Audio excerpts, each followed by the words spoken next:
Chapter 1. London, July 2nd, 1874. 6 weeks until the Kingsland Ball. If there existed a more unpleasant task in the world than selecting the woman who was to marry the man you loved, Penelope Pettipace certainly couldn't imagine what it might be. But then, during the 8 years she had been secretary to the Duke of Kingsland, she had been beset with unpleasant tasks. She should be accustomed to them by now. The latest, however, was beyond the pale. Sitting at the desk in her small office in his London residence, using the green marble-handled letter knife had given her one Christmas, she efficiently and quickly sliced open another envelope, preferring to keep the wax seal intact, withdrew and unfolded the heavy parchment, adjusted the position of her spectacles, and began scouring the words some young, naive, unmarried miss had meticulously and with unbridled hope penned in response to the Duke's recent, incisive advert seeking a noble lady of marriageable and procreational age to become his Duchess. Had done the same last year, with disastrous results. Had made the selection himself, announcing his choice during a ball within this very residence, one she had arranged and overseen, had hovered in the shadows as the clang of the magnificent gong echoing to the far corners indicated he was on the verge of revealing his choice. She hadn't known with whom had gone until all of London heard her name pass his lips. Lady Catherine Lambert. For nearly a year had courted the woman, but in the end had turned him away in favor of a rapscallion with no title and a heritage that included a treasonous father. Kingsland should have learned his lesson then and there. One couldn't take such an impersonal approach to obtaining a suitable wife. But no. A mere 2 days after the lady had rejected his proposal, had placed another advert in the Times, seeking an easy solution to a complicated issue, securing a woman with whom he could be content. Without even deigning to slit open any of the nearly 7 dozen envelopes received and giving the carefully worded missives a read, had handed the task over to her. In spite of her upset with the chore, she took her duty seriously and had created a grid on butcher's paper that nearly covered the entire top of her oak desk. She had a column in which she wrote the ladies' names, and one for each attribute she was rather certain the Duke wanted in a wife, even though he hadn't bothered with specific requirements other than the most pressing one. I require a quiet Duchess, one who is there when I need her, and absent when I don't. And every woman wanted a man who was there when she didn't realize she needed him. A man of charm and grace and insight. A man who didn't mind being bothered when a woman simply wanted someone near to reassure her that she was of value. Hugh Brinsley Norton, 9th Duke of Kingsland, was most certainly not that man. Yet Penelope Pettipace had managed to fall in love with him all the same. Drat her impractical heart. Had never encouraged her deeper affections, and she hadn't realized she harbored them until had called out another lady's name, and the words had struck her like a blow to the chest. As a matter of fact, it had been somewhat of a surprise to realize her depth of feelings for the man. Perhaps it was the trust he placed in her to see to his business affairs when he was away. He often traveled in pursuit of investment opportunities, a singular purpose to his life that left him with little time for other endeavors, such as a proper courtship. He was responsible for 4 estates, the dukedom, 2 earldoms, and a viscount, as well as the welfare of those who were dependent upon them for their livelihood. Until Shade came to work for him, Shade always considered the aristocracy a spoiled and lazy lot, but he had shown her the truth of the matter. Their obligations often fell heavy upon them. Her respect for him knew no bounds, and her heart had followed. "Miss Pettipace? What the devil is it?" She jerked up her head to glare at the poor footman who had interrupted her.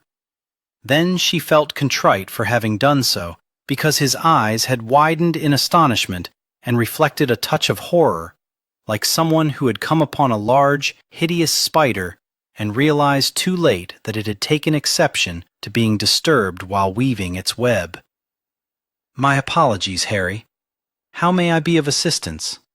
His Grace just rang for you from the library." "Thank you. I'll be there in a tick." "Very good, miss."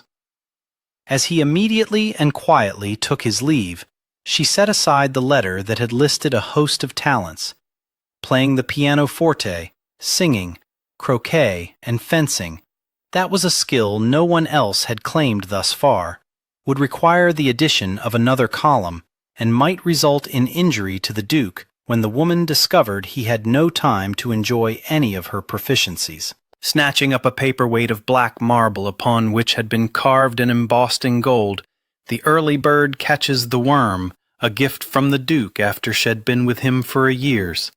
She set it on top of the letter to indicate she had not yet finished considering its author as a potential duchess.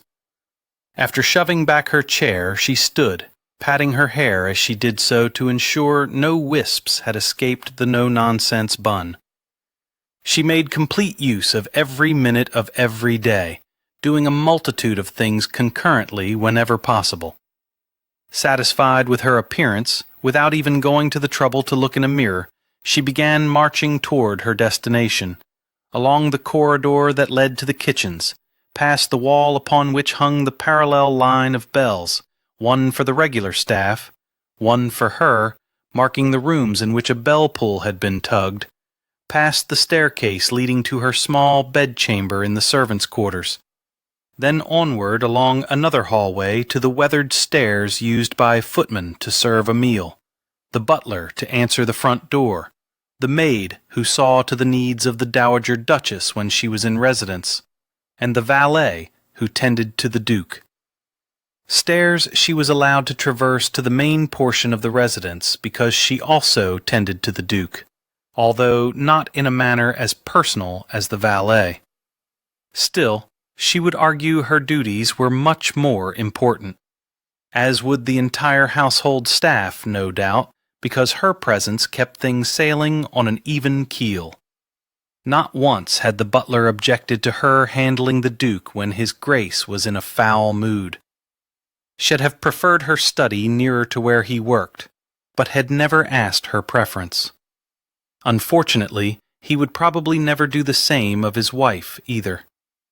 His focus was narrow, seldom venturing beyond the empire had built. The man cared about little more than making money and securing success at any cost.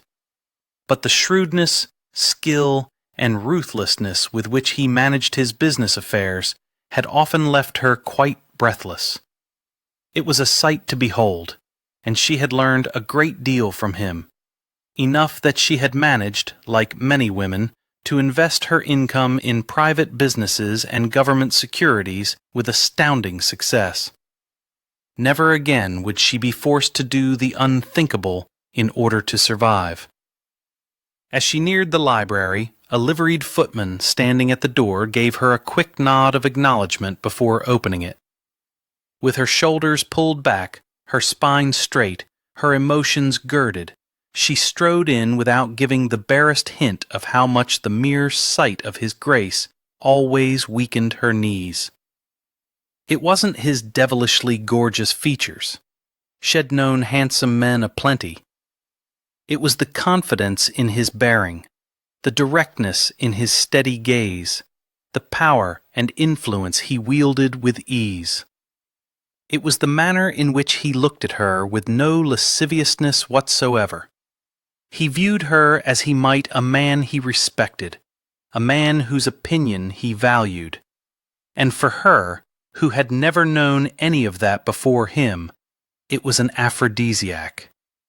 His dark hair, half an inch longer than fashionables, she would have to take up the matter with his valet, called to her deft fingers to brush aside the forelock that forever seemed to be in a state of rebellion, falling over his obsidian eyes as he came to his feet, unfolding that long, lithe body that any clothing would be fortunate to drape. That his tailor painstakingly ensured each stitch was perfect only served to make the Duke more dashing. She'd seen him at breakfast, of course. He insisted she join him because ideas, musings, and things to be researched often entered his mind as he slept or upon first awakening, and they sometimes dictated how she spent her day. She was also prone to fits of stirring from slumber when solutions came to her regarding problems they were striving to solve, and she'd shared them with him as they took their repast. It was a lovely way to begin her day, even when they had nothing to say, and simply read the separate newspapers the butler ironed and set beside each of their places. The Duke believed it to his advantage for her to be as informed as possible. "Pettypace, splendid, you've arrived." His deep, smooth voice created warmth in her belly, like the brandy she enjoyed before retiring. "Allow me to introduce Mr. Lancaster." She nodded toward the gentleman in the ill-fitting tweed jacket. "Sir." "Lancaster, Miss Pettypace, my secretary." "A pleasure, miss." She'd put him a couple of years past her own of 28.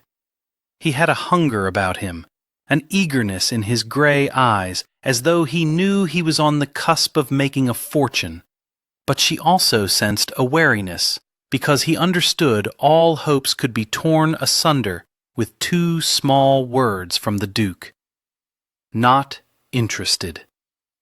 "Miss Pettypace will be taking notes, so I can consider the matter more fully later. I like to ruminate over investment possibilities, you see." A polite way of saying he would be digging into Mr. Lancaster's life until he knew the precise day and time and with whom the man had lost his virginity, and, ages before that, how long he might have nursed at his mother's teat. As unobtrusively as possible, she removed from her skirt pocket the pencil and small leather-bound notebook she always carried with her, slid over to a winged chair at the edge of the sitting area, adjusted her spectacles on the bridge of her nose, and sat. Both gentlemen took their chairs. "Right then, Lancaster, impress me with this scheme of yours that is guaranteed to make me wealthier than I already am." King had the enviable skill of concentrating on more than one thing at a time, so as Lancaster waxed on about his invention a clock that would emit an alarm at a particular time designated by its owner, he appeared to be giving his full attention to the inventor, while out of the corner of his eye he admired Pettypace's new frock. It was dark blue.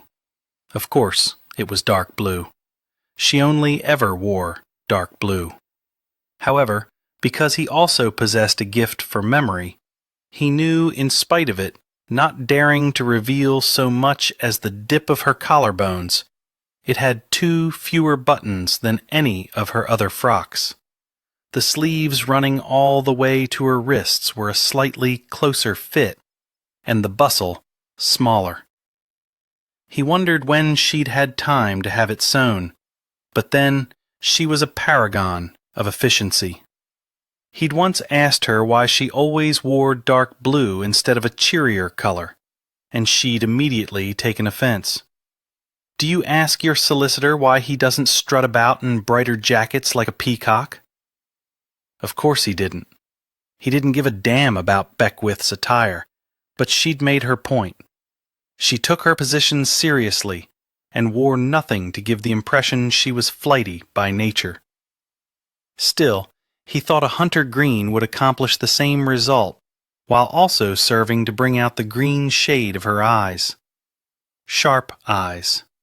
Clever eyes. They were the reason he'd employed her. A dozen men had applied for the position when he'd announced it. She'd been the only woman. She'd also been the only one to meet his gaze straight on, to never look away, to never flinch, not even when she'd lied. If she was a vicar's daughter, he was a beggar's son. He'd hired the best investigators, detectives, spies, and they'd been unable to discover a single thing about her. It was as though she'd not existed until the moment she walked into his office for her interview. He of the shrewd mind, who considered odds, was willing to suffer a loss for a larger gain, and weighed risks, had taken a hell of a big one with her, and given her the position, without knowing anything about her other than what she'd shared that long ago afternoon. And he had yet to regret it. She was a marvel, quite possibly the most intelligent person he'd ever known. That, too, had been reflected in those emerald eyes of hers. Now they were concentrating on what she was scribbling as Lancaster spoke. She had perfect penmanship, no matter how quickly she wrote. Although at the moment he knew she was using something she referred to as the Pitman method, a series of curls, slashes, and dots that made no sense whatsoever to him. But then they didn't have to. She would translate it all and write it out later for his records. He seldom forgot anything, but preferred to have the reminders all the same. Besides, she often caught the smallest of details that he might have overlooked, or decided at the time had no bearing, only to discover later they were crucial. They were a team, she and he. Other than his 3 best mates from Oxford, he trusted no one more. Although he wasn't certain she could say the same of him. Otherwise, why had she shared nothing else of her past, other than what she had that first afternoon? On the one hand, he felt he knew her as well as he knew himself. Yet he couldn't deny the gaping holes that seemed to yawn wider with the passage of time. He told himself her past was of no consequence. She did what was asked of her, and she did it flawlessly. Besides, she had a right to keep her secrets. After all, he was damned good at keeping his. But still, he sometimes wondered. He became acutely aware of the expectant silence looming around him. Uncharacteristically, he'd stopped listening intently, but he had the gist of what Lancaster was proposing. Interesting. Your invention would put knocker-uppers out of business, those paid to tap on windows to awaken workers at certain hours. Lancaster appeared stricken by the notion, as though he'd not considered all the ramifications of his invention. That said, all progress results in someone losing. Look at the railroads. Coach services are used less frequently, and inns along well-worn paths have fewer customers. But opportunities open elsewhere. People can more easily travel to seaside resorts, which are thriving as a result. So you'll need a factory. That's what you're seeking from me as an investor, I take it. Yes, Your Grace. I shall consider it, Mr. Lancaster, but will need to do some research of my own first. Within a fortnight. We'll meet again, in my London office. He preferred its austere, businesslike setting when the possibility of negotiations loomed. I shall have an answer for you then. As he came to his feet, he extended a card to the man as he also rose. Leave your own card with Miss Pettipiece. Shall be in touch regarding the exact date and time for our next appointment. Thank you, Your Grace. He rushed over to King's secretary and gave her his card. She smiled. Well done, sir. Her response gave King no hint as to what she was truly thinking, because she said the same words in that cheerful tone to anyone who pitched him an idea, no matter how atrocious or ridiculous it might be. It was as though she knew what it was to never be encouraged, as though she wanted to provide hope in a world without any.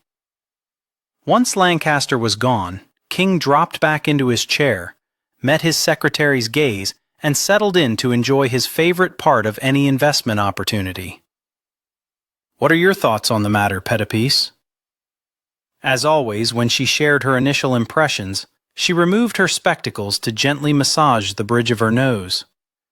A few blonde strands had attached themselves to the wire frames and managed to escape the prison of her severely secured bun, so they now dangled loosely along her temple and the edge of her jawline.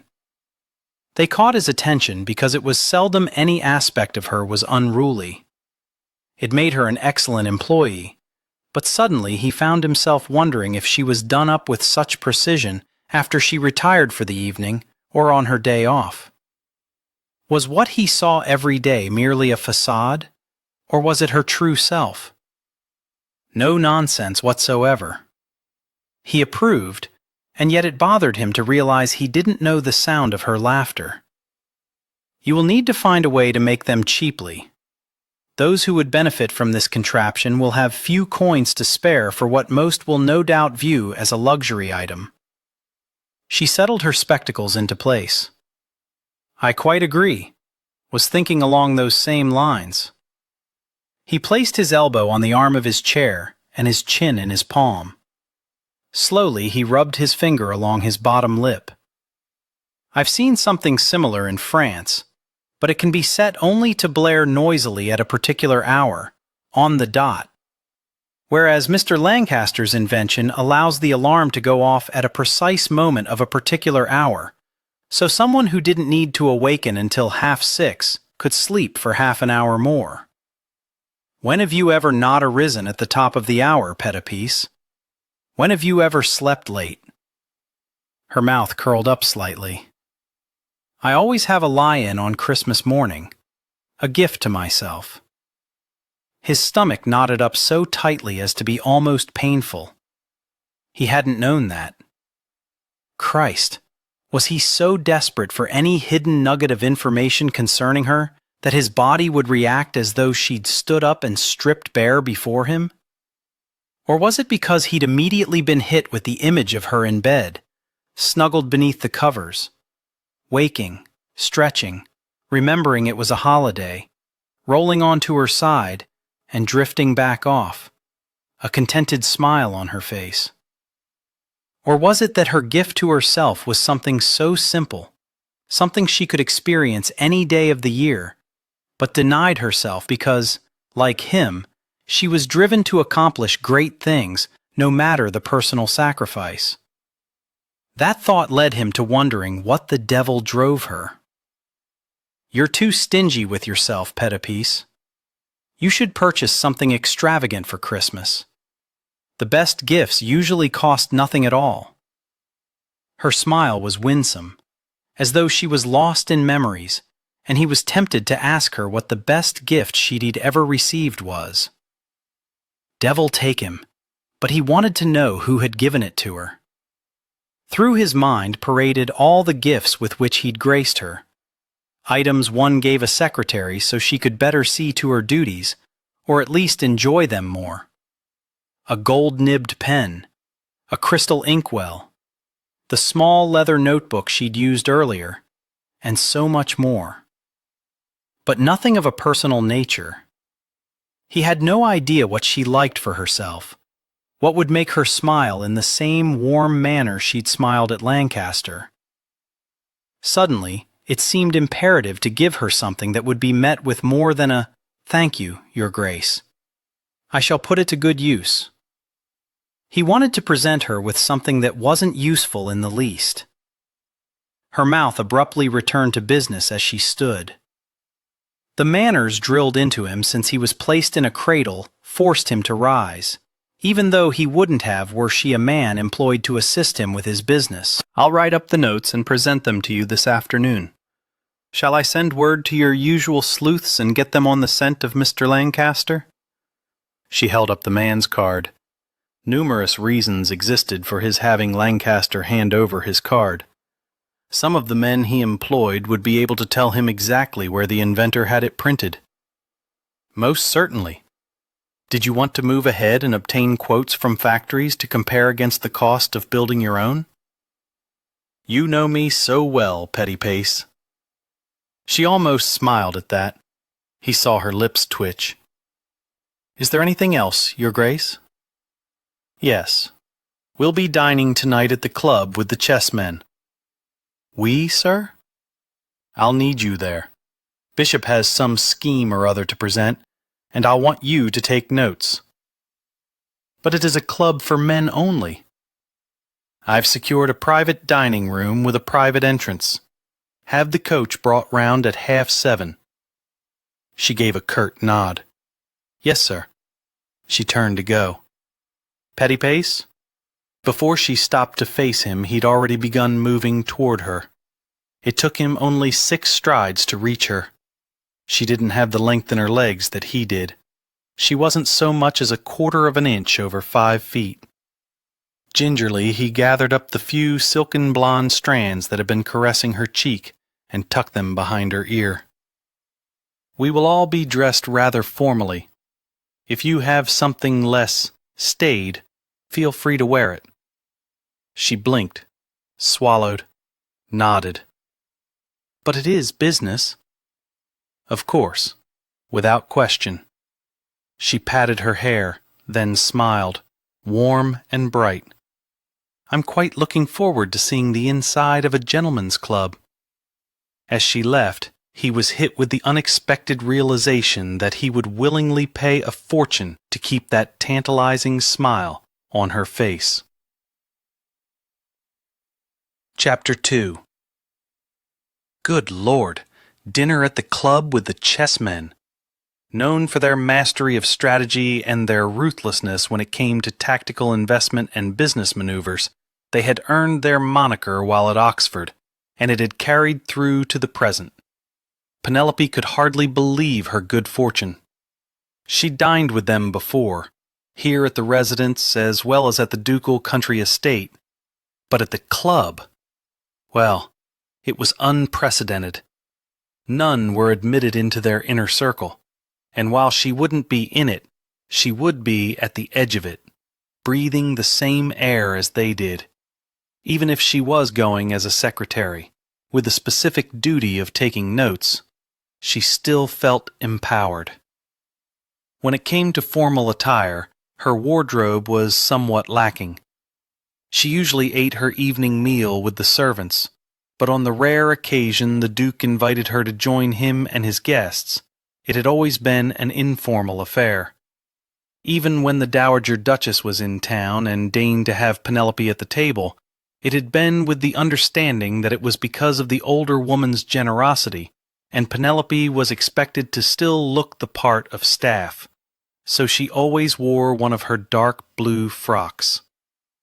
Within her wardrobe, the only clothing that came remotely close to being formal was the pale green gown she'd worn to oversee last year's ball, so she wouldn't look too out of place wandering among the guests, as she ensured everything was being managed as it should. Still, it was rather understated, with a square neckline that revealed her collarbones and perhaps 1.5 inches of skin below them, but certainly no cleavage, no swells, no hint of forbidden flesh. The sleeves were narrow, puffy caps that rested off her shoulders and barely covered the top curve of her arms. The bustle was modest. The skirt was without ribbons, although it did have additional fabric that draped in a few tiers down to the floor. As for her hair, Lucy, I simply can't express how much I appreciate this. The chambermaid smiled, the cheval glass catching her reflection. Don't be daft, Pen.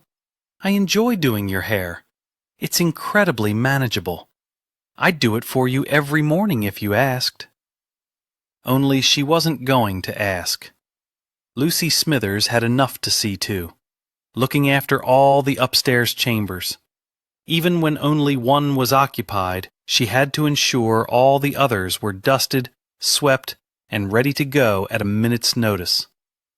Still, as Penelope studied her coiffure in the mirror, the manner in which Lucy had pinned up her hair but created curls that floated down her back, she couldn't help but wish that femininity wasn't a detriment to being taken seriously.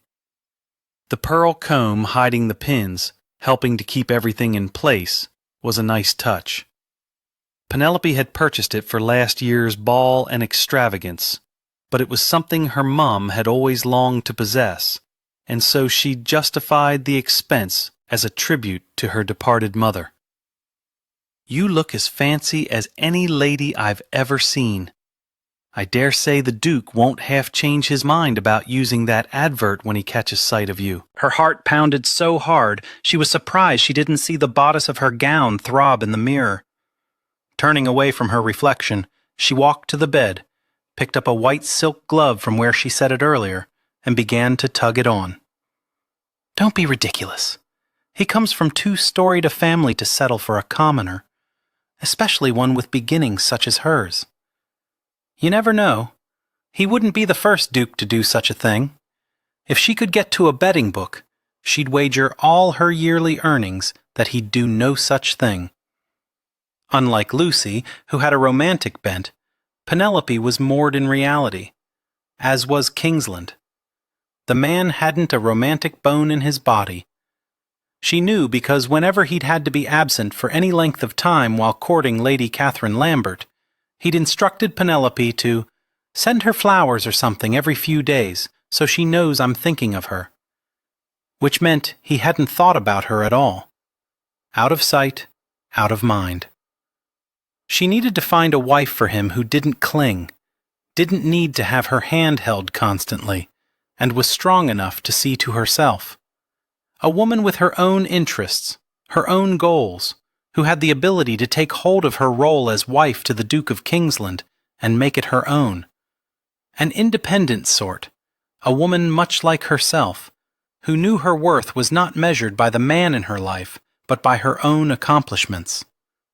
Thus far in their letters, the ladies had listed books they'd read, tunes to which they enjoyed dancing, instruments mastered, the ability to manage a household. How did one go about judging a woman's strengths based on reading words on paper? She might have to actually meet the most promising candidates.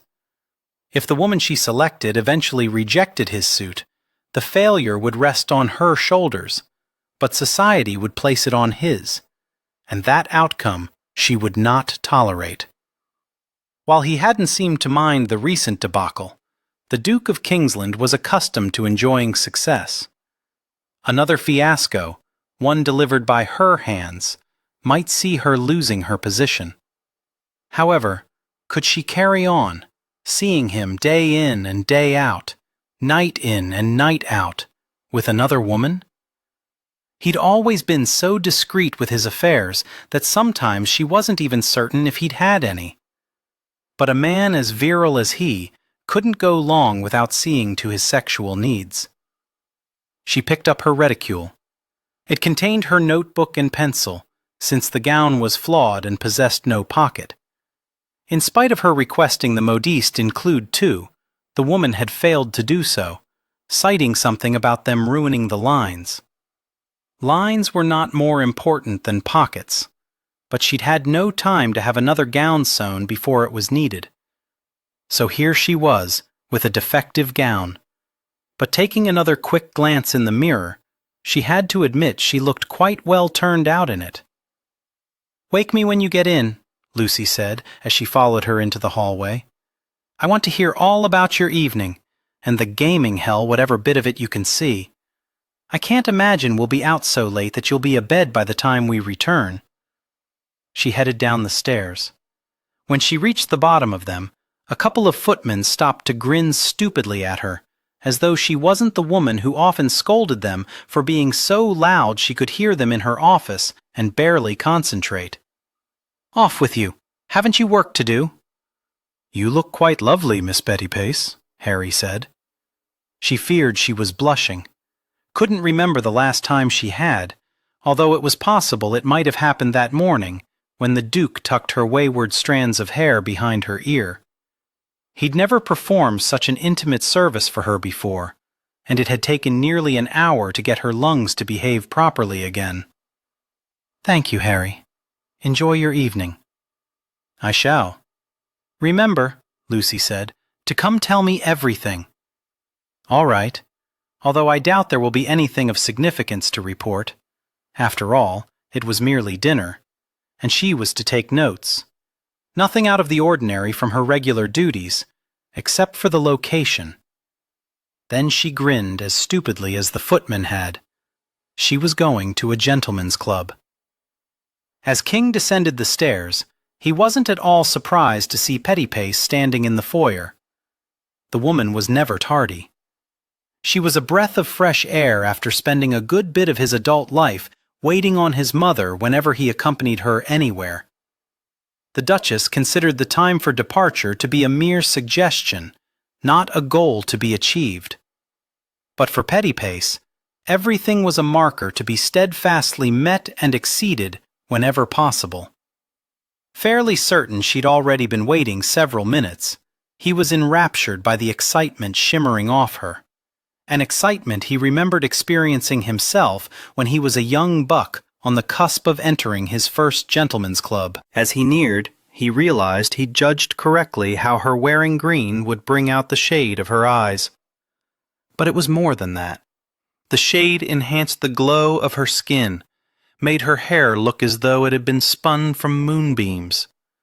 Or perhaps it was simply the way the silken strands were pulled away to dangle down her back, with a few curling wisps framing her face, making her appear younger, free of cares or burdens. He had an urge to rub the tresses between his thumb and forefinger, to give them more attention than he had that morning. Pettypiece, he acknowledged briskly, striving to give the impression he wasn't finding it deuced difficult at that moment to think of her as his secretary. His butler, Keating, handed him his hat and walking stick. "Your Grace," she said, "I like that frock. Green suits you." Pink tinged her cheeks, only the second time since their association that she blushed in front of him. He didn't particularly like how much the reaction pleased him, or how much more intriguing it made her. The swath of color seemed out of place on a woman as no-nonsense as she. Another thing not in character for her was that she seemed to be without words. He'd never known her not to have an opinion and express it. "It's not a practical shade," she finally managed. Still, he kept his voice cool, hoping to imply it was no more than a gentlemanly compliment that carried little weight, when in truth he took far more pleasure from the sight of her in it than he should. "Shall we?" Keating beat him to the door and opened it, leaving King to follow in Pettypiece's wake, tugging on his gloves as they went. "Are you certain you won't get into trouble, having me at the gentleman's club?" An image of the sort of trouble he could get into with her between the sheets. He shut down those inappropriate thoughts. She was not for betting. To do anything at all that might result in her resigning her post would be foolhardy on his part. He'd never find anyone as accomplished as she at handling her duties. "I should like to see them try to take issue with anything I do." Her chuckle was light, demure, and he had a desire to witness her laughing uproariously, full-throatedly. Did she ever lose control and allow laughter to simply spill out of her? Once they were settled on the squabs, sitting opposite each other, and the coach was on its way, she said, "I notice your valet took shears to your hair." "At your behest, as I understand it." "Apparently you noted I was beginning to look a bit scraggly." "Only a bit." "Whatever would I do without you, Pettypiece?" "I shall hope you never have to find out." So did he, more than was wise. What if she had a suitor? What if she married, and her husband didn't wish for her to remain employed? Was there someone she fancied?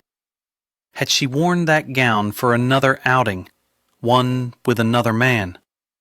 He couldn't imagine she hadn't drawn someone's attention. "I don't believe I've seen that gown before." "I wore it at last year's ball." Had she? She was so very skilled at blending in with the woodwork, of handling matters unobtrusively, drawing little or no attention to herself. It was often easy to overlook her, especially when he was occupied with other matters. She seemed to prefer not to stand out, and yet this evening he was unable to tear his gaze from her. "Ah, yes. We shan't discuss that one. But how are the plans for this year's soirée coming?" It would be held in August, during the final night of the season. "Swimmingly. I believe it shall be an even grander success." "Will your mother be coming in from the country for it?" "Yes, but a couple of days afterward shall be leaving for the continent with some friends." "Your mother enjoys her traveling. It makes her happy." "She deserves all the happiness she can find." "You spoil her."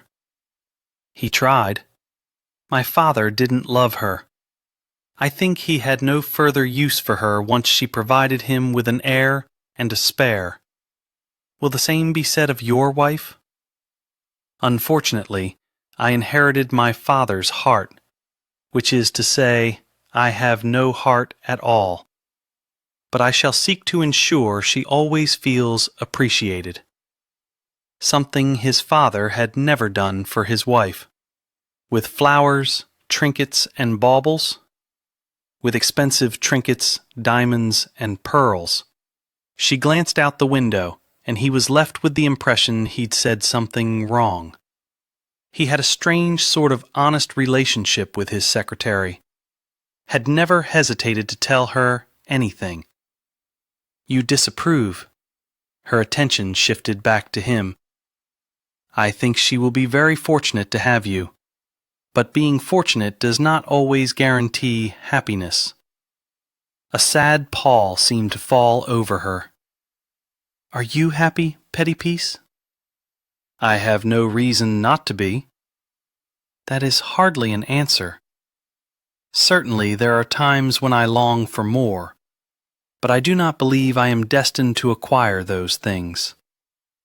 "I believe you can obtain anything to which you set your mind." She gave him a small, tentative smile. "I appreciate your faith in me. It is well deserved. I would be a poorer man if I'd not hired you.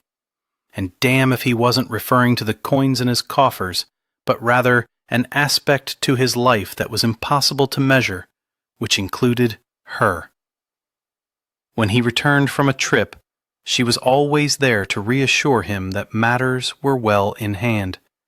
His burdens and worries were less with her at the helm, leaving him free to pursue his obsession of rebuilding what his father had fairly destroyed.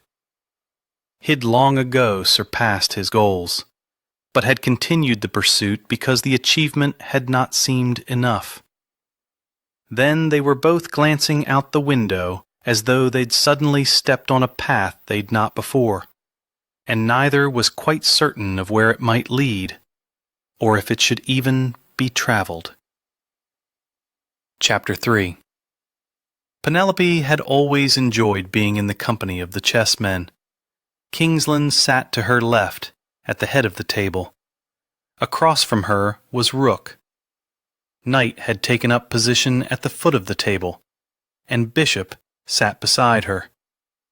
They were a handsome lot, but it was the beauty of their minds that she truly appreciated, the manner in which they strategized, the ease with which they shared information with each other, the mystery of them.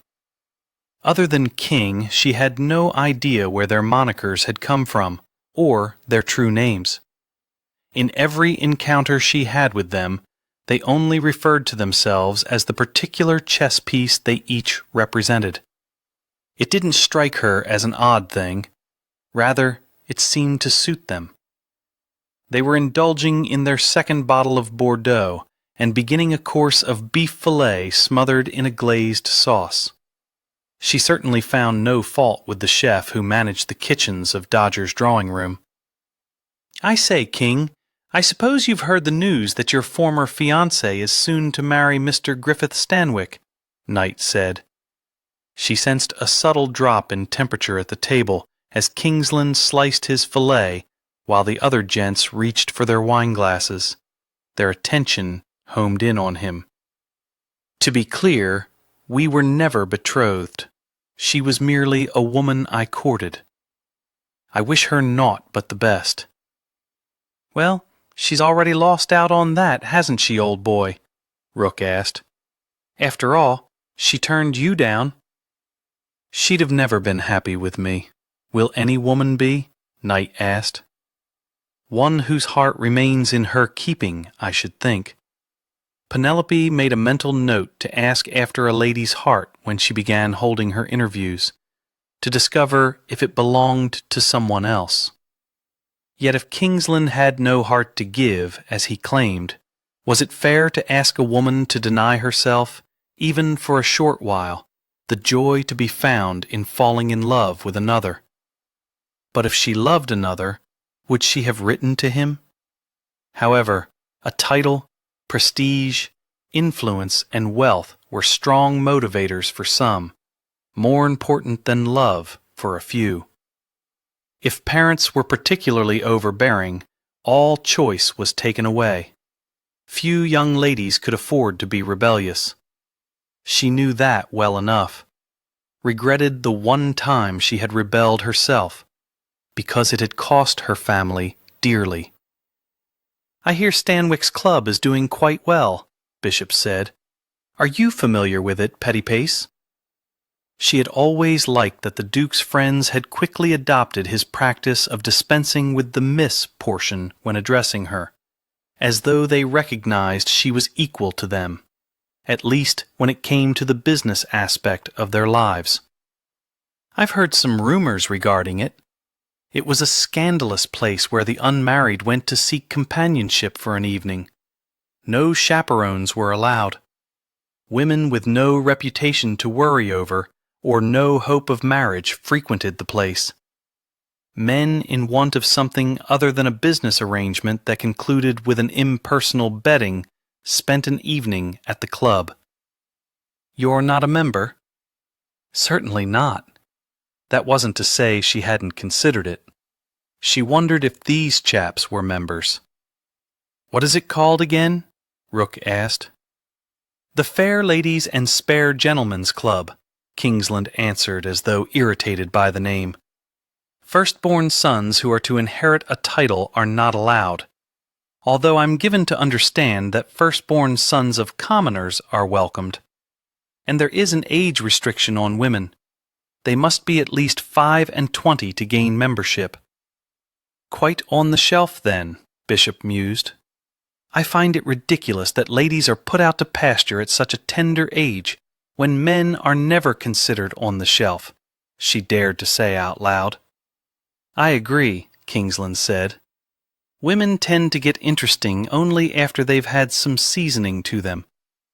She glanced over to find him studying her steadfastly, his thumb and forefinger slowly stroking the stem of his wineglass, and she fought against imagining him stroking aspects of her person just as leisurely, savoring the texture of her skin, finding portions of it silkier.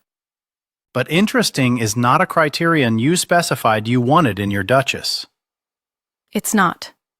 Then I need not eliminate those who are unseasoned. No. Good God! Bishop exclaimed. Pray, do tell us you've not given the task of finding you a wife to Petty Pace. Kingsland shrugged a shoulder the gods had designed for carrying heavy burdens. I botched it royally the last time. Besides, I found it a tedious undertaking, and the whole point of my method is to save me some bother. Therefore you give the task to a woman who is as skilled as any of us at detecting a worthy investment. She was rather glad she'd not worn one of her serviceable frocks, because the buttons down the front would have popped off with the swelling of her chest at the compliment, at being considered as skilled as these men, who were recognized as being without match when it came to identifying sound ventures. I employ Petty Pace to handle the unpleasant tasks. Bishop scoffed and grumbled beneath his breath. More fool you. Then he winked at her. If you're ever of a mind to secure a position where you wish to encounter only the more pleasurable aspects, let me know. I'll hire you on the spot. Pettypace is mine. Attempt to steal her from me, and I'll see you destroyed." Her breath caught at the growled words. Surely Kingsland was jesting, although the tautness of his jaw and the ticking of a muscle in his cheek made him appear deadly serious. "I would expect no less," Bishop said casually, calmly, and she was surprised his hand wasn't shaking when he picked up his wine-glass. But his gaze remained steadfastly on Kingsland, almost daring him to come at him then and there. The tension at the table suddenly seemed quite thick. A few shifting in chairs and clearing of throats ensued, and she wasn't at all certain the others weren't anticipating the two men coming to blows. Should she announce she would never leave him, never abandon him? But even as she had the thought, she knew it was dangerous to make a promise that might cause the fates to laugh and seek to prove her wrong. If he ever learned the truth of her past, it did not bear thinking about. And if she discovered she could not live with the torment of seeing him with his wife, well, she certainly wouldn't take Bishop up on his offer. She would need to go far away, where she would never have the opportunity to see Kingsland thriving in the marriage that she had arranged for him. "I say, Bishop," Knight began cautiously, "weren't you going to share with us some investment opportunity?" "Ah, yes. As a matter of fact, I did have something I thought we might find as enticing as Pettypace." Enticing? Her? He was jesting now, because she was no great beauty, and yet his words reflected kindness, not a mocking tone, as though he admired her. She did hope they would attribute the heightening color scalding her cheeks to the wine. Penelope leaned down for her reticule that she'd placed on the floor beside her chair earlier so she'd have easy access to it, set it on the table, and reached inside for her notebook. She had it halfway out when Kingsland's hand landed on hers, nearly smothering it. His was so large and incredibly warm, fascinatingly intoxicating. Never before had he touched her so solidly, and for several heartbeats she stared at his long, thick fingers, his smoothly buffed nails, the raised tendons and veins that reflected power. When she finished her thorough perusal and lifted her astonished gaze, she discovered him intensely studying the joining, as though he couldn't quite determine how it had happened. Or perhaps he was contemplating how best to extricate himself from the situation without drawing attention to it. Finally, he said with a hushed whisper that she imagined he used with his lovers, "You don't require your notebook." "I thought I was here to take notes." The words came out breathless and soft, surprising her by the intimacy they seemed to weave between them. He gave his head a small shake before meeting her gaze. In his eyes, she saw what she'd never before seen there, a hint of confusion. This bold, robust man always knew his mind, his path. Even when he sought her opinion, she understood it was a courtesy and nothing more. His decision was already made.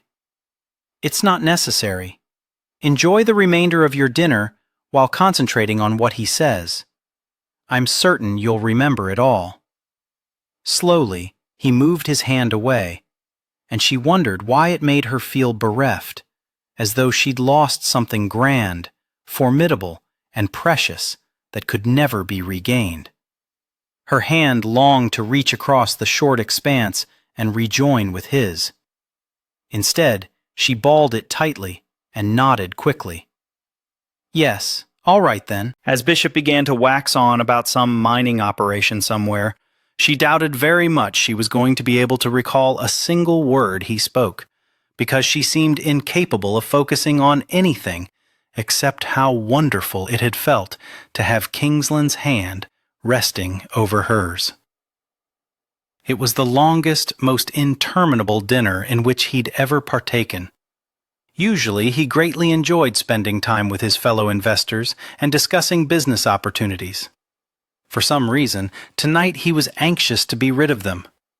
Perhaps it was the way they made her smile, or laugh softly, or offer her thoughts. No, it was Bishop's damn wink, as though he shared a secret with her. King had very nearly stood in order to advance on him and throw a punch that would have blackened that bloody, irritating eye. His possessive reaction had taken him by surprise, and he seemed unable to shake off a need to strike something. Pettipies often shared meals with them at the residence, and his temper never flared. Why should it be different at the club? While he and the chessmen usually gathered round in comfortable chairs and enjoyed a bit of port after dinner, he made their excuses and escorted Pettipies to the coach that was waiting nearby. Once he handed her safely inside, he stepped back. "Aren't you coming with me?" she asked. "No, I have another matter that needs attending to. The driver and footman will see you safely home." "Do you not require the coach?" "I'll hire a cab." He hated the way her brow furrowed, and her eyes searched him as though she thought something was wrong, as though she could discover it if she looked hard enough and long enough. "Did I do something to upset you?" He offered her a small, what he hoped was a reassuring smile. "Absolutely not. I should have mentioned earlier it'd not be returning with you. But nothing is amiss. Thank you for dinner. I'll write up what I remember regarding the mining opportunity." "It's not necessary." He'd expected relief, not a further falling of her face into worry. "I have little interest in those mines, especially after Bishop winked at you." "Because Bishop had the audacity to wink at you. Whatever was wrong with him?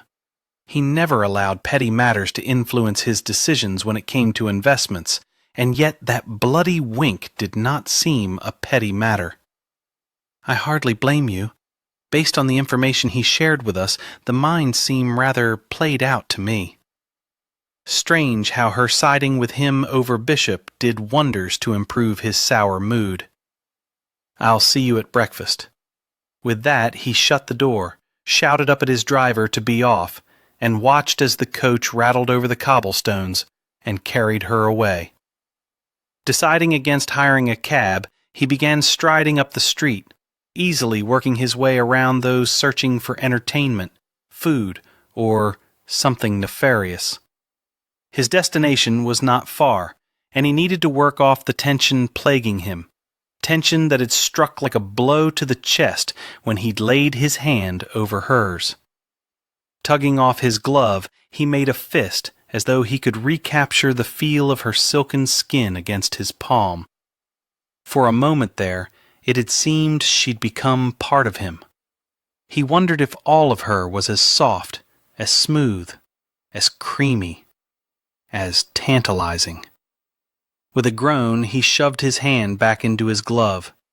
She was Pettipies, his secretary, competent, able to manage any task, who always wore dark blue, but in green rivaled the beauty found in the artwork created by the masters.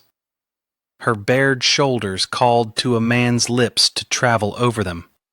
The slope of her neck, the delicate collarbones served as a lure for questing fingers. Not the sort of inappropriate thoughts he'd ever had about her before, and certainly shouldn't have now.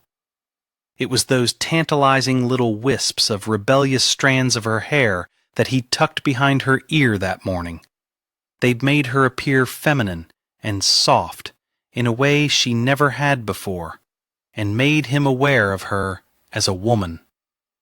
Dangerous thing indeed. He was her employer, needed to keep his distance, should never act in an untoward manner, or cause her to believe he expected anything of her other than what he would expect of a male secretary. Placing her on equal footing with the chessmen, he valued her opinion, the sharpness of her mind, but of a sudden he wanted to value the softness of her body. It wasn't as though he'd never noticed she was female. It was simply that he'd acknowledged her gender in the same straightforward manner he noted a bird was a bird, or a rose, an identifier. Except tonight, more had bombarded his musings. A beautiful bird, or a soft, perfectly formed petal, an incredibly intriguing pettipiece. Thank God his destination finally loomed before him. He jogged up the terrace house steps and tapped the knocker.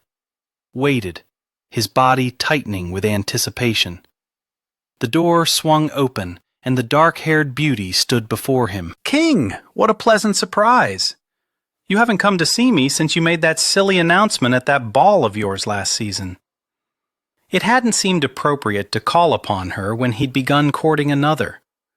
Good Lord, had it been at least a year since he'd been intimate with a woman?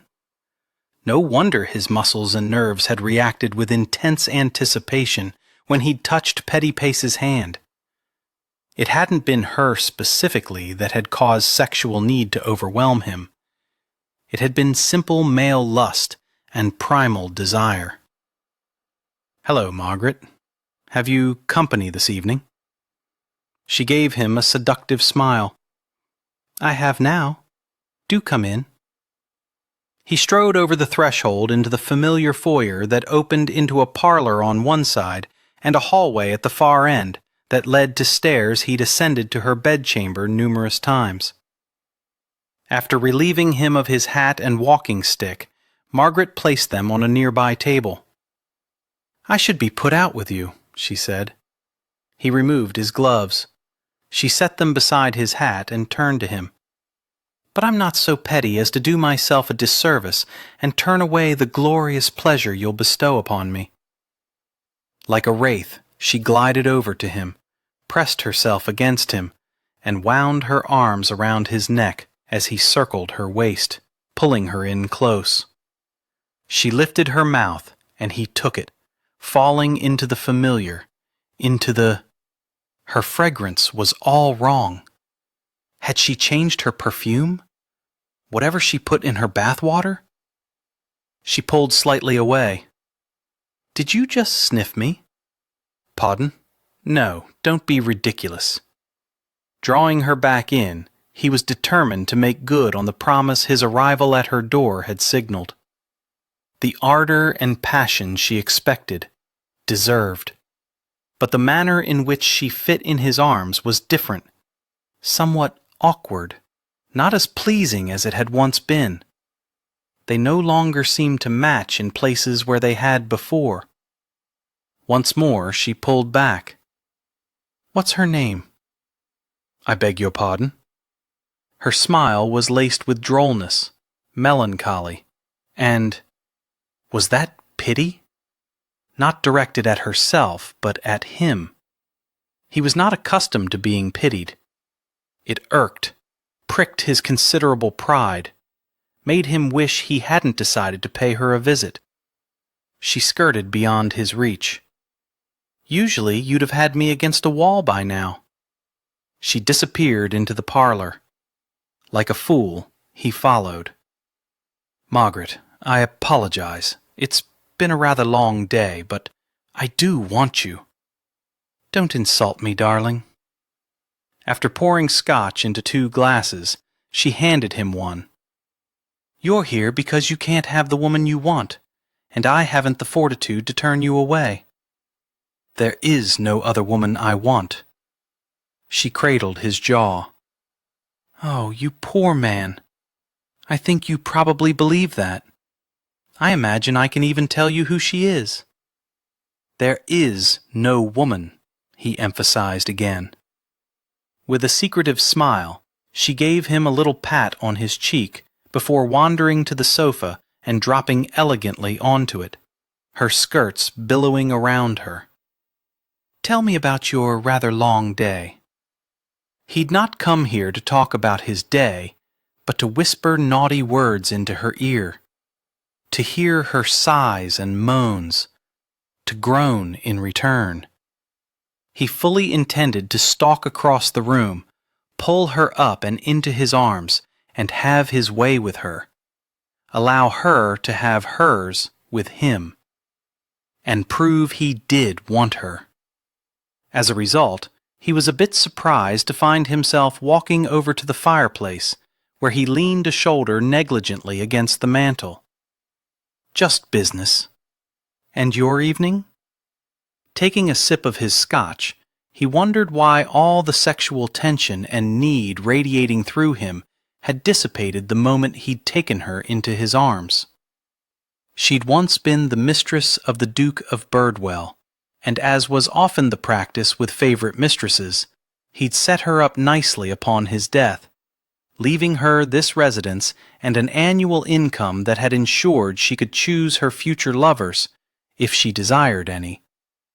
King always enjoyed their time together. Immensely, and she'd spoken true. He should have had her pressed to the wall within minutes of entering the residence. By now, clothes should be scattered over the floor, and the two of them should be on that sofa, lost in the throes of passion. Instead, his ardor had cooled, and he rather wished he'd climbed into the coach and returned home with Petty Pace. Dinner at the club with the chessmen. That usually doesn't leave you with a foul temper. I'm not foul-tempered. But even as the words spewed forth, he realized he did indeed sound as though he was in an extremely unpleasant mood. And why was his end of the conversation mainly composed of repeating in the negative what she'd said? I apologize. It was a less than satisfactory meeting. His relationship with Margaret was not a complicated thing. It involved good sex and pleasing conversation, but nothing that ever delved beneath the surface. So much dwelled beneath his surface that he'd never shared with anyone, and it suddenly seemed a heavy burden. "How is Miss Pettipiece?" His heart gave a little lurch at the mention of her name, especially with the inclusion of the Miss, reflecting her femininity. He called her Miss Pettipiece during her interview, but once she came to work for him, she'd simply become Pettipiece. It had seemed to suit her. She'd been 20 at the time, young and fresh, but not innocent. Her eyes revealed that little fact. They revealed everything he knew about her, which he was beginning to realize wasn't much at all. Efficient as ever. "I saw your advert in the Times indicating you are again accepting applications for the position of Duchess." She didn't give the impression she was insulted that he didn't ask for her hand. Early on, she'd admitted to being unable to bear children, which made her promiscuity safe, meant she had no need to concern herself with bringing byblows into the world. But it also limited her marriage prospects, at least among the aristocracy, as obsessed with heirs and bloodlines as its members were. Not that she'd ever indicated she would welcome a husband in her life. He suspected she rather preferred the freedom of being untethered. "I require an heir." At 34, he was getting a bit long in the tooth. It was time he saw to this aspect of his duties. "How romantic you are, King. If your handsome features, wealth, and titles don't win a woman over, I expect she'll swoon at your feet when you whisper those sweet words into her ear." He scowled, not certain if she was serious or teasing. But he knew the truth of the matter. Pettipiece will not select a swooner. You gave the task to that poor girl? She wasn't a girl.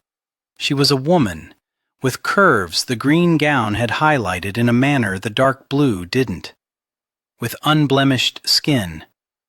Why of a sudden was everyone questioning his decision to hand the task over to his secretary? It was deuced irritating, especially when he was unaccustomed to having his decisions doubted. I trust no one more. In this matter, is it not better to trust your own heart?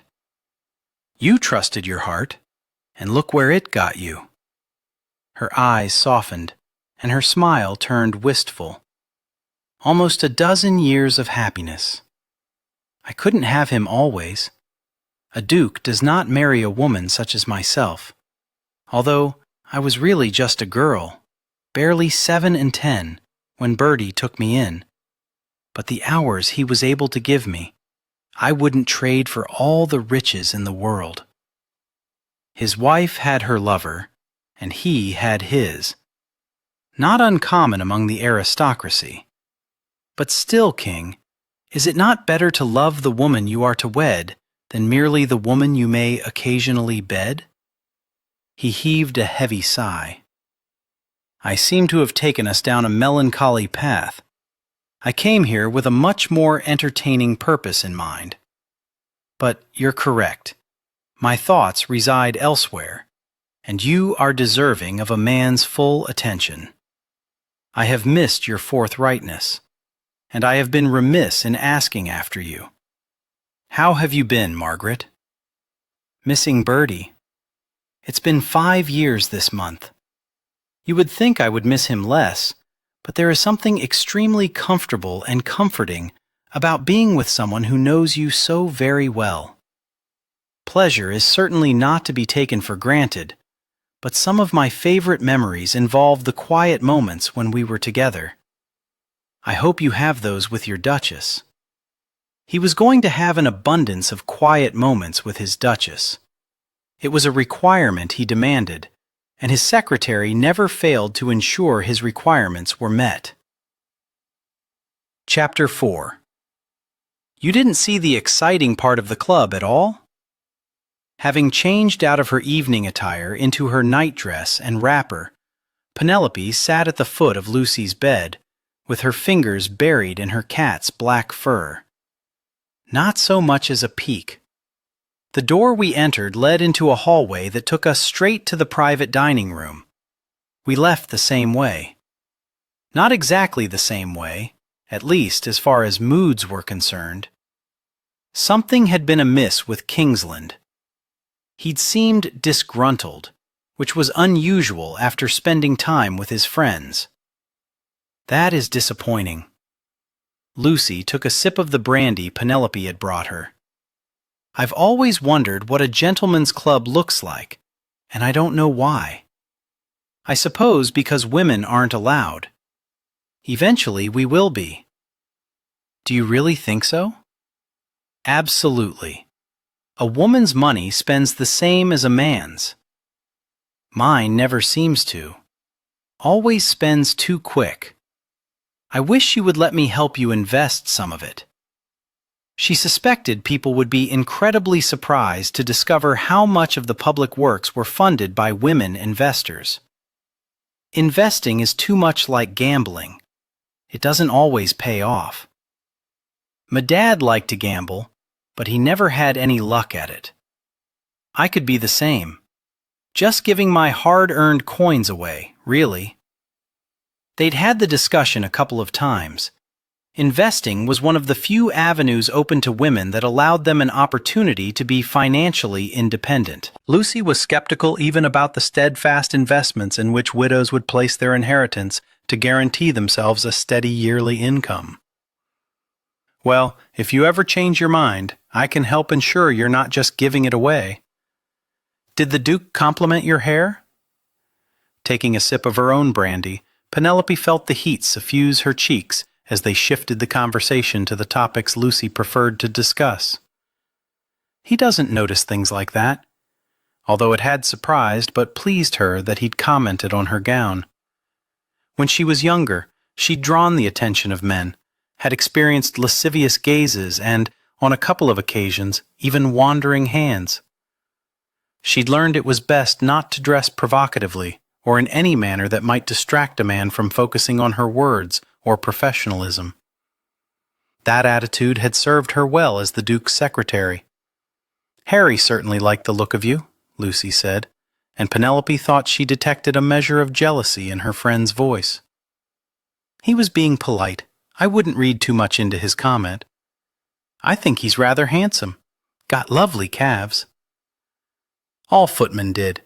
It was a requirement of service. Are you keen on him? Lucy shrugged. What do you think of the new footman, Gerard? She thought what she did with each new employee. Will this be the one to bring me trouble? The one to recognize me? to reveal my past? When she had sought a way to provide for her family years ago, she hadn't considered how far her choice would extend, or that she would never know exactly whom it had reached. It had seemed innocent enough at the time, until she discovered she had absolutely no control over the influence of her actions. Mr. Keating said he came highly recommended. Lucy laughed. I'm not asking your opinion on him as a worker, Pen. Do you fancy him as a man at all? In my position, I don't think it's wise to get involved with staff. But would you want to? That's beside the point. And if she was to get involved with anyone, she'd rather he be the Duke, although she suspected his moral fiber wouldn't allow him to have any sort of personal relationship with someone in his employ. And I have Sir Percival for company. The cat spent much of his time wandering through the kitchen to ensure it remained free of mice, but he was always on hand for a snuggle when she needed it. Don't you ever dream of a gent sweeping you off your feet? She gave her friend an indulgent grin. I'm too practical for such whimsy. I think a love that develops over time would be more reliable. She'd seen Kingsland when he was out of sorts, when he grew impatient with someone who had not delivered what was promised. He didn't gloat when successful, didn't sulk when an investment didn't go his way. While he might not like them, he saw each failure as an opportunity to learn, so he didn't repeat the mistake. She was familiar with every aspect of his character, and so it was unlikely he'd managed to fool her into believing he was someone other than who he was. The same couldn't be said of all the people who had traipsed through her life, which was the reason she never sought out anyone who had known her before she became Penelope Pettipiece. I suspect you're right. Lucy set her glass aside, drew her legs up, and hugged them tightly to her chest. But still, that first blush of awareness should steal your breath. That had certainly happened the first time Penelope's gaze had fallen on Kingsland. She'd known little about him before she'd walked into his office, had expected she was answering an advert for an ancient duke, not a young, virile one, with goals and ambitions he'd needed help keeping organized. She'd been working for a grocer in the East End, helping him keep track of his inventory in between seeing to customers, but she'd noted he'd begun studying her a little too intently. Then her landlord had taken a sudden interest in where she'd lived before letting a room in his boarding house, and she'd known it was best to move on. How many times have you had your breath stolen, Lucy? Too many to count, and it was lovely every time. She yawned. I should probably turn in. Morning comes early. As Penelope slid off the bed, Sir Percival agilely leapt to the floor. I should retire as well. I'll see you tomorrow. When she returned to her room, she settled beneath the covers, stuffed her pillow behind her back, and began reading A Tale of Two Cities. But the pages might as well have been blank for their inability to hold her attention. Her mind kept drifting to her dinner at the club and everything she hadn't shared with Lucy. For the tiniest speck of time, when Kingsland's hand had rested on hers, when he had looked at her as though truly seeing her for the first time, hope had flared within her breast, only to be extinguished when he'd deposited her like a wayward child in the coach, so he could enjoy the rest of his evening without her presence intruding upon it.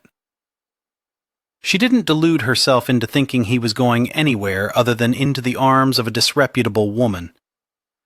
He'd had a restlessness about him, the same edginess that had bombarded her as the carriage had rattled through the streets. Her skin had felt too tight, her lungs too small to draw in all the air she needed.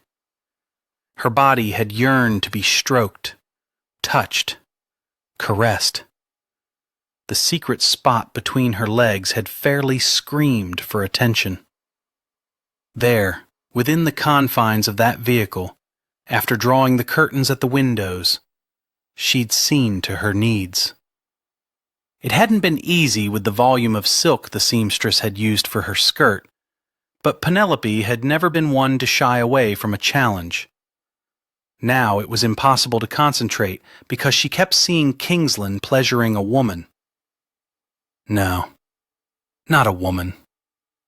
Just as she'd fantasized in the carriage to bring about her quick release, she saw him pleasuring her. Envisioned his mouth trailing along her throat as he emitted little growls of satisfaction. He would loosen her fastenings and kiss the skin that was being slowly, methodically exposed. He would taste what no man had ever tasted. With a groan, she threw back the covers. "This is ridiculous, Sir Percival." Curled at the foot of the bed, the cat barely opened his eyes. "I shan't be long." She snatched up her wrapper and drew it tightly around her.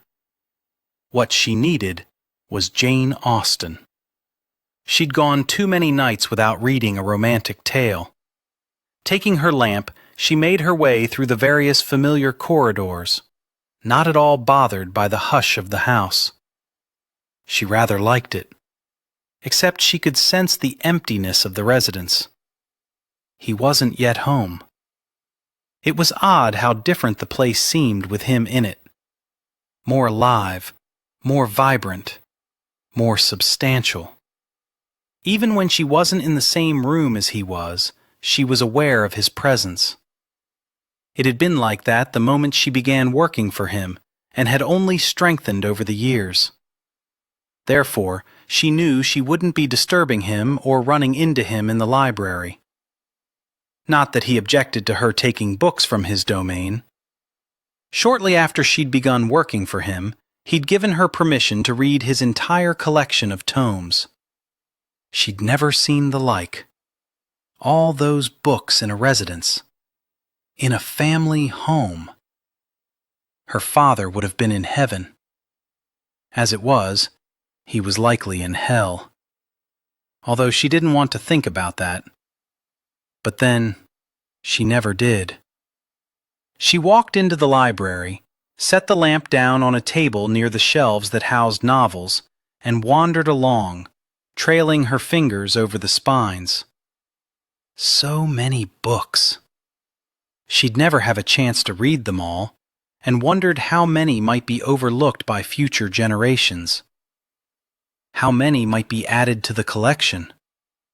At the Duke's ancestral estate in Cornwall, the library was 3 floors high, with a wrought iron spiral staircase that she'd climbed numerous times. She loved that chamber. This one she merely treasured. Her dream was to have a cottage where every room had a wall of books. The small fortune she was accumulating ensured she'd have it when she was no longer employed by the Duke. When they parted ways. When she could no longer pretend her indifference to him. She spotted the books she sought on a higher shelf. Not that high. Surely she wouldn't need the ladder stored behind a hidden door if she just rose up on her toes and reached. Reached. A large hand shot past her, a hand the palm of which, she remembered from their encounter earlier in the evening, was a little rough, like fine sandpaper. Which one? Pride and Prejudice or Sense and Sensibility? The low, seductive voice sounded so near her ear that it could have been the whisper of a lover. God help her, but she wished it was. Devil take him, but she smelled of the fragrance for which he'd been searching. Jasmine, a little musty, warmed by flesh. She went as still as he did, her hand near his elbow.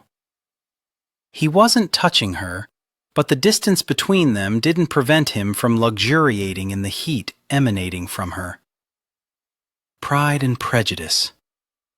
His gut tightened and shot need straight to his groin, because the words were uttered in the rasp of a woman aroused.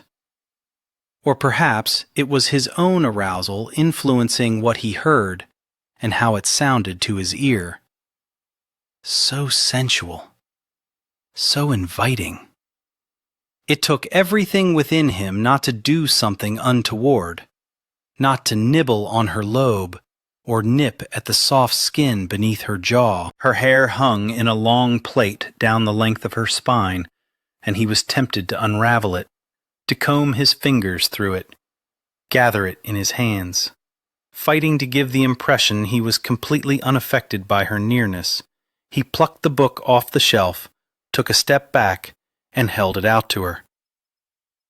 "Thank you," she said, in a meek way not at all like her, as she took it. And he wondered if she'd been struck by desire as strong as his, desire so potent he wanted her up against that bookcase, the whole of his body pressed against hers. Never before had he felt such a strong urge where she was concerned, and yet it seemed as natural as breathing. "I don't know why you don't acknowledge how tiny you are, petty piece, and retrieve the ladder."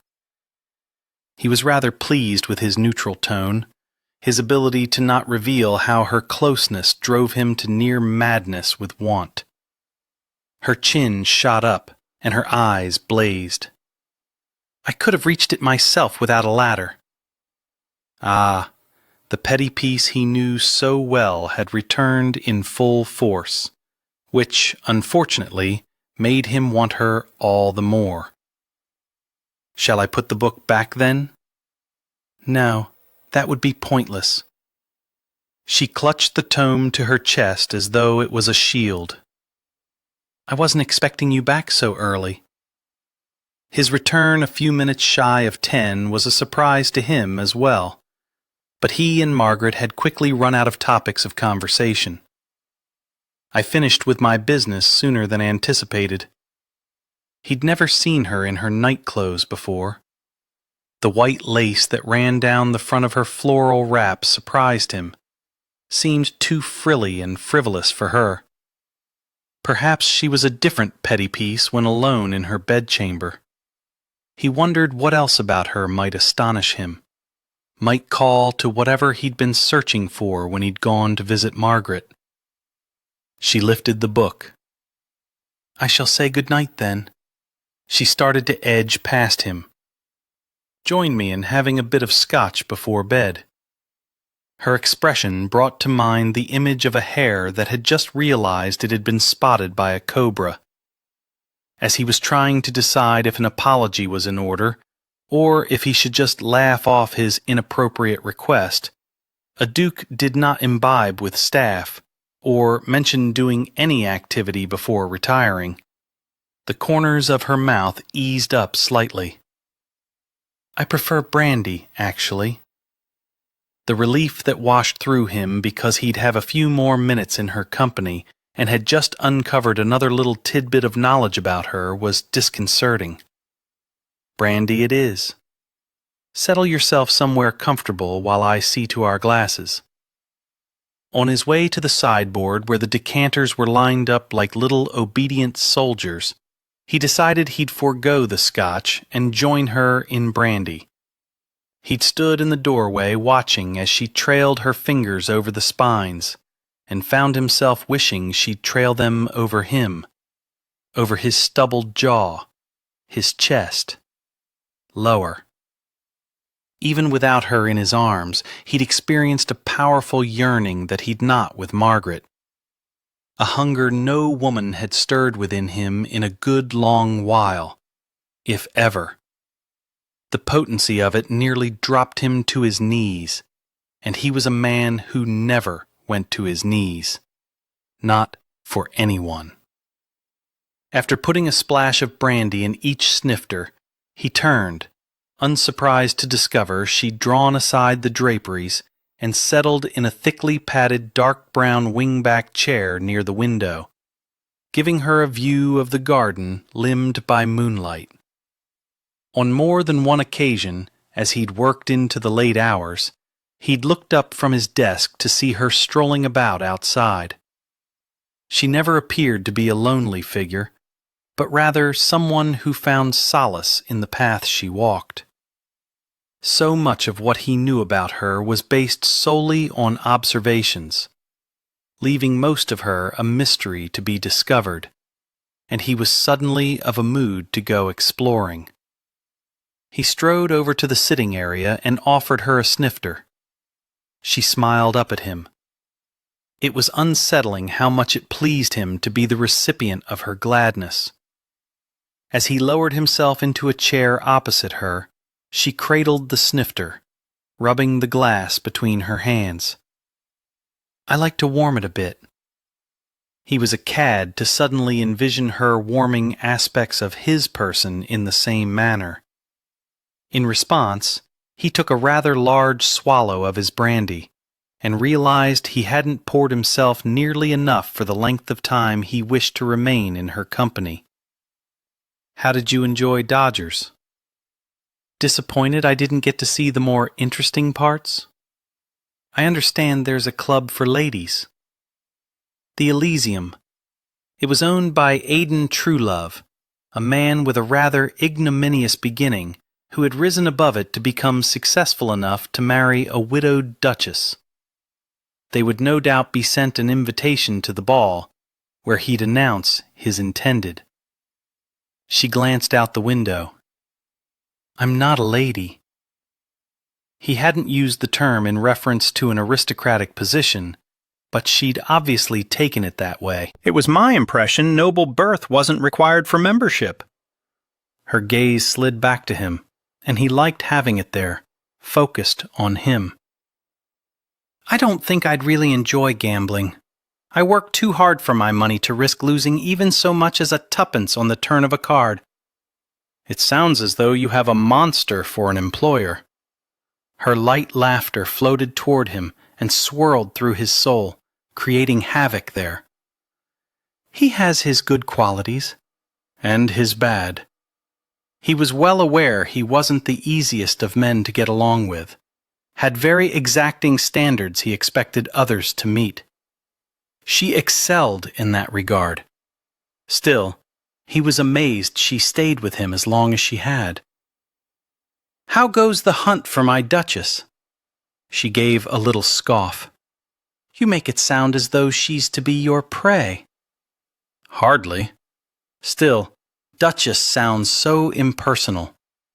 Would it not be better to be searching for a wife, a partner, a soulmate? Can you imagine what a woman whose soul mirrored mine would be like? Cold, haughty, unbearable. One of the ladies has claimed she is a master at fencing, but I fear with her you might find yourself skewered." He laughed darkly. "So you do find me difficult?" After taking a long, slow sip of her brandy, she said, "The servants are terrified of displeasing you." "Are they?" He knew he was a hard taskmaster, had little patience for mistakes, but terrified seemed a bit of an overreaction. "It's not as though I flog them." She lifted a delicate shoulder. "You're a duke. That alone is unnerving for some." "You're not afraid of me." She held his gaze, and he recognized a bit of a dare in those green eyes. "No, but then I have placed myself in a financial position to be able to walk away without looking back, without worry, should I find myself more than periodically miffed at you or consider myself ill-treated."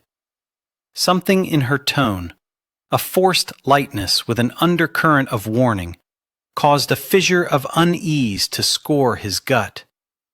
Had she been forced to run, to escape, to go into hiding? Was that the reason the men had hired had been unable to find any evidence of her existing before she stepped into his office? Once had determined he didn't care about her past, he'd never delved into her personal life or asked about anything other than what she shared during her interview. Had relegated their relationship to business only. In his obsession with amassing a fortune, of ensuring he could provide for his family and the estates, he may have been remiss in devoting the proper amount of attention to her. With earnestness, he leaned forward. Before you came into my employ, did you experience an occasion where you couldn't walk away? She glanced back out the window, and he wondered if she was contemplating running now. Tell me who you were before you were my secretary. It suddenly seemed vital to know. Don't you think everyone has moments like that? Her attention landed on him so solidly, he felt it like a blow. Even you? Surely the mantle of Duke sometimes feels like a shroud rather than a cloak woven of silken threads. Sometimes it felt like a coat of iron dragging him down into the mire. Not that he was going to admit that. Admiring her ability to deflect, he settled back and decided to pursue what he sought more subtly. What part of Kent are you from? She told him at least her county of birth during her interview. A little village you would have never heard of, where your father is the vicar. The corners of her mouth turned up provocatively. He liked this late into the night sipping brandy not working petty piece. You knew that for the lie it was. I did, yes. But you hired me anyway. If I ever needed you to lie for me, I knew you had the talent for it. Most would have been duped by your forthright delivery, but I have a tendency not to trust the surface of things and to look a little deeper. What was your father's occupation?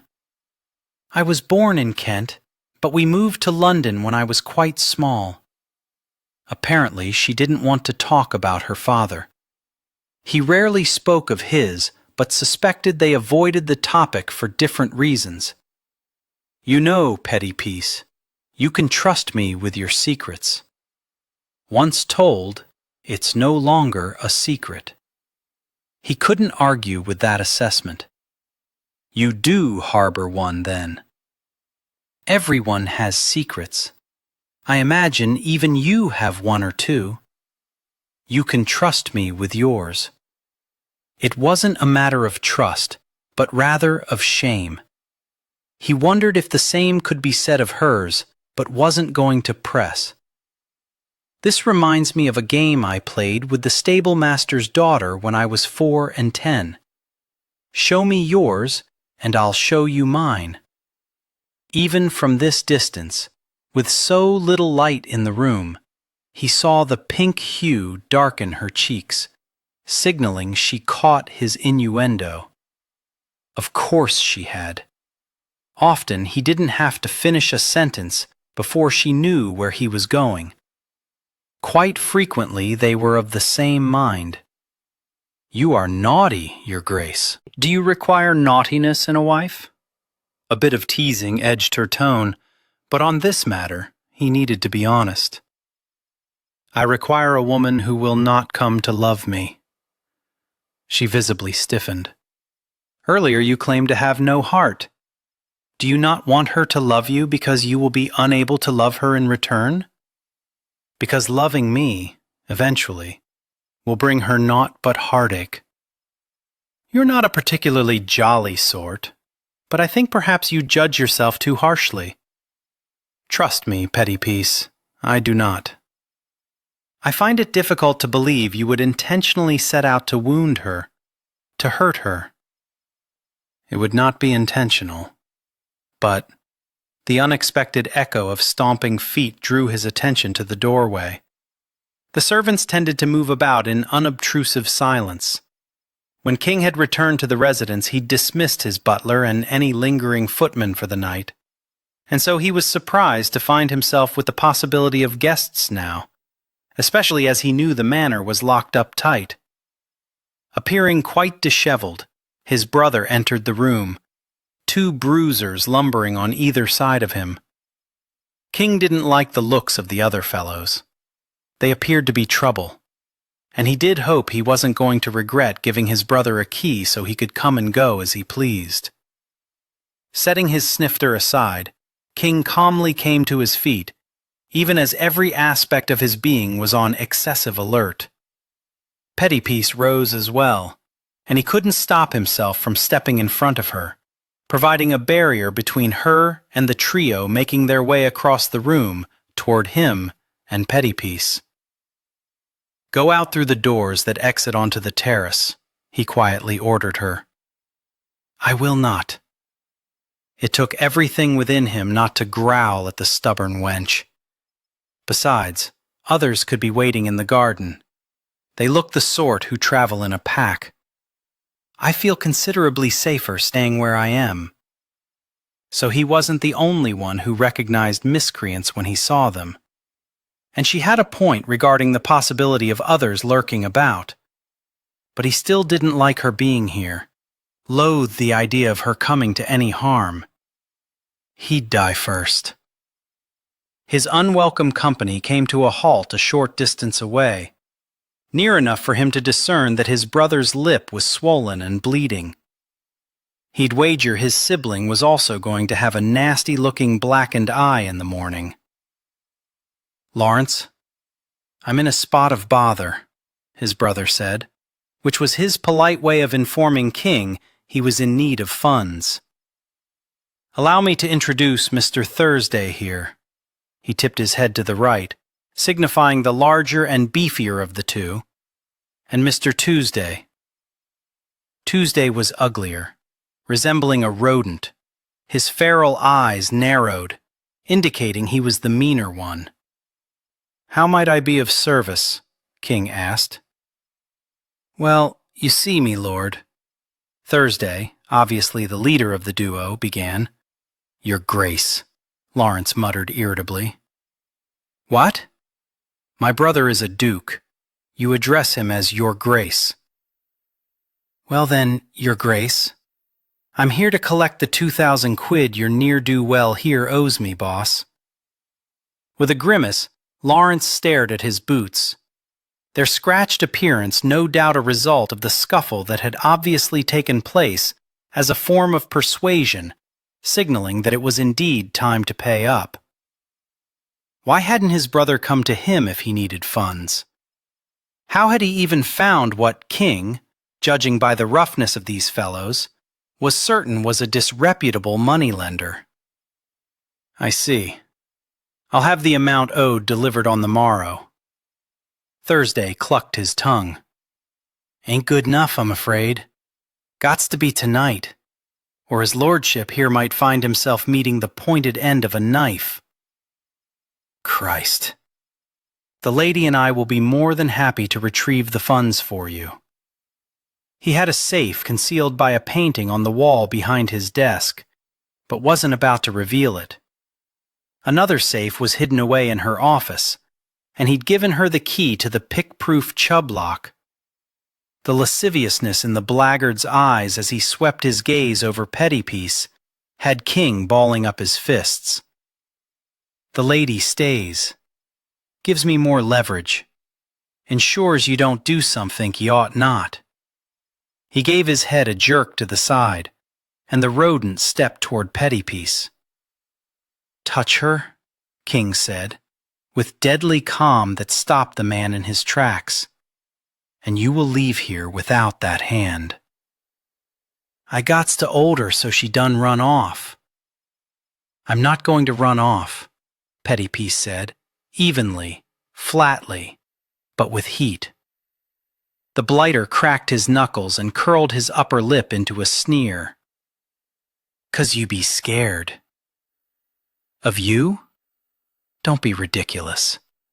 You don't frighten me with your ragged clothing and your grimy hair and your dirty face. But you do need to move beyond reach of my olfactory senses." "Your what?" "My nose, sir. You have a stench about you that I refuse to tolerate. If you want me to stay here, move back. Otherwise, I shall accompany His Grace when he goes to fetch your money." "You think we won't stop you?" Thursday asked. Pettypiece skewered the man with a look I'd like to see you try. The confidence, the challenge, the absolute certainty that she would prevail, All 5 feet and 1/4 inch of her was standing up to these men as though she towered above them. If King had a heart, he'd have fallen a little bit in love with her at that moment. He couldn't be absolutely certain that he hadn't anyway. Thursday once again jerked his head. "Get back over here, Tuesday. We don't want no trouble. We just come for our blunt. What's owed?" "The lady can fetch the money," King said, "and I shall remain as your guarantee that she'll get up to no mischief." "Do I look stupid?" Thursday asked. King refrained from announcing that, as a matter of fact, he did. "Once she's out of harm's way, ye ain't gonna hesitate to come for me. You go, and be quick about it. Me patience is wearing thin." King looked over at Pettypace, and she gave him a little nod. How could she not be terrified? Most women would have swooned by now. "I'll return in all haste." To give the impression he remained in control, he exited the room at a sedate clip.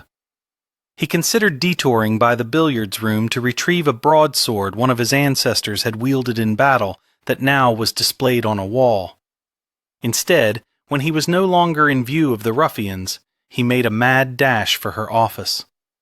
With complete faith in Kingsland's ability to handle this challenging matter, Penelope held Lawrence's gaze and tried to convey that everything would turn out well in the end, even if at the moment the situation seemed quite dire indeed. She'd had enough encounters with bullies to recognize them when she saw them. They might have taken their fists to Lawrence, but the danger of them was easily dispelled with a tone that signaled who was truly in command. She'd been a tiny little thing when she was younger, so small that other children had often taunted her. "When you stand up to them, never flinch, never back down," her father had told her. "You'll be at their mercy if they spot a weakness. Like a wounded gazelle to a lion." "I'm sorry," Lawrence said, his tone filled with contrition. "I knew King usually spent his evenings in here when he's home. I simply didn't expect you." "You're forgiven." The conversation with Kingsland had been turning a bit too personal, and she'd been close to confessing everything and would have found herself dismissed. She told him true.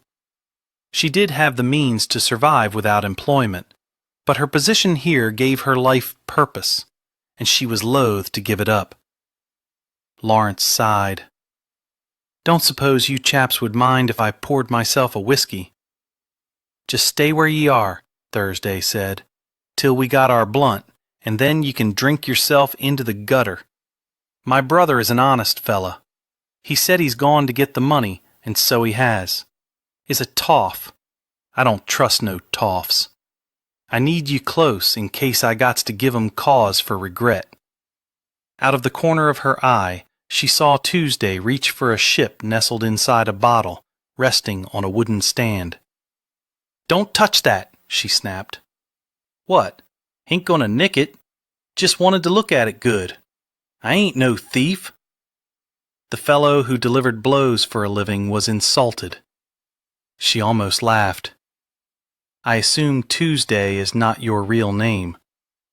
"Nah, boss gives his lads names so's we remember what day it's our turn to deliver the punishments." "Do a lot of that, do you? Mete out punishment?" He shrugged. "Lots of blokes borrow from 'em, then forgets to pay 'em. How'd they put that little ship inside the bottle? Very carefully, I should imagine. Never seen the like." She relented. "You may pick it up to study it, but if you break it, then Lord Lawrence's debt is paid in full. Don't do it, Tuesday. By the time we get back to the boss, it's going to be Friday, and ye know Friday. He ain't going to show ye no mercy, and boss'll let him at you 'cause he'll be mad ye ain't got the blunt." Thursday gave Lawrence a pointed look. "You're lucky we caught up with ye today. Friday would have busted your jaw, not your lip. Bloke's got a powerful punch. Have you considered another occupation?" Penelope asked. "What else am I going to do? Don't read, don't write, sides. I make good money collecting on debts owed. Here you are." Extending a packet, Kingsland strode into the room. She'd never been more relieved to see him, had worried he might attempt to secure a weapon in order to take these two on by himself. Thursday opened the packet and quickly counted its contents. "Righto then, let's go, Tuesday. Lawrence, see them out, and then I want you back in here immediately," Kingsland commanded. With a long-suffering sigh, his brother nodded. "Of course. I suppose a reckoning is in order." As soon as the three men quit the room, Kingsland was in front of her, a hand coming to rest reassuringly on her shoulder as his gaze wandered with purpose over her face, as though he was mapping every curve, crease, and plane. "Are you unharmed?" His thumb was stroking the circle of her shoulder, making it difficult to think. "Yes. You were so damned brave. Actually, I was angry. I've little tolerance for bullies. Remind me never to get on the wrong side of you. I think you terrified that Tuesday fellow. I don't believe they meant us any real harm. If he'd touched you, I would have killed him." The vehemence of his words seemed to surprise him. He released his hold on her and stepped back. Or perhaps it was the echo of Lawrence's footsteps that had him putting distance between them. It wouldn't do for them to be touching when his brother strode in. And he did, at that precise moment, heading straight for the sideboard of decanters. "I know you're upset, and I can explain." Based on the tightening of Kingsland's jaw, things were about to get unpleasant between the brothers. King loved his brother. He had from the moment he came into the world 4 years after he did. The second son, the spare, the one who would inherit the titles if anything ever happened to King before he provided an heir. But the fury that slithered through him because Lawrence had placed them all in danger threatened to cause him to do something rash and unfortunate-like, deliver a punch to the other side of his brother's wounded mouth. If any harm had come to Petipace, he would have gone berserk, like his ancestors, and destroyed those responsible, would have shed all semblance of civilization, would have turned barbaric. That realization was both horrifying and terrifying, because he was a man who always maintained control of himself, his actions, and his thoughts. He was not accustomed to floundering, to feeling. "May I borrow your handkerchief?" He wasn't certain what his features reflected, but her tone echoed a reassuring calmness, similar to one he used when approaching a skittish horse. She now garnered all his attention. The faint pleat between her brows, the worry in her eyes. Could she sense he was having a difficult time keeping his anger tethered? Without a word, because he wasn't yet ready to unclench his teeth, he handed her that for which she'd asked, and then watched as she glided over to Lawrence, who was now leaning against the wall near the decanters, his gaze on the Aubusson carpet.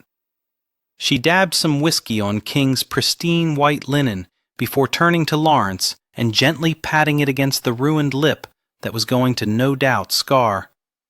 His brother was so undeserving of her kindness and consideration, and King was considerably irritated she was bestowing such tenderness upon him. "Is there any chance more of the blighters are about?" "No, only 2 accosted me. I locked the door after we entered and once I let them out." At least his brother hadn't been completely irresponsible. "To whom did you owe the money?" he demanded. Petipace lowered her hand. "I shall bid you both a good night." "You should hear this," King assured her. "His actions placed you in danger." Lawrence skirted beyond her reach and poured himself more scotch, gulped it down, and added another splash. "The card tables haven't been kind to me of late, so I went to a moneylender. Not a legitimate one, I assume." He shook his head. "I thought it less likely you'd learn of my circumstance." "Your club wouldn't give you credit?" Another shake of his head. "I'm afraid I owe considerably there as well. And my reputation precedes me, making it impossible to get it elsewhere through more reputable means." Why didn't you come to me? I hoped my fortunes would soon change, and you'd never hear of it. Besides, I wasn't in a mood to endure a lecture on my gambling habits. I'm not in the mood to have my residence invaded by the likes of those two miscreants. Not to mention that your actions placed Petipace in jeopardy. You owe her an apology. I already gave her one while you were getting the blunt.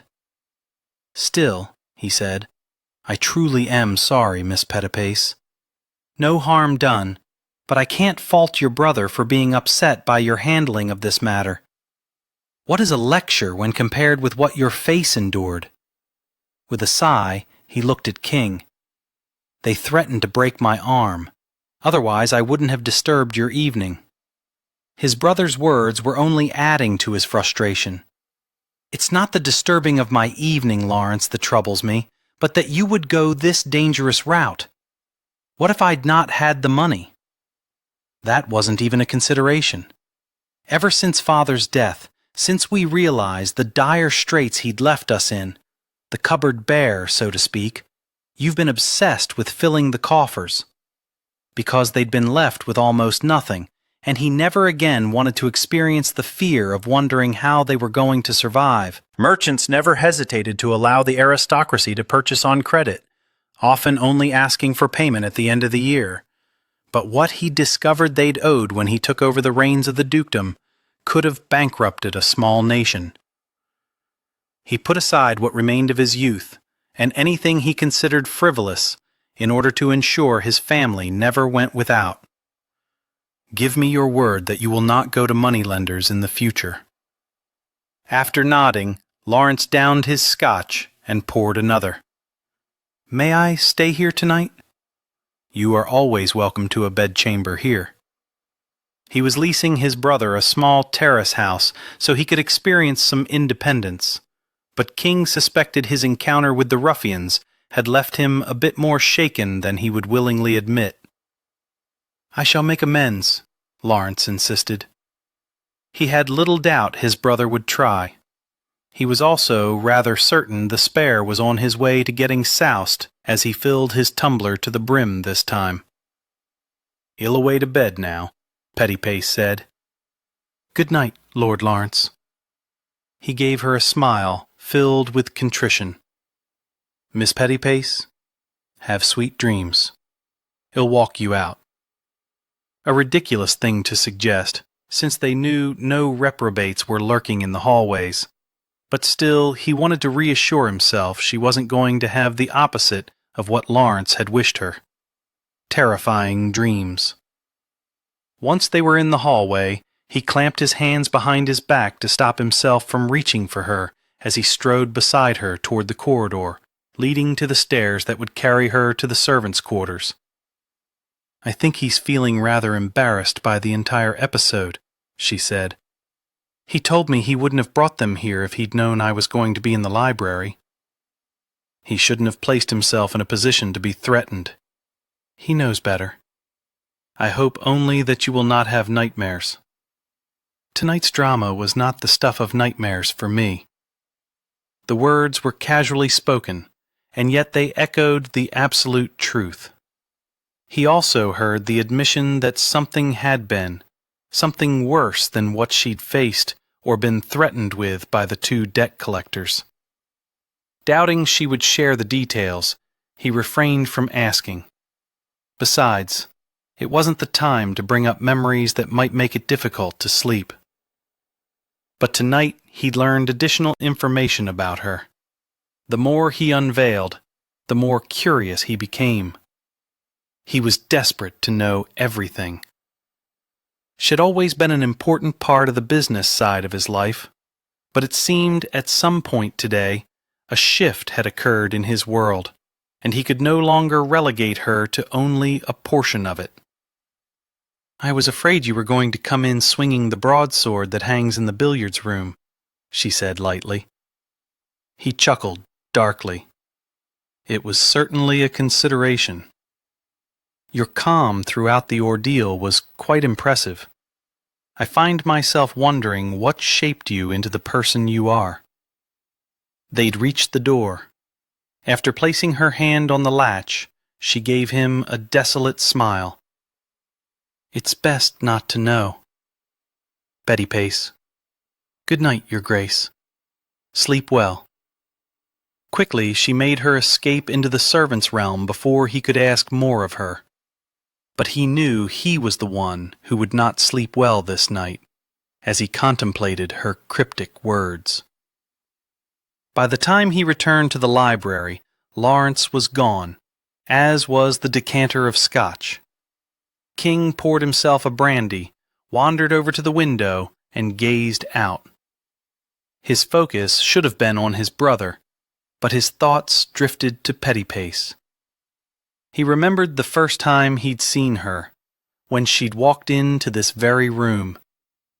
While he had offices on Fleet Street, he decided to hold his interviews here because the grandeur of the residence could intimidate some, impress others, and he'd believed someone's reaction would provide him with an initial understanding of what they valued, how they adapted to unfamiliar environments. She had marched in as though she owned the place, owned him.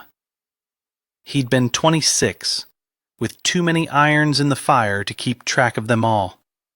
With her ability to organize, she'd quickly made herself indispensable. And in doing so, she'd given him the freedom to travel, to search far and wide for other investment opportunities, to scour the globe. But of a sudden, he was more interested in what was closer to home, in unraveling the mystery of her. Chapter 5. She didn't sleep, but it certainly wasn't because of any nightmares. It was because of how much she had enjoyed sitting in the library with Kingsland when no business hovered between them to intrude. Then, when the debt collectors had joined them, the manner in which he defended her, the feral growl in his throat when he threatened the grubby man who had made a move toward her. Never had anyone stood as her champion before. She had been on her own for so long that his defense of her had nearly brought tears to her eyes. He was a far greater danger to her than those ruffians had been. To love him when he was indifferent to her was relatively harmless, but for him to unintentionally give her hope that more could exist between them, that he could return her affections. But of course, he couldn't. Had made that clear. Last night had simply been defending his home and the people within it, not her specifically. He'd have reacted the same if Lucy had been there instead of her. Wouldn't he? By the time she strode into the morning dining room for breakfast, she had convinced herself that even if only his butler had been in the library with him, he would have indeed been as fierce. In a rare occurrence, he had arrived at the table ahead of her. Setting aside his newspaper, he came to his feet. Pet a piece. He appeared tired, drawn, as though he hadn't slept either, although she suspected very different reasons had kept him awake. "Good morning, Your Grace." After retrieving a light repast from the sideboard, she joined him at the table, settling into her usual place to his right. He retook his seat. She poured herself some tea, and without thought, refilled his cup. It was a far too domesticated thing to do, and yet it seemed quite natural. To make note of what he lacked, and to see his needs met. "I've been giving some thought to last night." Which portion? An undercurrent of something dark and intimate threaded itself through his tone, and she was tempted to respond with the truth. All of it. But surely he placed no weight on what had transpired between them before the brutish men arrived. The latter, after we were interrupted. "It'd have never let them hurt you." She gave her head a little shake. "I know that." And she did, with every fiber of her being. "I wasn't thinking about the rapscallions, but rather Lord Lawrence. It seems he's been a rapscallion." He sounded none too pleased, his brother's troubles still weighing on him. Because she handled the books, she knew the Duke was incredibly generous, bestowing upon his brother a yearly allowance that many would envy. I think he has no purpose in his life. His purpose is to replace me, should I die. No one could replace you. Those words hung on the tip of her tongue, desperate to be uttered, inappropriate to be spoken with the heartfelt conviction she held for them. But that's just it, don't you see? He must feel he is somewhat untethered. He is what? All of 30? You're hale and hearty and healthy. Soon you'll marry. I'm not certain I'll have it within me to remain and watch and obtain your heir. Then what? You provide Lord Lawrence with everything. He needs to provide for himself. I think that's the reason he went to the moneylender. He was trying to be independent, but unfortunately, it didn't go well. Without taking his gaze from her, he stirred his tea, then took a sip. You understate it. It was a disaster. Next time, it very well could be. Many second sons have occupations. Perhaps you should encourage him, guide him, even find something substantial with which he could assist you. It just mustn't come across as charity or indulgence. It's guilt, you know? My spoiling of him, requiring so little of him. She didn't know, hadn't known, but then neither had she known he'd rebuilt what his father had almost destroyed. But she didn't say anything, simply waited because she sensed what was to come next was not easily said. When I disappointed my father, and I did on numerous occasions, which I realize is rather difficult to believe, he punished Lawrence. Sometimes I would get so angry at my sire's domineering attitude that I would rebel and behave worse, and Lawrence suffered because of it. I suppose I indulge him now in an attempt to make up for it. Perhaps I've only served to cause more harm. Her heart was breaking for him and his brother. I don't think I would have liked the previous Duke. You would have found him charming. Everyone did. That is the thing about monsters, Pettipiece. They are monsters because they can delude people into believing they aren't. She knew a thing or two about monsters, but they were dealing with his past, his troubles, not hers, and it was not the time to reveal the hardships she'd endured. Besides, she needed neither sympathy nor understanding, because she'd escaped them, and they were unlikely to ever trouble her again. She'd been taking what steps she could to ensure it. He was not as fortunate. The remnants of the suffering remained to haunt him and his brother. But you might have the right of it. Lawrence is untethered. In spoiling him, I've done him a disservice. In his furrowed brow, the distant focus of his gaze, she could see he was working things out. Early in their relationship, Shed noted that when he needed to ponder a situation, he could separate himself from his surroundings until it was only him and his thoughts. She did hope his Duchess wouldn't pester him during these moments. Perhaps she needed to provide lessons for his future wife in order to ensure they got along amicably. "Keating," he suddenly announced, and the butler stepped forward from his post where he'd been keeping watch. "See that Lord Lawrence is immediately stirred from his slumber, bathed and readied for the day. He is to join me in the library within the hour." "Yes, Your Grace." The Duke slid his gaze over to her. "I'll need you there as well, Pettipace." She was not going to acknowledge how much joy it brought her every time he said he needed her. King stood at the window beside the sitting area where he had enjoyed conversing with Pettipace last night before everything had gone awry. He had yet to feel that he had regained his footing. If he was more himself, he wouldn't have revealed all that he had during breakfast. He'd never told anyone else how the Duke had controlled him by punishing Lawrence in his stead.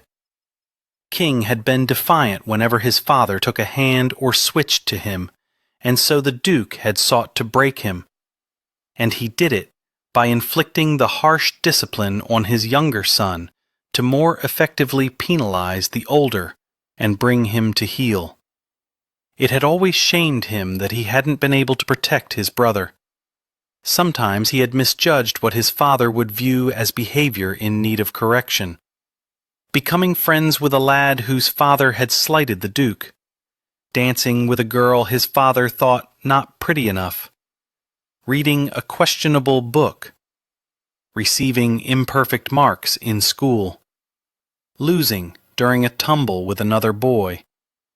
Losing was never tolerated. So he'd focused his entire being on winning, until nothing else mattered. And he'd learned not to display any emotion when Lawrence was the recipient of King's punishments, because to flinch, to indicate anger, to reveal any reaction at all, only served to increase the number of lashings, as though his father enjoyed creating the mental anguish as much as he did the physical pain. King had sometimes wondered if his father was a trifle mad. As far as King knew, his mother was unaware of how his father had disciplined him. It was a secret he and Lawrence shared. However, now Pettypace knew. He should have felt vulnerable. Instead, he felt not quite alone. But there was danger in that, in becoming too reliant upon her, in wanting to confess everything, to seek absolution in her eyes, confirmation he was not indeed a monster like his father. The truth, however, was that he was much worse, and he could not risk giving in to this dangerous desire to bare his soul to her. The wall he'd built between them had threatened to crumble the night before, and he needed to shore it back up, before he did something completely idiotic and trusted her with everything. The weight of his sins was his and his alone to bear. Bear them he would.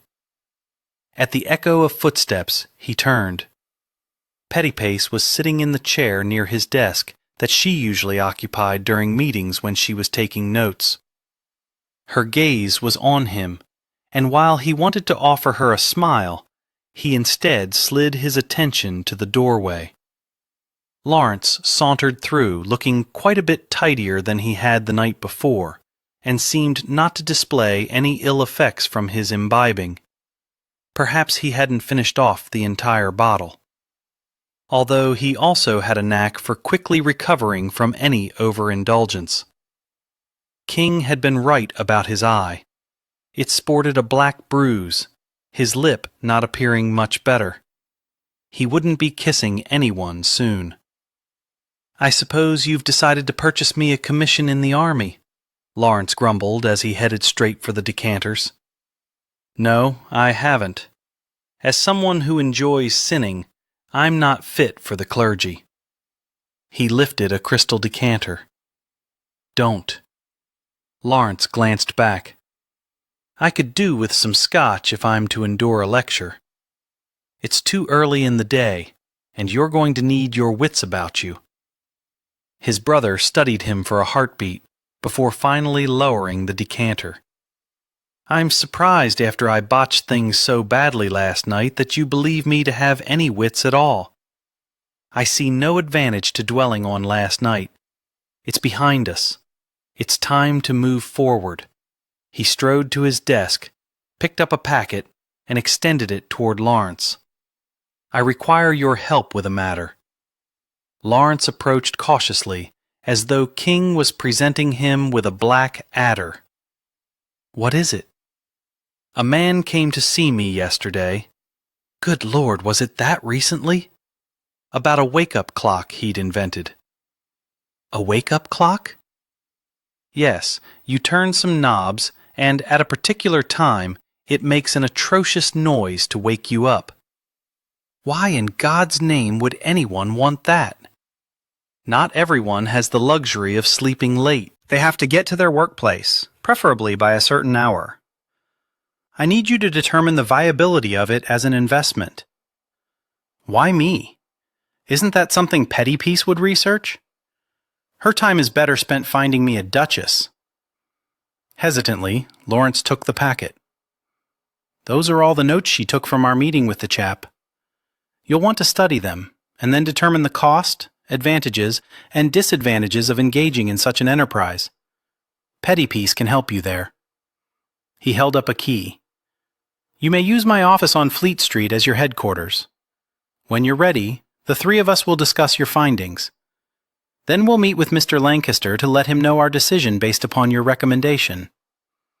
Lawrence plowed a hand through his perfectly brushed hair, causing it to look quite mussed. What if I get it wrong? Leaning his hip against his desk, King crossed his arms over his chest. Why should you do that? I've never done anything like this before.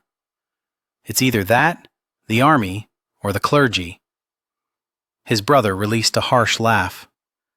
You're mad to put this in my hands. You wager, do you not? Pettypiece asked. It's not that different. You take the information you know and determine the odds of success. As you learned last night, I'm bollocks when it comes to wagering. With the same encouraging smile she'd offered Lancaster, she rose to her feet. Everything has an element of risk. The more information you gather, the better able you are to evaluate the probability of success. As the Duke pointed out, you're not going to be making the decision by yourself. He has the experience to take the information you provide and guide you in the right direction. I'm rather certain he made mistakes in the beginning, but they didn't destroy him, did they? That stung. That she should think he hadn't always judged correctly. He hadn't, but still, he'd have preferred she believe him infallible. I don't even know where to begin. I made some suggestions, she assured him. Your brother can offer more. All right then. He met King's gaze. You won't be sorry for trusting me with this. It never occurred to me I would be. Now, on to a less pleasant matter. I require a list of your debts so we can get those sorted and they aren't hanging over you. Pettypiece lowered herself to the chair and began scrawling the names of the places. Lawrence, somewhat embarrassedly, thank goodness, recited for her. King should have paid more attention to how his brother was spending his time. Lawrence had been 15 when King had become Duke at 19 and begun sorting out the mess his father had made of things. He'd wanted Lawrence to have a much easier life, just as he'd wanted his mother not to have a care in the world. But he could see now that a young man did need a purpose other than play. He could also see the kindness with which Pettypiece repeatedly assured Lawrence that he hadn't mucked things up beyond repair. He wondered why he'd never noticed how soft she could be. With him, she was all tart and business and efficiency. He valued that aspect of her. But the gentleness in her, he yearned for that as well. He had business to which he needed to attend, and yet he found it nearly impossible to look away from her. Wished she'd remove her spectacles so a few wisps of her hair might escape their bounds. Imagined himself removing the pins until every strand tumbled around her shoulders and down her back. Whatever was wrong with him to be so drawn to her of late? She wasn't a great beauty, but there was a prettiness to her that began deep within her and flowed outward to the surface. It made her eyes shine and her smile joyous. And that smile made her lips the most kissable appearing pair he'd ever encountered. What a mistake that would be. To kiss her. To give any indication at all that he wanted her. It would make matters awkward between them, and she might decide that she couldn't remain in his employ. He couldn't fathom the bleakness of a day without her in it. Chapter 6. The advantage to being employed by the Duke of Kingsland was that Penelope had access to all his contacts, including his investigators and spies. So it was with a great deal of ease that she was able to find the location of the Fair Ladies and Spare Gentlemen's Club, known more intimately as the Fair and Spare. She stood across the street from it now, striving to gather up the courage needed to walk in. For the past 3 days, ever since that morning in the library when Kingsland had given his brother a task, the Duke had been scarce. He had spent a good part of his time seeing to one matter or another, and had gone out each evening to have dinner elsewhere. He'd been uncharacteristically secretive, not bothering to enlighten her regarding his plans, while she had made a trip to his library during the late hours, hoping her path might cross with his, and he would once again invite her to have a brandy with him. Her hopes were repeatedly dashed when he never appeared. If she didn't know better, she'd think he was sleeping elsewhere. But each morning he was there at breakfast, discussing what he needed of her for the day. Yet something had changed. He seemed done up as tight as a drum. Not a single smile or a chuckle or even an inquiry as to her well-being. While she fully understood that an employee did not become friends with her employer, that one of common birth did not become friends with an aristocrat, she allowed herself to believe they shared some sort of personal bond that deepened their relationship and made her slightly more than staff. More fool she. Well, she'd never been one to feel sorry for herself. She was in charge of her destiny, and if he could seek out companionship, so could she. Taking a deep breath, she crossed the street and marched up the steps to the behemoth of a man who guarded the door. "Hello, I'm here to inquire about membership." With a grave nod, he opened the door. "First room to your right." That was easier than she anticipated. As she entered, she heard a cacophony of laughter and the din of voices coming from down the hallway and up the stairs. The first room to the right resembled a parlor. While a few chairs circled about, no one was waiting in them. A man sat at a small desk in the corner, near the window, but she chose to approach the woman occupying the larger desk in the center of the room. "Good evening. I'd like a membership." "Name?" "Penelope Pettipace." The woman began rifling through a small stack of cards. Once, twice, looked up at Penelope, rifled again, set them aside. "I'm not seeing that you've been referred to us." "Referred? Someone must refer you in order for us to grant you membership. Without a referral, I'm afraid you'll need to remove yourself post-haste." "A referral is not a very practical means for gaining members. Membership is only conferred upon those who someone can vouch are not gossips." "I assure you I am no gossip. Someone else must do it." What poppycock! She'd never heard the like. Why hadn't the investigator told her that important tidbit of information? "Surely you can make an exception." "I'm afraid not." "This is ridiculous." "You'll have to find someone to recommend you." "But your membership is secret. How would I even determine whom to ask?"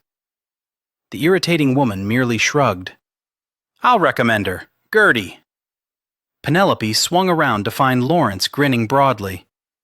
"My lord, Miss Pettipace, I certainly never expected to find you here." "Nor I, you." He shrugged. "This place was created by a second son for second sons."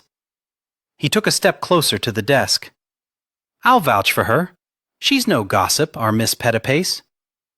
She was surprised he waited patiently while she filled out her membership application, handed over a stipend as her yearly dues, and had the young man at the table draw her likeness on her membership card. "Simply show that to the man at the door the next time you come," the skilled artist told her. The man at the door, the fellow she was fairly certain could snap anyone's neck without breaking a sweat. "May I interest you in joining me for a drink?" Lord Lawrence asked. "That would be lovely, thank you. But only a drink." She certainly wasn't going to seek out companionship with the Duke's brother. He escorted her along the hallway to a room filled with people, talking and sipping their beverages. A man stood behind a long counter, filling glasses with various libations. After getting them both a red wine, Lawrence guided her across the room to a small table with 2 chairs. As she took her seat, she noted that most people stood, no doubt because that made it easier to flit about from person to person until interest sparked, took hold, and hinted at commonalities, or at least a desire to explore where further conversation might take them. "It was your idea, wasn't it?" She jerked her attention to Lord Lawrence. He hadn't asked a question, but rather had issued a statement. He shared his brother's dark hair and eyes, but not the seriousness. His burdens weren't nearly as heavy. "I beg your pardon?" "Giving me a task. That was your idea." She took a sip of the excellent wine. "I might have suggested you lacked purpose." He laughed robustly. "You don't consider gambling a purpose?" "Not really, no. And you don't appear to be very good at it." Another laugh before he sobered. "Does he know you're here?" With a shake of her head, she looked back at the crowd. Few groups contained more than 2 people, but no one seemed to be permanently engaged, and they moved on easily enough. "I doubt he would care." "I suspect he would care very much." She wasn't going to hope he spoke true. The Duke would soon be lost to her completely. She gave Lord Lawrence a challenging glower. What his staff does once the sun retreats is really not his concern. "You believe you are only staff to him?" "Of course I am. I'm his secretary, nothing more." "Ah, Miss Pettypiece. I'd always considered you the smartest among us. Granted, I do believe he values me, but only to the extent that I lessen his number of duties by handling the more boring tasks for him." "He invites all his servants to have a drink with him?" "That was happenstance. And he certainly hasn't done it since. As a matter of fact, he's rarely about of late.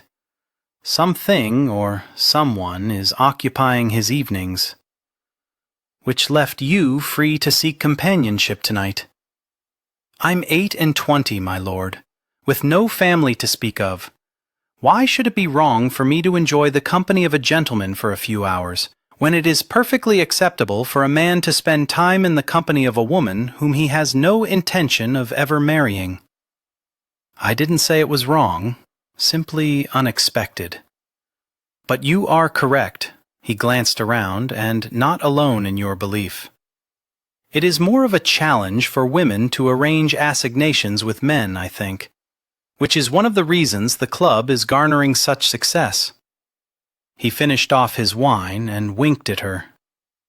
"Enjoy the hunt, Miss Pettypiece." "You as well, my lord." After he left her, she sat for several minutes savoring her wine, wondering what in the devil she was truly doing here. If only the Duke hadn't invited her to join him for brandy in his library, she might never have noticed how extremely empty her evenings were. Oh, she spent some time visiting with Lucy and 1 or 2 other servants, but it wasn't as rewarding as spending time in the company of a man she admired. After the work was done, when they were free to delve into secrets. Not that either had revealed any, but still, the potential had been there, along with the occasional heated look and the pondering of, what if? What if he wasn't a duke? What if she wasn't charged with finding him a wife? What if she intrigued him as much as he did her? And if wishes were horses, well, she'd have to learn to ride a horse, wouldn't she? Being here tonight was just as challenging because she never flirted with a gent before, had previously avoided seeking out the attention of one, because she always worried that actions she'd taken in the past might surface to ruin things. But enough years now separated her from them, so surely she was safe. After standing and handing her empty glass to a passing footman, she was tempted to claim another, but needed her wits about her as she strolled through the throng. Smiling here, nodding there, she wondered how one even began to determine who might appeal. No gentleman was as handsome as the Duke.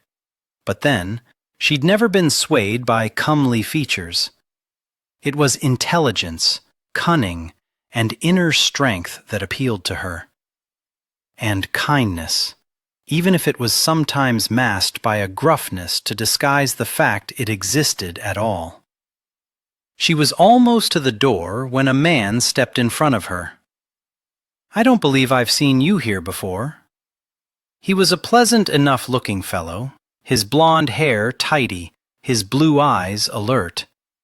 His voice polished, but she caught an undercurrent of the street in it. "I've only just become a member." "How fortunate for me." She furrowed her brow. "How is it fortunate for you?" "It's given me the opportunity to meet you." "But having just met me, you're a bit hasty in your assessment. It might not be fortunate at all." He blinked, grinned. "That is indeed true. However, I lean toward optimism. Allow me to introduce myself. George Grenville, at your service." "What sort of service do you provide?" He laughed. "You are quite literal." "I am, yes." She was in over her head. Her life had not allowed for moments like this, striving to be intriguing, to meet someone who was not a matter of business, whom she wished to know better. "And you are?" he prodded. "Oh, Penelope Pettypiece." She held out her gloved hand.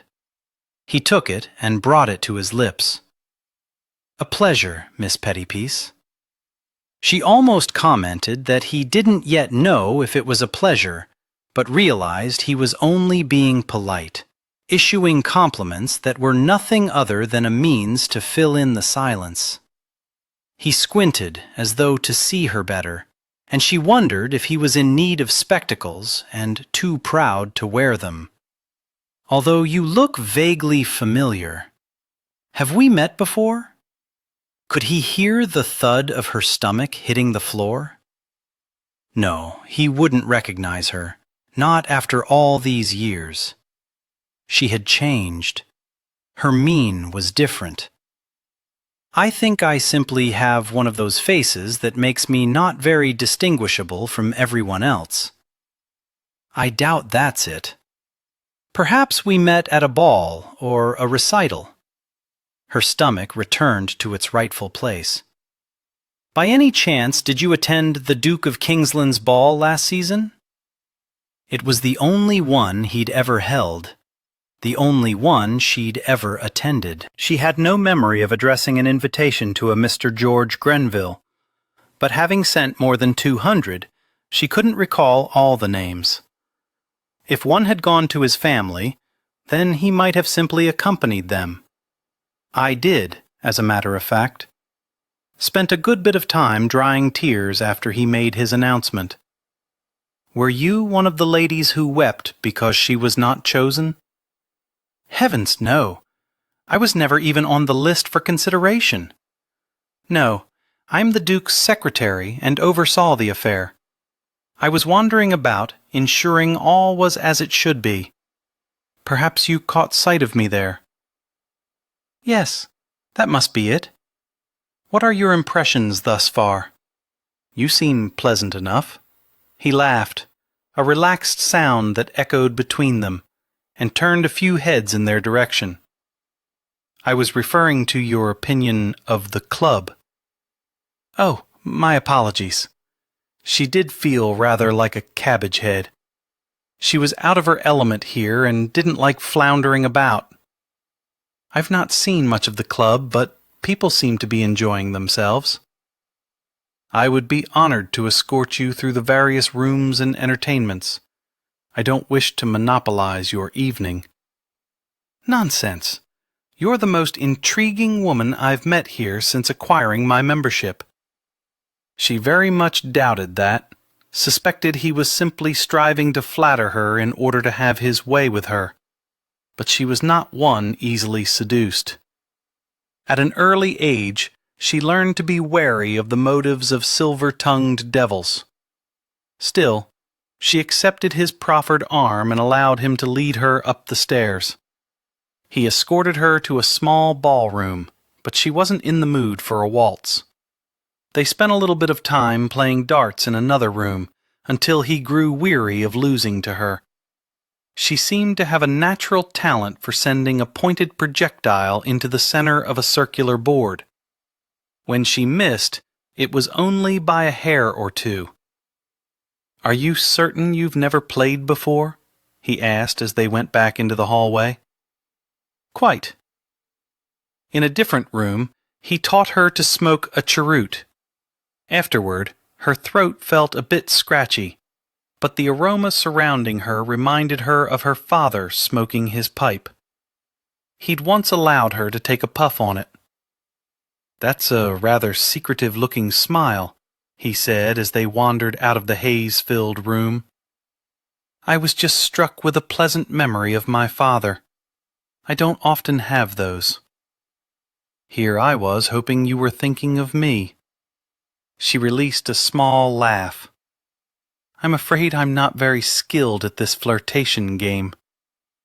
"At least you're honest, and a gent knows precisely where he stands with you." Except for Kingsland. He didn't know how she truly felt about him. Some matters were best kept to oneself. "Are you always honest with the women you escort through here?" "I try to be. At this moment, I would very much like to take you up to the next floor." His voice had gone low and slow, as though he was saying more than he was. "And what is up there?" "Private rooms. For exploring." "Exploring each other, I presume?" "Indeed." He appeared incredibly pleased by her response. "Would you care to accompany me?" His hair was the wrong shade, his eyes the wrong color, his jawline not pronounced enough. He was a couple of inches too short. "I don't know you well enough." "With privacy, we could quickly remedy that." "I like you, Mr. Grenville, and have enjoyed our time together. However, I apologize if I gave the impression I was here tonight for more than a scouting expedition." "I completely understand, Miss Pettipiece. A woman needs to exercise caution. To be honest, my esteem for you is greater because of your prudence." Taking her hand, he brought it to his lips. "Perhaps once we get to know each other a bit better, you'll realize you need not be so wary. Enjoy the remainder of your evening." He left her then and approached a woman who was studying a painting of a couple locked in an embrace. Based on the smile his new partner gave him, she suspected they were quite familiar with each other, and would no doubt journey up those stairs together. A couple of other gentlemen introduced themselves, but she didn't spend long speaking with them. Her head had begun aching, no doubt from her time in the smoking parlor. Little wonder it was a separate chamber in most homes. Accustomed to hours working in solitude, she found it rather taxing to spend her evening in the company of so many others, constantly smiling and engaging in conversation with people she didn't know, even if she did consider them interesting and looked forward to becoming better acquainted over time. Still, a weariness soon overtook her. When she left the club a little before midnight, she was glad she'd come, but thought she might need a few lessons on the art of flirtation before she returned. King was in a wretchedly foul mood. Pettipiece had not joined him for breakfast. In his effort to put distance between them, it had become his favorite hour of the day, the one time when he didn't have to come up with an excuse to see her. It was their routine. While he could call for her whenever he wanted, he'd begun limiting how many times he yanked on the bell pull in his library, how often he summoned her. But he jerked on it so hard now that he nearly tore it from its mooring. He required an update on how his brother was making out gathering his information. Lawrence hadn't come to King for any guidance, and while he admired his brother's independence, he also worried that Lawrence might muck things up and an opportunity would slip through their hands. Besides, he just wanted to spend time in her company. He'd avoided her yesterday after breakfast simply to prove he could go an entire day without sight of her and not suffer for it. Unfortunately, he had suffered. He'd missed her rare smiles, her rarer soft chuckles, her voice. He'd missed the fragrance of her. He'd missed the challenge of her. She forced him to look at things from impossible angles, to consider what he hadn't before, because he found himself yearning to sit in his library in the evening on the off chance she came to retrieve a book, so he could invite her to join him for a drink. He'd gone out every night. Gone to clubs with the chessmen, a pleasure garden with Bishop, a gaming hell. Boring, boring, boring. So deuced boring. Every hour away from her. She constantly haunted his thoughts and confused him. When had she become such an integral part of his life beyond business? It was simply the familiarity of her. Other than his mother, he'd never had a woman in his life as long as he'd had Petty Peace. It was natural that he would have a care for her. It was also natural that he would spend 2 hours with a jeweler the day before, striving to find a gemstone that mirrored the shade of her eyes. The emeralds had been too dark, lacking the shine for which he searched. The gift would have been inappropriate, and yet he no longer wanted to give her gold-nibbed pens. He wanted to present her with something demonstrating her worth to him could not be measured. Something of a more personal bent. Keating strode silently into the room. "Your Grace, you rang for Petty Peace?" "I did, some time ago." She never kept him waiting, and he wasn't going to stand for her doing so now. Just because they'd sat in here in camaraderie and sipped brandy, and he yearned for those moments again, did not give her leave to ignore his summons, or to answer it at her leisure. "She is indisposed." "Indisposed? In what manner?" Keating took a step back. Not that King blamed him. He'd unintentionally roared those questions, and they were still echoing through the cavernous chamber. The butler cleared his throat. "She is unwell." He came up out of the chair with such force that it nearly toppled. He was not a man prone to panic, but if the pounding of his heart was any indication, he'd just taken up the practice. "What precisely do you mean by unwell?" "She assures me it is nothing to worry over. A bit of fever." "Fever? Petty Peace does not get ill. Illness wouldn't have the gall to visit upon her." King was already on the move. "She could be on her deathbed, and she'd answer my summons." But even as he said it, he knew it for a lie, but also knew it was the only thing that would prevent her from coming to him. He'd just passed Keating when he came to a staggering halt and glared at the man as though all of this mayhem was somehow his fault. Especially as King had just realized something of paramount importance. "Where the bloody hell is her chamber?" "This way, sir." He followed Keating into the bowels of the servants' area, all the while refraining from shoving the stately man and ordering him to move his feet faster. The butler walked as though there was no need to hurry, as though unaware that even now Petty Peace might be drawing her last breath, would do it without knowing King had come to her. After passing by the kitchens, they went to a set of stairs. Up they climbed, one step at a time, when King wanted to take 2 or 3, as many as possible, to shorten the distance between him and his secretary. Finally, at the top of the stairs, Keating led him to a door and knocked. Even knowing it was an irrational action, King had an urge to kick it in. Instead, when no answer came, he edged his butler out of the way and shoved open the door. The small, windowless room caught him by surprise, as did the sparse furnishings. A bed, a bedside table, a wardrobe, and a wooden straight-backed chair. Was that where she read? No. She would lounge on the tiny bed with the brass headboard. The tiny bed upon which she was presently curled on her side. Near her head, a cat licked its paw and studied him, leaving him with the impression the creature found him lacking. As he wasn't one to visit the servants' areas, he wasn't aware the creature had a home here.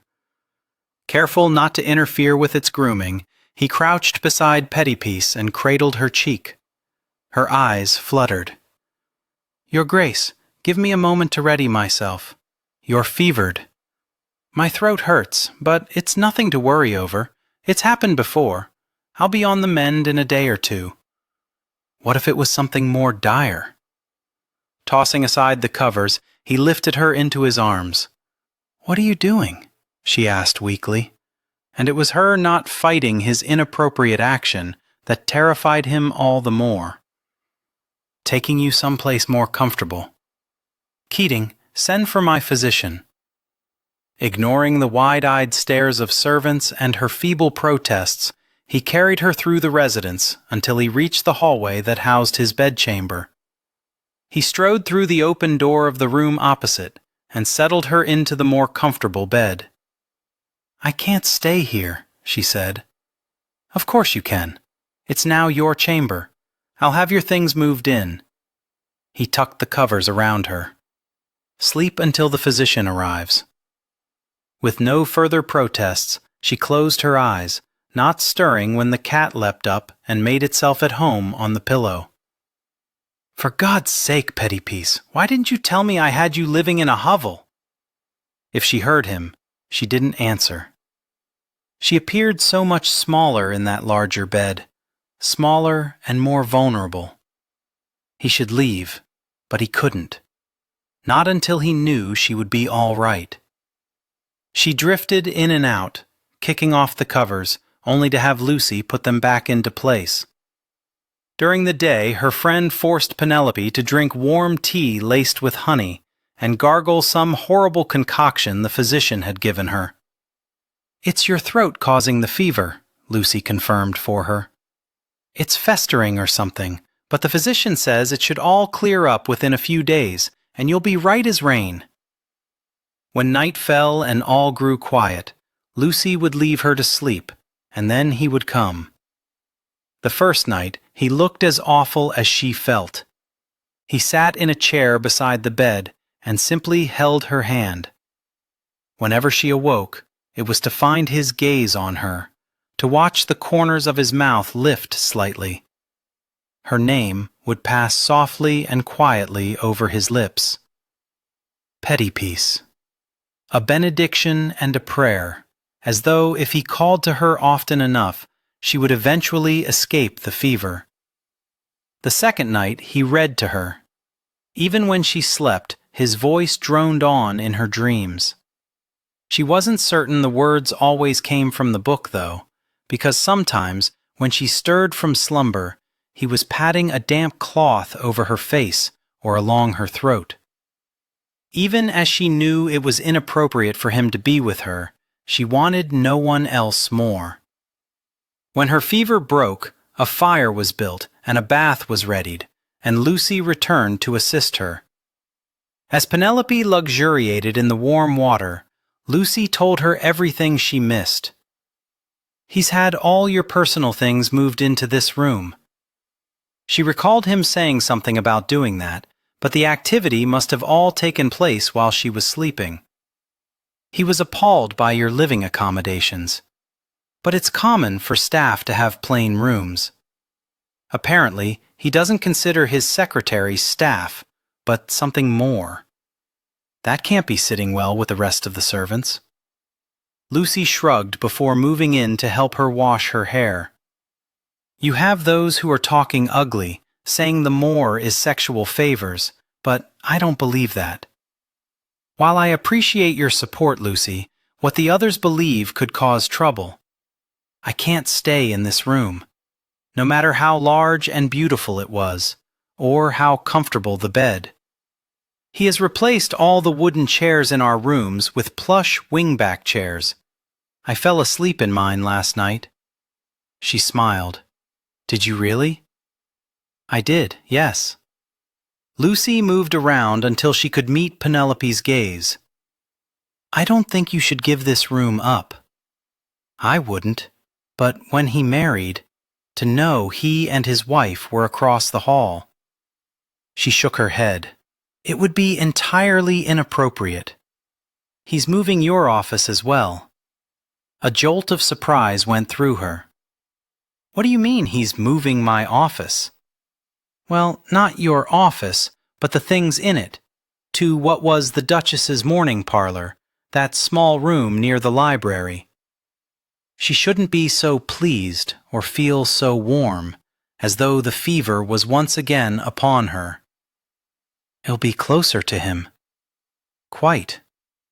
Lucy bit down on her lower lip, her expression one of glee. Honestly, Pen, you should have seen the way he looked when he came for you. He was a knight on his way to rescue you from a dragon. She couldn't stop herself from laughing. Lucy, you read too many fairy tales. I promise I am not exaggerating. When he carried you out, my heart melted. He was so fierce, I knew you wouldn't die. I don't think I was ever in any danger of dying. It was just a tender throat. I was plagued with them when I was younger. It had been deuced irritating sensing it might be happening again, after so many years of being dormant. She'd hoped it was just the dryness of the wine or smoke from the cigar. Lucy glanced around. I wouldn't care about the gossip, Pen. I wouldn't give up these nice accommodations. Besides, they all think it anyway. She suddenly felt more ill than she had when she was fevered. Whatever do you mean? The maids, even some of the footmen. All the nights when you're with him late, I know you're working and I tell them so, but they think you're making a stitch with him. Making a stitch? Having a casual affair? Bloody gossips. As though any of it was their business.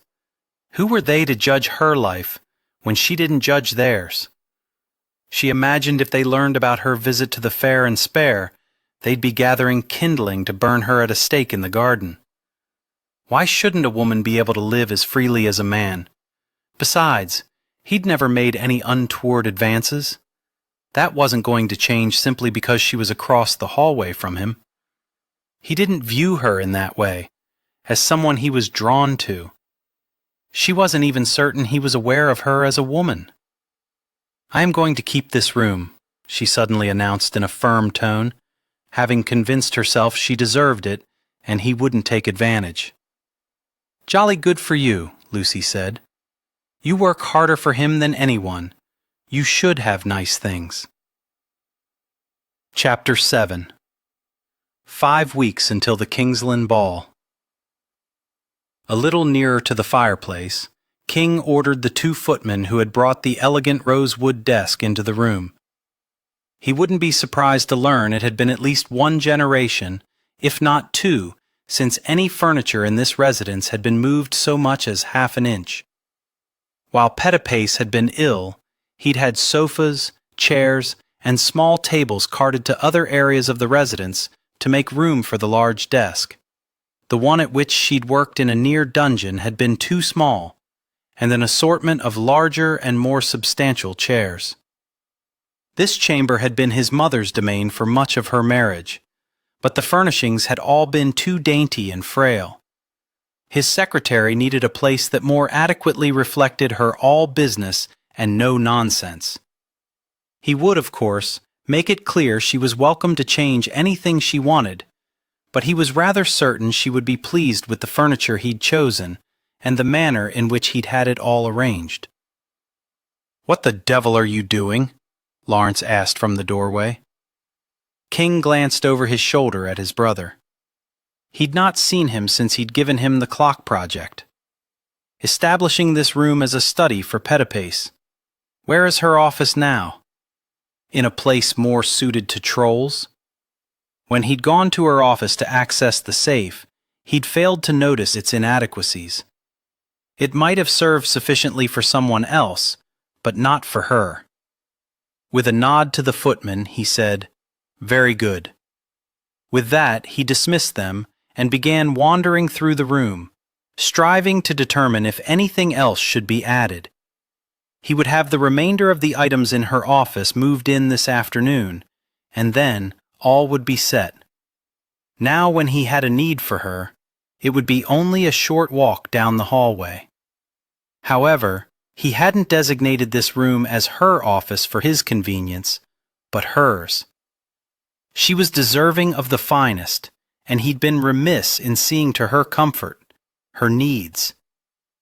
"Where is she, by the by?" Lawrence asked. "Recovering from an illness. Her fever had finally broken that morning, but he expected her to rest for a couple of days." "She's been unwell?" "Fever, nasty throat. On the mend now. I thought she looked a bit poorly at the Fair and Spare." King swung around to see his brother's eyes had gone wide in horror. "The Fair and Spare? Bollocks! Forget I said anything. We're not supposed to reveal who we see there. They'll take away my membership. They'll—" He slashed his hand through the air. "I'm not going to tell anyone. But what was she doing there?" Lawrence shrugged.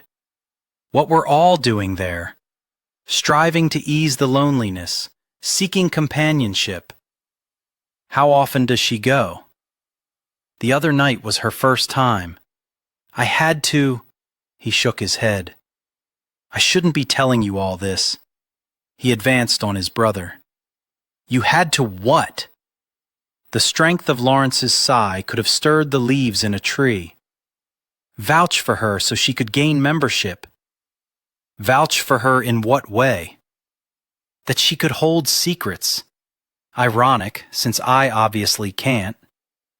He didn't want to think of her being lonely, of turning to strangers for companionship, of being desperate enough for company, yearning so much for someone to make her feel treasured that she would go to a place where first one had to acknowledge their lack of being wanted. She was wanted by a man who shouldn't want her. In somewhat of a trance, he walked to the window. Her previous office had no window, but this room had a large, glorious one that gave her a view of the gardens. She could enjoy sun and rain and snow when they weren't at the estate. What was her office like there? Probably as atrocious as the one in the servants' area. Why had he given no thought to her comfort, to what she deserved? Had taken her for granted, this woman who was such an important part of his days, who had begun to haunt his dreams. What if she met someone who would show her the appreciation she warranted? Someone like Bishop with winks and promises of spoiling her. Someone who wanted to take her away from him. Someone she wanted to take her away? "You won't tell her?" Lawrence asked. That no matter how he tried to keep himself occupied, her presence invaded every thought. That he wanted to share with her everything he saw or heard when she wasn't with him. That he was constantly speculating on what she was doing. He gave his head a shake. No. He realized Lawrence had approached, and King hadn't even heard him. So deep in thought had he become. "I think Petipace became ill because I've placed too much of a burden on her, expecting her to do everything, helping you and me. We'll need to hire you a secretary." All right. He was also going to hire an assistant for Petipace to take care of the mundane. She was much too valuable for things that required no thought. "Why are you here?" I've gathered enough information that I believe we can make an informed decision regarding Mr. Lancaster's invention. Good. When Pettipies is fully recovered, I'm fully recovered now. He swung around with such haste that he might have lost his balance if he hadn't a sturdier build. Never in his life had he been so relieved to see someone strolling toward him. In spite of the physician's reassurances she was likely to recover with no ill effects, he had calculated odds using worst-case scenarios. Pettipies, who always saw the silver lining in the blackest of clouds, would have been appalled by the dark path upon which his fears had journeyed. He couldn't imagine a life in which she wasn't handling his affairs.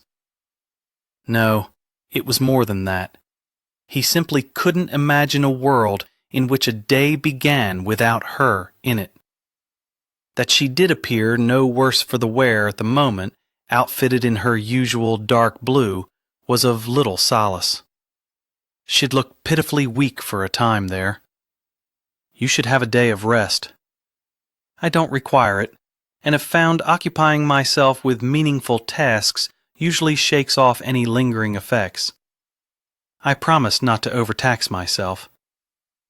In that case, he took several steps toward her before waving his arm in a circle to take in the room. Welcome to your new office. She glanced around, a ghost of a smile on those lovely lips that had chapped with fever, and to which he gently applied a salve in order to prevent them from going so dry they bled. She had been sleeping at the time, hadn't moved so much as an eyelash under his ministrations, and he wondered if she even knew of his care for her. Her gaze returned to him, her green eyes filled with a softness that delivered a blow to his solar plexus more powerful than anything that had ever been dealt with a fist. Thank you. You don't have to thank me for something I should have provided long ago. It irritated the devil out of him that she'd not demanded more, that he'd viewed her as a fixture in his life and taken so much about her for granted, that she would always be there, would always be content, that she would never consider that something better, more fulfilling, might reside elsewhere. Regarding the bedchamber, don't even consider returning to that depressing room where you slept before. Must I remind you that I am staff? You are not staff, Pettipies. You are my right hand. Were you a man, as soon as you made yourself invaluable to me, you would have negotiated a separate residence into part and parcel of your yearly earnings. As I cannot, in all good conscience, be responsible for a woman living alone, you'll have to make do with one of the lavish chambers here. Select one in another wing if you're not comfortable with the one in which I placed you. I accept the graciousness of your offer. However, the servants will talk. Then they will be let go. You are not deserving of their salacious gossip. I know few ladies who are as above reproach as you are. I've never had any patience for wagging tongues. Which is the reason I like you so well, Pettipies. You do not traffic in rumors. The reason? One of the reasons, surely. But it was a minor one. Not that he was going to list all the things about her that he liked and favored. Things he'd only recently begun to parse. His impassioned homily seemed to have left her speechless, because she glanced around the room again, cataloging various aspects of it. You may, of course, change anything in here to suit you. I like it as it is. Her sudden smile radiated through the room. Shall we test it out and see what Lord Lawrence has to reveal about Mr. Lancaster's invention? He gave her an hour to gather her things from her office below stairs, with the aid of 2 footmen, because she wasn't to tax herself. It had been years since anyone had given her so much attention, had cared about her well-being to such a degree. She was finding it a bit overwhelming. After being independent and on her own for so long, she was struggling to determine if she liked having someone take such ardent interest in her welfare. But wasn't that part of the reason she'd gone to the club the other night? To find someone who would appreciate enough about her to want to spend an evening with her. Or several, for that matter. She had just finished arranging on her desk all the small items the Duke had given her over the years when he and his brother strode into the room. Lord Lawrence arrived with his usual swagger, but it contained more confidence now than entitlement. She was glad to see it. As for the Duke, he always exuded confidence, as though it had been woven into the very fabric of his character. He stood before her desk, his gaze lighting upon all the various tokens of his appreciation. She felt rather silly that each held a place of honor where it could be easily viewed and had not been shoved into a drawer. Not even the gold-plated ruler he'd given her one Christmas, which she had recently used to create the grids to help her narrow the selection for wife. The butcher paper she'd written on was now rolled up and resting in a corner. She hadn't wanted it covering the beautiful rosewood desk. He lifted his eyes, dark and knowing, to hers. She treasured these small gifts. Heat swarmed through her cheeks. Never before had he visited her in her office. When she first come to work here, Keating had escorted her to it and to her small bedchamber. She hoped Kingsland attributed the color in her cheeks to her recent illness. With a nod, he settled into the plush chair. "Right then, Lawrence. Share with us what you've learned." Penelope opened her notebook to begin making notes, only she didn't need to, because Lord Lawrence had written out 3 times everything of importance and handed her and the Duke sheaves of paper. She was impressed with his attention to detail, was glad to see he'd taken the task seriously. As he waxed on regarding his findings, without giving the impression she had diverted her attention, she managed to look slyly at the Duke. Shocked to discover his gaze rested squarely on her. It was not as impartial as it had once been, as though her illness had made him reevaluate how easily he might lose her. As though it would matter if he lost her. She realized what had been lacking at the club. A gentleman who looked at her with such intensity that while he might be focused on her face, she felt his perusal from the roots of her hair to the tips of her toes. She suddenly wished she wasn't in her somber dark blue, but instead was wearing a beautiful gown of green that left skin exposed, that made him want to trail his enticing mouth over her flesh, aroused by his attention. She may have been fevered and feeling rotten, but having him carry her through the residence had been one of the more heartwarming experiences of her life. "What do you think?" Lord Lawrence asked. The Duke's gaze slid away from her. "I think we should send a message to Mr. Lancaster and have him meet us in your office Monday. Do you agree we should invest? I think you've made a sound argument for doing so. I also applaud you recommending the use of an existing factory that can easily shift gears to make this product. What think you, Pettypace?" "I agree. I shall be one of the first to purchase a wake-up clock." Lord Lawrence laughed.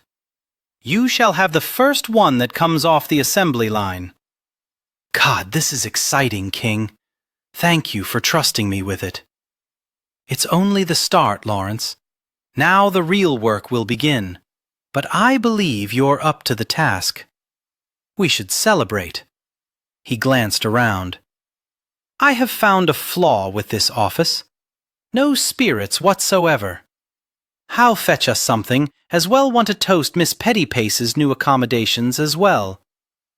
As Lord Lawrence strode out of the room, Kingsland stood and moved around the edge of the desk until he was able to hitch a hip onto one of the corners on her side. "This desk suits you. I feel as though it rather swallows me up, but I do like all the space of it." He picked up the paperweight with the early bird proverb. "You are the only woman I have ever known who is prompt. I see nothing to be gained in being tardy." Did she have to sound as though she had yet to learn how to take a breath? He set the marble block down exactly where it had been. She wasn't surprised it required no straightening whatsoever, as they both shared an appreciation for precision. For at least a week, you are not to overly tax yourself. I have decided Lawrence needs his own secretary. Perhaps you can assist him with the interviews, since you are familiar with the duties and skills we require. I'm more than happy to do so. You should also hire an assistant for yourself. Your Grace, don't look as though I've slapped you, petty piece. I find no fault with your work. It's excellent. I rely on you heavily. But you should have someone to take care of the mundane matters. Where he was concerned, she found everything to be important, but it would be a relief to have some help. Thank you, Your Grace. I shall begin the search for someone immediately. Good. He studied her for what seemed an eternity. I was surprised to discover you slept with a cat. Sir Percival. P-U-R-R. He grinned. Because he purrs, I assume. Quite often, but he's no trouble. I've had him since he was a kitten, and he's quite independent, really. Like you. I'm remarkably grateful you recovered. The statement warmed her in ways it shouldn't, as though it held a deeper meaning, a stronger sentiment, when it couldn't. As am I, although I don't think I was ever in any danger of not doing so. You are incredibly important to me, petty piece. Had he suddenly lifted his backside from the edge of the desk and stripped off his clothes, she'd have been less surprised than she was by the words he'd uttered. Not that he felt that way, but that he'd given voice to them. She hardly knew how to respond. I don't know if I've been particularly good at demonstrating my regard for you. You are irreplaceable. You are extremely kind to say so. Kindness has nothing to do with it. It is fact. But there were other facts as well. Facts that should not be. You tended to me while I was ill. Some, yes. You are a duke. A duke shouldn't tend to staff. His grin was self-effacing. A duke can do any damn thing he wants. She released a bubble of laughter. Their gazes held, and she wondered if he could see into her heart, if she should open it fully and allow him to glimpse all the love she held for him. But what good would come of it? To reveal all would serve only to make things awkward between them. Slowly, ever so slowly, he reached out and tucked a stray wisp of hair behind her ear. Placing an elbow on his thigh, he leaned toward her. Petty piece. Here we are, Lord Lawrence announced as he strode back in, 2 snifters dangling between the fingers of one hand, a third held in the other. Kingsland slid off the desk. I was just explaining to Petty Piece that she is not allowed to take ill again. Is that what he'd been doing? She could have sworn he was on the verge of kissing her. Rightfully so. Lord Lawrence set a snifter in front of her and handed another off to the Duke while she slowly came to her feet. My brother would become quite lost without you. I shall do all in my power to remain well then, she said. Kingsland lifted his glass. To success with Lawrence's new business venture. It's our venture, Lord Lawrence corrected him. You did the work. It's yours. I wasn't expecting that. Money will be needed. He'll provide it. Reasonable interest. What if it fails? My coffers will be poorer for it, but at least I won't come after you with the, what did he call it? The pointed end of a knife? She could tell the younger brother was overwhelmed. Well done, Lord Lawrence. He snapped his attention to her. The poor man looked terrified. I have little doubt you will meet with success. You've too much of your brother in you not to. With a nod, he visibly swallowed before raising his glass. To my older brother, who has yet to give up on me. It was not often that Kingsland showed much in the way of the gentler emotions, so it was with some surprise that Penelope saw the softening in his eyes, the hint of embarrassment that his kindness was being recognized, and yes, the love visible for the span of only a single heartbeat, and yet so deep and profound that it took her breath. She'd always considered her heart foolish to latch on to him, but oh, it seemed it was far wiser than she'd ever realized. To see the potential of what this man could give from the depths of his soul. He who claimed to have no heart would cause any woman to deem herself fortunate to have it turned her way. She was going to redouble her efforts to find a woman worthy of his love. It couldn't remain bottled inside him, but needed to be set free. "What the devil have you done to my morning parlor?" With a start, Penelope looked past the two brothers to see the formidable Dowager Duchess of Kingsland standing just inside the threshold. Chapter 8. "Mother, I wasn't expecting you until August," King said as he crossed the expanse to greet the woman who had birthed him. The Duchess's hair was more silver than black these days, and she walked with a silver cane, although he wasn't quite certain she needed it. He suspected she used it because she believed it gave her an air of regality suitable to her position as a widow. "I'm leaving the country for a bit and wanted to visit with you lads before I left.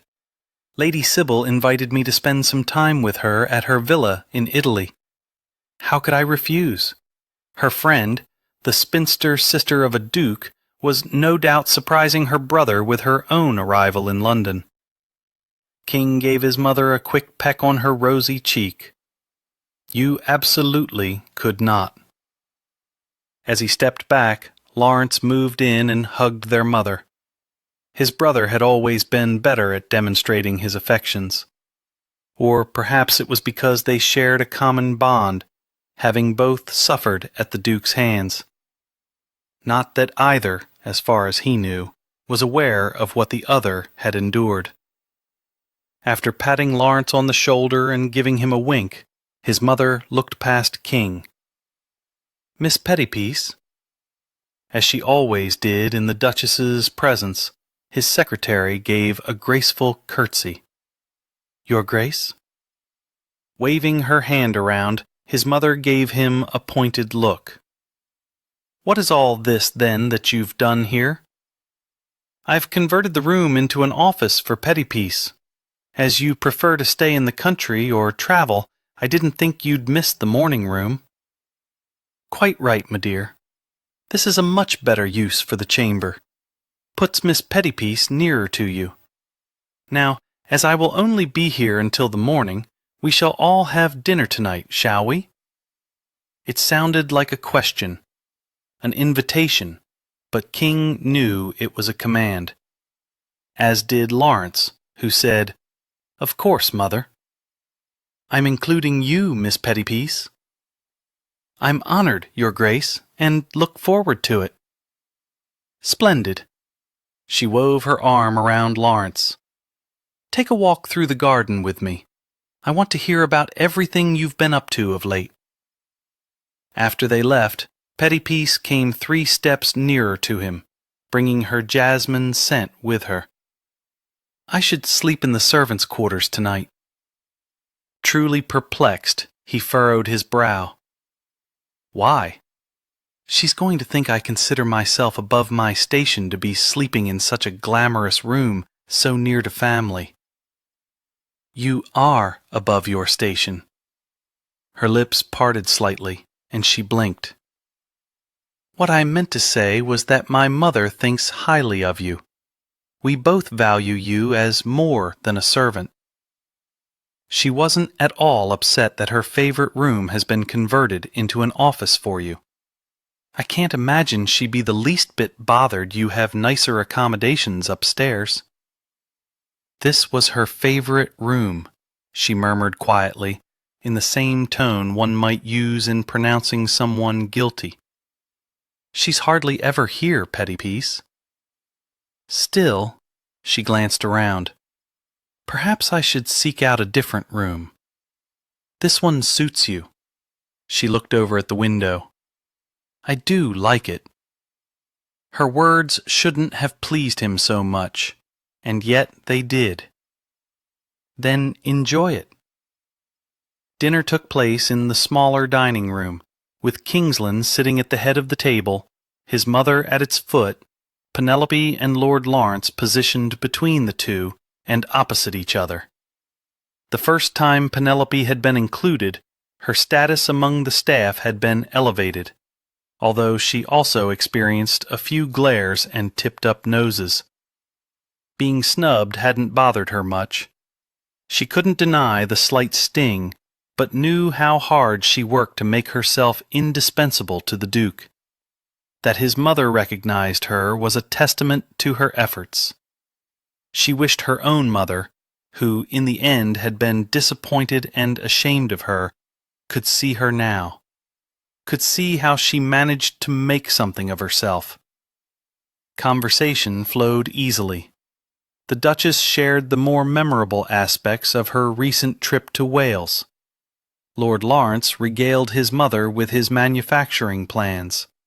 He'd never been so animated. Penelope glanced over at Kingsland. He gave her a small, soft, secretive sort of smile, acknowledging her role in his brother's changed mien. His acknowledgment sent her heart to galloping like mad, and she rather feared the flush taking hold was going to travel all the way up to her hairline and be visible for all to see. Hopefully, if they spotted it, they'd attribute it to the wine. She was grateful her fingers were steady as they wrapped around the stem of her wine-glass. She took a healthy swallow of the Bordeaux and didn't object when the footman stepped forward and refilled her glass. "I say, Miss Pettypiece," the Duchess began, "Hugh tells me he has saddled you with the chore of securing him a wife." "Mother!" Her pointed look cut the Duke off. While it appeared the Duchess could easily control her son, Penelope knew it happened only because he allowed it. It was an aspect to him that never failed to warm the cockles of her heart. "Yes, Your Grace, I am seeing to the task. How goes it? Will you share the name of the lady whom you have chosen, or will you torture me by holding her secret until the unveiling? I would never wish to torment you, ma'am, but I'm not yet that far along. I've narrowed the list down to a dozen or so. I hope to narrow it a bit further, and then intend to interview each of the remaining candidates." "Why is an interview necessary?" Kingsland asked. "I rather fear the ladies may have only included their best qualities in their letters, and for some, I'm failing to get a true sense of their personality or character. I thought if I were to visit with a lady in her residence, she would be more herself in her natural habitat." "You're putting a good deal more effort into the process than I did." "Yes, well," she saw no need to point out that perhaps the lack of securing additional details was one of the reasons his endeavor had failed so miserably. "I want to ensure I select wisely. After all, you will spend the remainder of your life with her. I'd rather your years not be fraught with discontent." "I dare say I am impressed with your devotion to the task, Miss Pettipace. I can certainly understand why my son values you so highly. However, if you wish to observe my future daughter-in-law in her natural habitat, I suggest you attend a ball. I'm rather certain you'll acquire a more realistic notion regarding her disposition there than while sipping tea in her parlor." The Duchess was no doubt correct on that score. Following his announcement during last year's ball, she'd seen ladies in tears, in anger, in gracious acceptance. In each letter, the lady had put her best foot forward. She would probably do the same in her parlor, hardly giving an accurate assessment of her character. While I concede you make a valid point, it would hardly be appropriate for me to make an appearance at a ball to which I've not been invited. You'll attend with Hugh, naturally. Penelope looked at the Duke, who stiffly lifted his wineglass as though he might like to hurl it across the room. I seldom attend balls, Mother. Why ever not? I suspect for the same reason you don't. I find them dull, and would rather engage in other activities. Becoming a widow granted me some liberties. Unfortunately, becoming a duke robbed you of some. But Miss Pettipace has the right of it. It is imperative you avoid another fiasco when selecting whom you intend to marry, or people will begin to think the fault lies with you rather than your method, the effectiveness of which I still question. Be that as it may, I believe it is to your good to make an exception and attend one ball so Miss Pettipace can engage in some espionage and better deduce who is best suited to carrying the title as the Duchess of Kingsland. Having dinner with him at the club had been one thing, but to have him escort her to a ball— Your Grace, people will talk. They generally do at balls, the Duchess said.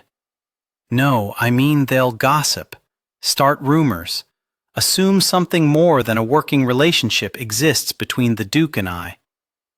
He's made no secret of how crucial you are to the state of his affairs. I can't fathom why anyone would think you accompanying him anywhere was out of place. And if they do, well, then shame on them. Her entire body was jumping with nerves because she wanted far more than she should to arrive on his arm at a ball, even if it was all fantasy and had the potential to break her heart when she witnessed him flirting with other women, giving them his attention, smiles, and laughter. Except Kingsland had no desire to go. She turned her attention to him. I consider the selection of your Duchess to be the most important task you've ever given me. It would behoove me to have all the pertinent information I require to see it justly done. She considered suggesting Lord Lawrence accompany her, although the sight of them together at a ball would certainly cause tongues to wag among those who had seen them speaking at the Fair and Spare. Kingsland released a put-upon sigh. Mother no doubt has the right of it. She usually does. I'd be honored to accompany you to a ball. A spark of joy leapt through her chest at the word honored, until reality caught hold, and she realized he probably uttered the word out of habit, the proper response drilled into him since he was in short trousers. Splendid, the Duchess announced. Now the matter is settled. Following dinner, Miss Pettipace, you and I will look through the invitations to determine the best ball to attend next week, shall we? Although phrased like a question, Penelope knew it was a command she had no choice but to obey. I've already sent the Duke's regrets for any to be held next week. A simple letter from me will easily undo it. He'll write it before retiring and have it delivered in the morning. Now, Hugh, darling, tell me how your friends, the chessmen, are managing these days. Will wedding bells be ringing for them any time soon? While Penelope had considered the plush wing-back chair near the window to be adequate for her purposes, it balanced the room and she couldn't envision she had spent much time away from her desk. The Duchess had ordered footmen to bring in a second matching chair, small tables to rest beside them, lamps, and 2 glasses of sherry. Now she sat across from the Duchess as the woman rifled through the invitations with a practiced hand. Fortunately, Penelope was in the habit of filing them away in order of date held, so it had taken no time at all to retrieve those scheduled for the following week. Ah, here we are, the Duchess said, smiling with satisfaction and waving the vellum. The Duchess of Thornley is hosting a ball Wednesday. I like her immensely. No airs about her. She is a wonderful hostess, and a crush of people attend her affairs. Curiosity about the tavern owner who married a duke spurring most of them, although I suspect a few want to witness her making a faux pas, but she has yet to satisfy them. And that, my dear, is the reason I believe you'll get a truer sense of the character of the women you are considering if you observe them at a ball. Are they snide in their comments? Do they gossip? Do they spend the evening smiling or frowning? I appreciate your counsel on this matter, Your Grace. The Duchess set the box of invitations on the table beside her, with the chosen one on top, and took her glass of sherry in hand. You don't consider me interfering? No, not at all. Good, because I wish to discuss another matter with you, and I do hope you won't take offense. Her stomach threatening to knot up at the serious tone, Penelope took a sip of her own sherry and waited. You will need a gown to wear to this affair. A wave of relief washed through her. I have a gown. The Duchess' lips flattened, and her eyes narrowed as though she were attempting to envision it. The one you wore last year? The pale green? Yes, ma'am. She gave her head a little shake. It will not do at all to display yourself in the same gown. I doubt anyone noticed me in it last year, or, if they did, would even recall it. Are you questioning my wisdom? Oh, no, Your Grace, absolutely not. 'Tis only that I have so few occasions to wear a gown that I can hardly justify the expense. As though a fly had suddenly appeared to irritate her, the Duchess fluttered her hand. You'll cover the cost. You'll visit my modiste tomorrow. In the morning, I'll send word to her to expect you. But the ball is only a few days away. It had taken a seamstress a couple of weeks to sew the pale green gown. Do not concern yourself. She will accommodate our needs. I will pay her well to do so. Penelope hardly knew what to say. Your Grace, while I appreciate your generosity, I simply can't accept it. I'm not going to the ball to be noticed, but rather to ferret out the information I need. I am rather certain my current wardrobe will suffice. Miss Pettypace, you have served my son faithfully for some 8 years now. Consider it a show of my appreciation for lessening his burdens. She was a bit surprised to discover the Duchess knew precisely how long she had worked for Kingsland. Don't allow your pride to prevent my joy in gifting you with this, the Duchess added. Such earnestness in the woman's tone and expression took Penelope off guard. How could not accepting a gift, one that would be costly, make her feel incredibly selfish? Yet it did. And if she were honest, she wanted something a bit more daring than what she already owned.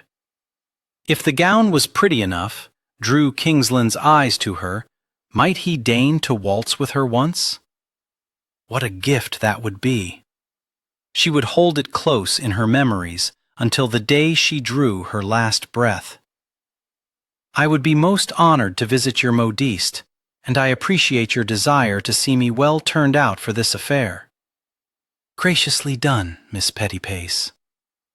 After taking a sip of her sherry, she settled back into her chair and gazed out the window. Before you, he had a challenge of it keeping a secretary for any length of time. He has such exacting standards, applies them most harshly to himself, I think. His father was not one to condone mistakes, you see, no matter how slight.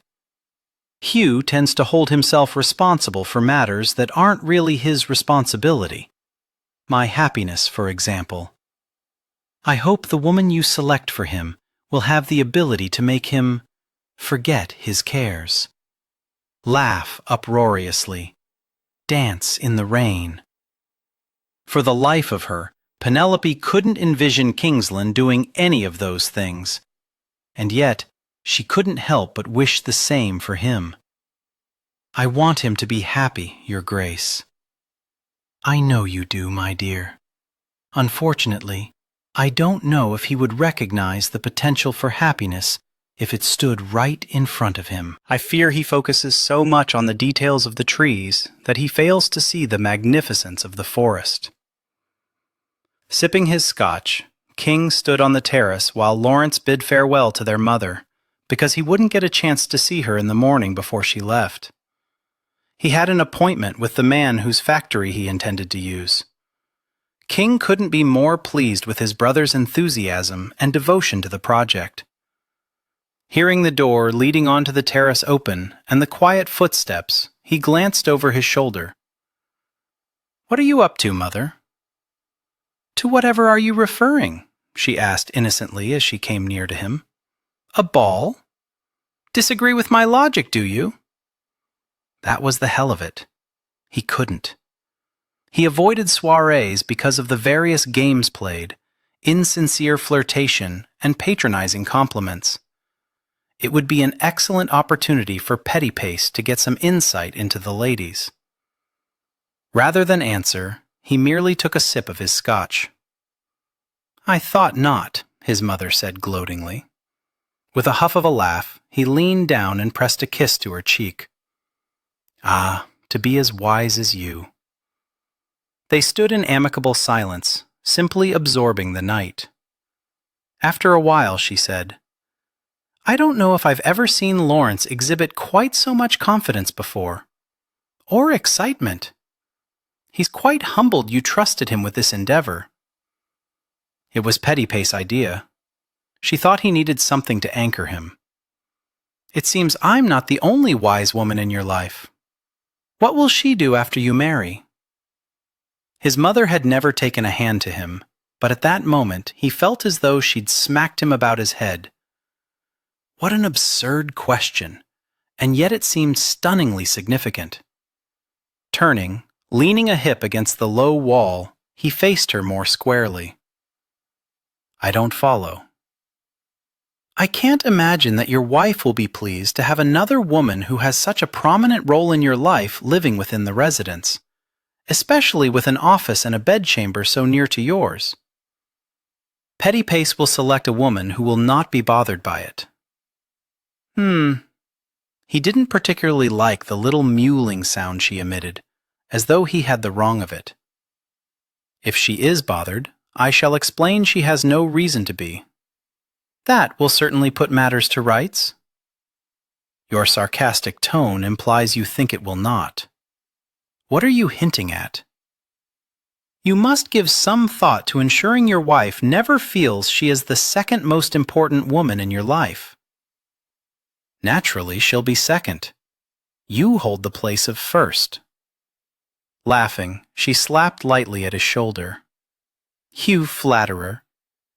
She studied him, gave her head a little shake. "You're not taking my words seriously.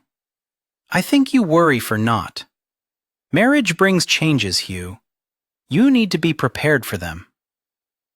Why did her words cause an unease to settle in the pit of his stomach? Of course marriage brought changes. He was well aware of that fact. It would bring a wife, and eventually, an heir. But Pettypace would schedule his day so he was available to devote some time to his wife and children. "How long will you be at the villa?" he asked, wanting to change the subject. "I'll return a few days before your ball. But now I must to bed, as I'll be leaving quite early in the morning. Sleep well, my son." "Pleasant dreams, Mother." She left, but her words remained, lingering in his mind.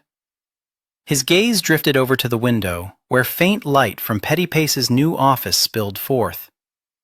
She hadn't accompanied his mother when she joined him and Lawrence in the library. Was she still working? After draining the last of his scotch, he retrieved from his desk a letter he'd written earlier. He'd intended to mention it to her in the morning, but saw no reason not to get the matter out of the way now. He wandered into the hallway. It was late enough that no footman was on duty. When he reached her office, he stood just inside the doorway and watched her, standing at her desk, reading what appeared to be a missive before making a notation on an incredibly large piece of paper. He suspected even a general gave less attention to mapping out his campaign and determining the position of his army. The glow from the lamp cast a softness over her, and he suddenly had a desire to see her awash in moonlight. It would turn her blonde strands silver. That was the sort of thought he could not have after he married. He couldn't contemplate inviting her to join him for a brandy, could not be alone with her in a shadowy room after everyone else had retired. Even from here, he could see the familiar furrow in her brow, indicating her intense concentration. For the first time, he wanted to press his thumb to it and smooth it out, reassure her the matter at hand was not so dire as to warrant wrinkles. "You know," he began, causing her to give a little start and jerk up her head, "this room does contain gas lighting, the use of which would no doubt make it easier for you to see." Straightening, she removed her spectacles and smiled. "I prefer less lighting. It helps me to block out the rest of the world and focus more intently on the task at hand." He casually strolled over. "And that task would be?" "Striving to reduce the number of ladies for consideration. A dozen is too many to spy upon." She slipped on her spectacles, and it took everything within him not to reach out and tuck away the wisps of hair resting along her cheek. "If you'd rather not attend the ball, I can ensure the letter your mother writes to the Duchess of Thornley is not delivered." After coming into the library, his mother had mentioned the ball they'd selected. "I respect Thornley and his wife. Enjoy their company. It will be no burden to attend their affair." "Mother has the right of it. You should see these women doing more than sipping tea. After all, one will become mistress of your residence." For the span of a blink, she looked as though he'd slapped her. "It is not my residence, Your Grace." Now he felt as though he'd been slapped. He had a butler and housekeeper who managed it, and yet he could not help but believe that petty-piece was the reason everything ran as smoothly as it did.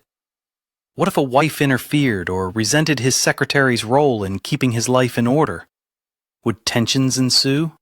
Would petty-piece leave? Were those the changes his mother had been hinting at? He had to ensure that didn't happen. "Of course it's not." A slip of the tongue. "But you have a vital role here. It's imperative you select someone with whom you are comfortable and will have an amicable relationship." Her laugh was soft but brief. "Her suitability for me is hardly a consideration. I am not the one who will marry her." "You will not select a termagant, surely." Had her smile always been that beautiful? "I shall add her not being so as a requirement." Her smile faded away, and he wondered if she'd given it to any of the gents at the Fair and Spare. He rather hoped she hadn't. Was fairly certain she hadn't. Otherwise, flowers would have been delivered here for her. "Did you require something of me?" she asked. "Yes, as a matter of fact. Lady Catherine Lambert is to marry on Saturday. Would you see that this letter is delivered to her on that day?" "Yes, of course." She took the envelope from him. "May I ask why you went with her last year? What did she write that drew you to her? Knowing might assist me in narrowing my list." He chuckled darkly. "She didn't send me a letter, actually. A gentleman penned one on her behalf, and I thought if she could inspire such devotion in him—" He shrugged. "She would inspire it in you?" "Something like that. I'm giving his letter to her. Since he is to become her husband, it seems she should have it." That smile again, like the flames of 1,000 candles. "I shall see it placed in her hand." "Splendid." He was reluctant to leave, but had no reason to stay. "I should let you get back to your task." Then, damn it, he reached across, gathered up the errant strands of her hair, and slipped them behind her ear, even knowing no one was about to see her in an unruly state. "Don't work too late." "I shan't. Good night, Petty Piece." "Good night, Your Grace." With that, he spun on his heel and strode from the room, because he'd have preferred to set all the other strands free. Chapter 9.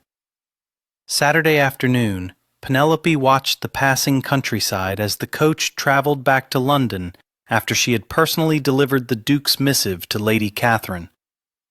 The woman had been jubilant to have her husband at her side. It had been obvious they were besotted with each other.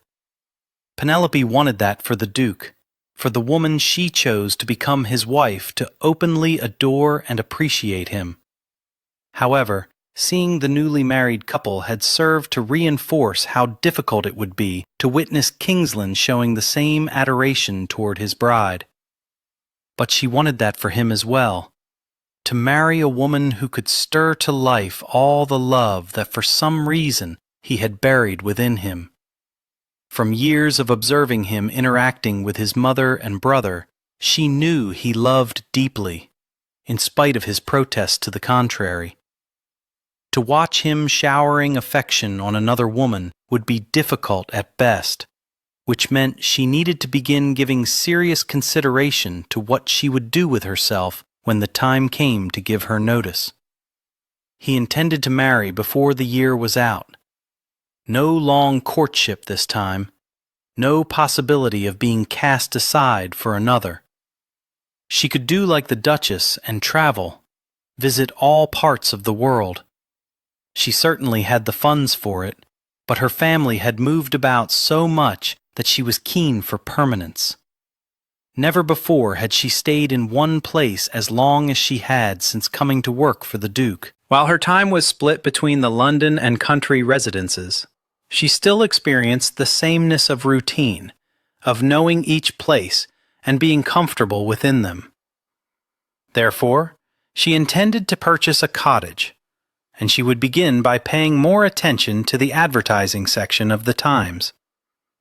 While she could place an advert outlining what she was seeking, her past experiences before coming to work for the Duke had shown her that so many residences were listed for let and sale that she was fairly certain she could find something suitable without going to the bother of having interested parties contact her.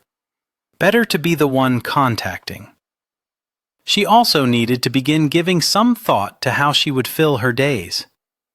The interest and dividends she earned would provide her with a steady income and the freedom to do as she pleased.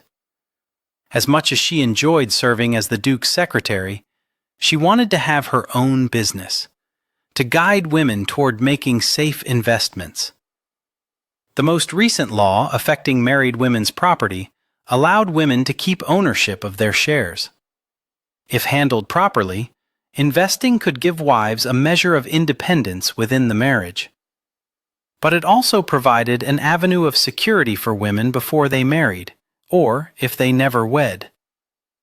Penelope loved her parents, but through them she had learned the dangers of relying solely on a man to provide even the most basic of necessities. A need for financial independence had long driven her decisions, and she suspected a good number of women could benefit from what she learned. The coach slowed as it reached the more populated area of London, and she turned her musings from the future to the present. She had visited the Duchess Modiste the day before, and the woman had assured her the gown would be ready in time. She had been surprised to discover that in her letter, the Duchess had provided a detailed description of the gown as well as the shade and type of material to be used. Not that Penelope had taken offense in having so little say. The woman was purchasing the item, after all, and so her opinion on the matter should carry weight. Based on what the seamstress had shared, it was going to be quite exquisite. The coachman brought the vehicle to a stop outside the shop Penelope had visited on several occasions.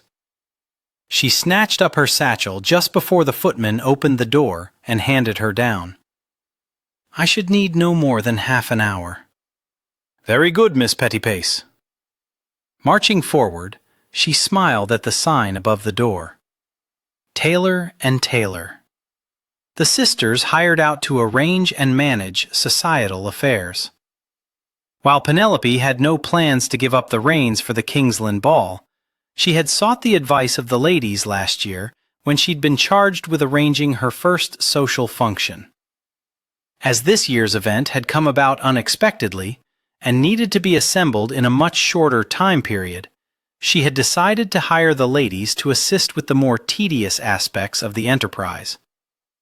After entering the shop, she walked to the counter behind which the elder sister stood. "Miss Taylor." The woman smiled. "Miss Pettipace, it is so good to see you. We've been making considerable progress on getting everything you asked for." "The orchestra?" "Yes." Miss Taylor opened a drawer and removed a sheaf of paper. "Here we are. 24 players as requested.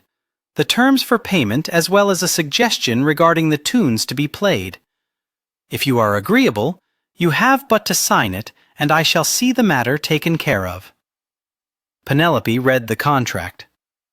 Before last year, she'd had no idea how one even went about hiring an orchestra. The sisters had been a fountain of information. "This all looks wonderful." She applied her signature and handed the document back to Miss Taylor. "The invitations?" "This way." The woman slipped out from behind the counter and escorted Penelope to a desk in the corner, where a gentleman with ink-stained fingers was slowly etching letters on parchment. "Miss Pettipace, allow me to introduce Mr. Bingham. He is new to us, but his penmanship is without rival." The young man rose quickly to his feet and gave Penelope a deferential bow. "Miss Pettipace, it's a pleasure, sir." He studied her as though arrested by the sight of her. "We've met before." "I don't think so, sir." He tilted his head to view her from a different angle. "No, I suppose not, although you do remind me of someone I once knew." She'd never met him, she was sure of it, but that didn't mean he didn't know her. He could have seen her before, and later might recall where. Suddenly, she had a strong urge to be done with this task. "Mr. Bingham, the Kingsland invitations, if you please," Miss Taylor said briskly, obviously aware of the tension her new employee had created. "Yes, ma'am." He pulled 2 large boxes from a shelf and placed them on the desk. Miss Taylor opened a box and slipped out an invitation nestled in an envelope. "They're all addressed as requested." Penelope had approved the design of the invitation before providing the list of guests who were to be invited and their corresponding addresses. "Very elegant and legible handwriting, sir." "Thank you." After the invitation was returned to its place, Penelope picked up both boxes. "Should have several footmen hand-deliver the invitations later that afternoon. Mr. Bingham can carry those out for you," Miss Taylor said. "They're not heavy." "I have them." She began walking toward the door, the shop owner in her wake. "I appreciate all your assistance, Miss Taylor. It's been a pleasure. If there is anything more we can do, please don't hesitate to call upon us. I think everything else is well in hand." Addressing the invitations was the most time-consuming aspect of the event, so she was glad to have avoided doing it herself this year. Even though Mr. Bingham's continued stare was causing the short hairs on the back of her neck to rise. Miss Taylor opened the door for her, and Penelope crossed the threshold before turning back to her. "Do be sure to send a statement of what is owed for your services." "I will. And I wish you the best of success with the ball." "Thank you." As she spun on her heel, she nearly collided with the footman who'd come forward to relieve her of the boxes. She was grateful the coach was waiting.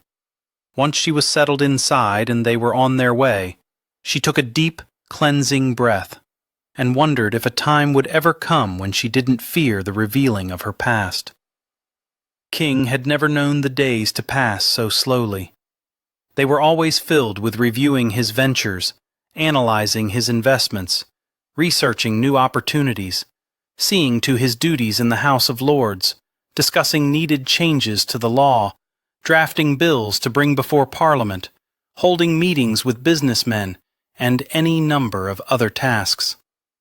His evenings were seldom free to do as he pleased. Assemblies, dinners, or the occasional lecture graced his time. When nothing was pressing, he would visit his club or spend time with the chessmen. Busy, always busy, with the hours rushing past like a locomotive. So it made no sense whatsoever that now the minutes dragged along, ever since his mother had insisted he accompany Pettypiece to a ball. With his arms crossed over his chest, standing near the window in his office on Fleet Street, he watched her taking meticulous notes as Lawrence and Mr. Lancaster hammered out the details required to guide their association. He'd offered a few suggestions here and there, but was determined not to interfere unless he believed his brother to be making a grave error. A small misstep was of no consequence, would provide a lesson best learned from experience. He'd made a number himself in the early days, and was better for them. He could only hope the same would not be true after he attended the Thornley ball. He'd never anticipated, nor dreaded, attending anything as much, but could afford no mistakes where Pettypiece was concerned. Knowing she was going to be there, made the upcoming ball the sort of soirée he'd always considered uninteresting, exciting. Not that she would remain in his company once they arrived. She'd be off doing her research, learning more about his potential Duchess. And yet, her presence, the possibility of occasionally crossing paths with her, had him eagerly awaiting the arrival of the affair. It was the unheralded strength of his anticipation that had him so unsettled. During his day, she was commonplace, summoned with the tug of a braided rope. On occasion, she was even part of his night, when work kept them huddled together into the late hours. It made no sense whatsoever that he was having a difficult time not thinking about the pleasure he'd experience arriving with her at his side. As his secretary. Not a woman he was courting or favored.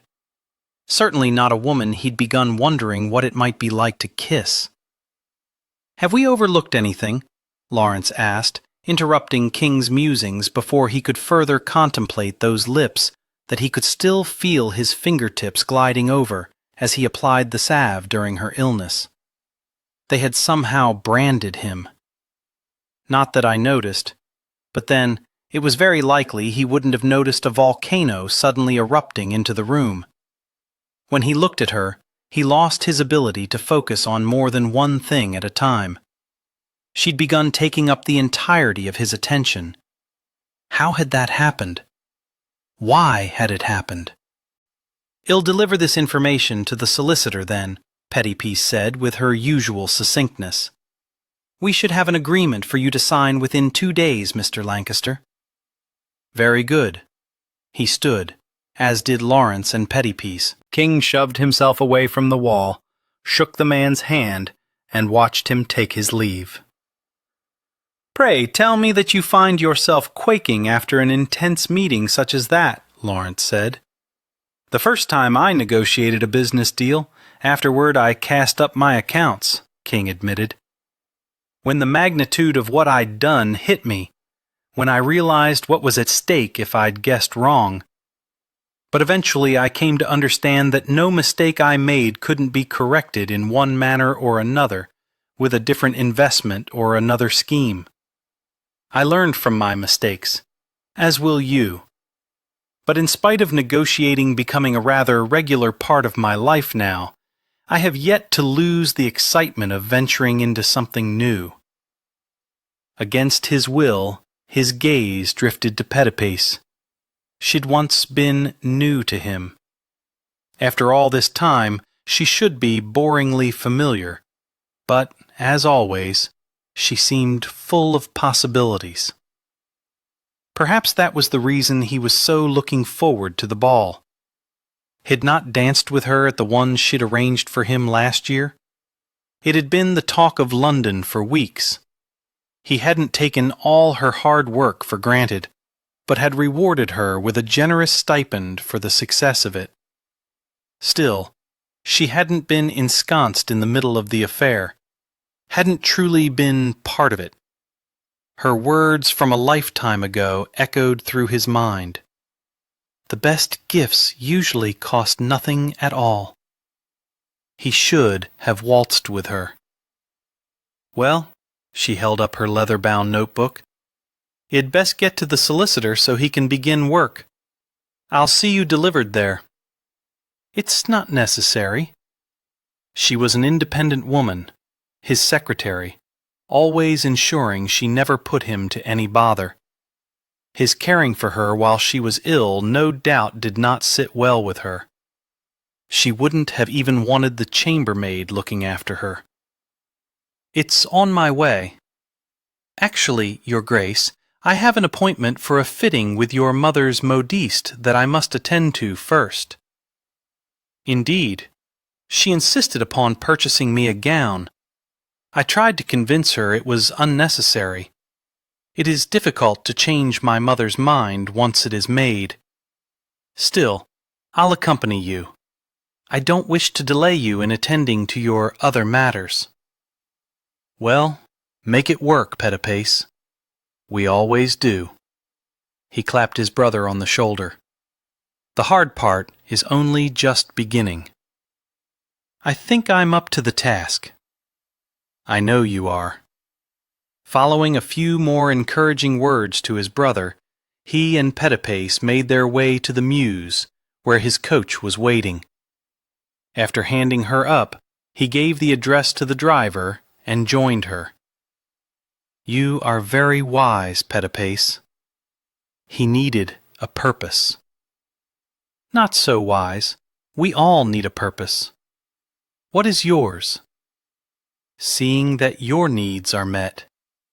Her words were spoken lightly and innocently, and yet other needs, darker needs, carnal needs, slammed into him as though she'd crossed the short distance separating them and whispered seductively into his ear before tracing her tongue along the shell of it, her hot breath coating his skin in dew. As he shifted uncomfortably on the seat, thinking of her as Petipace, his ever-efficient secretary, did nothing to assuage the ache that was making it damned difficult to simply sit there. You must have higher aspirations than that, surely. Did he have to sound like a garrote had been wrapped about his neck, strangling him? Not at the moment. But when the moment has passed? He hoped she knew he wasn't referring to this precise moment, but to a time in the future. Of course she knew. She was Petipace, often knowing what he was going to say before he did, providing what he needed before he even recognized what he required. She glanced out the window, and he silently urged, "Tell me. For God's sake, share with me something for which you yearn." The Cotswolds, I think. Her voice was soft, as though she feared if she spoke too loudly, she would burst the bubble of her dream. A small cottage where I shall sleep late every morning as though it was Christmas, and putter about in a garden in the afternoon. With whom will you reside?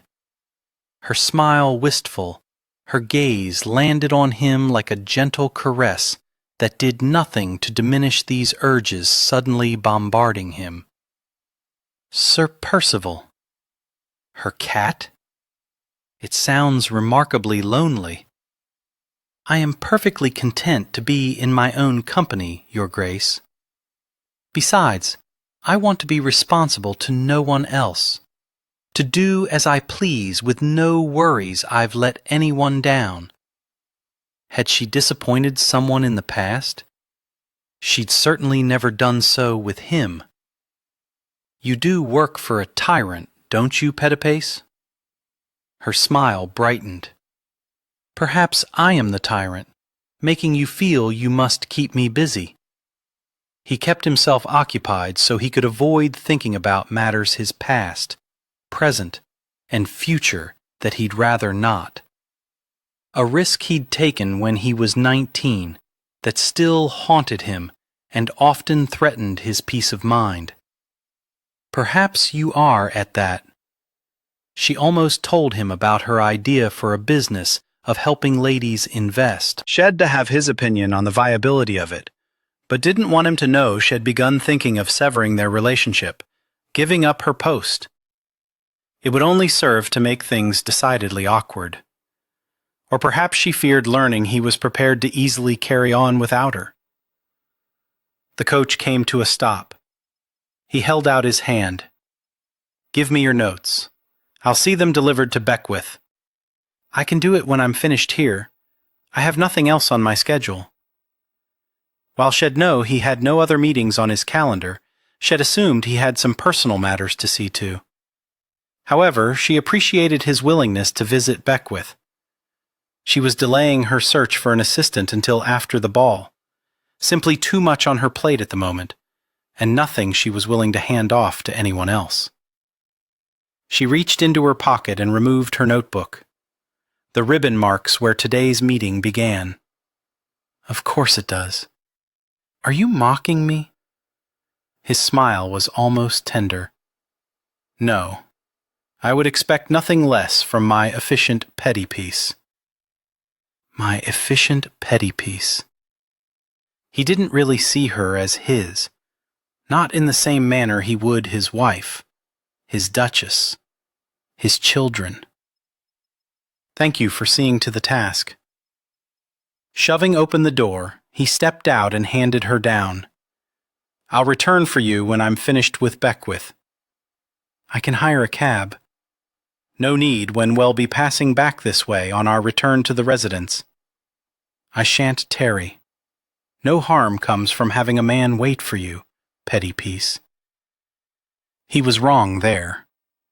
A great deal of harm had come from a man waiting on her, and she'd sworn to be forever punctual afterward. But she couldn't tell him that. Wouldn't tell him that. Instead, she merely nodded and made her way into the dressmaker's, very much aware of his following her movements. Chapter 10.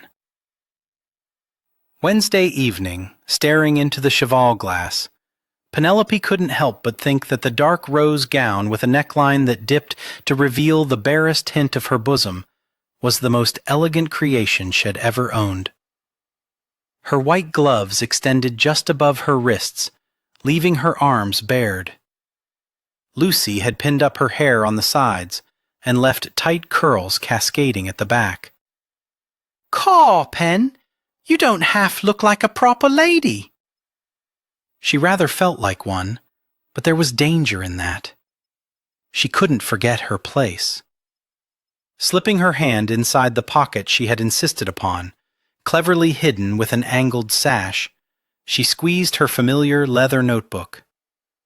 Having it near served to remind her of the reason behind attending tonight's festivities.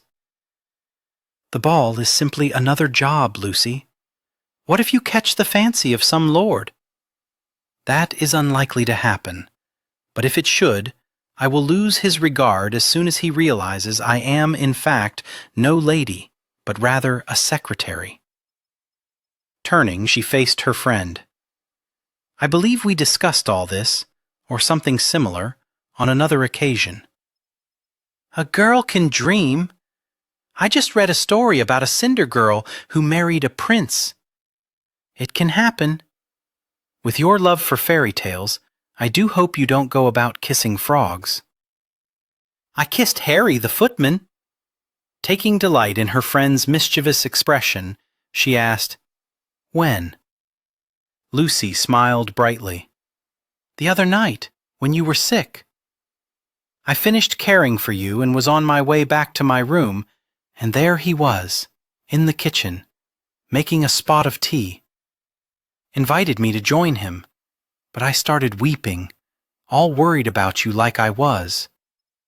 The next thing I knew, he was telling me not to cry, and then he was kissing me. Gentle-like. Do you love him? I don't know. Besides, servants don't marry, do they? Not if they wanted to remain servants. Oh, she supposed. On the rare occasion an employer might accommodate a couple who had fallen in love, but they often faced challenges. No, we don't. You're not a servant, Pen. I'm staff. Staff don't go to balls, and you doing so is not sitting well with some of them below stairs. She'd been so worried about what the nobility would think of her going with Kingsland that she'd held to give any thought to how the servants would take things. They already believe the worst of me. I can't be bothered with idle gossip. Besides, they'll appreciate my efforts on their behalf when I have all the information needed to select a duchess they will be proud to serve. I'd not thought of that. You're doing this for them. Lucy straightened her shoulders and set her mouth into a mutinous line. I'm going to start pointing that out to the ungrateful lot. Penelope didn't know if she'd ever had a more loyal friend. She'd had hardly any friends at all after her world had been turned upside down when she was a young girl. Well, the proof of the pudding and all that. Glancing at the clock on the mantel, she released a tiny squeal. They were to leave at 8:30, and it was already 4 minutes past their departure time. I'm late. She started to dash out, and then stopped. No point in rushing now. As a matter of fact, a sedate and elegant entrance might serve her better. Going as his secretary didn't mean she couldn't exhibit all the grace of a lady. Lucy followed her out, giving her a quick hug before heading for the servants' stairs. Penelope went in the opposite direction, toward the grand, sweeping staircase. Ascending and descending it still felt somewhat odd. Daring to look over the banister, she nearly stumbled when she caught sight of him in the foyer, waiting for her. Blast her impertinent heart. Why did it always have to leap with joy whenever her gaze fell on him? Why did it have to yearn for what it could never possess? He glanced up, his regard so penetrating he might as well have been touching her for all the power of it. She tried not to imagine the joy she'd experience at having him anticipating her presence, as a woman, not a secretary, at his side. He was so devilishly handsome in his black evening attire. It fit him like a glove, outlining his broad shoulders, the jacket stopping short at his waist to reveal his narrow hips, the swallowtails draping along the back. As she neared the bottom of the steps, a corner of his beautiful mouth hitched up. When I said you should cause a man to wait for you, Pet-a-piece, I didn't mean it should be me. Apologies, Your Grace. This gown was more troublesome to get on than I'd anticipated, along with all the undergarments it required in order for everything to fall properly and enticingly. I'm teasing, Pet-a-piece. It is fashionable to arrive tardy. That makes no sense whatsoever. What is the purpose of putting a time on the invitation if that is not when you want people to arrive? I suspect you'll question the purpose of a good many things this evening. Reaching out, he took his hat and walking stick from Keating. If I may be so bold, you look remarkably lovely this evening, Miss Pet-a-piece, the butler said. She couldn't have been more surprised if had gone down on a knee and proposed, and she wondered if he was striving to signal his support of her, to ensure she understood he believed the gossip to be poppycock. Thank you, Mr. Keating. She preceded Kingsland out the door and down the steps to the gleaming black coach. She'd never had so much fabric to gather up as the footman assisted her inside. The vehicle rocked as the Duke joined her, placing himself opposite her. His bergamot fragrance filled her senses, intoxicated her. As the horses took off at a trot, she knotted her hands in her lap to stop herself from reaching across to brush back his wayward forelock. "Keating has a gift for understatement," he said quietly. "You're quite beautiful." And nearly speechless at his compliment, it took her a moment to regather her wits about her. "Thank you, Your Grace. It wouldn't have done for me to say so with witnesses about." "Of course not." He really shouldn't have said it now. "The rose suits you." Apparently, in her letter to the seamstress, your mother insisted on this shade. She'd have gone with green, but couldn't deny the rose seemed to bring out the glow of her fair skin, soften her features. "She can be quite formidable, my mother. I very much appreciate all the effort she went to on my behalf. The seamstress did a remarkable job. I love everything about the gown. It makes me feel elegant." "You have no jewelry." She touched gloved fingers to her throat. "That is an expense I can't justify for one night." He reached inside his jacket, removed a long, slim velvet box, and held it out to her. Staring at it with trepidation, as though he'd withdrawn a vial of poison and presented it to her, she shook her head. "I can't. You don't even know what it is." "True." She nearly laughed hysterically. What a silly cabbage head she was. He would never give her jewelry. Perhaps it was one of the pens that held ink inside the barrel. She could use it tonight instead of her pencil. Of course, that was it. Something practical and useful. Something one gave his secretary. Only it wasn't. When she opened the box, it was to see an emerald teardrop on a gold chain. She jerked her gaze up to his. "I can't accept this, Your Grace." "Pettipiece, you've been with me for 8 years. Seeing all the little knickknacks spread out over your desk, recognizing most were from me, made me realize I have been remiss in showing my appreciation for all your hard work. This is but a small token."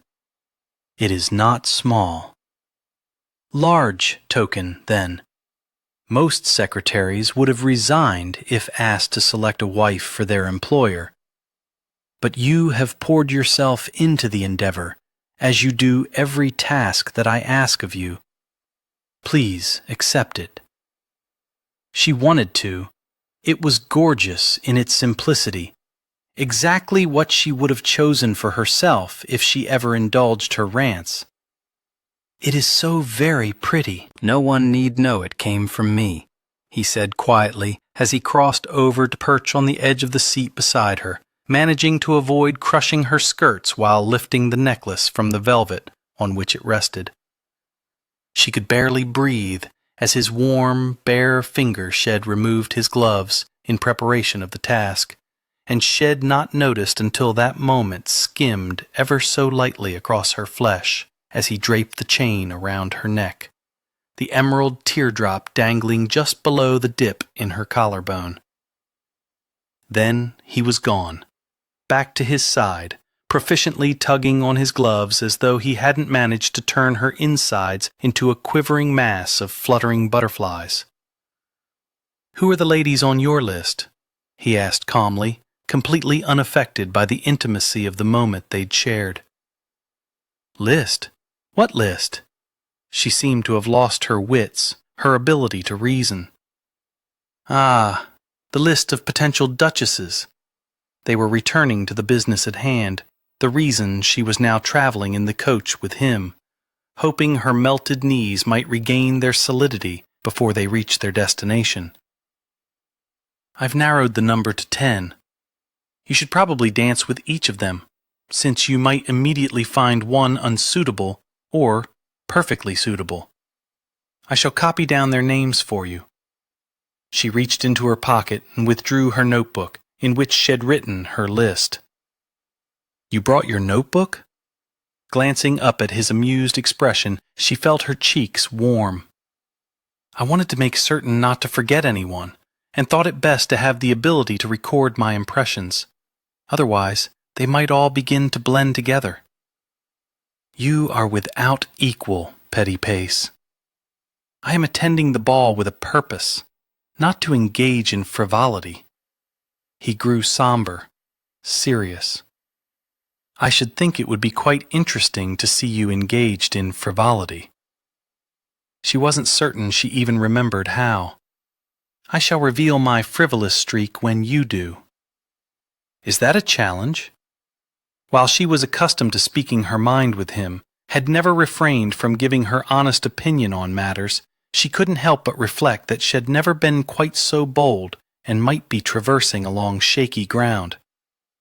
"I've never known you to be anything other than solemn. Even when you smile or chuckle, there is an undercurrent of gravity to it." His jaw tightened, his eyes turned flinty, and he gazed out the window. "I'm not being insulting," she rushed to assure him. "It makes us a fine pair, and is one of the reasons we work so well together. What would make you laugh, Petty Pace?" "I laugh." He swung his attention back to her. "Not that I've ever heard." He sounded hurt, as though she had disappointed him. She had an urge to laugh uproariously, but he was correct. It was not in her nature to do so. Fear kept any joy she experienced buried inside her, because happiness expressed tempted the fates to bring on sorrow. "I might say the same of you. Perhaps we both carry too heavy a burden for such lightness." Not wanting to travel this path any further, not wanting to arrive at the ball with them both melancholy and despondent, she held up her notebook. "Possibly one of these ladies will make you laugh. I shall keep that in mind as I observe and speak with them." His mouth twitched. Maybe so.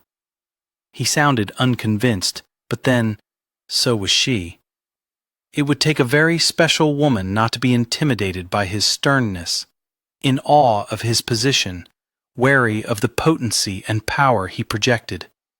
It would take a bold, daring woman to stand up to him, to brave delving beneath the surface of him to uncover all his truths, to learn her way around him well enough she would know how to make him laugh. It would take a woman in love with him to see all the goodness and kindness he fought so hard to keep hidden, that he saw as weakness while she saw it as strength. Had given her an impossible task, and yet she refused to fail at it. She scrawled the names of 8 ladies and 2 misses, gently tugged the page free of the notebook, and held it out to him. Their fingers touched, both gloved, and yet still a spark arced between them as though flesh had touched flesh. She held her breath as he glanced over the list, waiting for him to immediately dismiss some of the names. Instead, he merely folded the scrap of paper and tucked it inside his jacket, where her necklace had nestled close to his heart. It should prove an interesting night, Petty Pace. Indeed, and no doubt one of the most horrible of her life as she watched him take those women on a turn about the dance floor. Petty Pace. Petty Pace. Petty Pace. He was calling her by name more than usual, because if he didn't, he was going to begin to think of her as Penelope or Pennyno. She would never be a penny.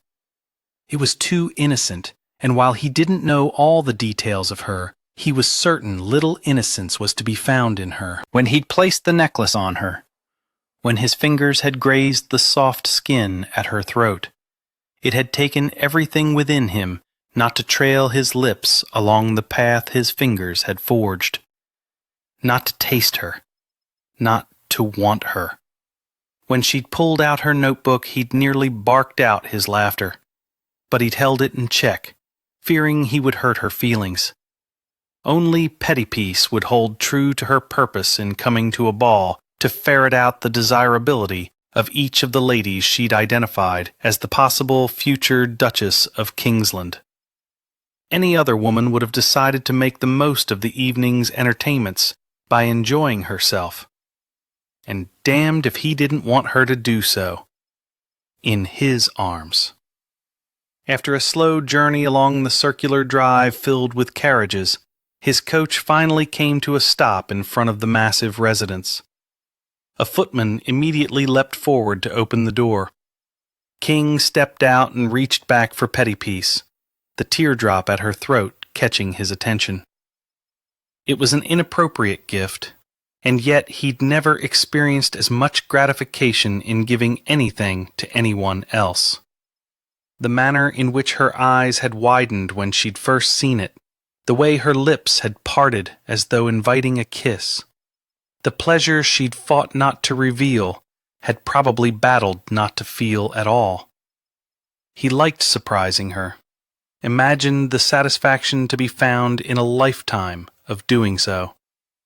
As she landed gracefully on the drive, he extended his arm and saw her hesitate at the intimate gesture, one he'd never offered to her before, but tonight seemed to call for it. Finally, her fingers came to rest on the sleeve of his jacket, and he had a spark of possessiveness, the likes of which he'd never felt before. But it was what he should have felt while courting Lady Catherine, what he should experience whenever he was with his Duchess. She is mine, and no one else shall ever have her. Only Pettypiece wasn't his, not in so personal a manner. Others disembarked from carriages and hastened up the steps. Ladies furrowed their brows or gave her a pointed glare. Gentlemen tipped their hats. A few even acknowledged her. Kingsland, Miss Pettypiece. Any lord with whom he'd discussed investments, with whom he'd drawn up bills to bring before Parliament, or any gentleman who had dropped by his residence to ask something of him, knew Pettypiece, because she was always on hand with her leather notebook to jot down all that was said. He hardly ever held a meeting without her. As they stepped over the threshold, her eyes widened slightly at the grandeur of the foyer, and he realized that while she lived in a residence equally as spectacular, she wasn't one to take things for granted. He had a desire to show her majestic mountains, and the vastness of the oceans, and the small hummingbird he'd once seen on a trip he'd taken to America. With her sharp and inquisitive mind, she would take delight in every new thing encountered. She overlooked nothing, and he suspected she would be able to draw from memory every inch of the hallway they traversed, stairs they climbed, and rooms they glided through on their way to the ballroom. "It's truly magnificent, isn't it?" she whispered reverently as they came to stand at the end of the receiving line. Indeed. Only he wasn't referring to their surroundings, but to her. The pride he felt having her at his side exceeded anything he'd ever experienced with any other woman. She exuded confidence, had weathered storms. Even if she'd never shared the tempests she'd survived, he had little doubt she'd been tossed around in them. After they were announced, His Grace the Duke of Kingsland and Miss Penelope Pettypiece, he could sense a few stares as they descended into the ballroom. People judging, wondering, and curious. It was the reason he seldom attended these affairs. He didn't much care for the speculation or having mothers throwing their unmarried daughters at his feet, or daughters looking up at him with hope-filled eyes. It was one of the things he liked about Pettypiece. She never misconstrued his intentions, and he never had to worry he would disappoint her and be forced to wipe her tears. When they reached their hosts, the Duke and Duchess of Thornley, he gave a bow. "Your Graces, allow me the honor of introducing my secretary, Miss Pettypiece." He was not surprised by the elegance of her curtsy, but rather suspected she'd spent hours practicing it. "Miss Pettypiece oversaw the ball I hosted last year, and is managing this year's as well. I believe my mother wrote you explaining that as you are known for your hospitality, she thought Miss Pettypiece might benefit by observing the graciousness of your affair." The Duchess, who owned a tavern and was known for her skill at making people feel welcome, blushed at the compliment. "She did indeed. It's a pleasure to have you join us this evening, Miss Pettypiece." If you should have any questions at all, please don't hesitate to ask. I appreciate your offer, Your Grace, but rest assured I would never impose. I shall blend into the woodwork, and you shan't even know I'm here. She did have a habit of being inconspicuous, but tonight, wearing that gown, King didn't see how she wouldn't be noticed. The green had brought out the shade of her eyes, but the rose suited every inch of her. His mother always had possessed a knack for bringing out the best of her own features. It seemed she was able to do so with others. After exchanging a few more innocuous words, he cupped Pettypace's elbow and led her away. Once they were beyond earshot, she asked under her breath, "Did your mother find fault with last year's ball? Did you?" Was that a bit of hurt in her voice? "Nothing was amiss with your endeavors last season, Pettypace. Nothing ever is.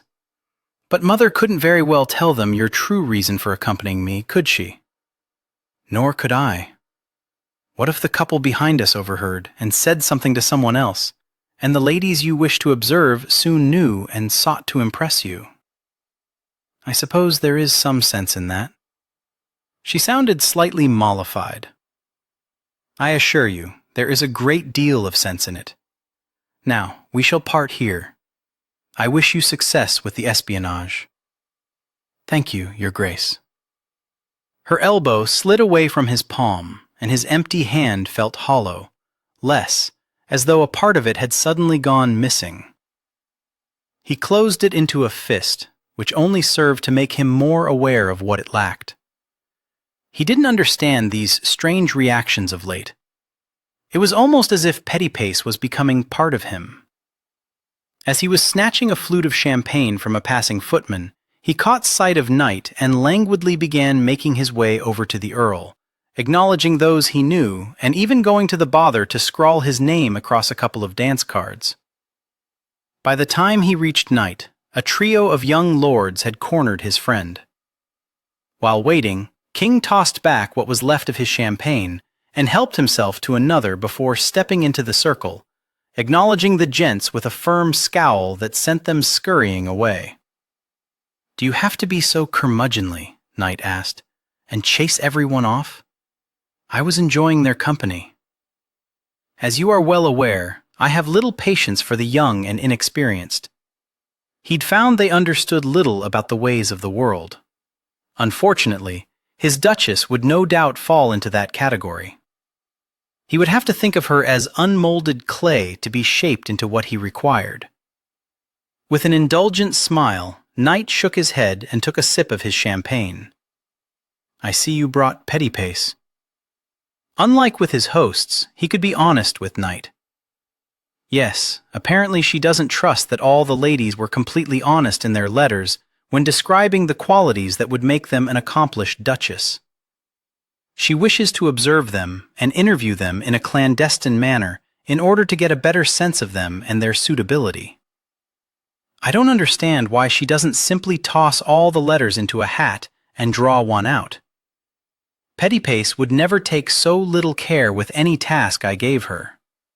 Still, finding a woman who is willing to put up with your exacting standards is no easy undertaking, especially as I have a hard time envisioning you being happy with anyone she selects. Why would you think that? The woman Pettypace chose would meet all his requirements. He was certain of it. No reason he'd find fault with her. He might not be ecstatic, but would be content. Knight gave a negligent shrug. "I have my suspicions." Suspicions about what? Another shake of his head, shrug, sip of the bubbly, and a glance around as though in want of more interesting company. Then a narrowing of his eyes. So tell me, old boy, if Petty Pace is here to do your bidding by focusing on those who have an interest in marrying you, why is she dancing with Grenville? The devil, you say? He swung around to gaze out over the ballroom. In spite of the crowd moving in rhythm to the music, it took less time than needed for a blink in order to find her. Her diminutive size was no hindrance. She shone like a star whose brightness not even the glow of the moon could eclipse. Her smile was luminescent, her eyes twinkling as she gazed up at the deuced man. Perhaps he has a sister on the list. He needed to look more closely at the names she'd written out for him. He has no sister. Then her actions are a ploy to throw the ladies off the scent regarding her reason for being here. May I be so fortunate as to find a woman here tonight who looks upon me with such unbridled interest. King glared at the man he'd once considered a friend. I don't know why I've never realized before that you're an irritating arse. With a boisterous laugh, Knight clapped him on his shoulder. As I said, I have my suspicions. Then he strode away. King had no idea what he was on about, but when he turned his attention once more to the couples gliding about in rhythm to the music, he was keenly aware of one thing.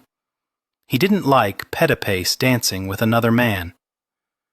As it turned out, Mr. George Grenville was the fourth son of a viscount, hence the reason he qualified for membership in the Fair and Spare. It was highly unlikely he'd ever inherit his father's title. She'd been surprised to see him here, even more astonished when he asked her for the honor of a dance. But she saw no harm in it, and decided people would find it odd if she never danced. When I first met you, she said as they circled the floor, I thought I detected a bit of the street in your speech.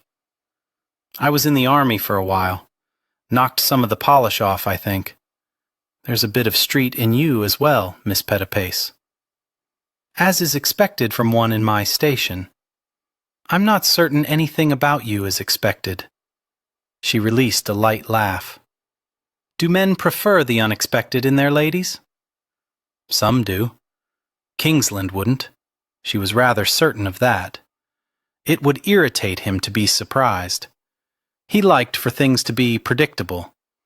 It was something she needed to keep in mind as she continued her search for his Duchess.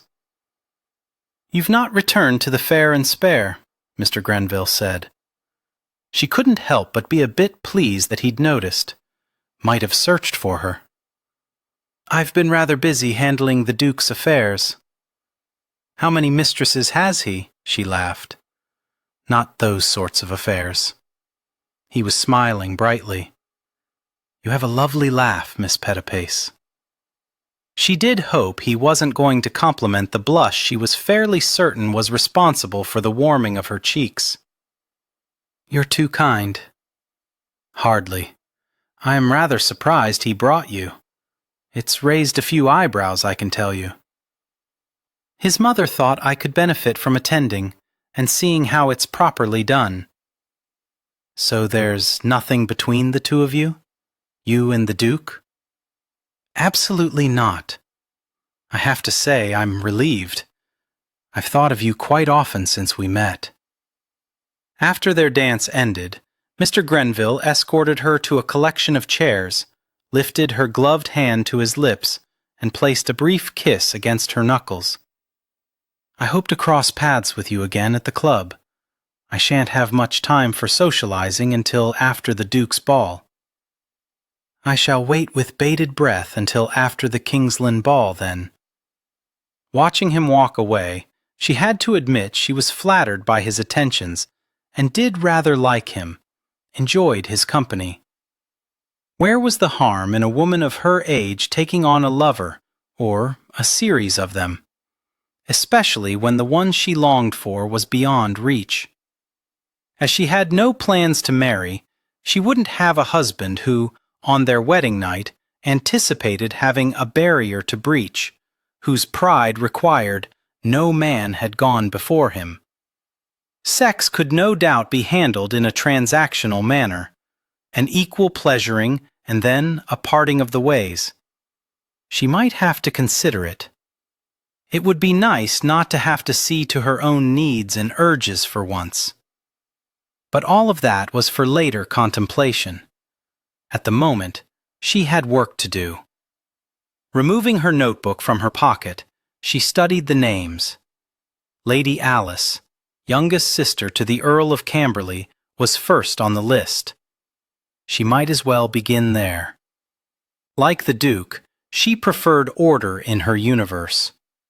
It took only a few inquiries to locate the lady on the upper level that circled the ballroom and allowed viewing from the railing.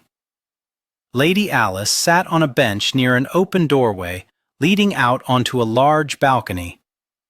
Penelope recognized her immediately because she'd been wise enough to include a photograph of herself with her letter. "Lady Alice?" The young woman, who had only recently turned 18, lowered the book she'd been reading and smiled softly. "Yes?"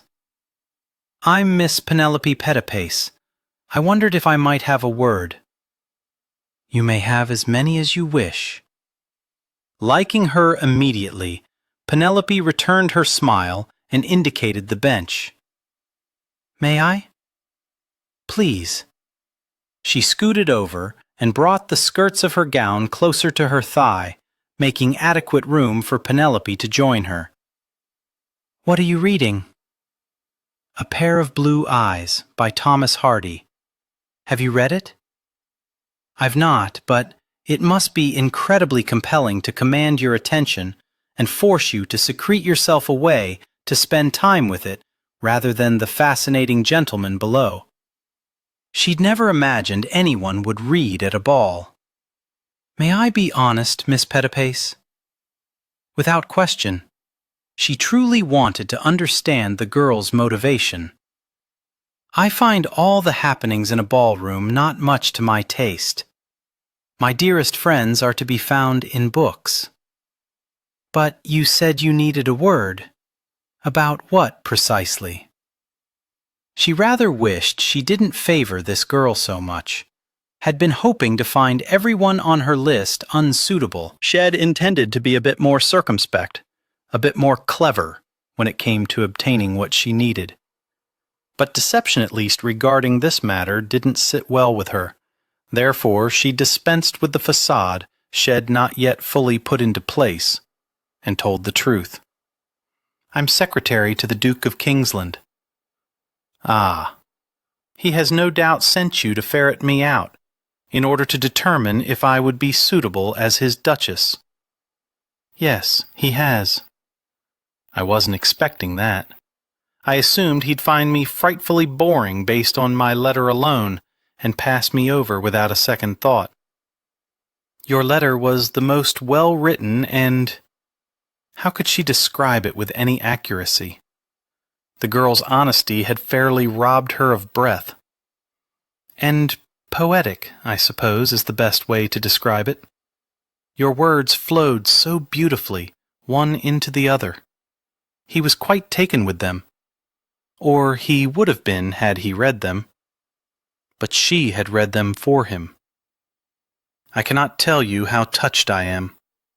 I've always enjoyed writing, have amassed an incredible number of journals because I can't seem to limit myself to only a few words about my day, but describe it in some length. I've recently begun penning a novel." "Jolly good for you. I look forward to reading it." The lady's laughter was soft and pleasant, like the last remnants of rain dripping from the leaves onto the soil. "I appreciate your faith, but I must finish it and find a publisher first." "You will accomplish both, I have no doubt." "You are kind to say so, Miss Pettipace. I've always preferred time spent with books to time spent with people. Now that I've begun writing, I can go hours, no, days without seeing anyone at all. Lady Alice didn't realize it, but she was making her case for being the next Duchess of Kingsland. Lost in her world of stories, she would provide the quiet Kingsland sought. You would not require his constant attention then. I doubt I'd require his attention at all. Might even be upset if he disturbed me when the words were flowing. Why did you write to him? She sighed. My brother wishes me to marry. My eldest sister encouraged me because she is so deuced happy in her marriage. Shed married Aidan Truelove, brother to the Duchess of Thornley. Penelope suspected they were about here somewhere. I suppose I enjoyed the challenge of it as well, wondering if I could put words to paper in such a way that he might take interest. And he is devilishly handsome, don't you think? Of course he was handsome, but he was so much more. Is that how you judge a man? By his features? I don't know that I judge them at all, unless they are in a book. Lady Alice studied her for a minute before leaning back slightly. I have crossed paths with the Duke. On occasion, he would visit the Duke of Lushing, my sister's first husband. Before she married, I remember Kingsland being particularly kind when my parents passed. I was quite young, in the garden, weeping. He gave me a cinnamon-flavored sweet and use of his handkerchief to dry my tears. I found him to be rather kind, although it might have been the circumstances and my youth responsible for that impression. What is he truly like, Miss Pettipiece? Where to begin? He's brilliant. He gathers information, analyzes it, and makes his decisions based on facts. He identifies a problem and can determine how best to fix it. He appreciates a task done well, is not stingy with praise. He admires someone who can prove him wrong. Have you ever proven him wrong? She smiled. Oh, yes, on several occasions. And he had looked at her as though she'd conquered the world. Although you mustn't tell anyone that. I shouldn't have told you. He has his pride, of course, and it wouldn't do. I won't tell a soul. Thank you. She rose before getting too personal. Before confessing he made her feel as though she could indeed conquer worlds. I should let you get back to your book. Although I shan't be disappointed if he doesn't choose me, Miss Pettipiece. I would be quite honored if he did, and would do all in my power to be a good wife. I don't think he could ask for more than that, Lady Alice. I shall speak very highly of you to him. I have enjoyed our chat.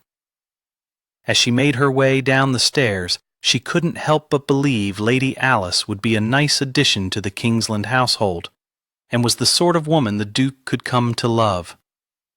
She had only just entered the ballroom when a lady with striking red hair and bright blue eyes approached her. Miss Pettipiece, may I have a moment of your time? Yes, by all means. The young woman, who had no doubt only this season curtsied before the Queen, directed her to a small alcove. I am Miss Angelique Seton. Rumor has it that you are secretary to the Duke of Kingsland. I wondered if you know if he is considering me. The lady was indeed on her list, but for some reason, unlike with Lady Alice, Penelope didn't feel comfortable divulging the information. He is considering many. Pray, tell me he is not contemplating marriage to Lady Elizabeth Whitelaw. It is not my place to reveal who is under consideration. She is my cousin, and will lord it over me if she is chosen. Her lips formed a little moue, which Penelope had little doubt had been practiced countless times before a mirror in order to perfect, and was used none too sparingly on gentlemen. Would you not do the same? Absolutely not. Other than requiring she curtsy before me and address me as Your Grace, I would be a duchess after all. At that moment, Penelope suspected she would not, in fact, become a duchess, or at least, not the Duchess of Kingsland, I find the Duke to be the most handsome of men. Perhaps you might be kind enough to inform him of my regard. He is more than his features, Miss Seton. I would not argue differently. He is a duke, to be sure, with power and prestige, and I would gain all that. What would you do with it? With her nose tilted up, she glanced around. I would host the grandest balls and dinners London has ever seen, dress in the finest gowns, and visit the very best shops. She looked back at Penelope. I would make him proud, Miss Pettipiece. But what of good works, helping the poor or disadvantaged? Kingsland's efforts in Parliament often served to better the working conditions of labourers or the fate of children. He believed in fighting to improve the lives of others. If he were not a duke? The young lady blinked. Well, we would not be having this conversation, would we? No, Miss Seton, I do not think we would. And that alone was reason enough to scratch her from Penelope's list. Chapter 11. King was not jealous, had never been jealous of any one or anything in his life. Jealousy served no purpose. However, it was infuriating to watch Pettipiece waltzing about with one man after another. Perhaps he wasn't being quite honest with himself regarding the number of men. After Grenville, there had been 3 others. One was Knight, the traitor. Head smiled at her. Shed smiled at him, and they'd laughed. King had been unable to hear the sound, but the joy wreathing her face had wanted to smash his fist into something, his preference being Knight's nose. Not because he didn't want her happy, but because he wanted to be the one who brought a sparkle to her eyes and made her glow as though Shed swallowed moonbeams. Where had that ridiculous thought come from? It wasn't like him to think in preposterous abstracts. Besides, one couldn't actually swallow moonbeams. Oh, but she certainly had looked as if she had. In between dances, she would speak with one lady or another. He lost sight of her for a while, and a near panic almost set in, which was ludicrous, as he was not one to panic. But what if someone was attempting to steal her away? His Pettipiece. His. She wasn't an object or a possession, but she was his secretary, his right hand, his start to the day, his closest ally. Dare he admit, his dearest friend? He couldn't imagine a world in which she was not at his side. Relief washed through him when he finally caught sight of her sitting among the wallflowers, matrons, and chaperones. Head bent, scribbling in her notebook, he smiled at the image. His Pettipiece would always be his Pettipiece. Duty before pleasure. In long, measured strides, attempting not to appear to be rushing to her, he crossed the expanse that separated them until he stood before her. You don't have to take your position so seriously as to jot down notes here, Pettipiece. She looked up at him, a warmth to her features that made her appear almost ethereal. He would not even consider that the glow was a remnant from her time with Knight. I wanted to record my thoughts while they were still vibrant. He doubted the woman was capable of forgetting anything. Before he could think better of it, or reflect on the ramifications of causing tongues to wag, he held out his hand.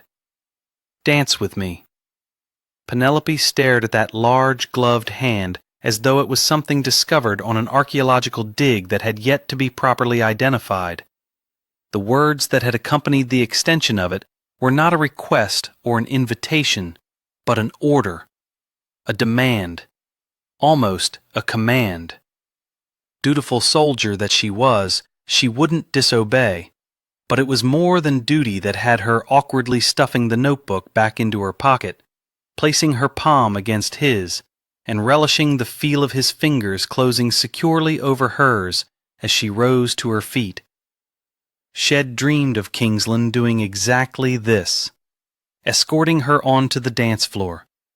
She had been surprised when others had asked, but was familiar enough with etiquette to know a lady did not refuse unless she had already promised the dance to another. Of course she hadn't. While she had a dance card tied to her wrist with ribbon, its purpose was to serve as a memento, not to actually keep track of any dance partners. When the Duke took her into his arms and glided her over the parquet, she felt as though she had ascended into heaven and was waltzing through clouds. None of her other partners were as graceful or accomplished as he. You may remove Lady Adele from your list. I danced with her. She talks incessantly about herself. She smiled. I noticed the same when I had a few minutes alone with her. His gaze was so focused on her that she wondered how it was he avoided ramming into any of the other dancing couples. Unlike you, who reveals hardly anything at all about yourself, he said quietly, somberly. I'm really quite boring. Then bore me. Her heart fairly skidded to a stop, or so it felt within the confines of her chest. Of late it seemed he was delving more into her past, and along that route lay danger. Although surely she misread what he was seeking. She licked her lips. Well, before you interrupted me, I'd made a notation about Lady Bernadette. She dresses garishly, but that can be addressed easily enough, especially as she finds you quite charming. Lady Louise Harcourt gossips snidely about the most inconsequential. I don't care about them. Tell me something about you. You should care a great deal about them. You might marry one. Why are you so secretive, pet-a-piece? What are you hiding?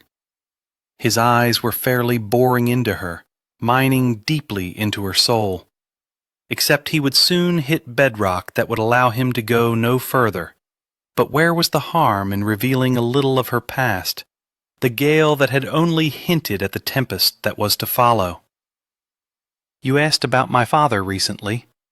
He was a bookkeeper. He would have had a penchant for details then. Did he teach you to be meticulous? She nodded, searching for the more pleasant memories of him. He would sit me upon his lap and explain how figures worked. When I mastered penmanship, he would even let me make the marks. Why not tell the truth of him to begin with? After all these years, 14 to be exact, still the shame and mortification struck her hard, and she wondered if a time would ever come when she could keep those particular emotions buried. Because he wasn't a very good bookkeeper. At least not with his personal finances. When his debt became too great, we moved to London, where he had secured a position with a small export company. But eventually, he again got behind in paying what was owed. As a result, he packed us up and carted us to another area of London. A new adventure, he called it. A chance to see the world.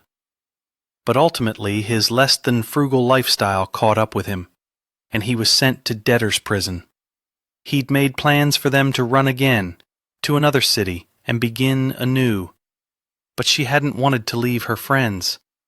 Even knowing she was expected at home, that all was packed, she had stayed away to play. The constables had arrived at their small residence before she did. He took ill and died there, because she'd been tardy, because she'd been selfish. You said he packed us up, my mother and younger sister. But not long after he passed, they died as well. The music stopped, and so did they, but he didn't release his hold on her. I'm sorry for prodding you just now, for dredging up the memories. Dance with me once more, and I shall not utter a word. She'd read enough books on etiquette to know it was a scandalous thing to do, to remain in his arms and have a second dance. People would talk. But she had suffered through the agony of having her mother turn her back on her. How could the backs of strangers even begin to compare with that? Do you not think less of me? You are not your father. But oh, if he ever discovered all the truth of her. She should run now. should do as her father had taught her. When things got unpleasant, the only way to escape the past was to run, change her name, and begin anew. But matters were not yet so unpleasant that she couldn't face them down, and she'd not provided him with enough information that he could learn the rest. Therefore she stayed within the circle of his arms until the music began once more, and became immersed in the fluid motions they created while they waltzed. She almost demanded he tell her a story in return, but after discovering how his father had punished Lord Lawrence in order to control his heir, she suspected other dark tales in Kingsland's life existed, and she didn't want to bring them into this grand salon where chandeliers glistened and happiness should reside. Something different, a compassion, an understanding was in his eyes now as they took turn after turn around the room. She shouldn't have been surprised he could relate to her misfortune, Had she not recently learned that his father hadn't the gift of managing money either, and had left his estates in dire straits? A pauper and a noble facing similar circumstances, but Kingsland's position in society meant he hadn't needed to take the unthinkable steps to survive that she had.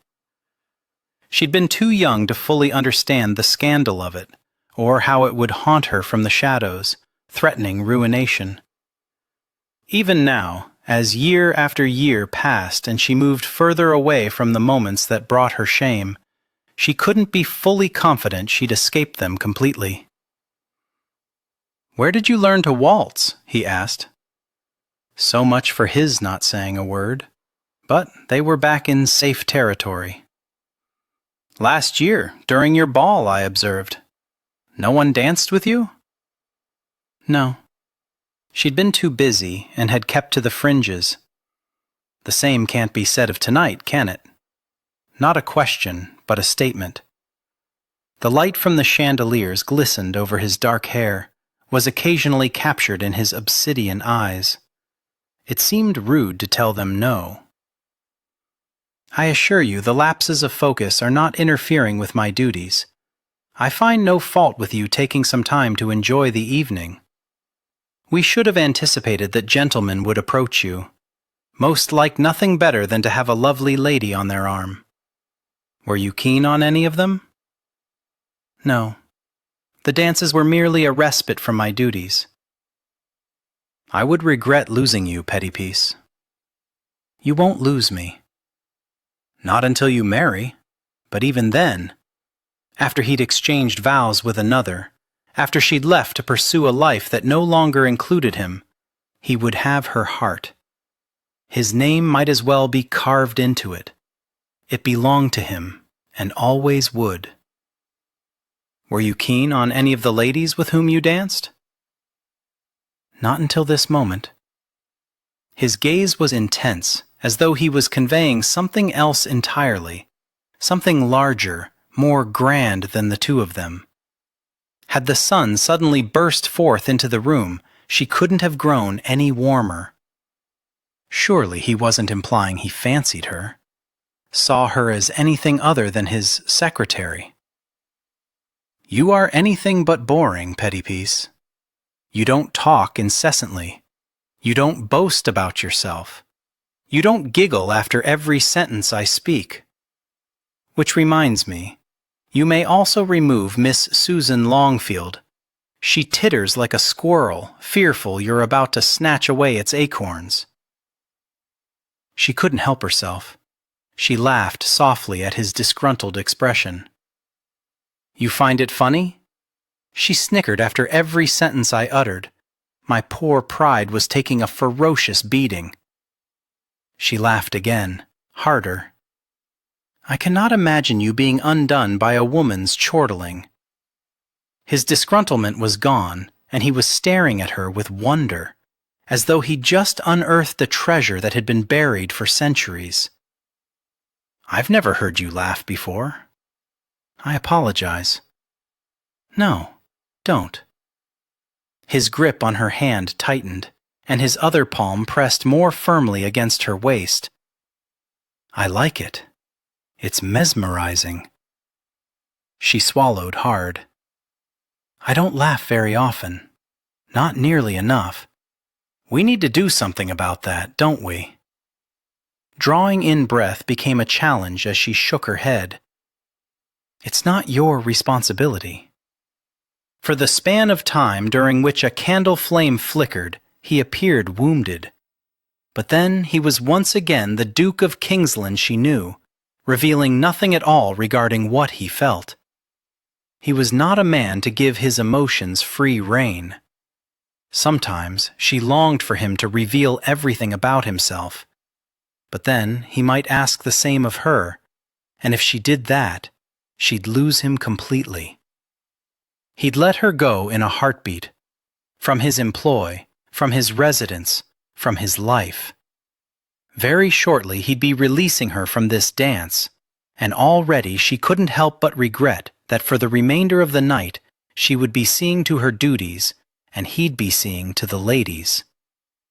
But for now, she had his attention, and unlike that of the other gentlemen with whom she danced, his focus didn't wander from her, not for a single second. He always had a way of studying things with a singular purpose, and he was presently scrutinizing her as though she was a puzzle box, and he was determined to ferret out how to plumb the hidden depths.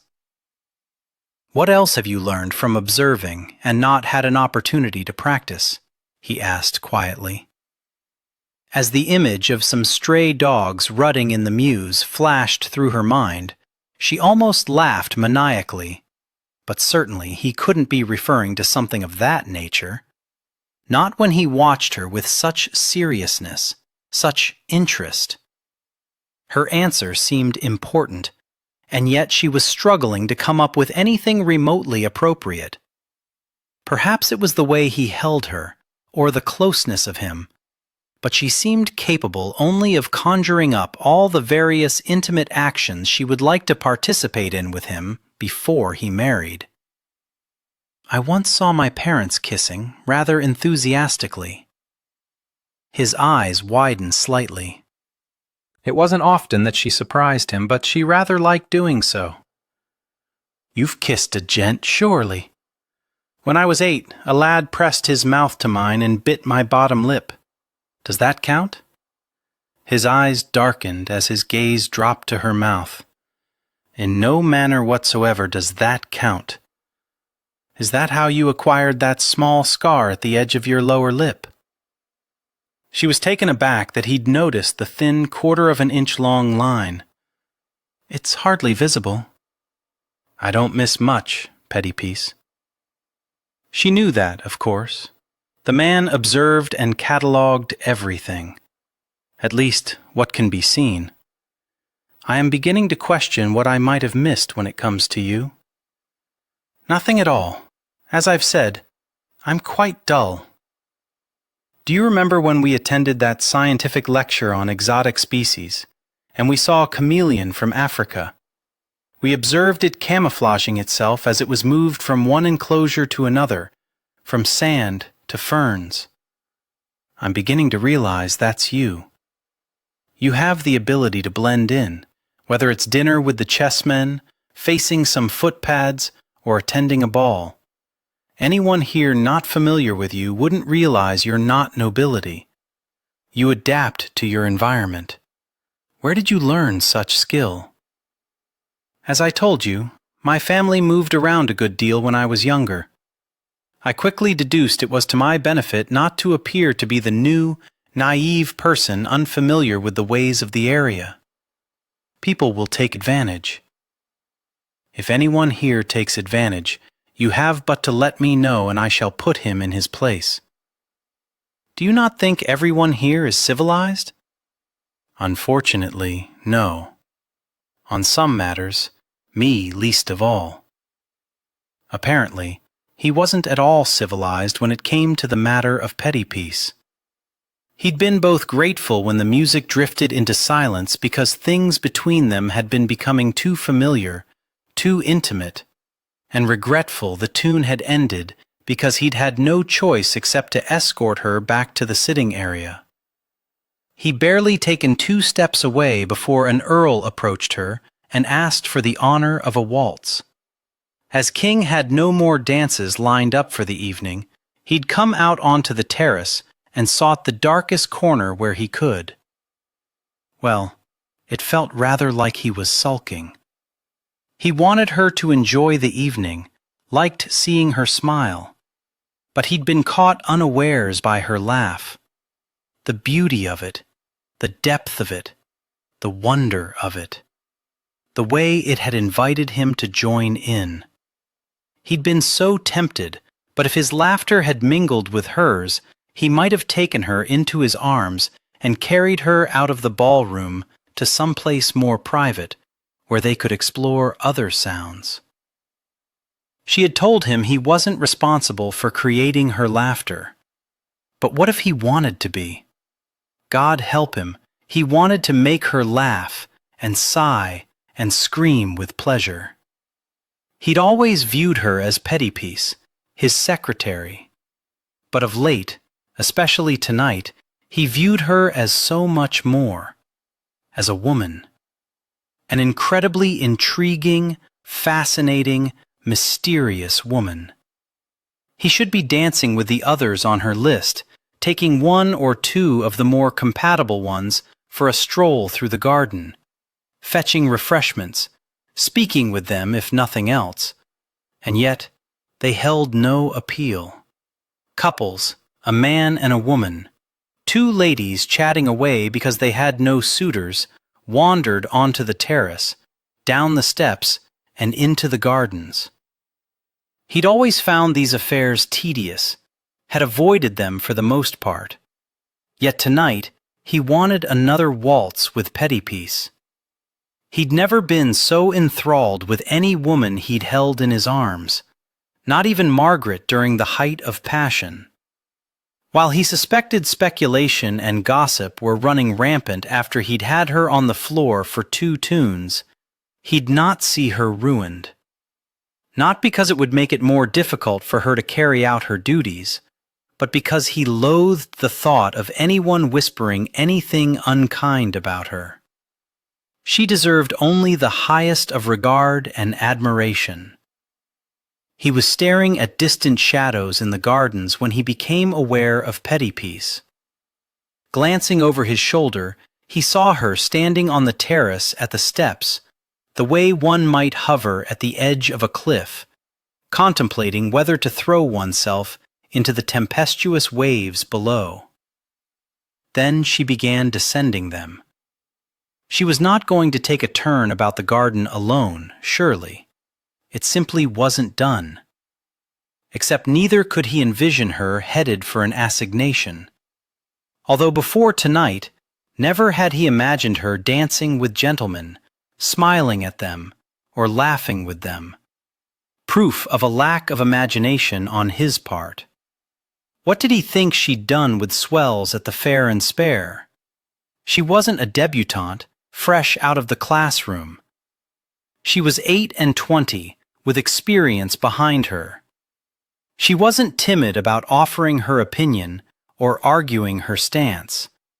Hell, she wasn't even afraid to stare down ruffians in his library. Before she disappeared completely among the shrubbery, trees, and flowers, he glanced around quickly, saw no one else alone to join her, and followed.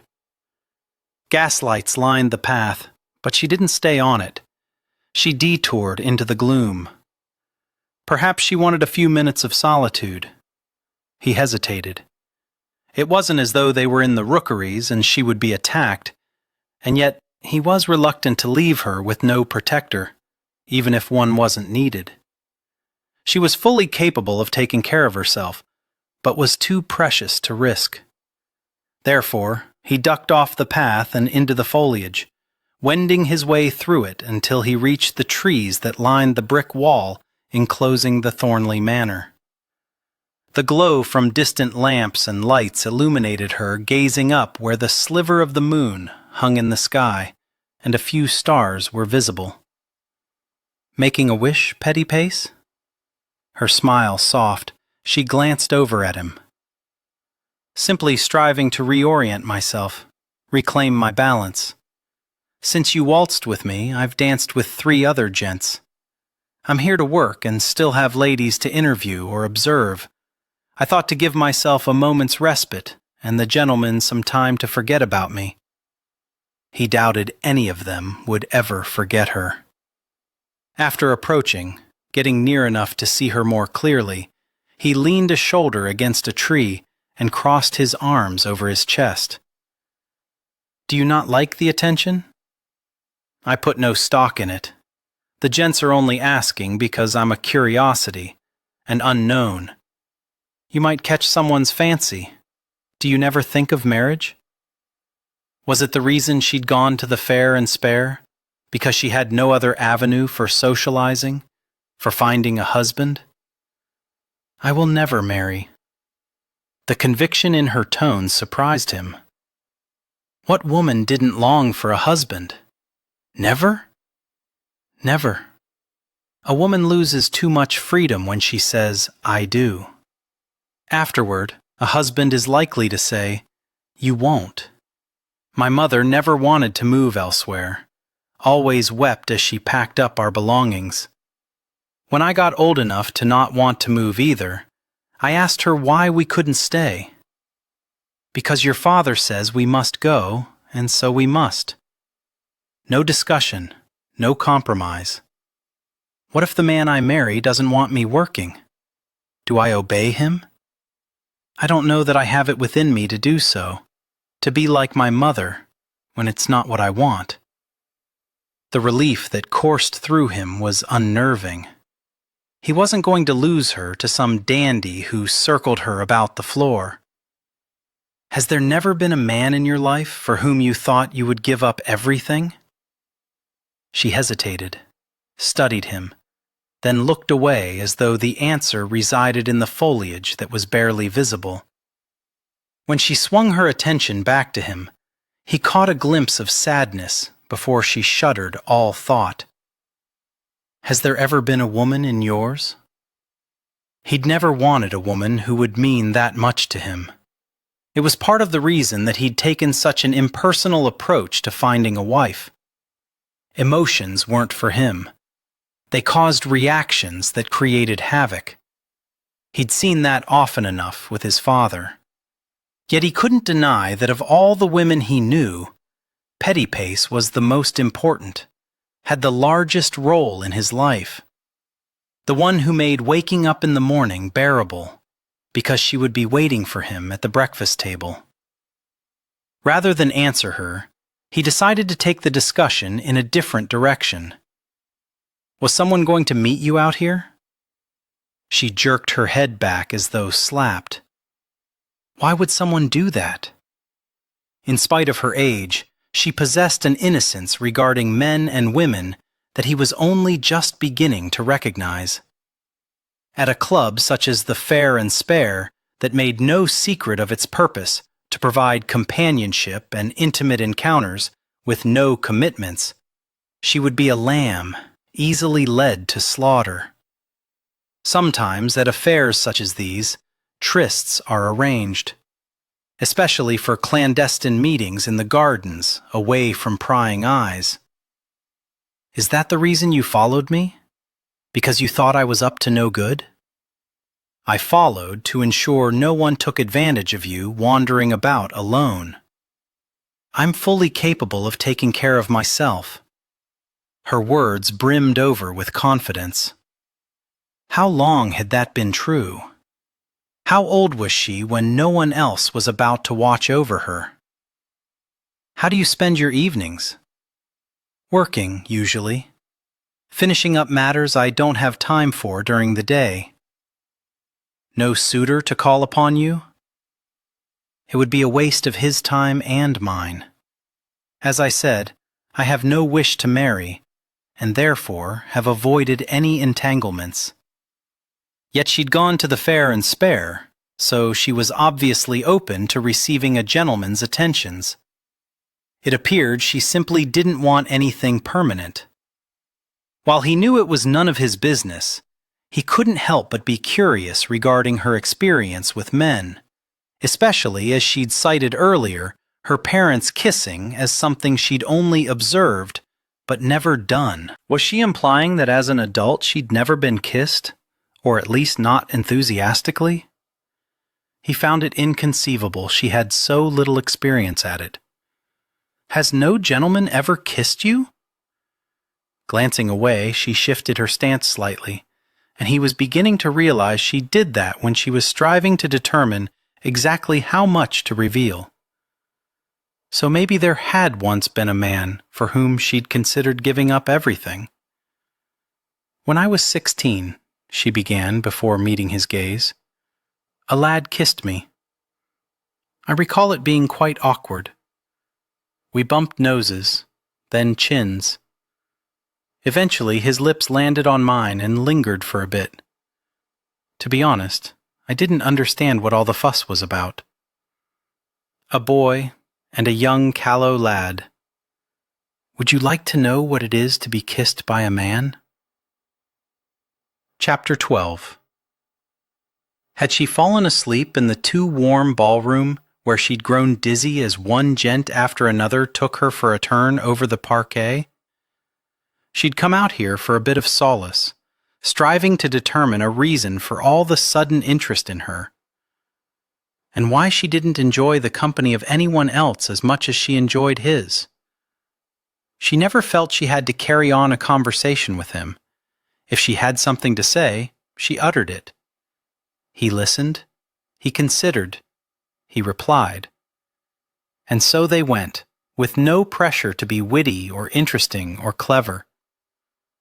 However, those other gentlemen, not Knight or Mr. Grenville, but the last three in particular, the Earl and the Viscount and the Earl after him, had all looked at her with expectation, as if waiting for something to be delivered, a promise of an action or an item. She'd always thought herself a woman of the world. Certainly she'd lost her naivety after her father had died, but tonight she felt like a gosling that had yet to learn to swim.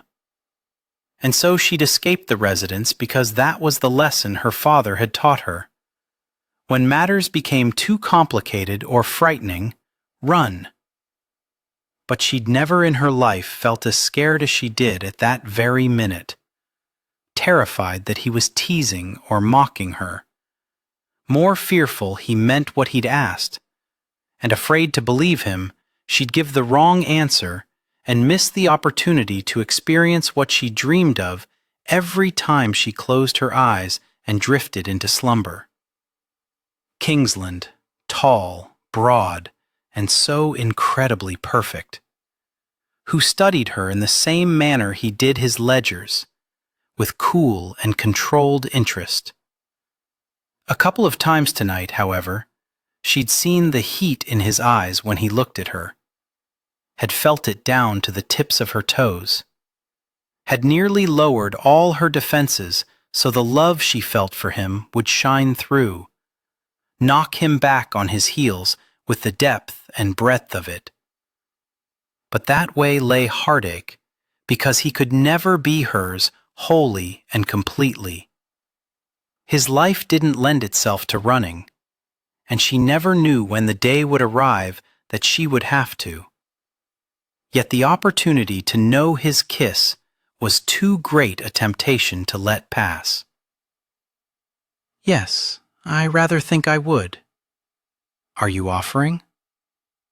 While his slow, sensual smile spread, he uncrossed his arms and pushed himself away from the tree.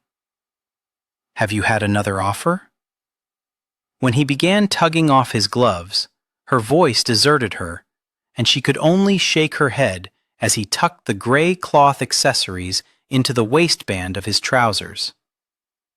Then the warm, naked fingers of one hand were resting against the edge of her jaw. Then, yes, I rather think I am. Licking her lips, she ordered herself to relax, but every nerve ending felt like kindling just set alight, ready to ignite the whole of her. He began lowering his head. "Close your eyes," he whispered, and the low rasp shimmered through her. She did as he bade, He touched his mouth to the corner of hers. So feathery light, and she imagined a petal felt the same softness when a butterfly landed on it. If a petal felt at all. It was an absurd thought. Then his mouth settled more firmly against hers, leaving no room for absurdity. She was in no danger of having a scar added to her lower lip, but feared she might very well end up with a damaged heart. It was dangerous to have this, to have him so near, filling her senses with his fragrance. His tongue traced the seam between her lips, and then the tiniest of pressures began to build as he encouraged her to part them. When she did, he dove in with a growl and a hunger that should have frightened her. His other arm came around her, drawing her up close. Of their own accord, her arms wound around his neck, and he responded with a groan and a deepening of the kiss. The kiss of a man, especially this one, was wonderful, sublime, glorious, just as she'd always imagined it would be. Leisurely but thoroughly, he explored the confines of her mouth, just as she surveyed the interior of his. Hot, moist, and flavorful, with a hint of champagne on his tongue. And dark. There was a darkness that made this moment much more sensual. She did wish she'd gone to the trouble of removing her gloves in order to determine if his hair was as soft as it looked.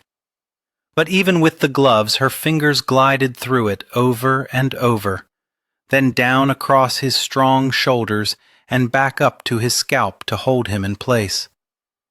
She didn't want him to ever leave her, and fought against thinking about the moment when he would.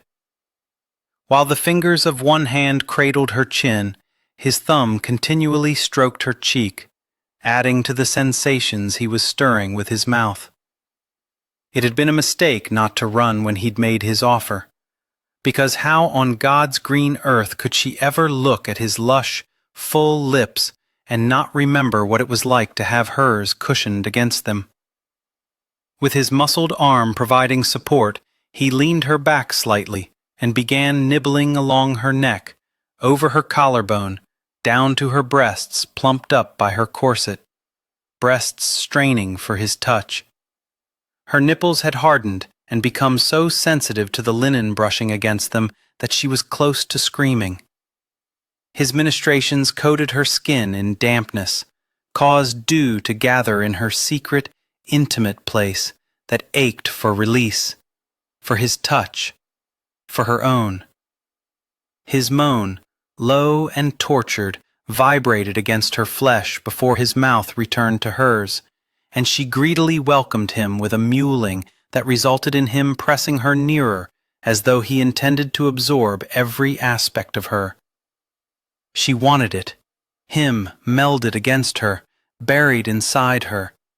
She yearned for the impossible, for what she could never ask for, never possess. They shouldn't have done this, shouldn't have blurred the lines between employer and employee, between noble and commoner, between an upstanding peer and a woman who had betrayed her pride in order to survive. Breathing heavily and harshly, he pulled back, his gaze boring into hers. "And that," he rasped, "is what all the fuss is about." Her legs felt so weak she was amazed she didn't collapse at his feet. She might once he relinquished his hold, but he had yet to release her. Only now did she realize she was clutching his lapels. Stiffly, one by one, she unfurled her fingers and then smoothed out the cloth. "I hope you don't expect me to say anything," she murmured softly, "as you robbed me of coherent thought." He chuckled low, and it took everything within her not to place her fingers against his throat, to relish the vibrations she'd find there. Lightly he stroked his thumb over her lips, still tingling and swollen. You should make your way inside now. Without you? It wouldn't do for us to be seen exiting the gardens together. Besides, I need a bit of time to recover. She wasn't so innocent as to not know what he meant, but refrained from looking down, not that she could have seen much anyway with the darkness surrounding them. I'm not certain of the proper etiquette. Should I thank you? God, please don't, he ground out. After giving a small nod, she took one tiny step to ensure her knees could support her. His hands fell away, and she was free, yet did not wish to go, but forced herself to walk away from the wall, from the trees, from him.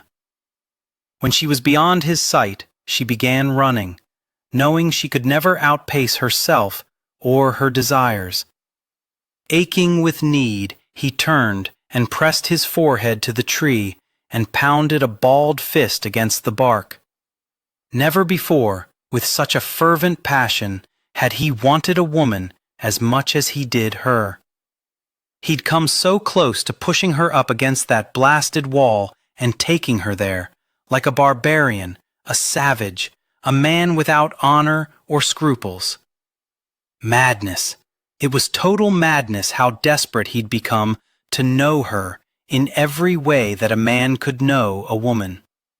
It was as though there had been something unknown bubbling beneath the surface that had erupted into an uncontrollable volcano the moment his mouth had met hers.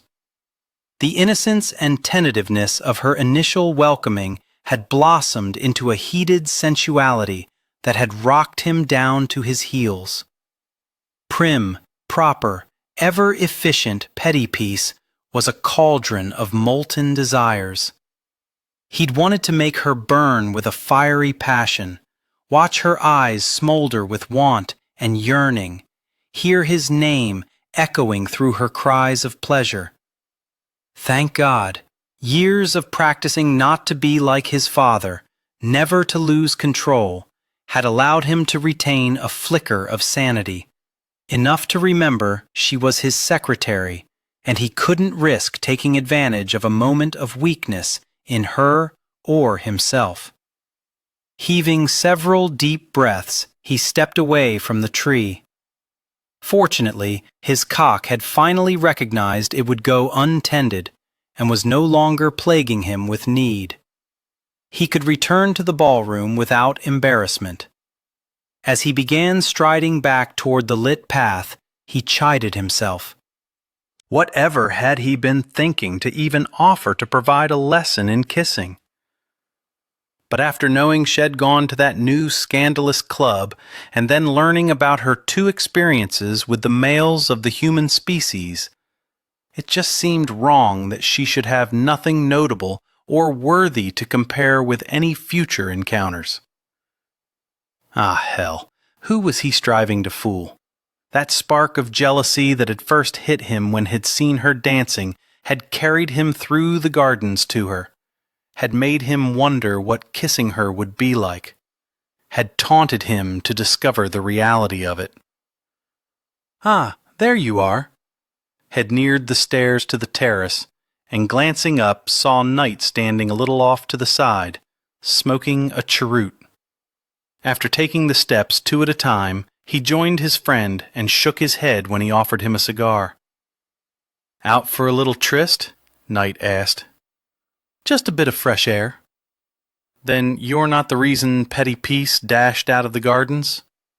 His heart slammed against his ribs. She was running? Only until she realized she might be seen. Then she slowed. "I asked her if I needed to call anyone out. She told me not to be ridiculous, then flounced inside." Petty Peace did not flounce. Ever. Although he took some comfort in her not confessing that he did indeed need to face a dueling pistol at dawn. "If anyone is going to call anyone out, it'll be me." "Going to shoot yourself, are you?" "You're deuced irritating this evening, you know that?" Knight drew on his cheroot and blew out a series of smoke circles. You might want to comb down your hair before going inside. You look as though you've been ravaged." He felt as though he had been, inside and out, from the moment he'd stepped closer to her and she'd looked up at him with something akin to longing. Pressing his hands to his head, he flattened the strands that were sticking up and fought not to remember how wonderful it had felt to have her fingers going through them. "What were you laughing about while you were dancing with her?" "I don't recall.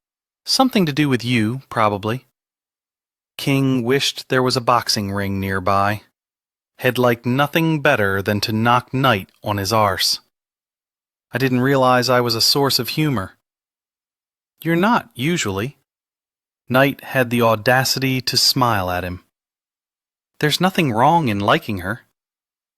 If only it was liking, but it was something more, something deeper, something he'd never experienced before, didn't quite understand. "She works for me." "Then establish rules and make certain she understands them." He made it sound so simple, but King wasn't certain anything with petty peace would ever be simple. "To be honest, I only wrote the letter because I wanted to make someone else jealous," Lady Sarah Montague confessed.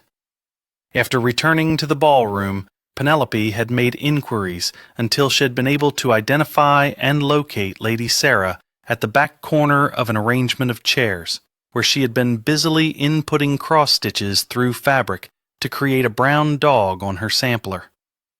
Penelope had almost immediately drawn a line through her name in order to move on to the next on the list, because what sort of woman brought embroidery to a ball?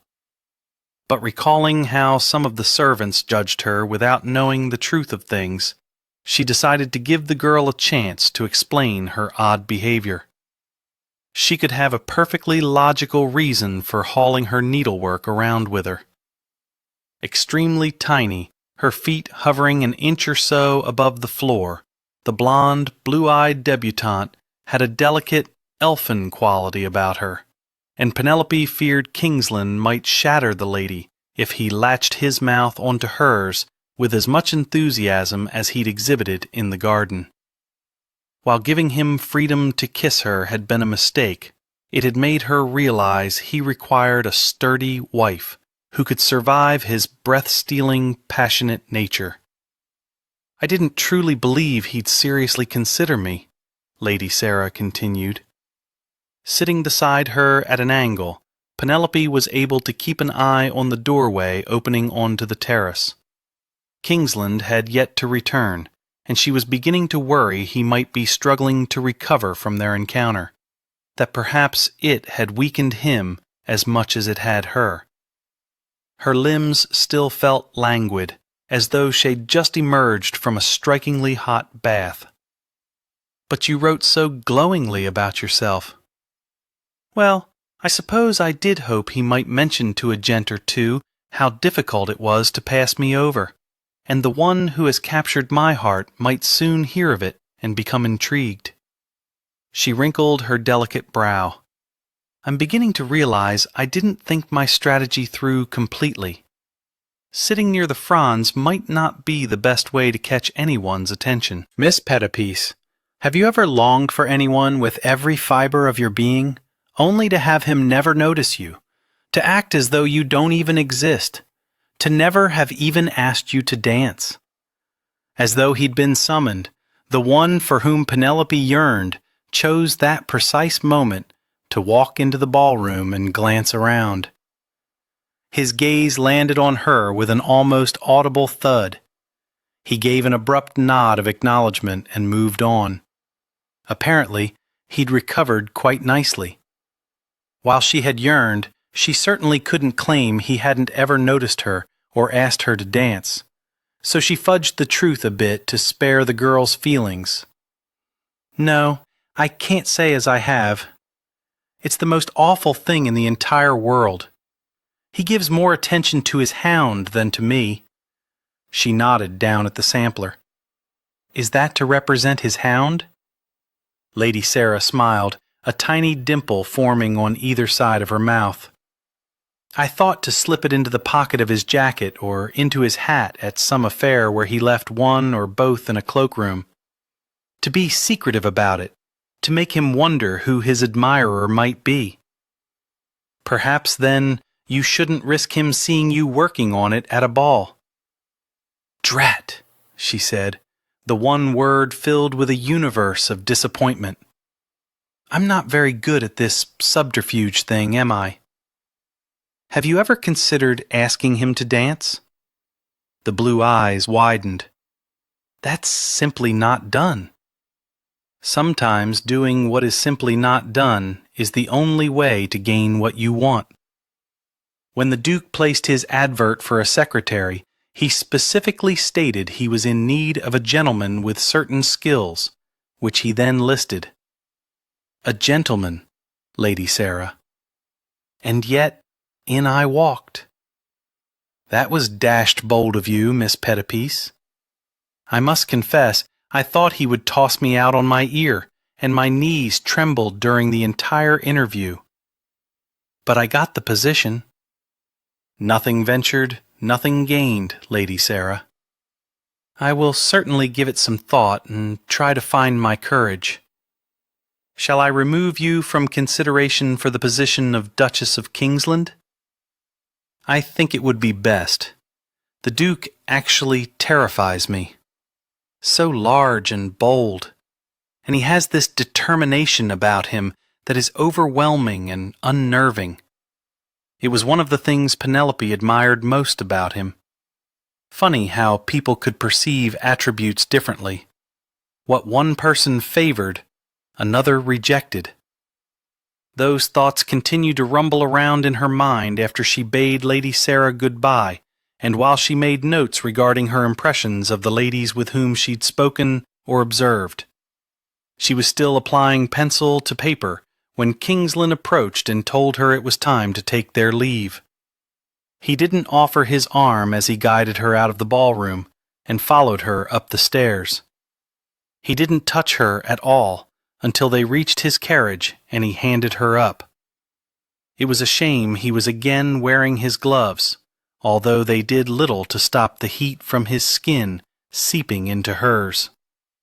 As she settled onto the squabs, he took his place across from her. Unlike the night they'd had dinner with the chessmen, at least he wasn't leaving her alone in order to go off in search of other entertainments. However, it might have been far less stressful if he had.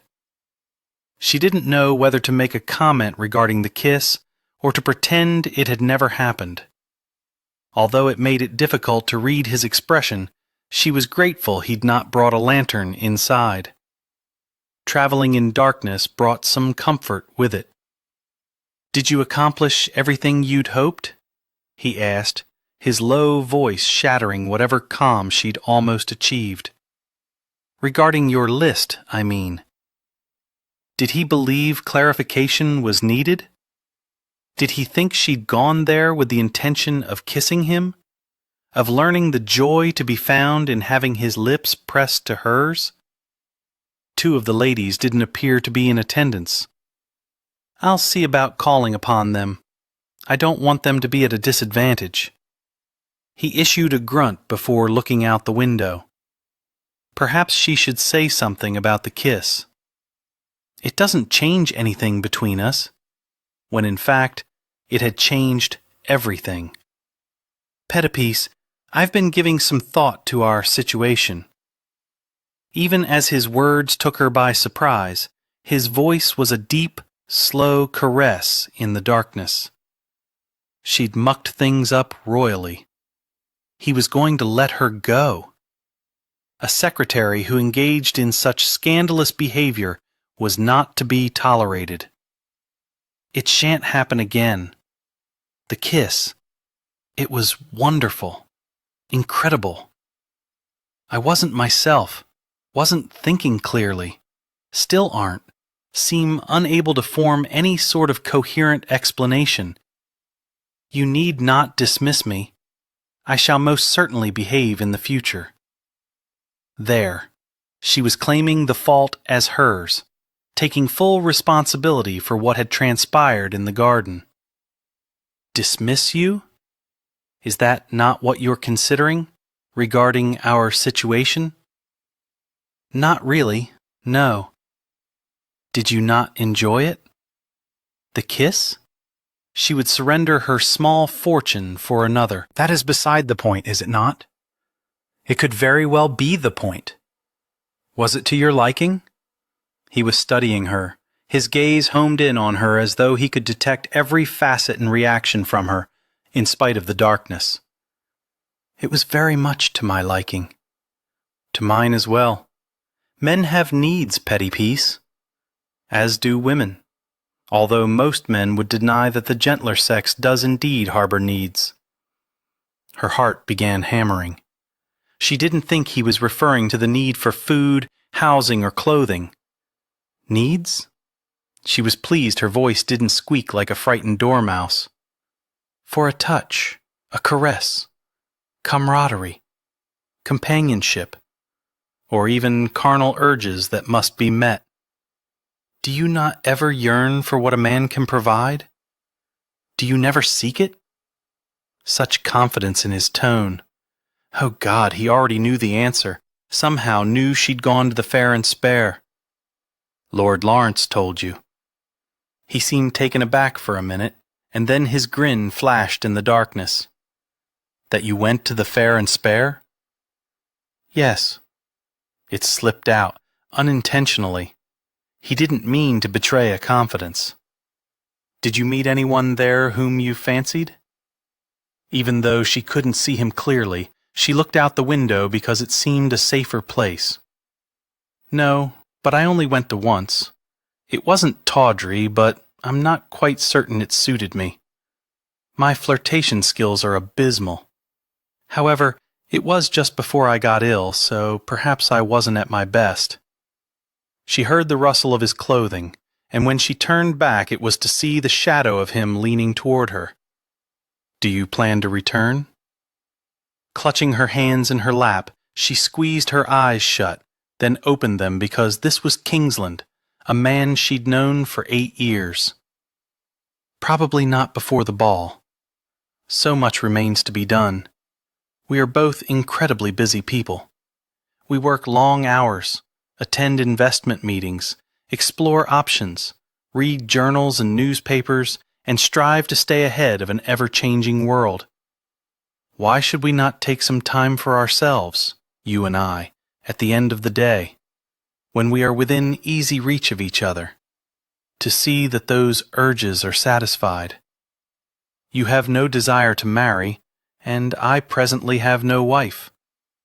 Who would we harm by getting up to a bit of mischief, as long as we both acknowledged and understood going in that there would never be a commitment?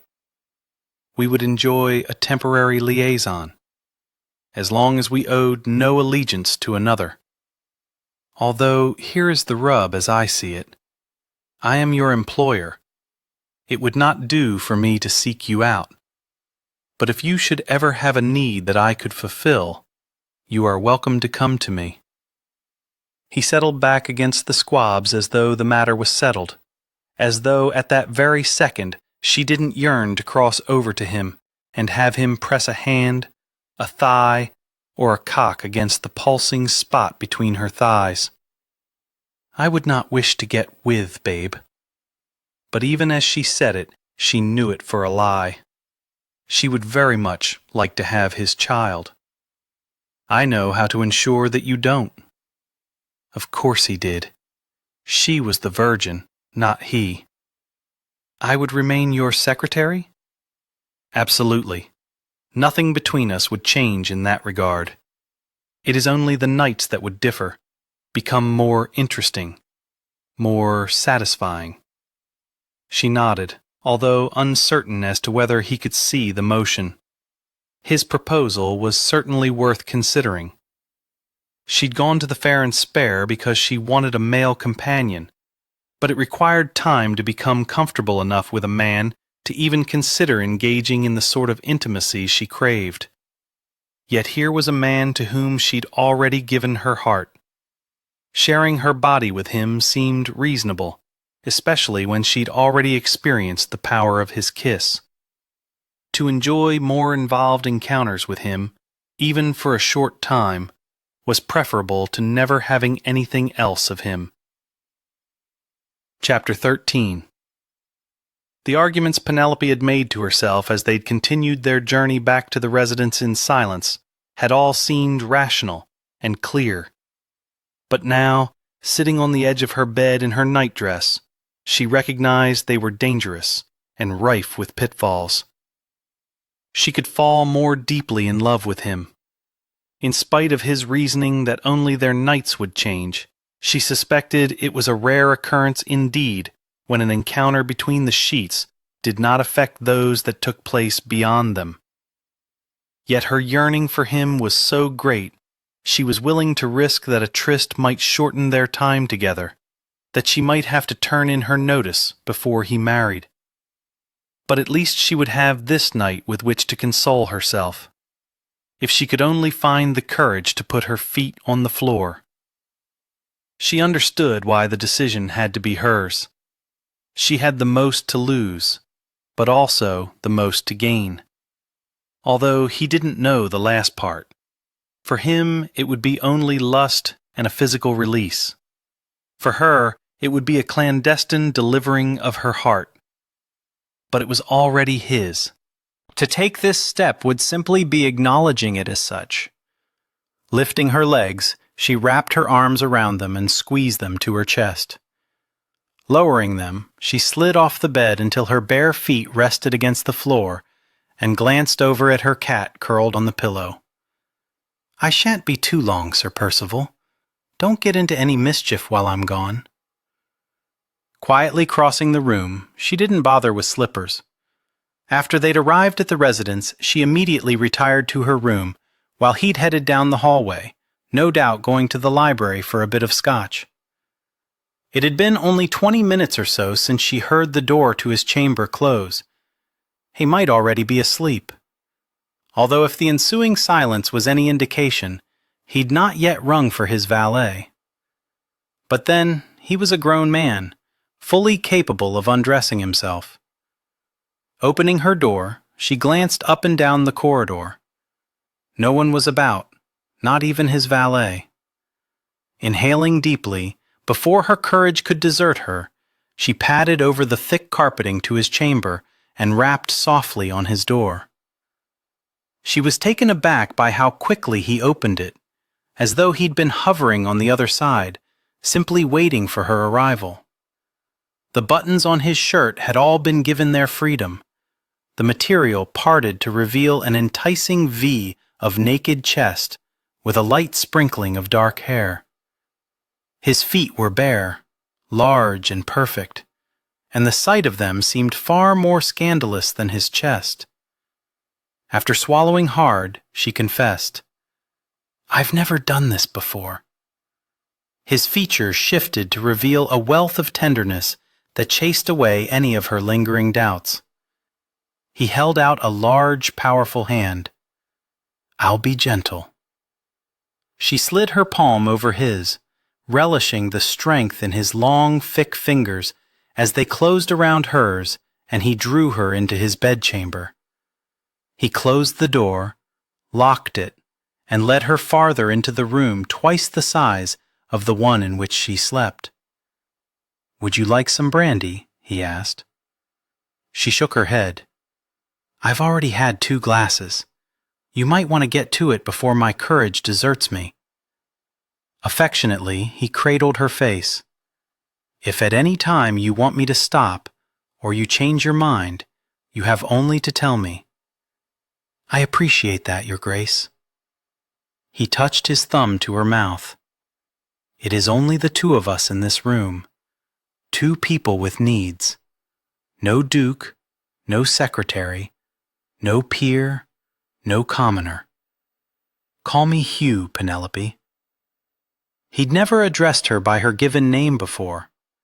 She'd always liked how he referred to her as Petapiece, but at that moment, her heart blossomed into the most beautiful bloom that had ever existed. She smiled softly. Hugh. Then, as though all the preliminaries had been settled and were out of the way, his mouth blanketed hers with unbridled purpose and passion, stealing what little breath remained to her after hearing her name on his tongue. This time, when her fingers tangled in his hair, she was without gloves and able to appreciate the sable-soft curls. His moan bordered on a rough growl that made her want to laugh, dance around the room, and then leap back into his arms. He was kissing her as though she meant something to him, as though he was unable to get enough of her, would never have enough of her. Even so, she worried that she was simply opening herself up to more heartache. After having had him, how could she survive when the time came that she couldn't have him again? She didn't want to think about that now. She wanted only to savor the moment, to savor every sensation he sparked within her. She wanted to return the favor, to know more than his mouth on hers, her fingers in his hair. Trailing her fingers along the corded tendons of his neck, she relished his feral groan, only then becoming aware of her own size. How could a man of such power and strength have such silken skin? Grateful the buttons were no hindrance, she slipped her hands inside his shirt and glided her palms over his firm, broad chest. Breaking from the kiss, he lifted his arms, grabbed the back of his shirt, dragged it over his head, and tossed it aside, giving her a view of his splendid chest to admire. A flat stomach and scars peering out from along his side. A large area of discoloration and puckered skin. Her fingers went toward the marred flesh, but his hand covered hers before she reached her destination and drew it away. "Those are burn marks. How did you get them?" He pressed the tips of her fingers to his mouth. "An accident?" Unfurling her fingers, he kissed her palm. "It's of no consequence now." He flattened her hand against his chest. "Ignore them." Then his mouth was back on hers, distracting her from seeking answers to his past, encouraging her to become lost in the vortex of the present, where nothing mattered except passion and pleasure. He'd forgotten about the damned scars. After all these years, they were simply a part of him. He should have expected the mottled flesh would draw her attention, and thus should have kept his shirt on. But when she'd begun exploring what his loosened buttons had exposed, he'd wanted her to have the freedom to explore all of him. When she was ready, he'd be shucking his trousers. He'd promised to be gentle, and that meant going slow, but bloody hell if he wasn't already aching to be buried deep inside her. She made the sweetest, most sensual little mewling sounds he'd ever heard, and she seemed to appreciate having the luxury of touching him. He'd known women content to receive pleasure, thinking little of giving it to their partner, but as in all things, Penelope was an equal. She wouldn't take without giving, and he had a feeling when they were done, he was going to feel as Knight had described him earlier, ravaged, inside and out. He hadn't realized how badly he wanted her, needed her, until he'd begun preparing for bed, stripped down to his shirt sleeves and trousers, and then started prowling through his chamber, not wanting to be completely nude if she should come. With each passing minute, the tension had ratcheted up until he'd convinced himself to go to her, simply to wish her pleasant dreams and give her a kiss to take into slumber with her. He'd been reaching for his door latch when she'd knocked, and the relief that had swamped him very nearly had unmanned him. Now there she was, in her modest nightdress that left everything to the imagination, and yet it might be the most alluring garment he'd ever laid eyes on, simply because she was in it. running her hands over his chest, shoulders, and arms as though she couldn't get enough of touching him, while he'd contented himself with cradling her face or skimming his fingers over her linen-covered back. Without taking his mouth from hers, he brought his hands around and began to push the buttons lining the front of the nightdress through the holes until none remained tethered. The gentleman inside him wanted to take a bow for his patience, while the savage within growled with need. Tender, slow, he reminded himself, not wanting to frighten her, to give her any cause for regret. Leaning back, holding her heated gaze, he fought not to look at the skin revealed, waiting for her to grant permission for him to go further, to signal she was comfortable enough to shed the armor. When the signal came, it nearly felled him.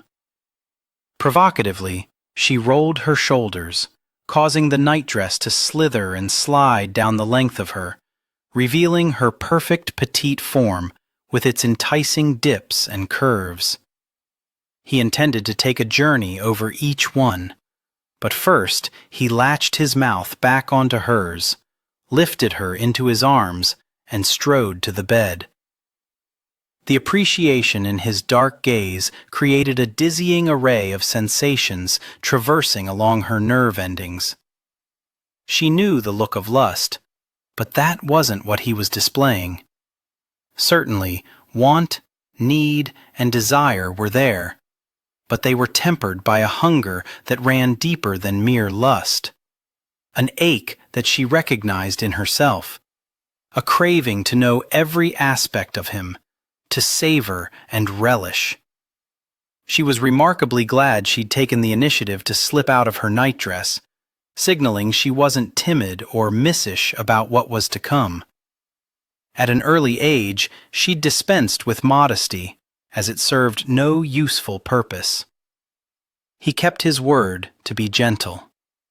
She was barely aware of the bed greeting her back as he slowly set her down on the sheets, the duvet folded at the foot of the bed. Stretching out beside her, he reclaimed her mouth as one hand cradled her breast, practically swallowing it, and tenderly kneaded, his thumb and forefinger toying with the nipple, straining for attention. How was she to have known it would feel so different to have someone else's fingers taunting the sensitive flesh? She could hardly wait to have his fingers elsewhere, to discover the sensations his touch would bring forth. Flattening her palm against his chest, she dragged her hand down to his trousers and pulled back from his questing mouth. These need to go. For a virgin, you certainly are bold. I said I hadn't done it before. I didn't say I hadn't thought about it. Chuckling, he pressed a kiss to her throat, and she felt the vibrations of his happiness travel along her nerves. Are you certain? I've seen statues as well as paintings in museums. Although she did wish he could undress without leaving her. He rolled off the bed, unfastened his trousers, and soon stood before her in all his naked splendor. When I fantasized about being with a man my imagination fell far short of the reality. His smile was the most beautiful he'd ever bestowed on her, and his laughter echoing around them filled the well of her longing to overflowing. Glad to have surpassed expectations. Then her laughter mingled with his as he rejoined her. She had not expected the joy, the happiness, the absolute delight of being with him. It was as he'd said, only the two of them. No burdens, no worries, no fears. Reaching down, she wrapped her hand around the hot, velvety length of him. His chest rumbled with his growl as he peppered her throat and shoulders with kisses, while she stroked and explored what she had vastly misjudged. You would tell me if I was hurting you.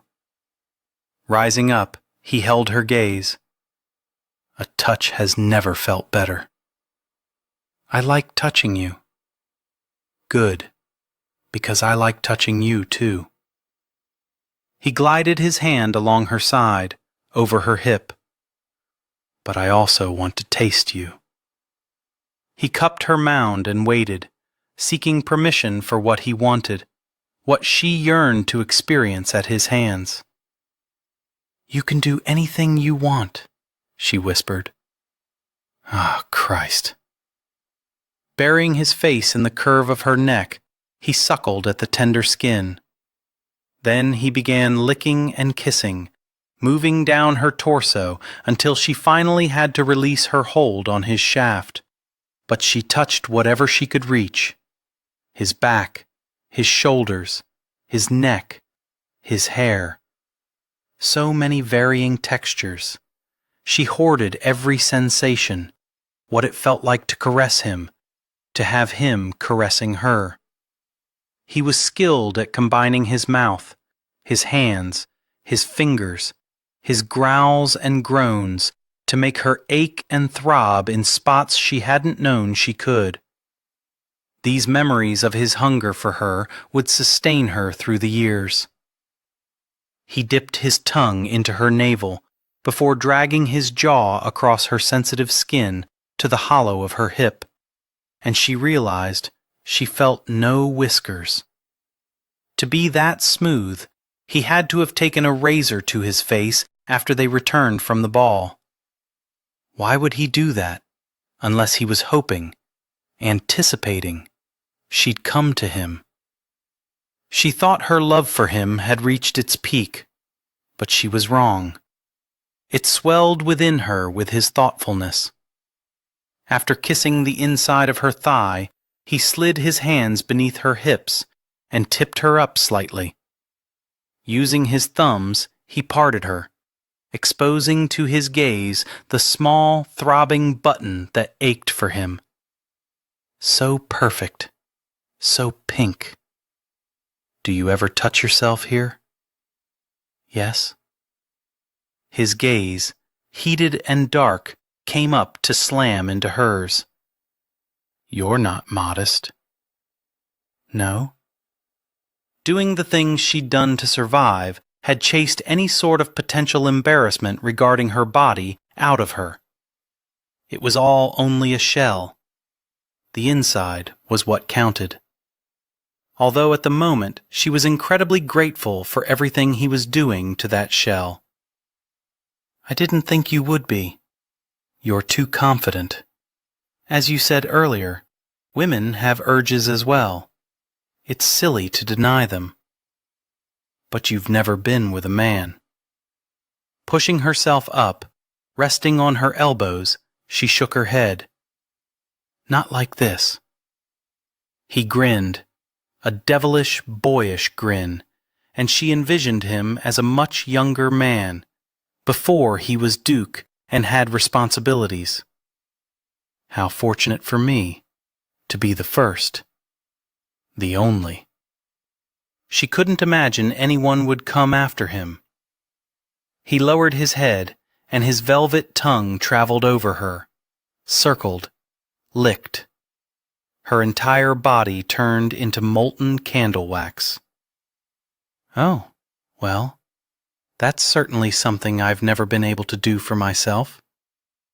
His deep chuckle rumbled against her.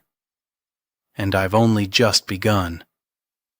She'd always admired his single-mindedness, the way he devoted himself to a project or an endeavor, and he was certainly ardently dedicating himself to his current task. She was unable to hold back the whimpers and sighs.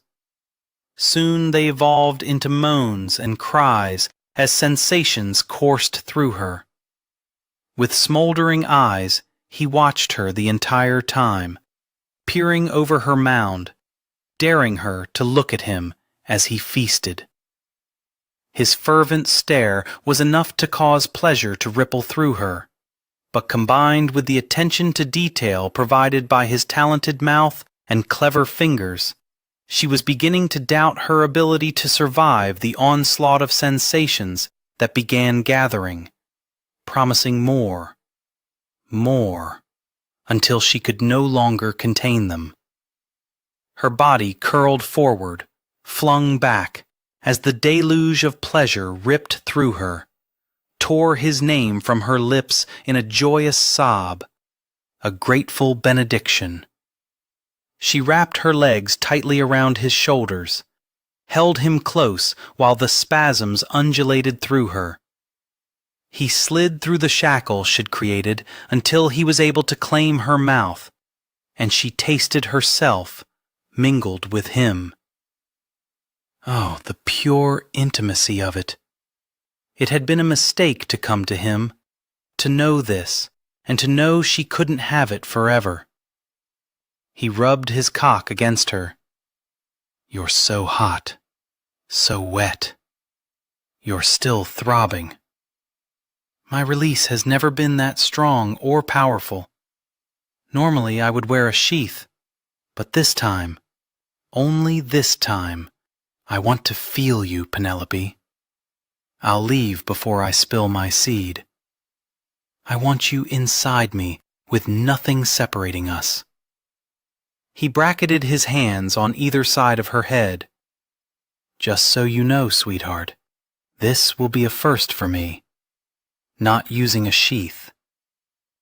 She smiled. How fortunate for me to be the first. Another low chuckle from him that settled in to reside within her heart. After adjusting their positions, he nudged against her opening. Stop me if it hurts.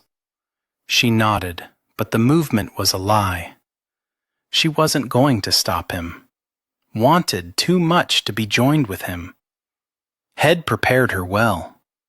She barely noticed the discomfort, too enamored of the wondrous notion that he was pushing into her, spreading her, filling her. She dreamed of this and was discovering the reality was so much better. When he was seated to the hilt, he stilled. Are you all right?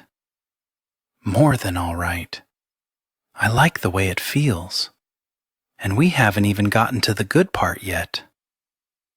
Then he was slowly moving against her, easing in and out, never taking his gaze from hers. He lifted himself up, bracing his arms on either side of her. Wrap your legs around my hips. She did as he bade. He withdrew almost completely, then thrust hard. Oh! That little button he'd licked earlier suddenly woke up. That's what I was looking for. Now, hold on. He pistoned into her, and her lethargic body came fully awake as the promise of pleasure took hold. She scraped her fingers up his back, loved the feel of his muscles bunching with his movements. His groans mingled with her sighs. His errant forelock flapped against his brow. His eyes darkened, his jaw tightened. Her nerve endings sparked as her muscles contracted and ecstasy whipped through her. But she couldn't stop watching him, the sight of him only adding to her gratification. His breathing grew harsh and heavy. The tendons at his neck tautened. With a resounding curse, he left her. As his seed pulsed onto her belly, she wrapped her hands around him and milked all she could from him. He dropped his head back. Oh, Christ. He pressed his forehead against hers. Give me a minute, and then I'll clean you. He kissed her, just a quick claiming of her mouth, but it was as powerful as any of the other kisses they'd shared. Lifting her head off the pillow, she pressed her lips to the center of his chest. She'd never known such contentment. After wiping her stomach, he tenderly and gently cleaned between her legs, grimacing at the small bit of blood that appeared on the cloth. Did it hurt terribly? He'd asked. No, she'd lied. Now resting on his back, he held her against his side, with one arm wrapped around her, the fingers of his other hand playing over her hip as lightly as a musician testing the strings of an instrument. With her head nestled in the crook of his shoulder, she skimmed a palm over his chest, taking delight in the hairs tickling her skin. "Is Penelope really your name?" he asked quietly. "Yes. It was easier that way, to keep part of the old so she didn't have an abundance of new to remember." "And Petty Pace?" "No. My father always changed the family name when he moved us around. He used to say, 'When you have nothing, you never have to prove who you are in order to obtain it.' It was a habit I continued after he died, and I found myself moving from place to place. That explains why my spies could find nothing on you. I find that remarkably reassuring. It proves she'd done an excellent job of leaving no crumbs to be followed when she became someone who hadn't existed before." "What is your real name?" "It's of no consequence. I've been Petty Pace longer than I've been anyone else." Lifting up on an elbow, she gazed down into his eyes. "Now you have to share something. How did you get the burns?" "I'd rather share my cock." When he started to roll her over, she stayed him with a hand flattened to his chest. "How did the accident happen?" Because the truth was, she couldn't envision it wasn't something deliberately done. With a sigh, he dropped his head back onto the pillow. "I was 12. It was night, late. I was already abed. I don't know what Mother had done. Penned a letter he didn't like, written something unbecoming about him in her journal." Another sigh, this one longer, harsher, filled with frustration. "I can't imagine it was anything truly untoward. But I was awoken by her protests and apologies and promises to never do it again, echoing down the hallway as he dragged her along it. I ran out of my chamber and rushed after them. To the kitchens. The servants had retired. Keating emerged to see what the commotion was about. My father ordered him to put on a pot of water to boil and then to make himself scarce.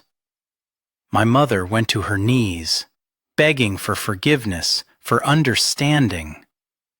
I stood in that doorway, terrified. Too frightened to try to stop him, too horrified to leave. He went quiet, but she could see in his eyes as he stared at the ceiling that the horror was still there, visiting him.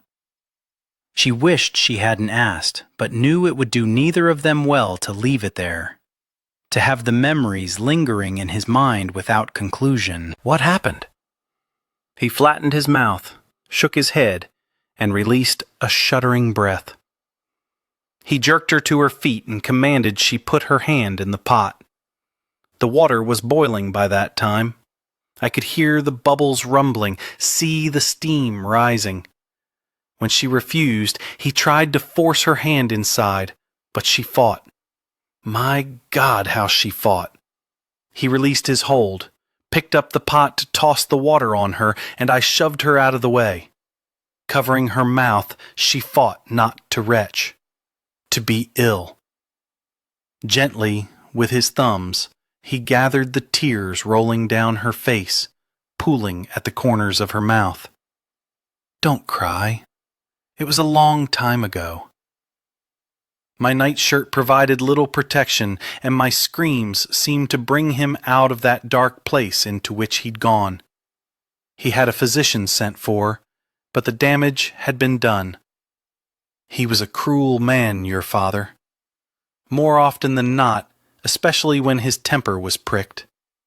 She considered the past 8 years. "I've never known you to get angry. I work very hard to remain in control of myself and to keep the world around me on an even keel. Do you know, others have asked, but you are the only one I've ever told. What does that mean, I wonder? That you know all your secrets are safe with me. What of your secrets?" They are safe with you." He studied her, and she sensed it was with an expectancy that she would reveal more. "I've shared them all." She hated bringing the lie into the chamber, into this bed. He touched the scar near her bottom lip. "You've had your own share of misfortunes." Misfortunes was an understatement for both of them, but this time, when he began to roll her over onto her back, she didn't stop him. She was weary of talking, and wanted him to do all those wickedly wonderful things with her that made her forget, for a short time, that the past never left completely and could always make an unexpected appearance. Chapter 14. 4 weeks until the Kingsland Ball. The night before had seemed a wonderful, glorious, magnificent dream. Waltzing with him, kissing him in the garden, going to his bedchamber, joining him in his bed. But with the light of morning, she soundly cursed every minute that had passed since their arrival at the ball. How could she have been so reckless, so careless, as to think that any intimacy between them would not linger and interfere with her day?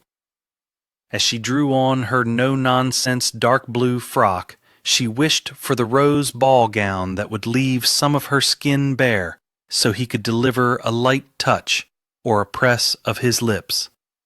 As she yanked her hair back into its tight knot, she longed to have it loose, so his fingers could become entangled in it, so he could spread the tresses out over his pillow. As she headed down the stairs to breakfast, she yearned for the sustenance he could provide in his bedchamber. When she walked into the dining room, she staggered to a stop, arrested by the sight of him sitting at the table, reading his newspaper. Carefully, he folded it, set it aside, and came to his feet. "Good morning, Petty Pace." Well then, apparently, he was completely unaffected by their encounter, and she rather resented it should be so. "Your Grace." Briskly, she marched over to the sideboard and began scooping the offerings onto her plate, giving them little attention, realizing too late she didn't favor half of the items. Turning about, she made her way to the table, surprised when he waved off the footman and saw to pulling out the chair for her himself. When they were settled, he lifted his cup of coffee — he seldom favored tea when he'd had a grueling night — and studied her over its rim as he drank, and she fought not to be jealous of a bit of china because it was fortunate enough to have his lips resting against it. Moving the cup away, he asked, "How did you sleep last night?" "Very well, thank you."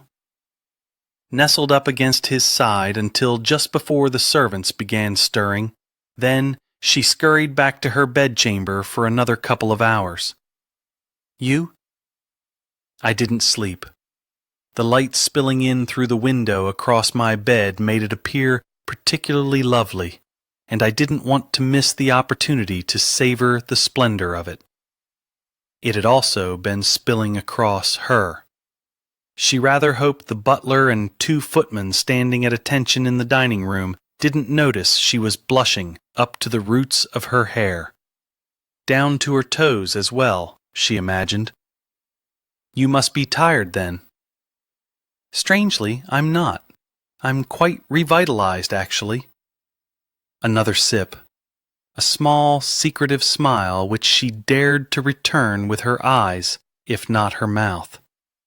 It wasn't fair that he should be so handsome, even after a rousing night of little sleep, or that he should be making innuendos regarding what had transpired between them. He had promised only their nights would be different. Although it wasn't his fault, she couldn't stop thinking about what had passed between them. Continued to experience the wondrous sensations coursing through her as though they were once again engaged in the forbidden. "What is on today's agenda?" he asked. "A kiss in your library. A caress in my office. Perhaps a taking of me on your desk, or my taking of you against a bookcase. But his voice was serious, with no hint of wickedness reflected in it. She cleared her throat. I thought you might wish to see how your brother is doing. Ensure he has no questions or problems with the manufacture of the clocks. Splendid idea, although I don't expect him to be available at my beck and call. Why don't you send a missive to invite him here for dinner tomorrow evening? If that doesn't suit him, ask him when a better time would be. What other matters do we need to address? I thought to call on the two ladies who were not at last night's ball. Do you not agree with my mother's assessment that a natural habitat would serve you better? They are not creatures in a zoo. Still, I've met them before, would recognize them on sight. I propose we take a turn about Hyde Park during the fashionable hour. You usually ride your gelding, and I'm not an accomplished horsewoman. Well, take the open carriage. I assume you have a bonnet or parasol for such an outing. Do I strike you as the parasol sort? A corner of his mouth lifted, and his eyes warmed. No, you don't, to be honest. I suspect you forbid the sun to shine on you and give you freckles. She liked when his eyes sparkled with teasing. Would that I could.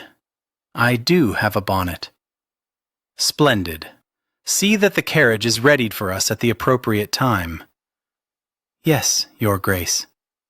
And see if there is another affair we should attend. For research purposes, of course. I shall look over the invitations recently received. Very good. He picked up his newspaper. She lifted and unfolded hers, although making sense of any of the words seemed a challenge this morning. Because even though her gaze was traveling over the print, her attention and focus were on him. While she'd always been aware of him sitting beside her, as his fingers closed around the china cup, she now knew how they felt closing over her breast. When his lips touched the rim of the cup, she recalled their warmth and softness as he touched her intimately. The coffee would travel over his tongue, just as her juices had when he had lapped at her. She knew precisely what he looked like beneath the jacket, waistcoat, and shirt sleeves. When he slid his heated gaze over to her, she suspected he was remembering what she looked like beneath the dark blue. Shame on her, because she wanted to refresh his memory by standing up and attacking buttons, shredding the serviceable cloth until it was no more, until he was able to once again feast upon the sight of her. She'd always known she possessed a wanton side that had allowed her to do things she ought not, but she tamed it, subdued it, shackled it until last night, until him, until it was roaring with triumph at its freedom, and she was battling mightily to force it back into submission since they were not alone. It would not do for the servants to suspect a change had occurred in her relationship with the Duke. She picked up her napkin and daintily tapped it against her lips, striving to give the appearance of being civilized, when at the moment her desires bordered on the barbaric. I should get started with my day. You haven't eaten much. Perhaps you have an appetite for other things. His smoldering gaze told her he knew exactly what her appetite craved. If you prefer something else, we could send word to cook and have her prepare it. Oh, the wicked man! As though a poached egg, rather than buttered ones, would squelch the embers that were threatening to fully ignite. Did he want her to admit, here in front of staff, that the Duke was what she wished to nibble on? She had decided last night would be it for them, just the once. To know what it was like to be in his arms. Now she knew herself for the liar she was. The night couldn't arrive soon enough. I think I drank too much champagne at the ball last night. My digestion is a bit out of sorts. He sobered immediately and leaned toward her. "Should I send for my physician?" At his alarm, his caring, she smiled softly. "I'm certain the distraction of working in my office shall be sufficient to set me back to rights, to remind me of my true purpose in this household. I'll escort you to your office. Keating, have fresh tea made and delivered to Miss Pettypace." "Yes, Your Grace." Kingsland was out of his chair and assisting her before she had a chance to even shove back her chair. He didn't offer his arm that might have clued the staff in to a change in their relationship, but clamped his hands behind his back as he walked with her from the room. "Rest easy, I'm not ill," she told him once they were traversing the corridor. "I suspect what ails you does me as well." She glanced up to find him studiously watching her. "What would that be?" "Discovering the urges I thought would be assuaged by one night have not quieted in the least. I find I want all the more." "Is that not always the case?" "No, Penelope, it is not." His brow furrowed. "Such a large name for so small a creature." "Yet Penny seems too frivolous for you." "Some friends call me Pen." "Would you consider me a friend?" She considered him a lover, and he was correct. One night was not enough. Perhaps during late hours, when only the wicked are awake. His smile was one of triumph and knowledge. Quite right. They entered the hallway housing his library and her newly appointed office. The footman opened the library door and then crossed over to do the same with the entrance leading into her office. "I have too many damned servants," Kingsland muttered. "You're a duke. You're supposed to have too many servants." "But they keep me on my best behavior when I'd rather they didn't." They stopped outside the room where they'd shared brandy, and she couldn't help but believe that one night had served as the impetus for matters changing between them. "I'll see you at luncheon. We can discuss your progress." Usually she had a tray brought to her office and worked while she ate, but she wasn't willing to turn away an invitation, more of a command, to be in his company. "I look forward to it." Feeling his eyes boring into her back as she walked away, she who had never swung her hips when walking was terribly tempted to do just that in a rather undignified manner to signal she was aware of his watching. Heat was suffusing her face by the time she was settled at her desk. Perhaps she was imagining everything: the innuendos, the heated glances, the interest, the desire. But he had admitted to the urges. She would definitely be crossing over to his bedchamber tonight. Reaching for the large rosewood tray where a footman placed the morning's post as well as any invitations delivered by hand to the residence, Penelope decided she would start by finding an event she could attend with the Duke. A dinner, perhaps, or a recital. She took the vellum envelope resting on the top of the stack. Odd that it wasn't addressed, but then it had no doubt been delivered by someone's footman. Still, the name of the person for whom it was intended was usually scrawled across. Using her gold letter knife, she efficiently slit the envelope and withdrew the folded paper. Opening it, she stared at the oddest thing she'd ever seen. Someone had cut words from newsprint and apparently glued them to the parchment. Then the message struck her, sending a chill skittering along her spine. "I know what you did. My silence will come at a cost. Prepare to pay." King began each morning studying his investments, determining which were a waste and needed to be gotten rid of, which were worth keeping and warranted further investing, and what new ones had come to his attention that might be worth taking a risk on. But at the moment, sitting at his desk, he seemed incapable of nudging his mind away from memories of last night, of Penelope Pettypace in his bed, beneath his body, moving enthusiastically in tandem with him.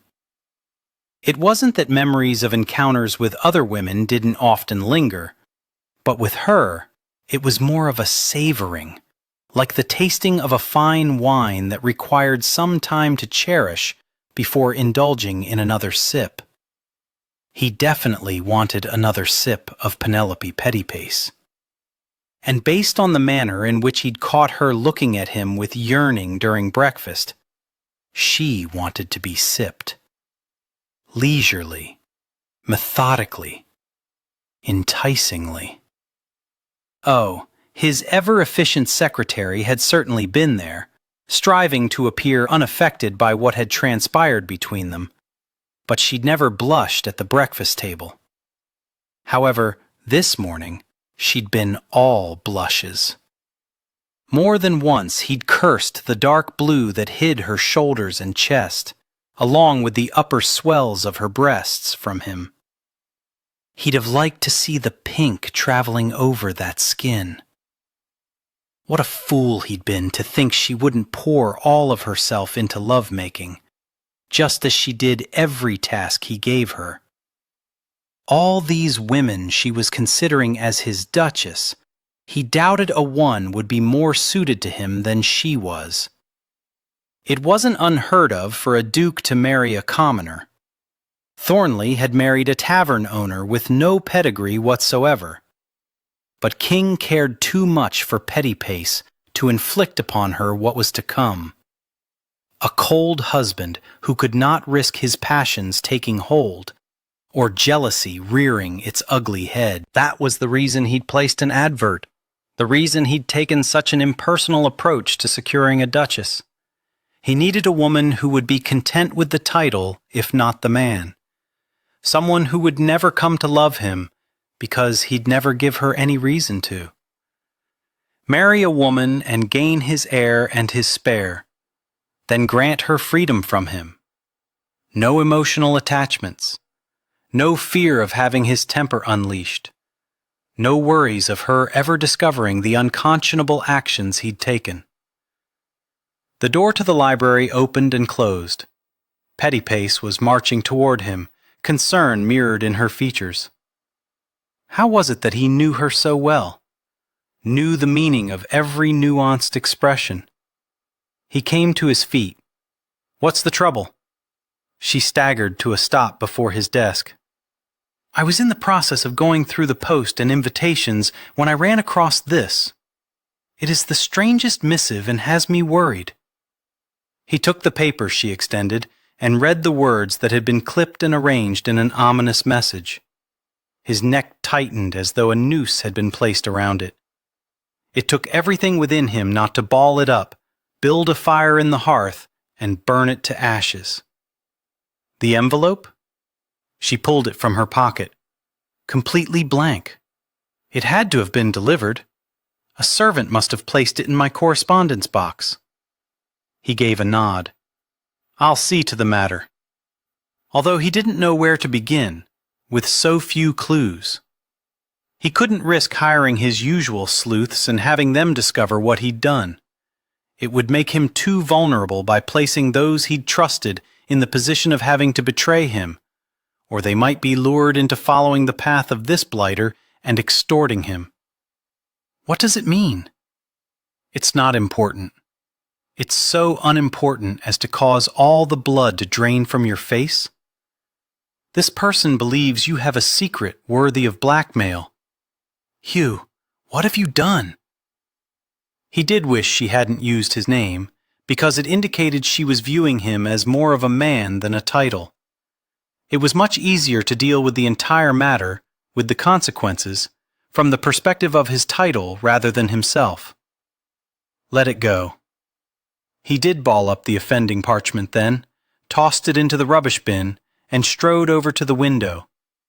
He was aware of the hushed footsteps on the thick carpeting as she joined him, inhaled her comforting jasmine fragrance, and felt her steady, damn it, trusting gaze on him.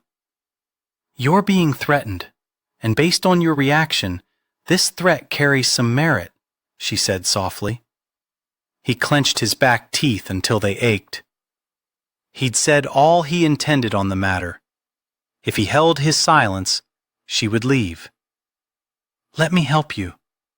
It doesn't concern you."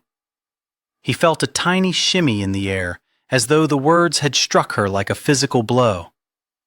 There. He could be as cruel as his father when he needed to be. With tears streaming down her face, she'd run now, out of his office, out of his residence, possibly out of his life. Only she didn't. She placed her hand on his shoulder. How could he forget this was Petty Pace? She ran from nothing, had stared down ruffians in this very room. He wanted to turn into her and have her wrap her arms around him. "Did you really think what passed between us last night was not going to change things between us?" she asked quietly. "Whatever your secrets, whatever you've done, it can't be worse than what I'm imagining. Yet here I remain, and will continue to do so, ever your loyal servant, your devoted friend." Slamming his eyes closed, he bowed his head. "It is so much worse than whatever you are imagining. Please, Penelope, leave me to it. I have stood by your side for 8 years. Why would I abandon you when I can see how badly you need someone to be here for you? Who else is there, Hugh?" "Only you," echoed through his mind, through his heart, through his soul. Was there a greater fool than he in all of Britain? She admired him, respected him. That would all change. Taking a shuddering breath of surrender, he opened his eyes and dared to meet her gaze. "I stole the titles from my father." Her delicate brow pleaded, her green eyes reflected confusion. "How can you steal what was yours by right at birth?" Another ragged breath before forcing out the words. "They become mine only after he draws his last breath, and he has yet to do that." Chapter 15. Petty Pace stared with confusion at him. "He's not dead?" "No." "Then where is he? I had him locked away and declared him dead." She rubbed her arms as though to warm herself, as though a frigid wind had whipped through and chilled her to the bone. "I see." He very much doubted that. "I need a drink." She strode over to the marble sideboard and splashed scotch into 2 glasses. Returning, she handed him one. "Sit down and tell me everything." After all this time, he shouldn't be surprised she always faced matters squarely. No accusations, no voiced judgments, but she wanted answers, and after what had transpired between them last night, she deserved them. Hell, she deserved them because of her loyalty all these years. He chose 2 chairs by the window so the morning sunlight could warm them. He hardly knew where to begin. "I told you how he punished Lawrence, how I came to have my scars, what he intended for my mother. He was a cruel man, Penelope. I was always left with the impression he enjoyed being cruel. When I was 19, it had enough.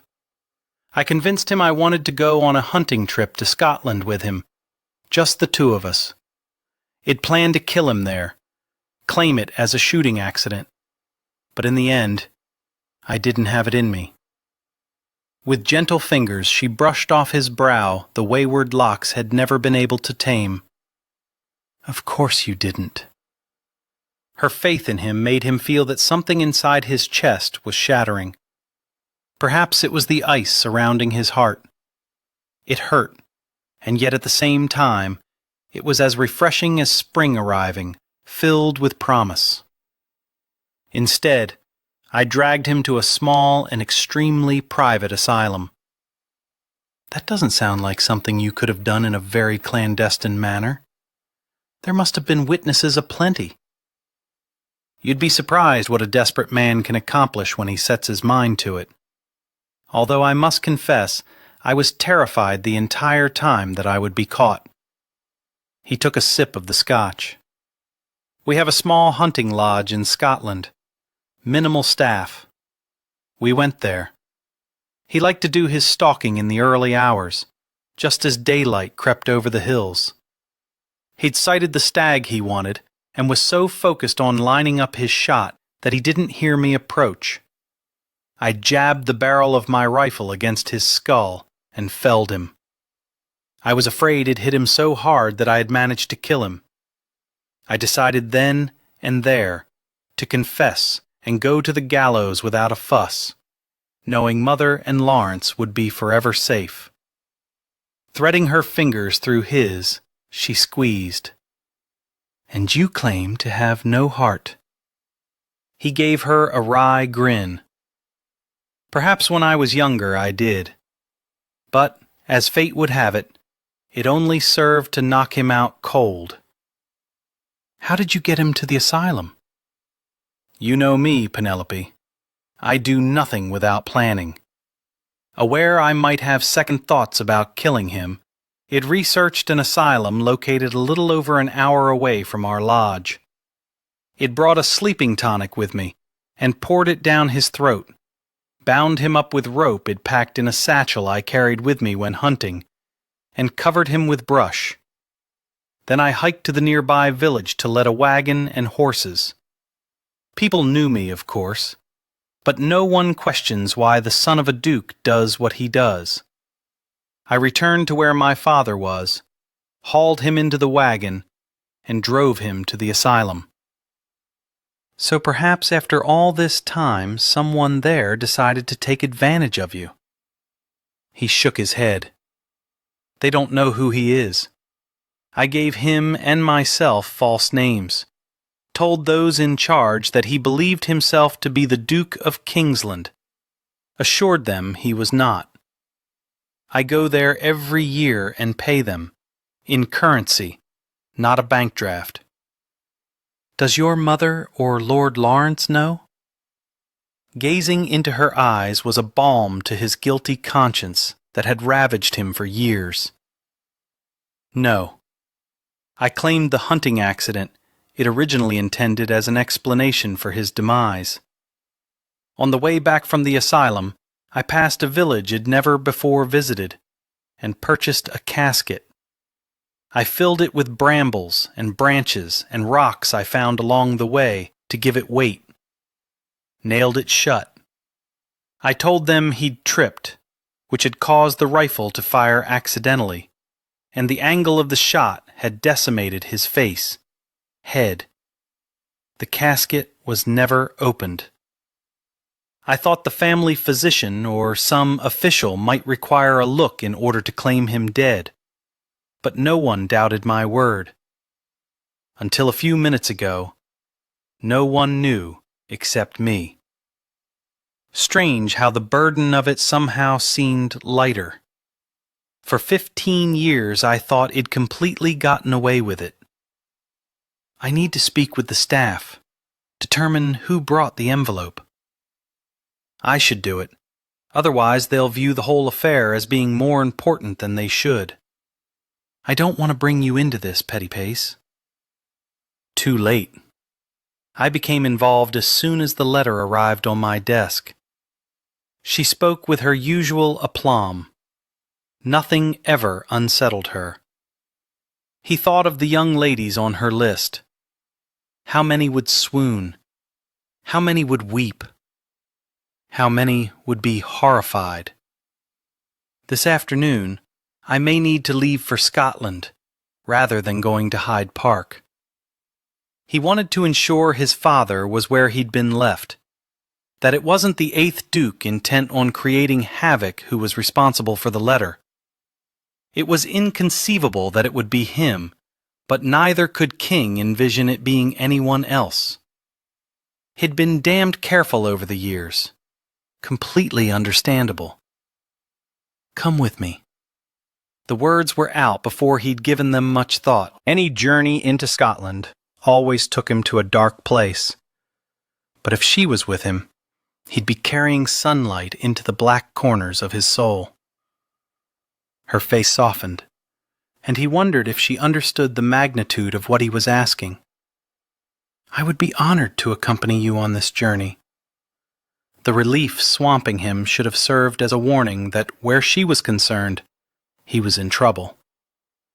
"Mr. Keating, please have the staff gather in their dining hall, as I need to have a word." The advantage to being the Duke's secretary was that when Penelope placed a request, it was treated like an order. Within 5 minutes, she was counting heads in the room where the servants took their meals. Since she was the one who saw them paid each week, she knew exactly how many were employed, and was satisfied when the tally matched.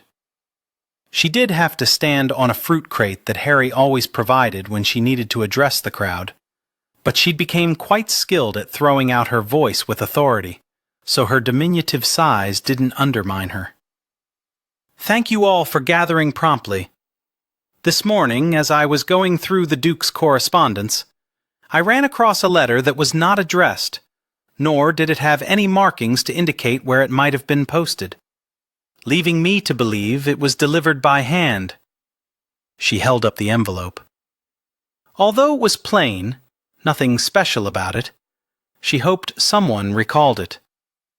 "If you received it, please step forward." No one did. She saw merely blinks and blank stares. "You're not in trouble. You've done nothing you shouldn't. You won't be let go. It's simply that the sender neglected to sign the letter, and I'm therefore at a bit of a loss as to where to deliver the Duke's response. I was hoping someone might recall the livery worn, or some other tidbit of information regarding the person who brought the missive." Nothing. It could have been delivered yesterday evening, after they'd left for the ball, but she might as well have been addressing a room full of statues. "I see. It's rather odd, is it not? All right, then. If you should recall receiving it, please do let me know." She stepped off her box. "Come on, lads and lasses," Mr. Keating suddenly blurted. "One of you had to have taken it at the door. It couldn't have flown in. If you were given a coin, even though the Duke doesn't approve of that sort of thing, you can keep it. No harm done. But help Miss Pettipace out here." A few shuffles occurred, but she suspected everyone was anxious to get back to their chores. No reason existed not to come forward. Mr. Keating looked rather defeated. "I'm sorry, Miss Pettipace. It's a mystery, to be sure. I'm certain it'll sort itself out. When the sender doesn't get a reply, she's bound to send another. Perhaps the next time more information will be provided." But he was correct. It was a mystery, and would no doubt not provide the satisfying ending that she enjoyed when reading Benedict Truelove's Murder at 10 Bells. "You worked for the previous Duke, did you not, Mr. Keating?" He studied her thoroughly before saying, "I did indeed. What was he like?" "I do not believe in speaking ill of the dead, Miss Pettipace, but I did not mourn his passing. Why do you ask?" "I was simply curious. He'd already passed before I began working here. No one ever mentions him." "For good reason. He was not worth remembering. I assure you the same will not be said of the present Duke." He had the right of it there. She would remember the present Duke as long as she drew breath. Chapter 16. "What is it you hope to discover in Scotland?" Penelope asked as the coach fairly raced along the road that had taken them out of London. It was not yet noon. She'd been disappointed to report to Kingsland that she had no luck determining how the letter had come to be on her desk. The tension in him was palpable as he sat across from her, his attention focused on the passing scenery, or at least it looked that way. In truth, she suspected he was battling his conscience and his worries. I want to make certain he's still there. Would he not stride into his own residence if he weren't? I don't know what he might do, Petipace. Exasperation threaded through each word. She was firmly back to serving as his secretary, even as she knew it was for the best, that she needed the reminder of her position in his life. She couldn't forget that for far too long she'd struggled with thinking of him as only her employer, and she dearly wanted to be seen as more than staff, even if only for a short time. My apologies, Penelope. I probably shouldn't have brought you with me. Oh, how she did wish her impractical heart didn't flutter madly every time he addressed her using her given name. But he had the ability to make it sound like he was issuing an endearment. His voice always dropped lower, went softer. While he might consider the name too long, she treasured each syllable he uttered, striving not to let on how easily he could turn her thoughts to mush. She forced a reassuring smile. I've seen you worse, but things between us were different then. She almost told him that his coach needed a sideboard of spirits in it because she was in the mood to toss something back, something to loosen her tongue and his, so they could discuss exactly how different things between them were now. She glanced out the window. Looks to be day to me. Only the nights are to be different. He stretched out his long legs, a shiny boot landing on either side of her skirt. I misjudged, which, as you are well aware, is a rare occurrence for me.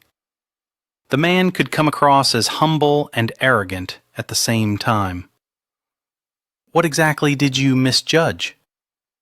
How much you would touch me. She was rather surprised she didn't combust, considering the heat engulfing her, as images raced through her mind of not only how much, or how often, but precisely all the various portions of him nearly every inch she'd touched. Confusion quickly followed the embarrassment. Do ladies not generally touch you often when you are fornicating? He chuckled softly. I'm not talking about the physical touch, but something deeper. I haven't the words to explain it. I have always valued you, Petipace, but there is this strange undercurrent now. Suddenly you are more precious, Penelope, more important, more a fabric of my life. I have made this journey alone countless times, and yet this morning I couldn't envision making it without you.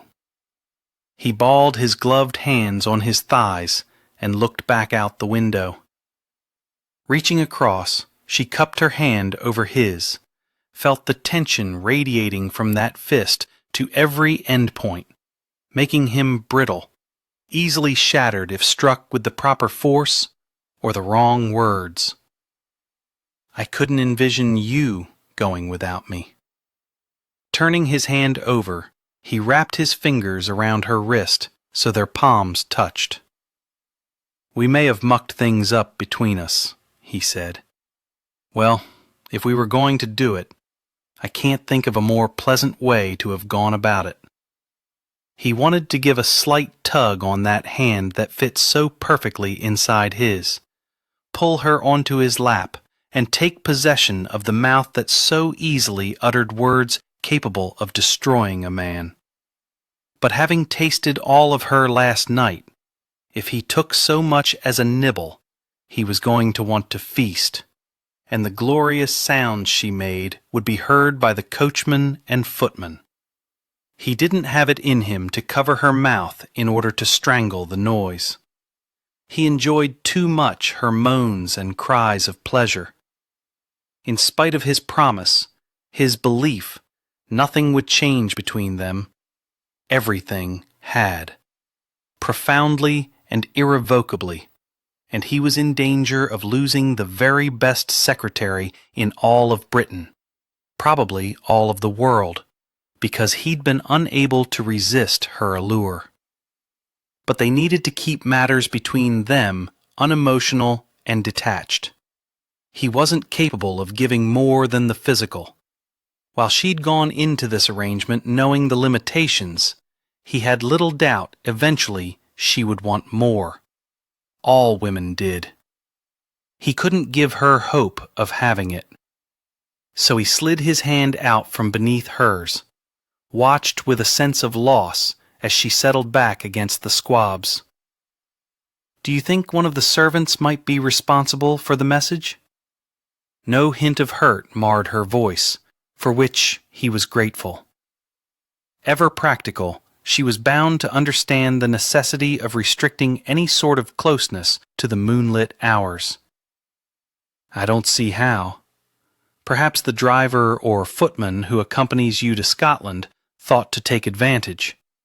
Once we arrive at the family hunting lodge, I travel alone by horse to my destination. A good bit of the journey through the countryside provides nowhere for anyone to lurk about. I would see anyone following. Knowing the stakes, I've been extremely cautious. The staff at the lodge? Unlikely. It's very small. Butler, housekeeper, maid, footman, cook. A man who tends the cattle, one who sees to the hounds and grounds. Right then, reaching into her pocket, she withdrew the familiar leather notebook and a pencil. He couldn't help but smile. Do you go anywhere without those? She gave him a heated, sensual look that made him feel as though the sun had suddenly risen inside the coach. To your bedchamber. Slamming his eyes closed, he ground out a curse. You're going to be the death of me, Pettipiece. You wanted to kiss me a few minutes ago. Yes. He opened his eyes to find her watching him with satisfaction and understanding. And more. We are both so terribly disciplined. Would you have had it in you to stop me then? She looked down where her finger was stroking the leather, and he thought of her stroking other things. I'm glad you didn't test me. She lifted her gaze. He or she, I don't think we should discount the possibility that this person could be a woman, must have thought you might recognize the handwriting. Otherwise, why go through all the bother of cutting out words and gluing them to paper? Therefore, we should make a list of everyone whose handwriting would be familiar to you. Her conclusion made sense, but he didn't like it. Was it someone he knew intimately? How many people could he identify by their handwriting? A ghastly few. Or they might have feared you'd associate the handwriting with them. You read more of my correspondence than I do. In spite of the rocking of the coach, she went still, remarkably still. Yes, I suppose I do. Her gaze drifted to the window and beyond. If he wasn't mistaken, she was taking a journey somewhere that he couldn't follow. It was unlike her not to remain focused. Penelope? She snapped her attention back to him. Yes, you're correct, of course. We need a thorough, comprehensive list of anyone either of us could identify by their handwriting. Although it's also possible that whoever it was simply wanted to be unnerving. That's probably more likely. I can't imagine anyone I know well would threaten me with a missive rather than directly to my face. But let's see who we can come up with. It will at least allow the time to pass more quickly. What if she had the wrong of it? What if the missive had not been for him, but for her? The thought haunted Penelope as she wrote down each name mentioned, and soon scratched through after they concurred it was ludicrous to even contemplate the person would be responsible for so ominous a message, and the method of delivering it. And then it became too dark to write anything at all, which left her with nothing but her tangled imagination spinning one scenario after another like an industrious spider not content with only one web. They stopped twice to change horses and have a meal at a tavern. Kingsland intended for them to travel through the night, so they would arrive at his lodge late tomorrow evening. Now she was beginning to dread they were on a fool's errand, which she'd sent them on because she had not considered all possibilities. She left her past behind, changed her name, moved to a section of London never frequented by those with whom she associated when younger. She never received correspondence because no one knew where she was, so it had never occurred to her that the envelope had been meant for her. But what if someone had somehow discovered where she resided, what she was doing? What if she'd been found? She'd had countless encounters with Kingsland's business associates, solicitors, traders on the London Stock Exchange, business owners, tradesmen, merchants, as well as those with whom she'd personally invested. She was always at risk of someone recognizing her. Recently, an abundance of new people had entered her life. Those she'd met at the fair and spare, those to whom she'd been introduced at the ball, Mr. Bingham at Taylor & Taylor, with whom she'd not felt comfortable. Even new servants within the Kingsland household were suspect. The footman Gerard in particular. The night she'd gone to dinner with the chessmen, had he stood with Harry and studied her a bit too closely? He certainly had access to her desk, to placing something on it. But then, all the servants did. She'd become too complacent, thinking herself safe, when the truth was that she was never safe from discovery. She could go entire swaths of time without contemplating what she'd done, and how it had caused her mother to disown her. Her mother had preferred to face death to the shame her daughter had brought her. Penelope would run before enduring Kingsland's disappointment in her. But it was too soon to panic. The letter could have been for Kingsland. He certainly seemed to believe it to be. "You've been subdued since our last stop," the Duke said quietly. "Is something amiss?" "I can't seem to cease running that letter and the strangeness of it through my mind. I believe we've given it enough hours of consideration." The lanterns hanging outside the coach, along with the bit of moon and multitude of stars, provided enough light for her to see his massive silhouette crossing the short expanse separating them. "What are you doing? It's night, Penelope, when we are at liberty to allow things to be different between us." His arm came around her, and he drew her up against his side, positioning her head so it rested in the nook of his shoulder. "Here, let me provide you with a pillow. Do you truly believe I'll be able to sleep?" "I think you should try. It's amazing how much sitting in a coach can drain you, and we have another day of it." As she burrowed her head more cozily against him, she was grateful to be employed, as society didn't require a working woman to have a chaperone, although she'd never had one because it wasn't expected of the middle class. Another reason it had been foolish to fall in love with him. It would not do at all for a peer to marry a woman who had not been guarded during her youth. On the other hand, she was glad not to have experienced the suffocation of being under someone's watchful gaze. "Tell me about this club you visited."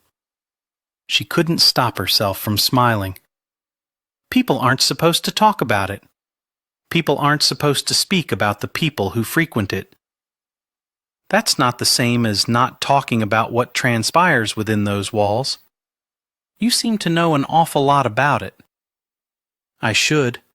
The woman I selected to court last year married the man who owns it." She'd known that, of course. "I stopped by one night but wasn't allowed to see much beyond the foyer." "Is it as scandalous as rumored, with orgies and such?" "Not that I saw. It was all very tame. Dancing, imbibing, darts. Although she may have discovered something very different if she'd gone to the top floor with Mr. Grenville." "Tell me about the woman you went to see after we had dinner with the chessmen." Snuggled against him, she was aware of his stiffening, relaxing, and she wondered if he intended to lie. Her name is Margaret. We see each other from time to time, when the mood strikes. But nothing happened that night. Nothing has happened between us in a good long while. The woman was his lover, or had been.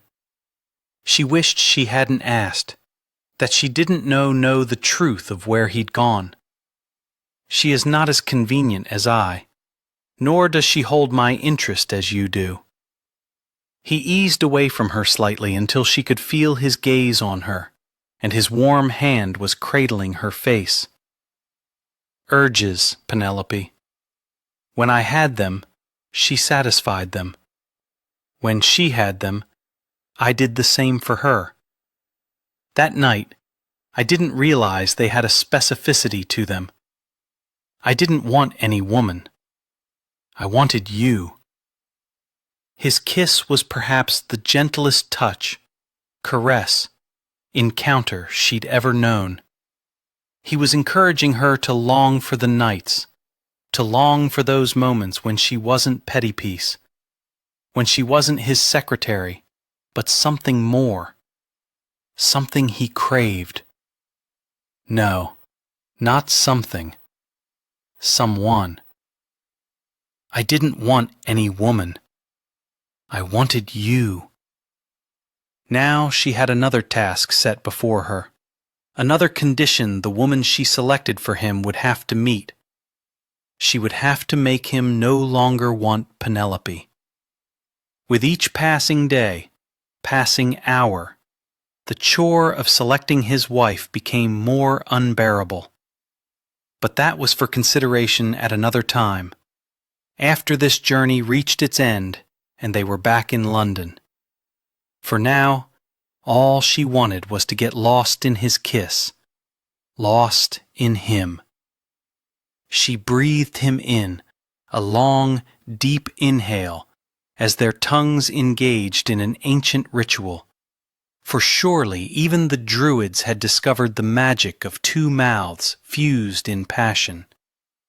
His arms slid under her, around her, and with very little effort, he shifted her until her legs were on the bench, and she was partially reclining on her side, pressed up against the squabs, creating enough room so he could sit at the edge of the seat without tumbling to the floor.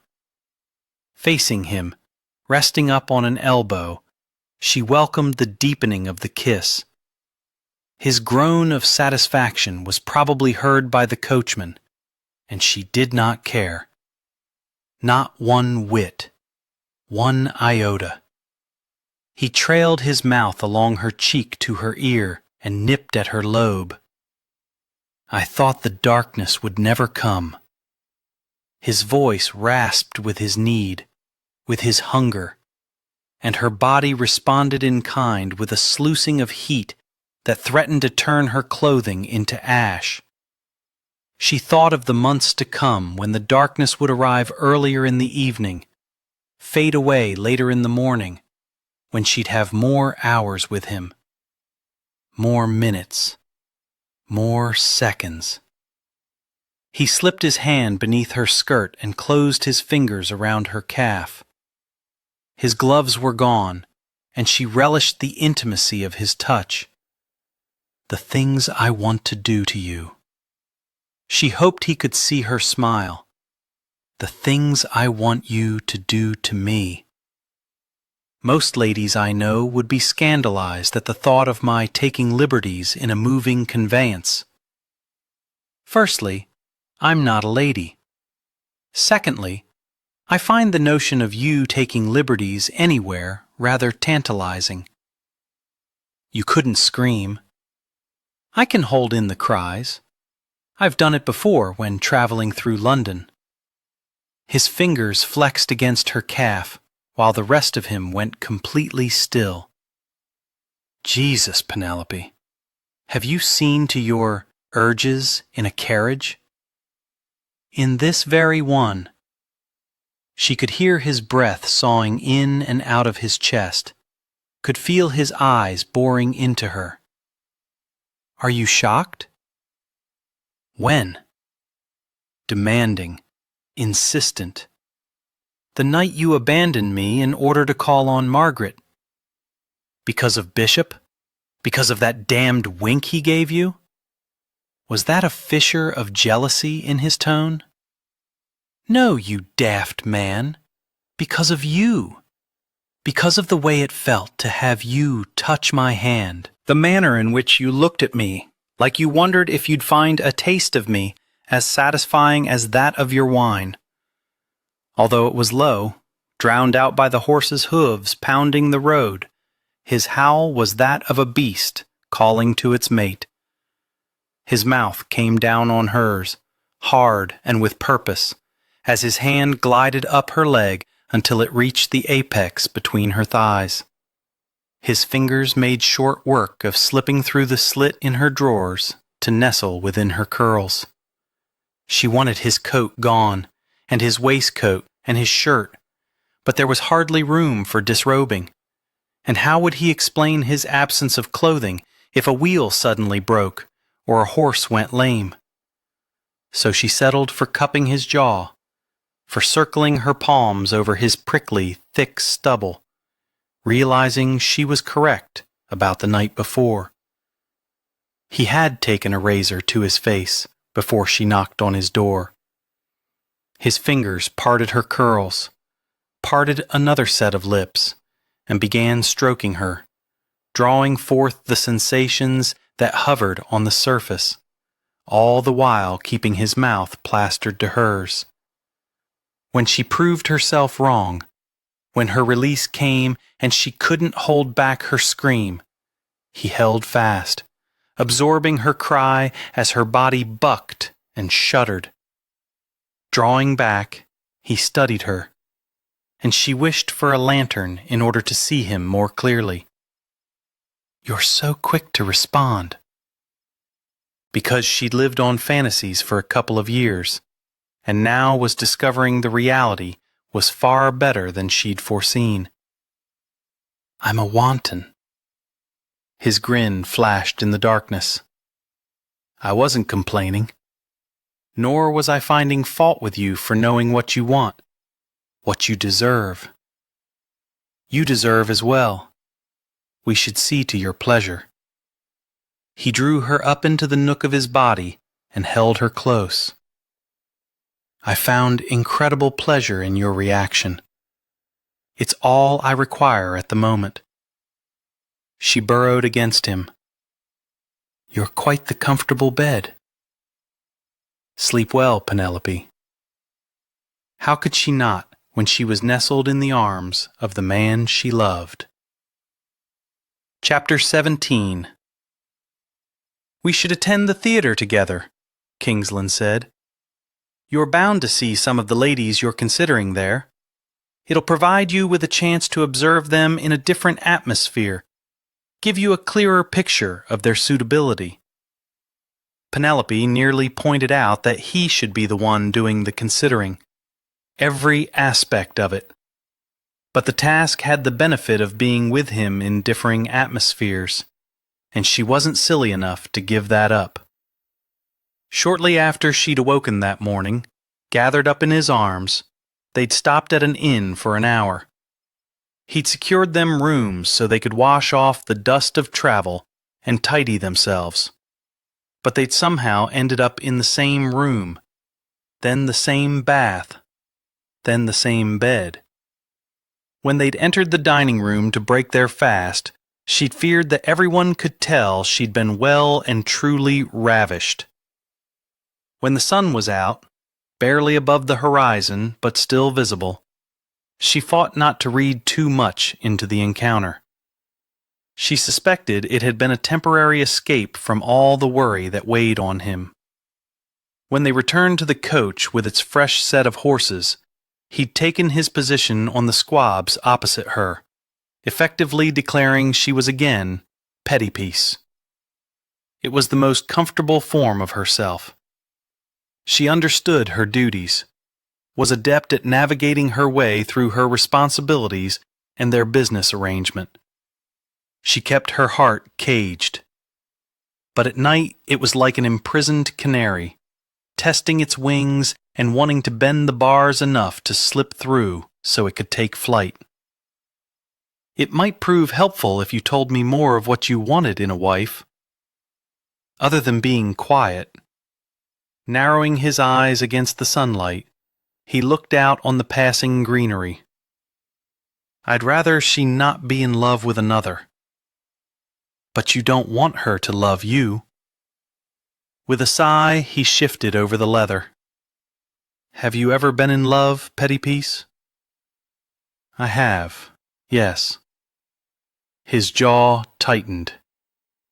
Did he toss you over? He seemed truly offended on her account. He never knew. I never told him. No good would have come of confessing my feelings. Unrequited love. The worst kind. I think it would have been worse to have never felt it, to have never known. With a shake of her head, she let her voice trail off.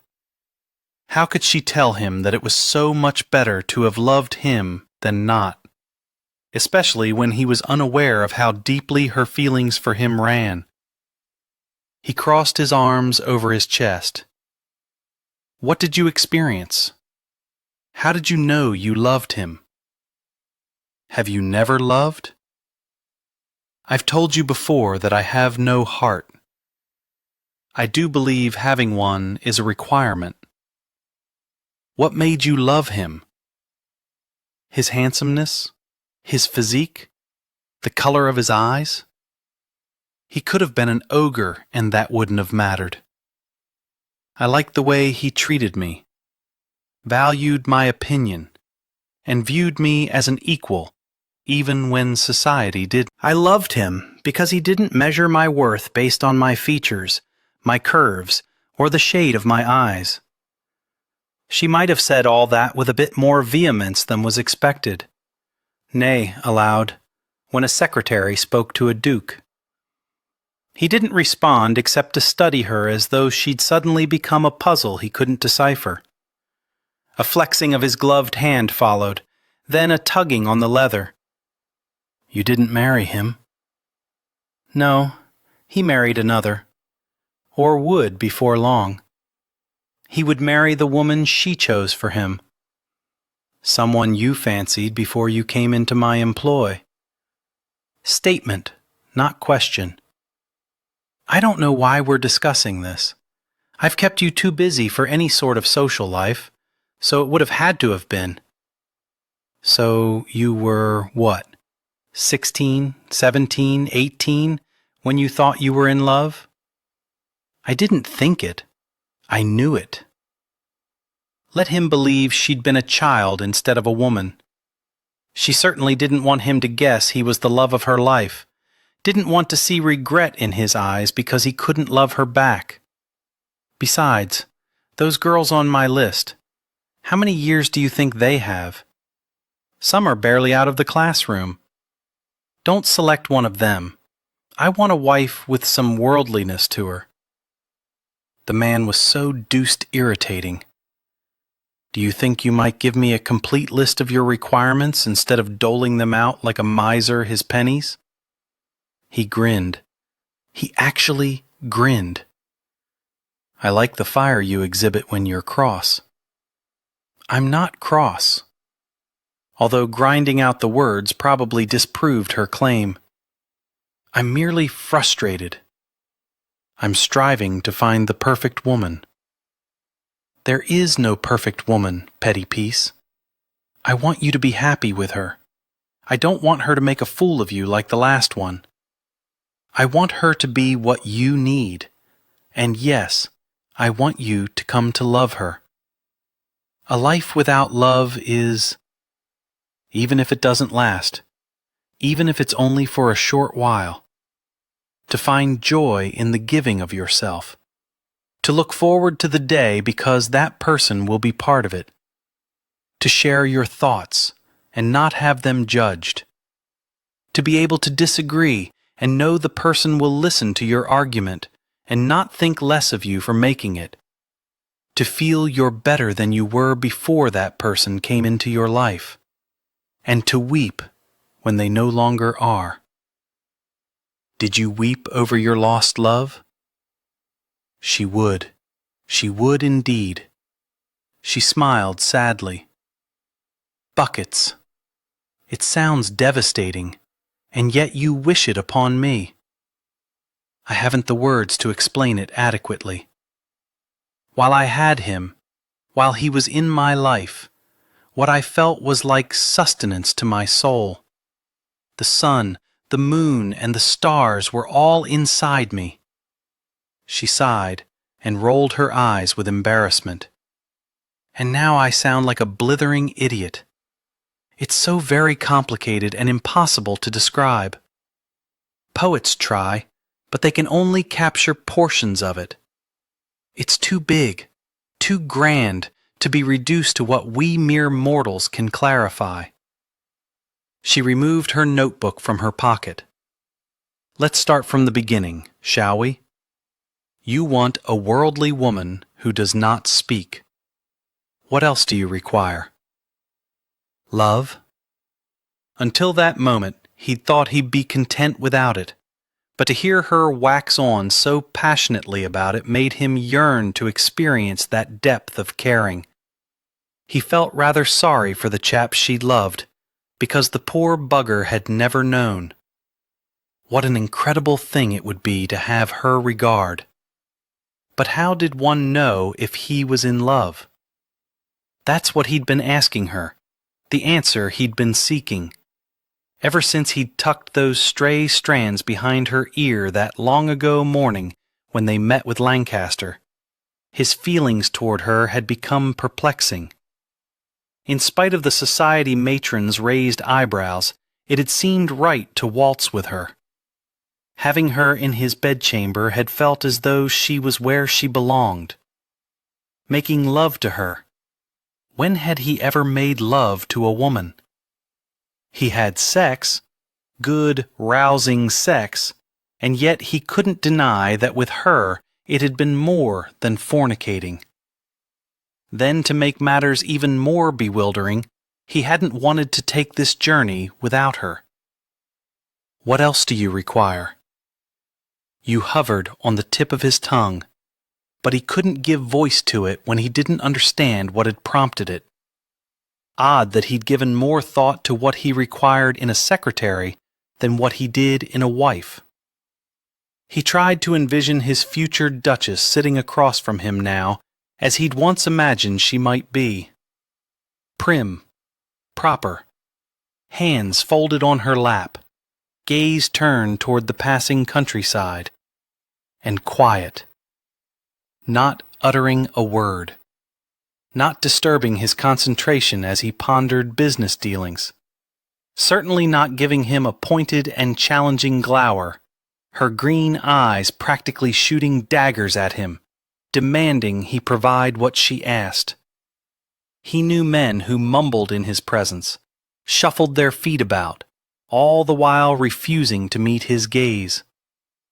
But he had never intimidated her. Over the years, especially of late, their relationship had shifted into something more, something he was only just recognizing, couldn't quite place. Friendship, perhaps. Yes, that was it, although it differed slightly from what he experienced with the chessmen. Of course it did. She was a woman, after all. He certainly never yearned to plant his mouth on bishops and turn a glare into smoldering embers. I would want in a wife what you want in a husband. As I have no plans to ever take a husband, and have given it no thought, that is hardly helpful. What about this fellow you loved?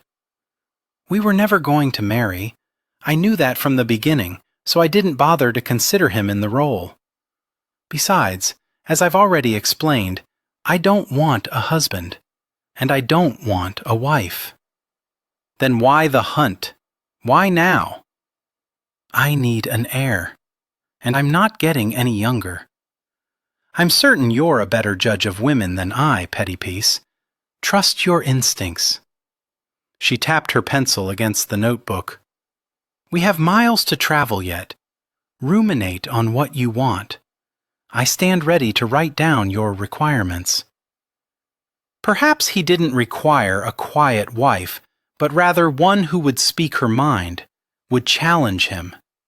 She began scrawling, probably all the reasons she was miffed at him, although perhaps she was noting all the requirements that she thought he should request.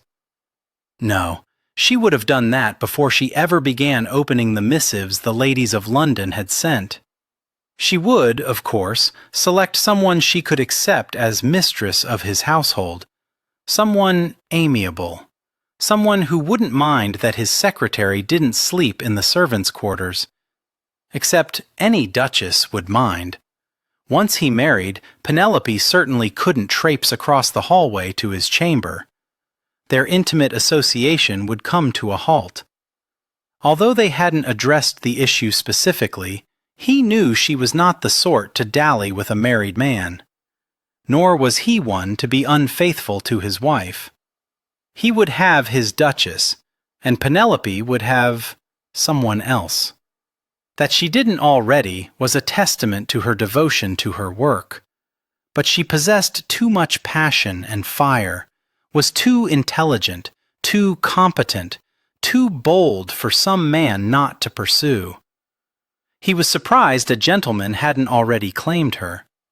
Certainly, several had noticed her at the ball, had been intrigued enough to risk censure by dancing with a duke's secretary. And if none of them called on her, she would go to that damned club and make further acquaintances there.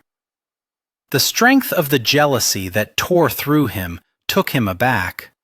It was far stronger than what he'd experienced at the ball, and he could no longer deny what it was. He could not bear the thought of her with another, and yet it was selfish of him not to want her to find a man who could appreciate her as she deserved. She might not wish to marry, but that did not mean she had to spend her life alone. She could take a lover and still maintain her independence. Just as things had changed between them 2 nights ago, they would change when he signed the registry at the church. She would return to the servants' quarters. They would return to all business. Until some gent swept her off her feet, and he became her focus, became more important to her than the work that presently brought her satisfaction. He regretted posting the damned advert so quickly after Lady Catherine had rejected his proposal.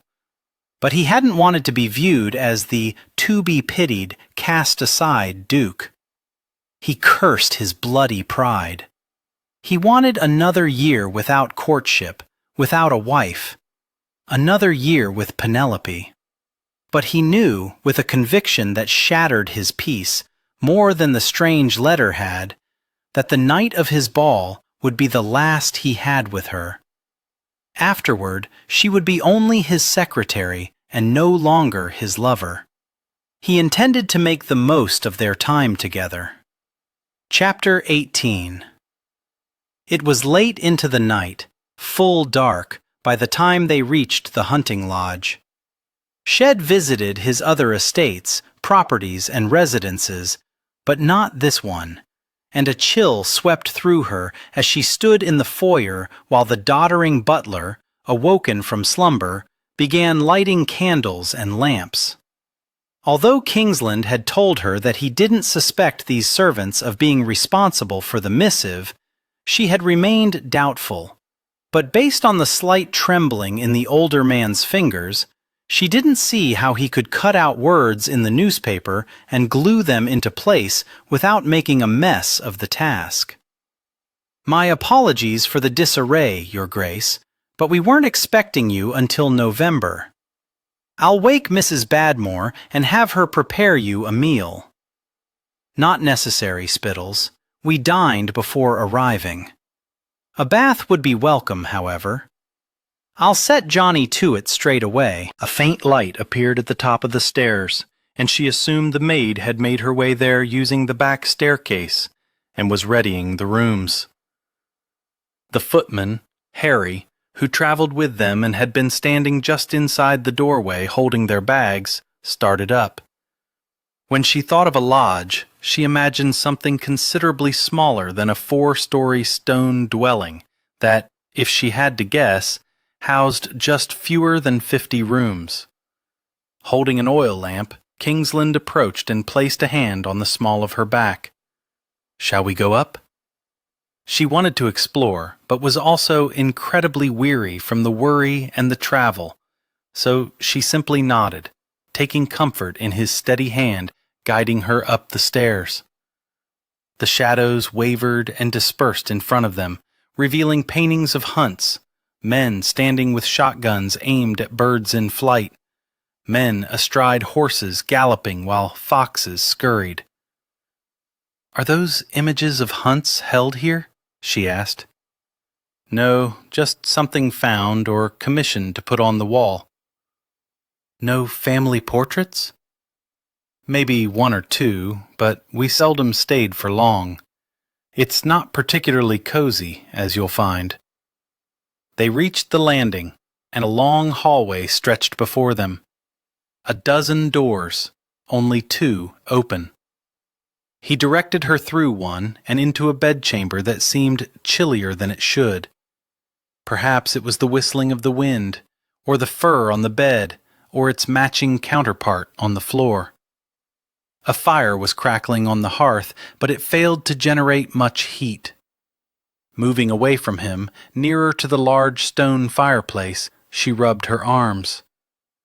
"Well, have the maid assist you in readying for bed." With a smile, she glanced over at him. "I don't require assistance. Have never had a lady's maid. My clothing is simple, designed for ease in putting on and removing." He leaned against the post at the foot of the bed. "I suppose I could assist you.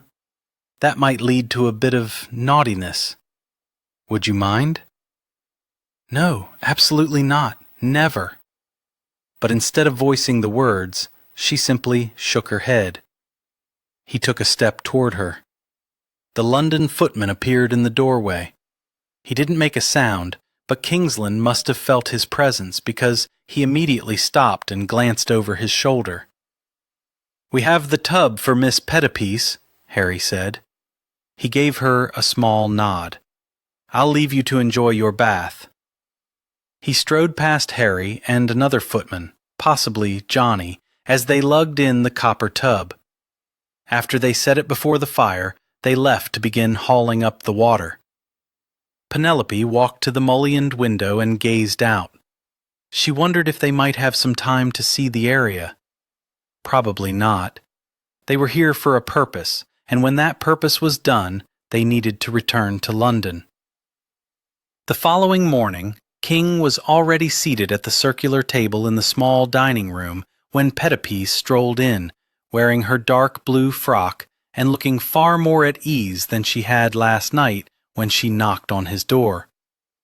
"The wind shrieking beyond the window is a bit unsettling," she said.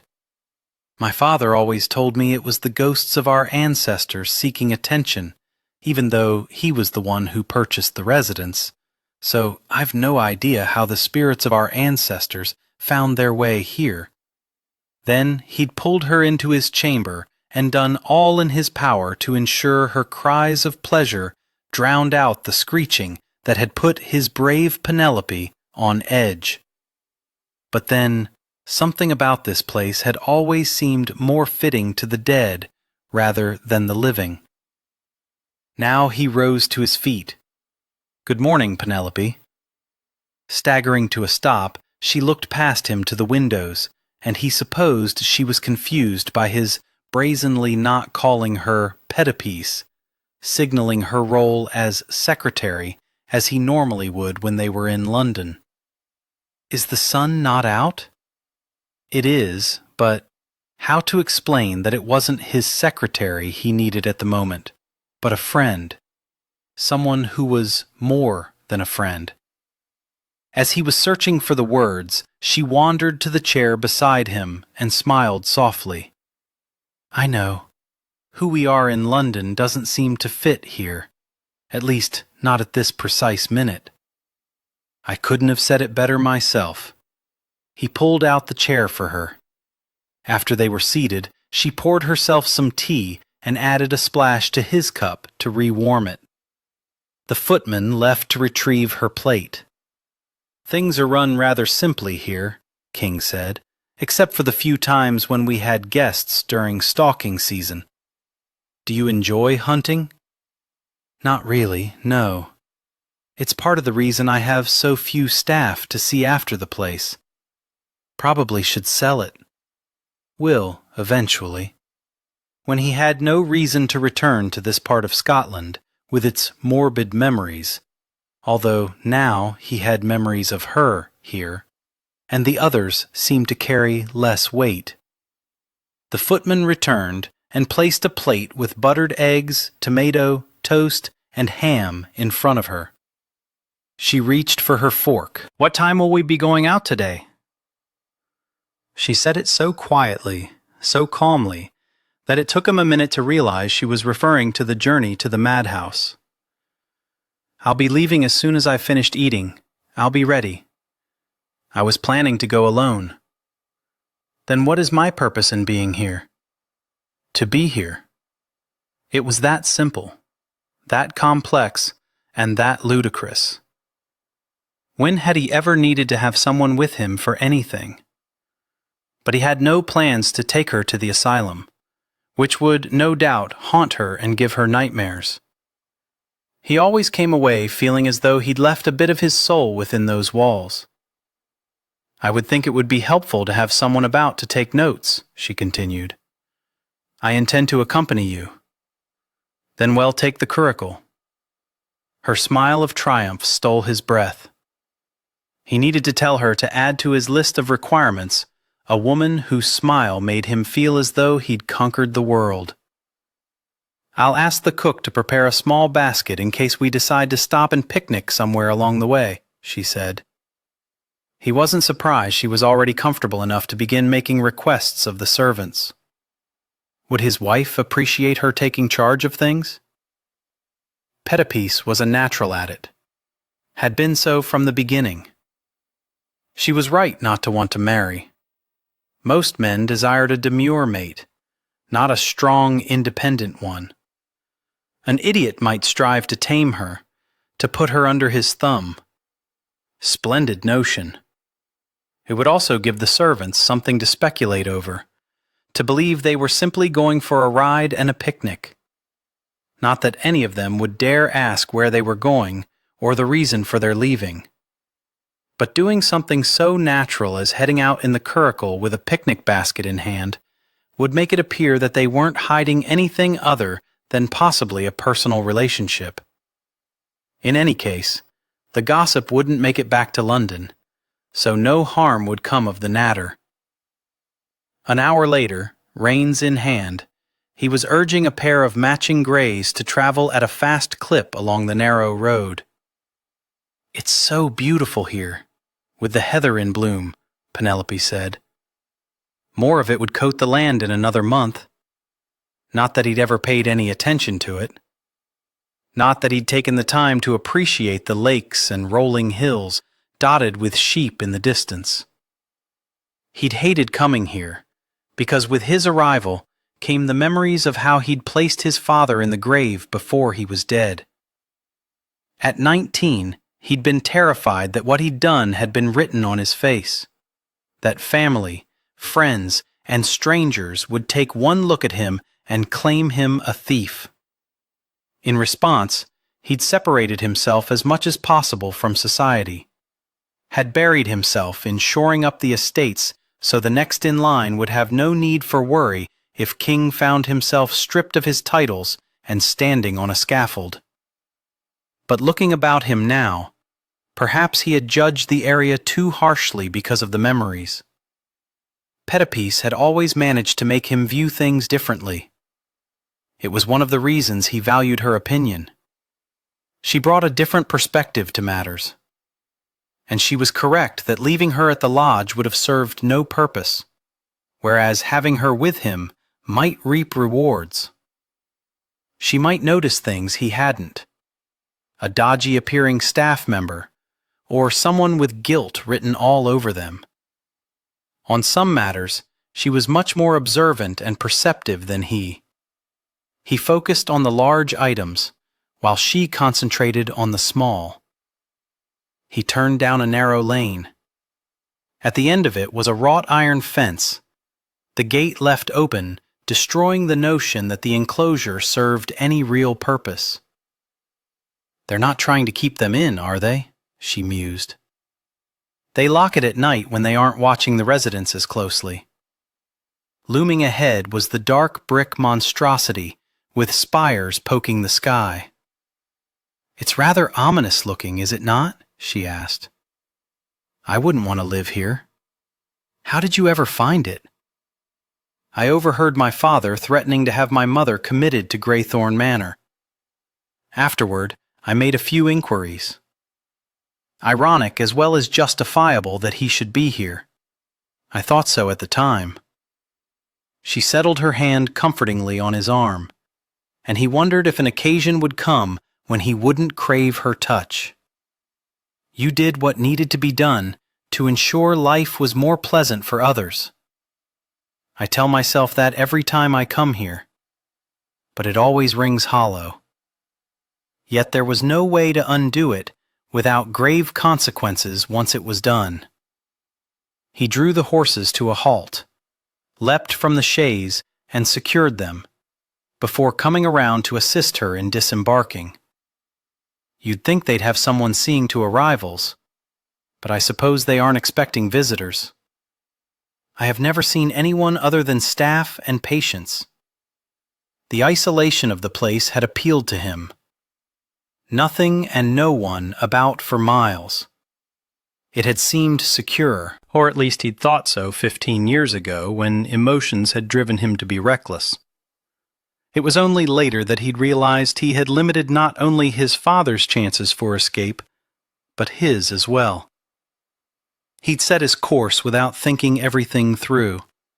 Since that time, he'd never made any decision in haste, had learned to consider every angle. She tucked her hand within the crook of his elbow as they ascended the steps to the large oaken door. It seemed the sort of place where hinges should creak, but they remained silent as he released the latch and shoved on the heavy wood. A woman a little younger than his mother popped up from behind a desk in the massive foyer. "Mr. Wilson, sir, welcome to Graythorn. I'll fetch Dr. Anderson." She scurried off and disappeared around a corner. If Penelope was bothered by the moans and cries echoing from unseen rooms, she gave no indication, but merely glanced around at the two sets of sweeping stairs and the high windows. He wondered if the shrieks had brought true madness to his father. "It's not the most welcoming of places," she said in a hushed tone, "that the atmosphere required." "No, but I've seen the staff interacting kindly with the patients." Although his father's violent tendencies had sometimes required that they handle him less than gently, going so far as to subdue him with the use of a straight waistcoat. A slender man of short stature came around the corner. The alienist's hair had been raven black when King had first brought his father here, but now it and his beard were almost completely silver, with only a hint of the shade they'd once been. He didn't think the doctor, extending his hand, was even a dozen years older than himself. "Mr. Wilson, I'm grateful you've paid us a visit." His grip was firm and strong as he shook King's hand. "Dr. Anderson, allow me to introduce Mrs. Wilson," Penelope interrupted with ease and a demure bowing of her head. Although she wore leather gloves that would make it difficult to discern if she wore a wedding ring, she slipped her left hand inside her frock pocket, where it was no doubt caressing her beloved journal. He had the right of it. If he ever needed her to lie for him, she had the talent mastered. Pretending to be his wife and not even blushing while doing it. "Mrs. Wilson, a pleasure." Then his crystal blue eyes were back on King.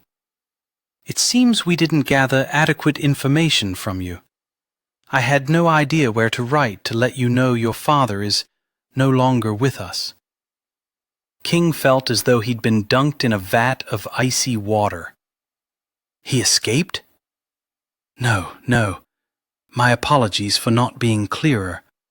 But he passed. Not quite a month ago." If Penelope's hand hadn't closed around his and squeezed reassuringly, he might have reeled back from the unexpected blow of realizing his father was dead. After all this time. He should have felt like rejoicing, but instead he was hit with an unexpected, soul-crushing desolation. Grief. How? How did he die? His voice sounded far away, seemed to be echoing around him as though he stood within the depths of a dark cave. His heart simply gave out, I'm sorry to say. His erratic behavior and violent outbursts no doubt put a strain on it. He became more agitated, had to be restrained on occasion. His delusions were so ingrained, he was beyond help, to be honest. He claimed to be a duke until the very end. Of course he had, because he had been. It was as I was looking for information on how to contact you that I realized we had none, so we did for him as best we could. What did that entail? We laid him to rest in our cemetery at the rear of the garden. Proper services. We will need to collect on the casket, I'm afraid. Naturally. I know this must be a shock, but at least his suffering is over. He's in a far better world now. King doubted very much that hell was better. Would you care to visit his resting place? Penelope would have let him mourn the previous duke alone if Kingsland had released his hold on her hand. Instead, he tightened it, and so she walked with him and the alienist through a very lovely and peaceful garden until they passed beneath a pergola covered in fragrant honeysuckle and into a garden of stone. Larger than she expected for a place such as this. Dr. Anderson guided them to a lengthy mound of dirt. The grass surrounding it had yet to reclaim most of it. The spot was marked with a simple wooden cross, William Wilson carved deeply into it. If you wish to have a proper headstone made and sent to us, or I could provide you with the name and address of a fellow in a nearby village who would see to the task. Thank you, Kingsland said, his voice rougher than it had been a half-hour earlier. I'll give you some privacy to mourn. When you're ready, come to my office and, well, settle your accounts. The doctor walked away. Kingsland held still for a minute. 2. His dark eyes never lifting, never glancing around, but focused on the place where his father now rested. I despised him, he finally grated out. What he saw as strength, such as bullying people, my mother, my brother, his friends, I saw as weakness. While he didn't say it, she knew Kingsland had been bullied as well. I told you how he punished Lawrence. Yes. When I was 18, I'd come home from Oxford for Christmas. I'd made an investment, and it had paid off.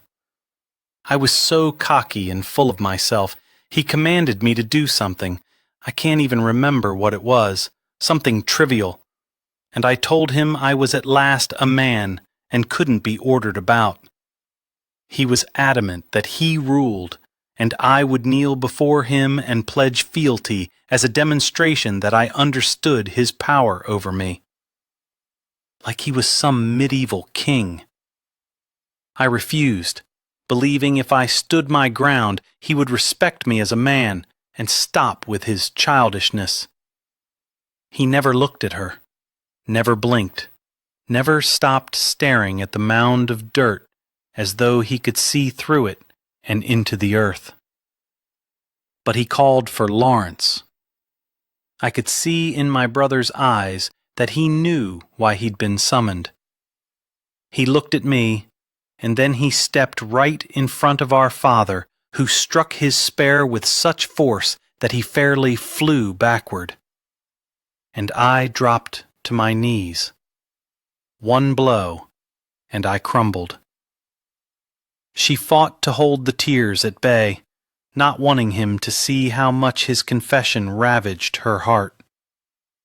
One blow, and you showed mercy. I should have shown it before Lawrence was ever asked to pay the price for my obstinance. But I swore I would never again go to my knees for anyone. He emitted a brittle scoff.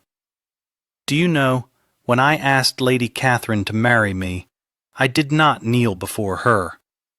She took offense and decided it was an indication we should not marry. I think it was her love for another that did that. He shook his head. Add to your list of my requirements for a duchess a woman who will not insist I go down on a knee for her, because I will not. Consider it done. You must think me vile and heartless not to shed a solitary tear for this man. The last few times I saw him, he was in a terrifying rage and didn't even seem to know who I was. I think he may have actually gone mad. I suppose I should feel some remorse for the horror of his last few years, but I don't. You spared your mother and brother further hurt at his hands. You mustn't forget that. And you took the burden of carrying this secret alone onto your shoulders. So I consider you neither vile nor heartless. He brought the gloved hand he still held up to his mouth and pressed a kiss against her fingers. I'm sorry you had to endure all this, but I'm incredibly grateful you're here. She almost told him that she wouldn't want to be anywhere else except at his side, that wherever he needed her, she would be there. But it seemed too much to confess, too much to admit when on his part nothing deeper existed between them than the satisfaction of urges. Would you like a few minutes alone? His smile was small, sad, regretful. No, I just want to leave this hell behind. After he sorted things with Dr. Anderson, they went to the nearest village, and Kingsland paid a stonemason to create a simple headstone for William Wilson that, other than his name, showed only his birth and death dates. On the way back to the lodge, they stopped by a babbling stream and laid a quilt over Heather. Beneath the boughs of one of the massive trees dotting the area, they ate the meal the cook had prepared for them. Well, mostly Penelope ate, while Kingsland drank a good bit of the wine that had been packed in the basket.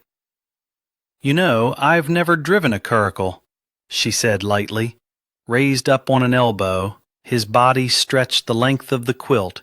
He tore his gaze from the rushing water. Would you like to?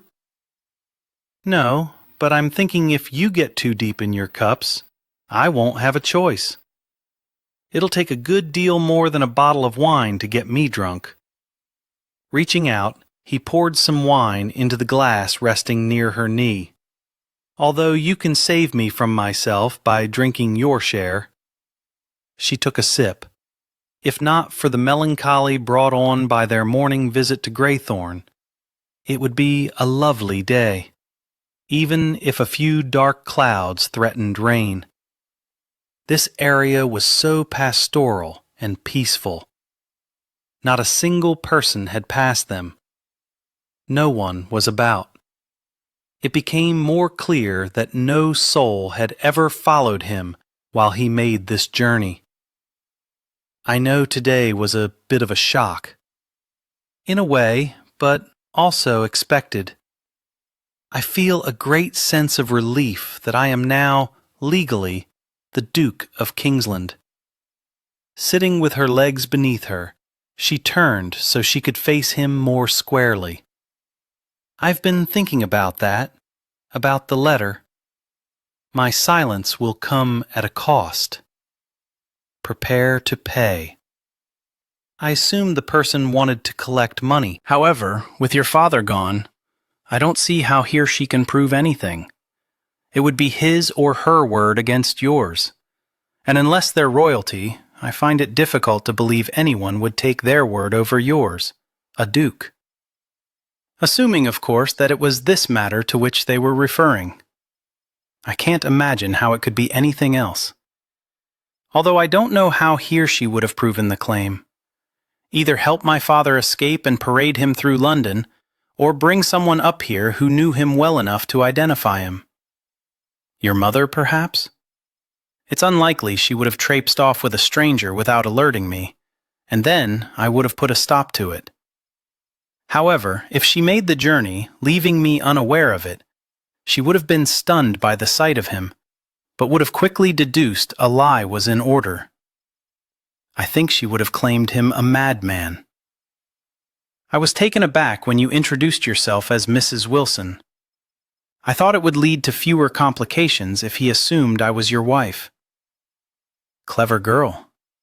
I may have to exercise my husbandly rights this evening. Warmth suffused her cheeks. She certainly hoped he would. The point I was coming to is that I think any further worry over that threat is unfounded. Unless he brings Dr. Anderson to London and introduces him to me. Then things might get complicated. Anderson will surely discern the truth if he learns my identity. So I don't know that I'm fully out of the woods yet. I was a bit surprised you purchased a headstone. I needed his place marked because I intend to leave instructions, sealed until my death, for my heir to move him to the family crypt. It's a finer resting place than he deserves, but, well, he was my father. She felt a tightening in her chest, a knotting in her throat, as tears threatened. He did not deserve you as a son. He barked out a dark laugh.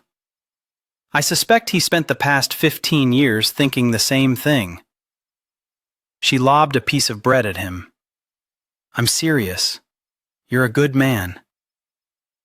Not so good that I don't have wicked thoughts. He grabbed her ankle and pulled her toward him. Losing her balance, she fell on her back but didn't try to get up as he was suddenly hovering over her. How is it that the sight of all these buttons drives me mad with wanting to give each one its freedom, to reveal what is being covered? I'd have thought you'd prefer a gown to my daily attire. I'd have thought so too, but something about you being all tucked away makes you so much more tempting. She threaded her fingers up into his hair. Am I tempting? Most certainly. No one is about to bother us. His eyes darkened just before he lifted his gaze and glanced around. We are quite alone. Lowering his head again, he nipped at the underside of her jaw. How many shall I undo? All of them. His deep growl reverberated through him and into her. Then he was watching his fingers as they saw to the task. When the last button escaped its mooring, he spread the material of her bodice wide before dipping down to trail his tongue along the upper swell of her breast. She couldn't stop her sigh as pleasure curled in her belly. You are so wicked. You make me so. I doubt that, she said. You were wicked before me. Not outdoors. Not where the gods could watch from the heavens. Slipping a finger beneath her chemise and corset, he pulled the fabric until her breast escaped the restraint. He latched his mouth onto the nipple that was already hard and begging for the relief he could provide. "I know we can't see anyone, but are we being watched, do you think?" she asked. The birds, the sheep, and the hares. A splash sounded, and she felt his mouth form a smile against her breast. "Seems the fish are anxious for a look. Maybe we should head back to the lodge." "Not until you scream my name." She did scream, because the skies suddenly opened up and a deluge rained down. Since he was beside her and not over her, she managed to slip away and scramble to her feet. He grabbed the hem of her frock. "Where are you going? It's raining." "You're sweet, Penelope, but unlike sugar, you're not going to melt." She hadn't considered herself sweet in years. "I'd have thought you considered me more tart." He gave her skirts a little tug. "Come back here so I can have another taste in order to properly determine which applies." Digging her fingers into the material, she jerked it free of his hold. "If you want a taste, you're going to have to catch me." "Think you I can't?" His smoldering gaze and the depth of the challenge in his eyes had her doubting she'd make it 2 steps before he had her back in his grasp. Oh, but she wanted to accept his dare. Wanted him coming to her for a change. "I suspect you misjudge my swiftness." And she'd misjudged his. Damn if he didn't practically vault into the air. With a shriek, she spun on her heel, lifted her skirts, and raced for the tree, barely managing to put it between them. The rain pelted her, and she could feel her hair listing to the side, the strands threatening to break free of the pins holding them in place. "A little tree isn't going to stop me from getting to you," he yelled as thunder boomed. A little tree? It was a mighty oak. She saw his shoulder coming around to her left. With his massive shoulders, she was at an advantage, would always know where his attack would come from. With a laugh, she rushed around to the other side of the tree, barely in time as his hand grazed over her elbow. He stopped. So did she. One side of his chest became visible, then disappeared. The other side made an appearance before vanishing. She should run. Run for the carriage. Not that it would provide any shelter as it wasn't covered. The boughs of the tree stopped some of the rain from reaching her, but still drops trailed down her face, soaked her hair, her clothing. Seeing his shoulder, she darted in the other direction and crashed into his chest, his arms encasing her as his laughter, deep and rich, echoed around her. With a feint, he fooled her, and she fallen for it. He was grinning brightly with triumph as he pressed her back against the bark. She couldn't stop herself from reaching up and skimming her fingers over his lips. "I love your laugh, and your smile, and your eyes, and the absolute happiness that is emanating from you at this moment." His breathing was as harsh as hers. His smile faded, his gaze becoming more intent. He plowed his hands into her hair, the last of the pins giving way so the wet tresses tumbled down just before his mouth blanketed hers with passion and promise. His low groan reverberated between them, sent pleasure spiraling through her, joy traipsing along closely behind it. He wanted her, needed her. Theirs wasn't a dispassionate coming together. It rivaled the intensity of the storm that pounded the earth and roared through the heavens. The leaves on the tree were abundant enough to protect them from the harshness of the rainfall. Not that it mattered. Her focus was all on him and the manner in which he was deliciously devouring her, exploring her mouth with an eagerness that served to ratchet up her own hunger for him. She dragged her fingers up the corded muscles of his neck, slipped them beneath the collar of his coat and along his shoulders. Breaking away from her, he shrugged off his coat and tore off his waistcoat. She went to work on the hooks of her corset, loving the way he stilled and watched, as though mesmerized, as though he hadn't already seen what she was on the verge of unveiling. With the stiff material parted, she loosened the ribbons of her chemise and gave freedom to the buttons. Dipping his hands inside the cloth, he cradled her breasts, the heat of his skin chasing off the chill of the breeze fluttering over her that had caused her nipples to pucker all the harder. Lowering his head, he took one into his mouth and suckled. She moaned low as sensations rippled through her. Perhaps it was the wickedness of doing this where they shouldn't, outside in the open, as though they were wood nymphs, that heightened her pleasure. But she felt mad with desire. Hastily, she managed to cast his neckcloth aside and unbutton his shirt, so she had the luxury of waltzing her fingers over his bare flesh. So heated, so hot. He was fire, and she loved it. Loved him. Thought she would never get enough of touching him. "Hang on to me tightly," he growled, before gathering up her skirts, cupping her bottom, and lifting her until she could look directly into his eyes. She clamped her legs around his waist and clutched her arms around his shoulders.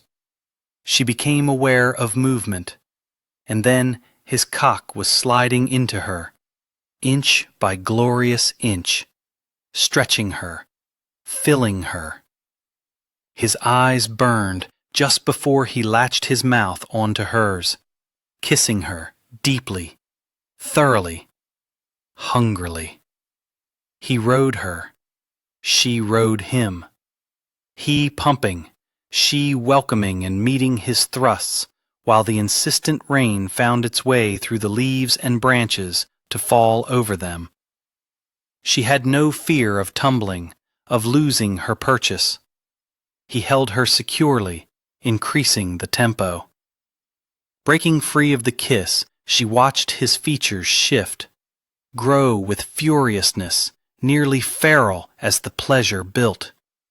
The depth of his power, his strength, his command only served to heighten her own enjoyment. Ecstasy cascaded through her, her cries of fulfillment echoing around them as his roar of completion sent the birds into flight.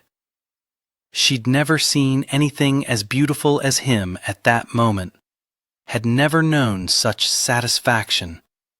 She had no words to describe what had transpired during the storm that had swept through them and around them.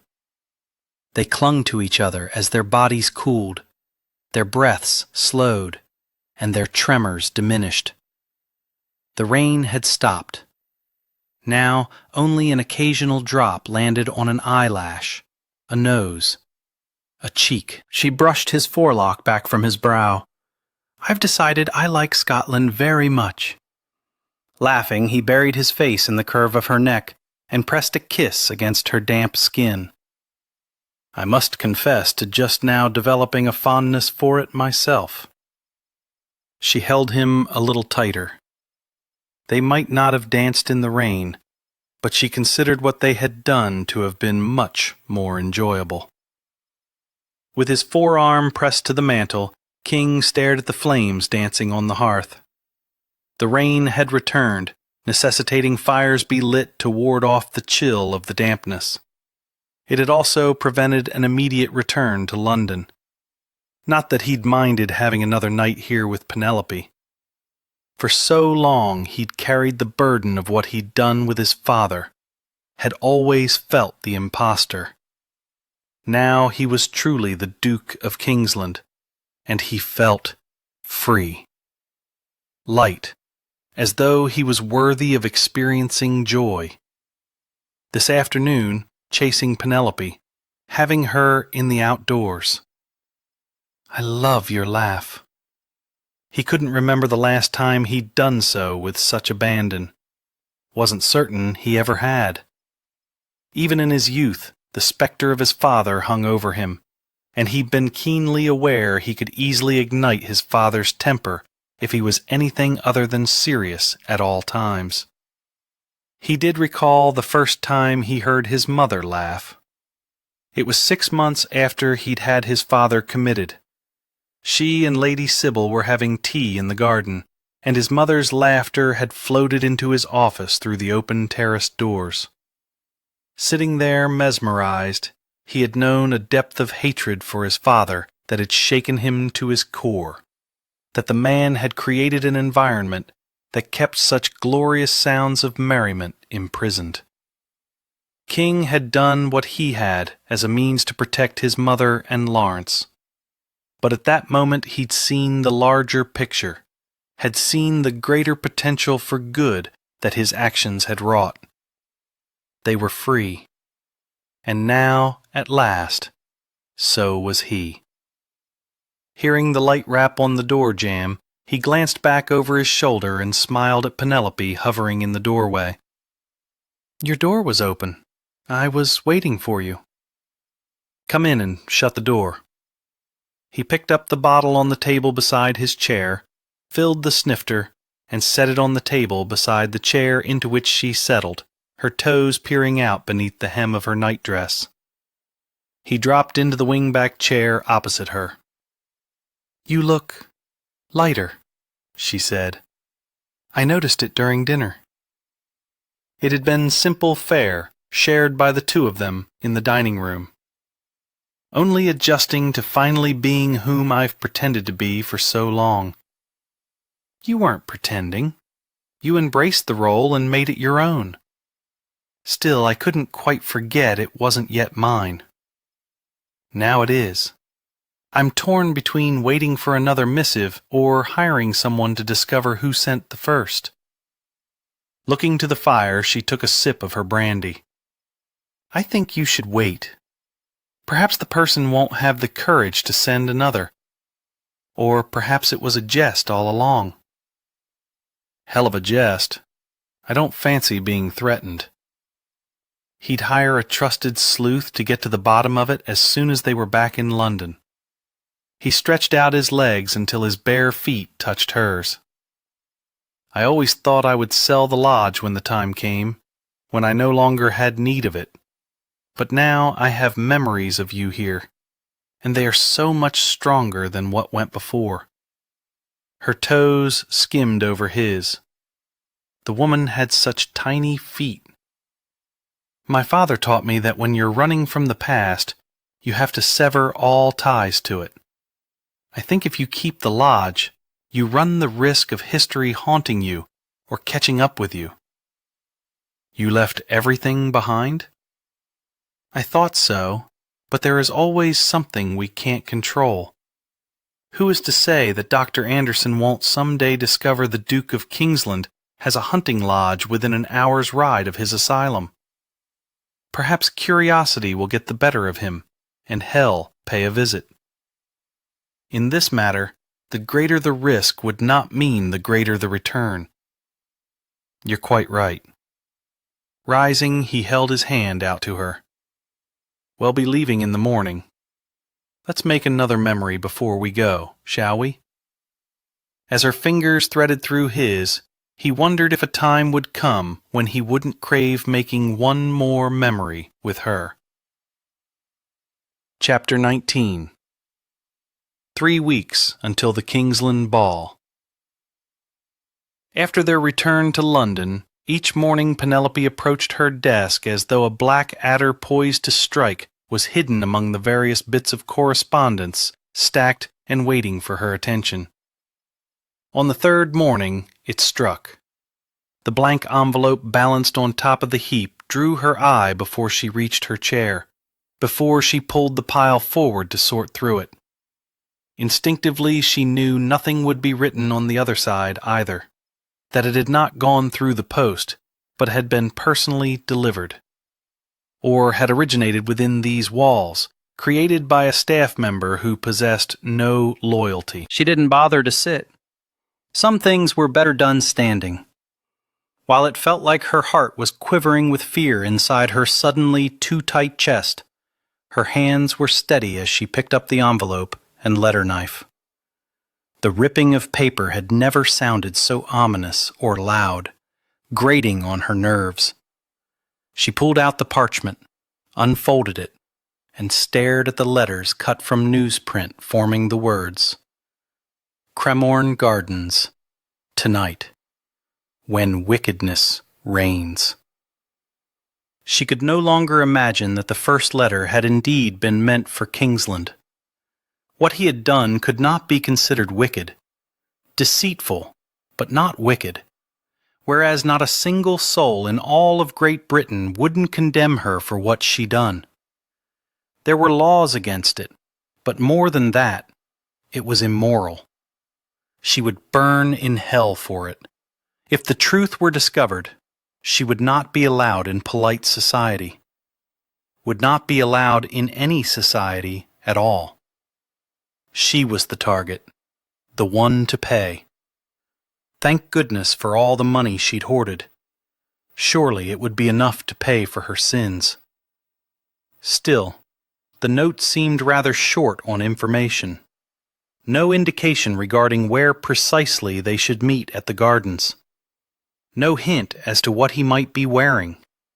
Devil's horns, perhaps? She despised and loathed this person, whoever he or she was. The method of drawing her out seemed mean and abhorrent. She walked to the window and sank into the plush chair where she'd begun working when she tired of her desk. It was quite possible this person was planning to meet Kingsland, and yet from the moment he'd suggested she was the one who would be able to identify the handwriting, she'd worried that he had the right of it, and the missive had been created for her.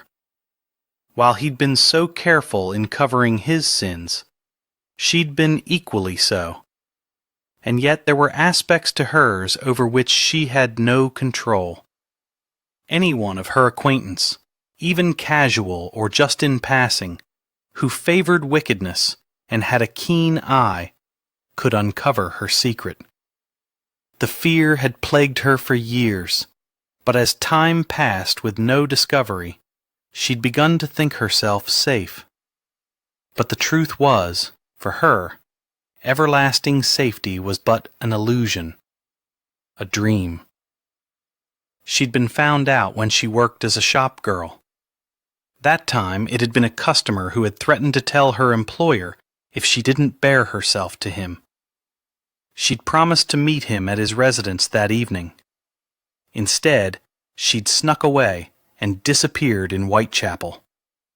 When she'd hired on as a maid-of-all-work in a successful tradesman's home, it had been the tradesman himself who had gained the knowledge and thought to exploit her, insisting she lift her skirts for him. When she'd refused, he'd tried to force her, but she'd managed to escape his hold and had been quick enough to make her way to the street, where she'd taken refuge in a crowd of passers-by. Why shouldn't she be found out again? She'd become reckless, going to the fair and spare, attending a ball and being seen, rather than keeping to the shadows. If she was correct, and she was the target, then her days as Kingsland's secretary and Hugh's lover were numbered.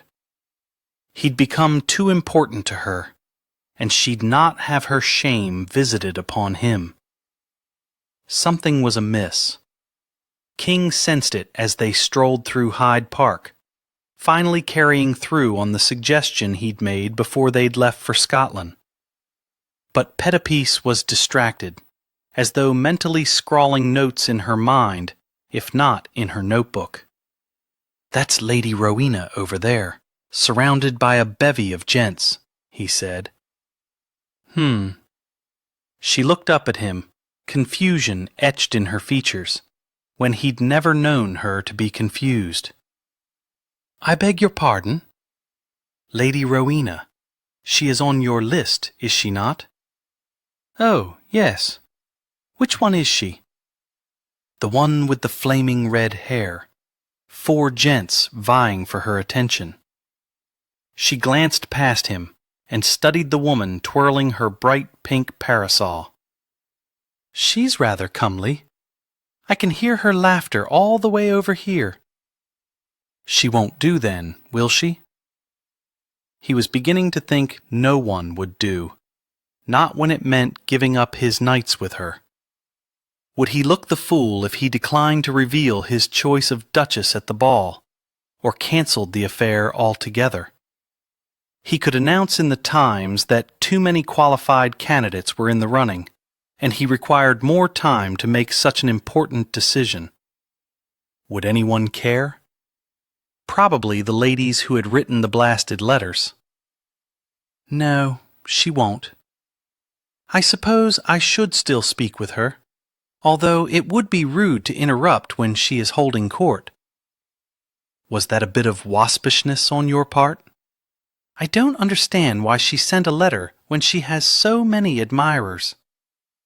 Because not a one of them is a duke. You are more than your title. I dare say they should want to wed you even if you had no title.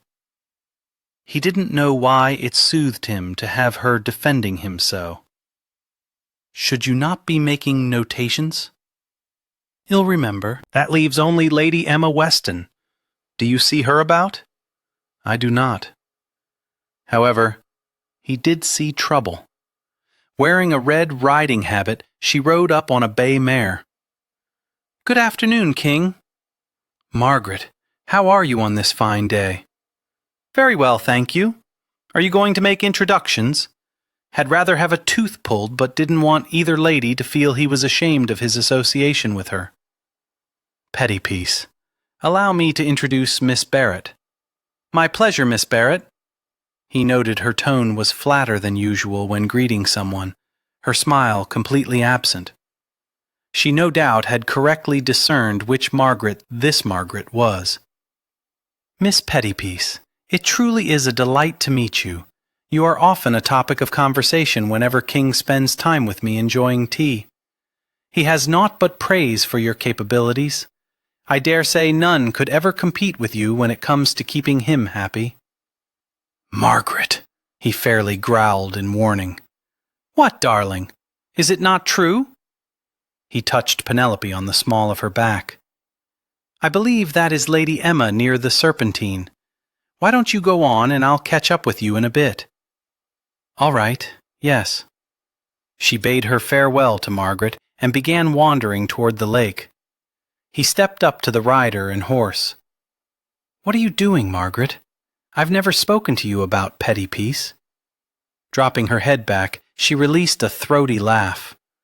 Oh my God, King, she is practically the only thing about which you talk. He furrowed his brow. That couldn't be true, could it? You poor man. You don't even realize you're doing it, do you? What did I tell you? She sighed, clearly exasperated with him. She's competent, clever, smart. I don't recall everything. I listened with only half an ear. It wasn't really conversation I wanted from you. I feel as though I owe you an apology. Nonsense. You allowed me to prattle on about Bertie. Don't let her get away. I have no plans to dismiss her. You think she'll remain after you marry? Until some gentleman comes along and changes her mind, I would give her no reason to leave. Oh, King, how can you know your way so well around a woman's body, but be such a novice when it comes to a lady's heart? I don't know what you're on about. Although he might. Had Pettypiece given him her heart? Surely not. She was too practical for that. It was one of the reasons they were so compatible. They didn't let inconvenient emotions get in the way of their relationship. Her smile was indulgent as she glanced over her shoulder. She seems to be having difficulty locating Lady Emma. Looking toward the Serpentine, he saw Pettypiece simply standing there, gazing in the distance. Something was definitely wrong. I have to see to her. You're never going to come to my door again, are you? He shook his head.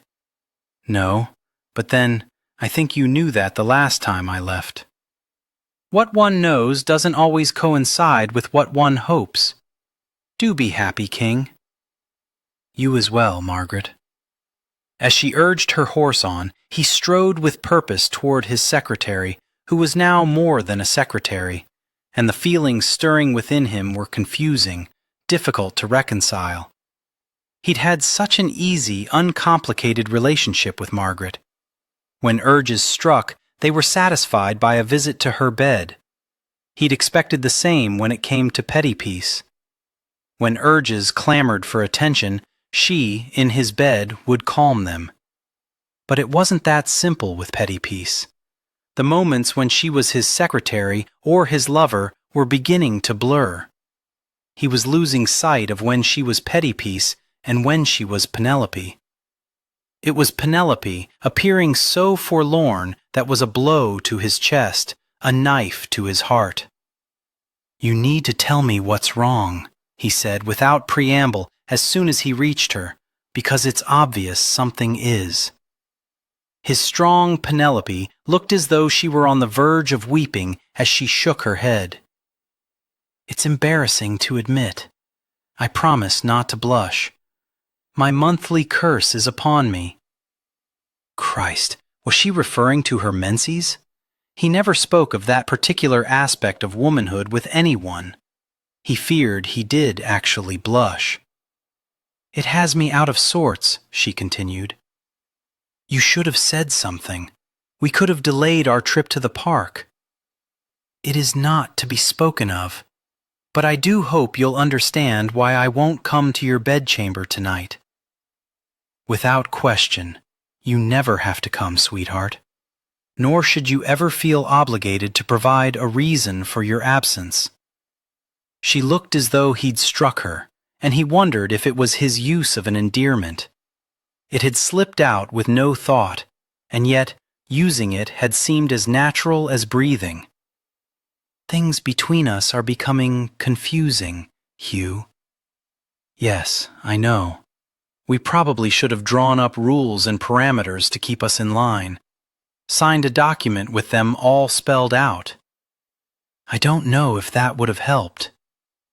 "Knew it wouldn't have. Considering your situation, shall we head back to the residence?" What of Lady Emma? She'd never been about to begin with, had been an excuse to move Penelope beyond Margaret's tart tongue, but he glanced around as though she had been within the vicinity. "We seem to have missed her." He offered his arm, grateful when she slipped her small hand into the crook of it. As they strolled along, she said, "I believe I should go with my original plan of interviewing the remaining ladies in their homes. I am quickly running out of time. I prefer my idea of going to the theater.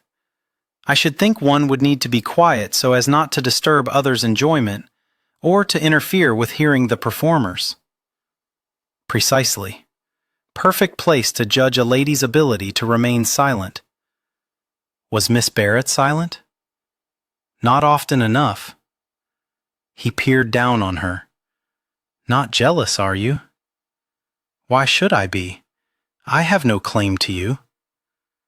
Neither did she. "Your wife will be a different matter entirely." "Yes. I will move back to the servants' quarters when you marry. It will be a while yet. I intend to court her first. Confirm she suits." "She will suit. I shall ensure it." He wondered why the words sounded more like a threat than a promise. Chapter 20. When Wickedness Reigns. Penelope had no idea regarding the exact hour she was expected, but was familiar enough with the reputation of Cremorne Gardens to know it was becoming tarnished by unsavory activities that occurred after the more polite people left. It was no doubt reckless of her to be strolling about without any sort of protector, but she'd learned at an early age to look out for herself. She wasn't proud of all the ways she'd had to do that, but her experiences had taught her that she might be bowed, but she'd not be broken. Although that might change tonight, if her fears were realized and she had to leave Kingsland. It had nearly killed her to lie to him that afternoon and claim the monthly curse was upon her when it wasn't. She'd lied to others with such ease. In the beginning, she'd even lied to him. But this afternoon, it had felt like claws scraping through her soul and shredding it. However, she'd needed an explanation for why she wouldn't come to his bedchamber shortly after they'd retired. In the end, it hadn't been necessary, because had gone to spend time in the company of the chessmen. She hadn't even needed to sneak out of the residence. She'd simply left and walked for a while until she was able to hail a hansom cab. And now, here she was, where she truly didn't want to be, remaining steadfastly aware of her surroundings while striving to communicate that she wasn't here for any sort of cavorting. Having decided that keeping on the move was her best recourse for avoiding any unwanted advances, she assumed the message sender would approach her eventually. Solitary women sauntering by gave her a curious look, probably because she was buttoned up to her chin, while their breasts were in danger of spilling out of their low-cut frocks. Some tarts clung to gentlemen's arms. Some swells staggered and lurched. Others studied her with speculation until her frigid glare caused them to scamper away. She wasn't the innocent she'd been when forced to cast aside her pride. She was not so easily manipulated or taken advantage of now. She would see what this scapegrace wanted, and then miss Pettypace? With a start, she swung around. Mr. Grenville. What the deuce was he doing here? He smiled warmly. Fancy seeing you here, especially this time of night. You do realize it's not the fashionable hour. Although she recalled had thought they'd met before, he seemed surprised by her presence. Surely he wasn't the person who had sent the missive. She detected nothing threatening or sinister in his demeanor. I'm afraid my curiosity was piqued by the recent spate of articles in the newspaper, reporting on the questionable activities that occur when the good folk have gone home. I thought to simply have a quick peek. Are you quite alone? He asked, a measure of concern reflected in his tone. I am, yes, but you need not worry. I won't be staying long. Trepidation building, she glanced around. Was his nearness going to make whomever she was supposed to meet hesitant to approach her? I'm rather surprised Kingsland would let you come by yourself. I am not his possession. I'm free to do as I please. Are you certain he's not lurking about somewhere? Distracted, searching the shadows for anyone she might see watching her, she said. He had plans for the evening, enjoying time with friends. No one else came with you? She really needed him to go on his way. He was mucking things up for her. I'm fully capable of taking care of myself. Thank you. Are you? Yes, quite. Splendid. He slipped his arm around hers. Why don't we walk for a bit? When he took a step, she stood her ground and wrenched her arm free. Don't take liberties with me, please. It was good to see you, Mr. Grenville, George. You must call me George, as we're going to become very good friends. Mr. Grenville, I really prefer to wander about on my own. Then how in the world will you pay me for my silence, Miss Pettipiece? The affable tone was gone, replaced by a hard, biting edge, and his eyes suddenly appeared cruel. Talons of ice danced down her spine. I don't know to what you're referring. Oh, I think you do. I finally realized where I'd seen you before, in my collection of salacious photographs. But not to worry. I'll hold your secret, my dear, as long as you pay my price. Oh God, he did know her secret. She only posed a dozen times for the photographer, but had been too young and naive to know the images could be duplicated, printed on paper over and over. The practice had helped to spur an industry that thrived in the darkened corners of London. People had recently begun referring to the sexually explicit materials as pornography. Why all the earlier questions? To ensure you were truly alone, and Kingsland wasn't skulking about somewhere. I didn't think you'd tell him, but had to be certain. I suppose you didn't want him to know his sainted Petipiece is such a wicked girl. Or was, anyway. How old were you? Too young. Her father had died, and she blamed herself. If only she had returned home when she was expected. If only she hadn't been late. If he hadn't been waiting on her. Then they would have all escaped again and begun anew elsewhere. But she had been late, and he'd gone to debtor's prison. With no other means for survival, she, her mother, and her sister had lived there with him, as was a common practice. But after he'd fallen ill and died, they'd been cast out on the street, where their companions had become starvation and cold, where they often slept in alleyways. Then one day, a man had approached her with an offer. All she had to do was wear very little clothing, perhaps none at all. Stand still, sit still, lie still, and he would place coins in her palm. Posing with all her secret places on display had been difficult at first, but eventually had become easier, until she'd actually begun to enjoy it. That realization had shamed her more than the posing. I do not know you well enough to recognize your handwriting, so why not simply pen me a letter? I thought it might be a bit more ominous, make you think twice about ignoring my summons. That aspect of his plan had certainly worked. How much do you want? He laughed, harshly, bitterly. You think I am so crass as to want money? No, my dear, no. I yearn to see the fallen angel as a mature woman, compare you with what you once were. That's what we call you, you know, collectors such as myself. The fallen angel. You had such a transcendent innocence about you, almost ethereal. That came through in the photograph. She didn't care what they called her or how he perceived her image on paper. She was focused on his earlier comment regarding what he yearned for. Was he saying what she thought he was? Did he expect her to strip down for him? You're mad. Oh, Miss Petipiece, don't say that. I have several photographs of you. It would be a shame if one were to show up on Kingsland's desk. I suspect I'm not the only one in the upper circle who has a penchant for indulging in the erotic. You purchased it.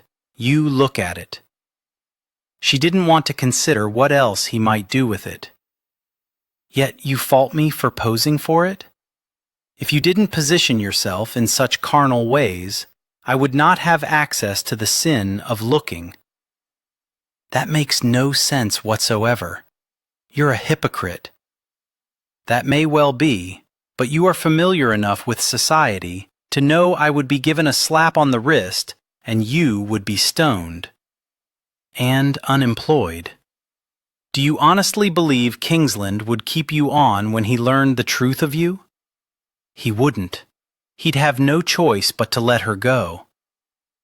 How did you manage to get your letter on my desk without using the post? I must keep some of my secrets. You paid a servant. Paid him well, apparently. Not only for the delivery, but for his silence. We're rummaging around in details that have no bearing on the matter. Here is what I'm proposing. You come with me to my lodging house, where you will pose for me as you did when you were younger. That's all you require? That I simply pose for you? Perhaps you might be good enough to fulfill my fantasy of knowing the fallen angel more intimately. I can't imagine you've not given yourself to others. Then you haven't much of an imagination, which was no doubt the reason he relied on the photographs. That didn't seem to sit well with him. We're wasting time here. Let's be away, shall we? No. He was already reaching for her before he comprehended her answer. If she weren't so appalled by what he wanted, she might have laughed when his movements froze and his face revealed his shock. I beg your pardon?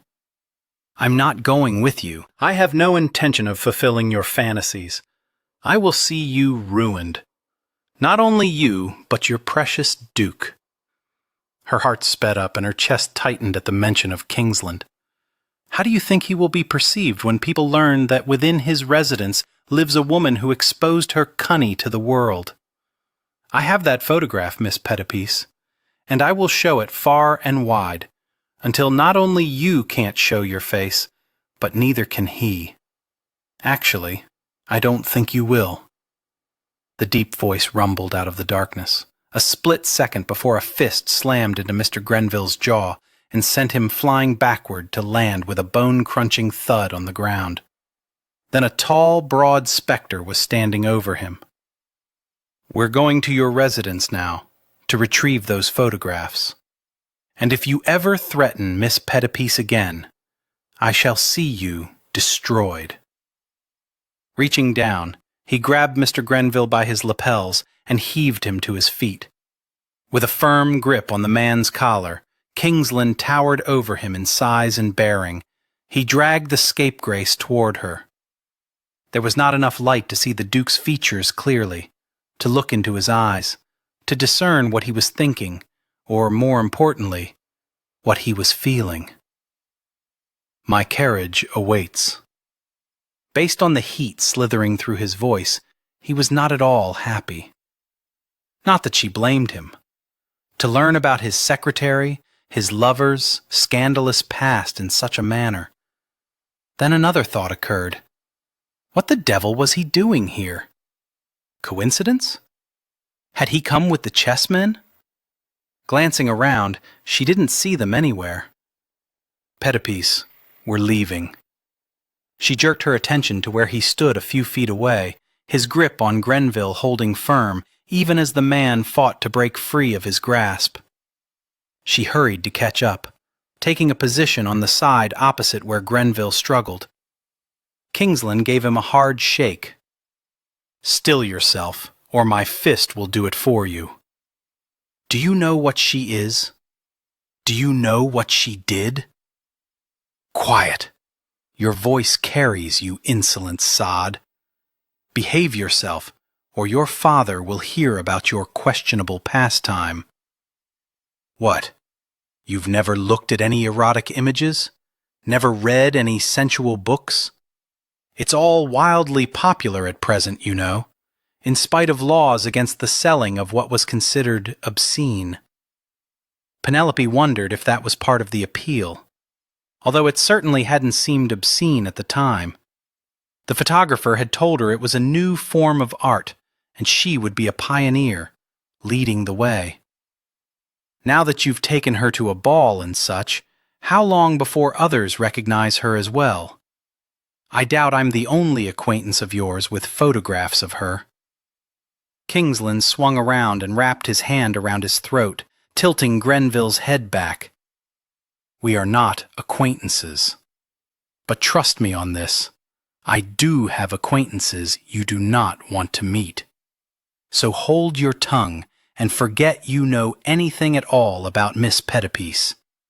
Otherwise, you will meet one of them who is very skilled at making people quietly disappear. Are we clear on that matter? Grenville nodded, as much as he was able, with Kingsland's hand serving as a tight collar. Good. He released his hold on the man completely. Now, let's carry on with our plans, shall we? A much subdued Grenville walked to the waiting coach. It was Kingsland who handed her up, with no tenderness in his hold on her hand, no squeeze of reassurance, no warmth in his eyes. no smile. She rather suspected he very much resembled the mien of the man who had dragged his father to an asylum.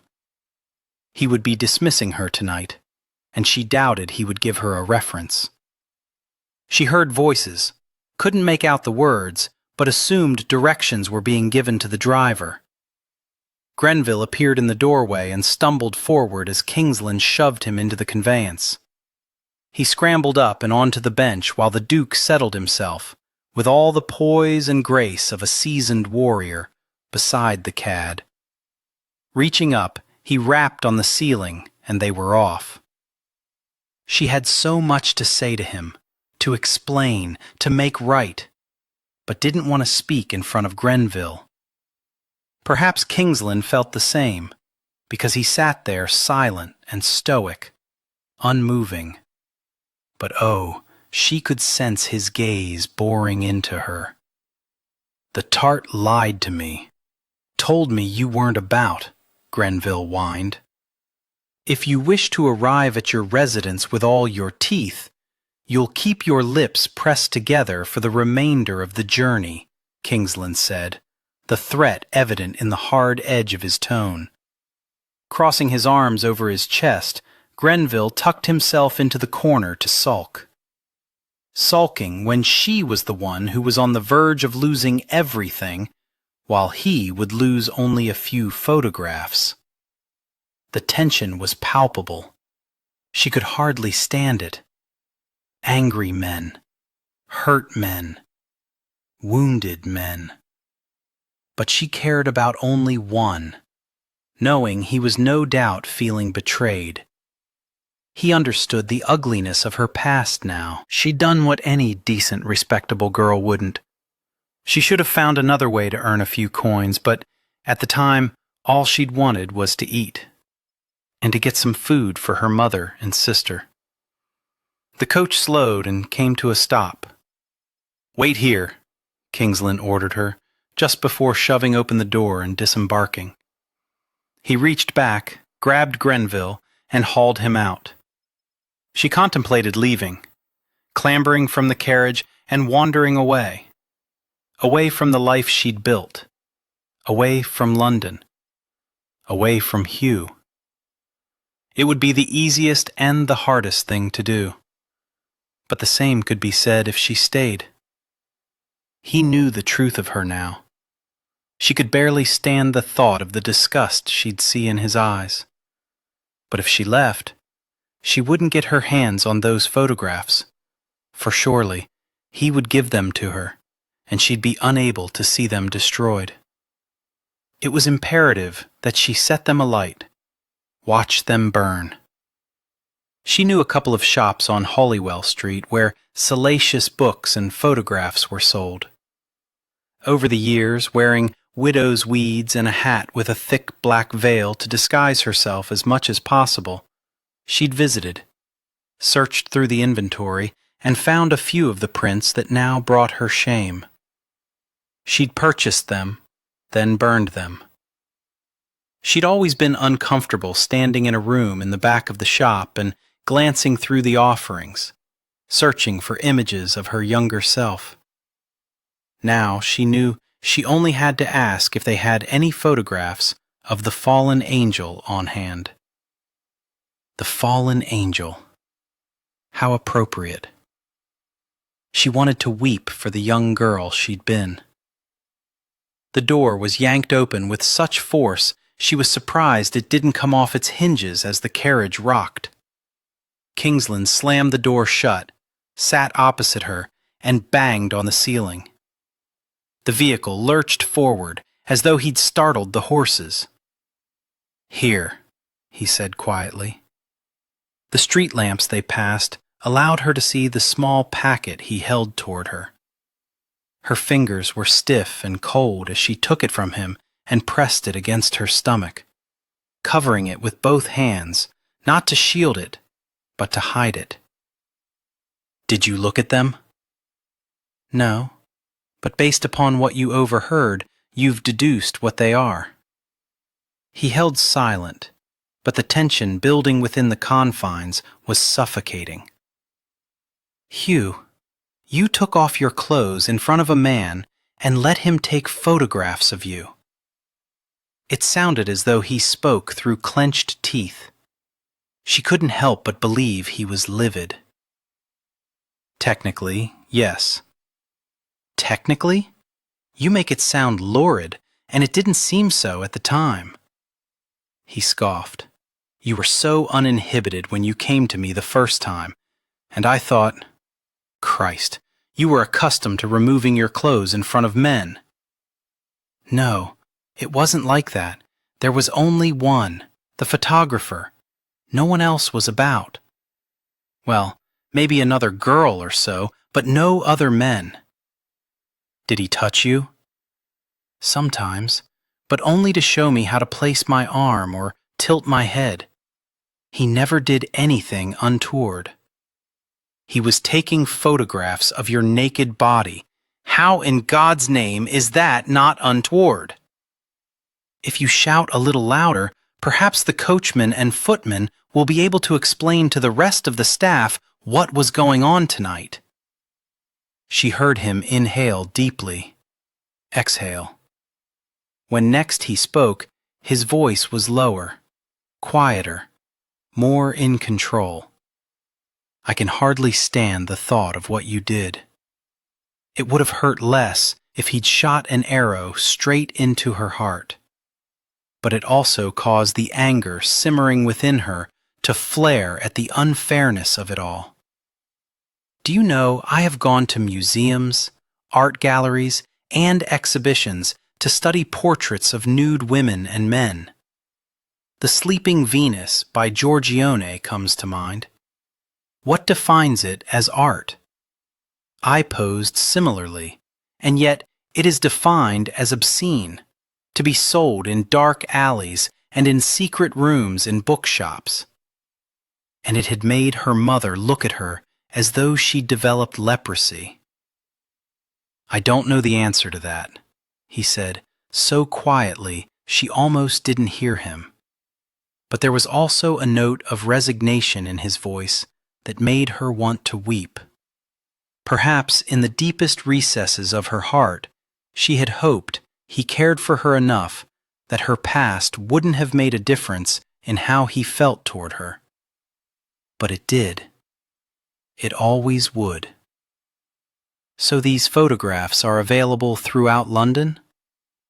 Probably beyond. Why didn't you come to me when you received the second letter? She had considered it for all of a heartbeat, but knew she'd never be able to bring herself to do it. Should she try to explain that to him? Would it ease the hurt she heard in his voice? Or would it only make matters worse? How did you know about it? The chambermaid, Lucy. She told me he paid her to place it on your desk. The first as well. Only she opened the one delivered this morning, but it was sealed.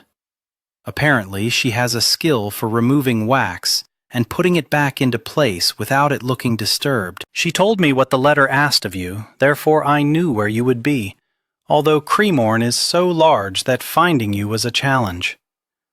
You lied about spending your evening with the chessmen? He scoffed. Is that annoyance in your voice?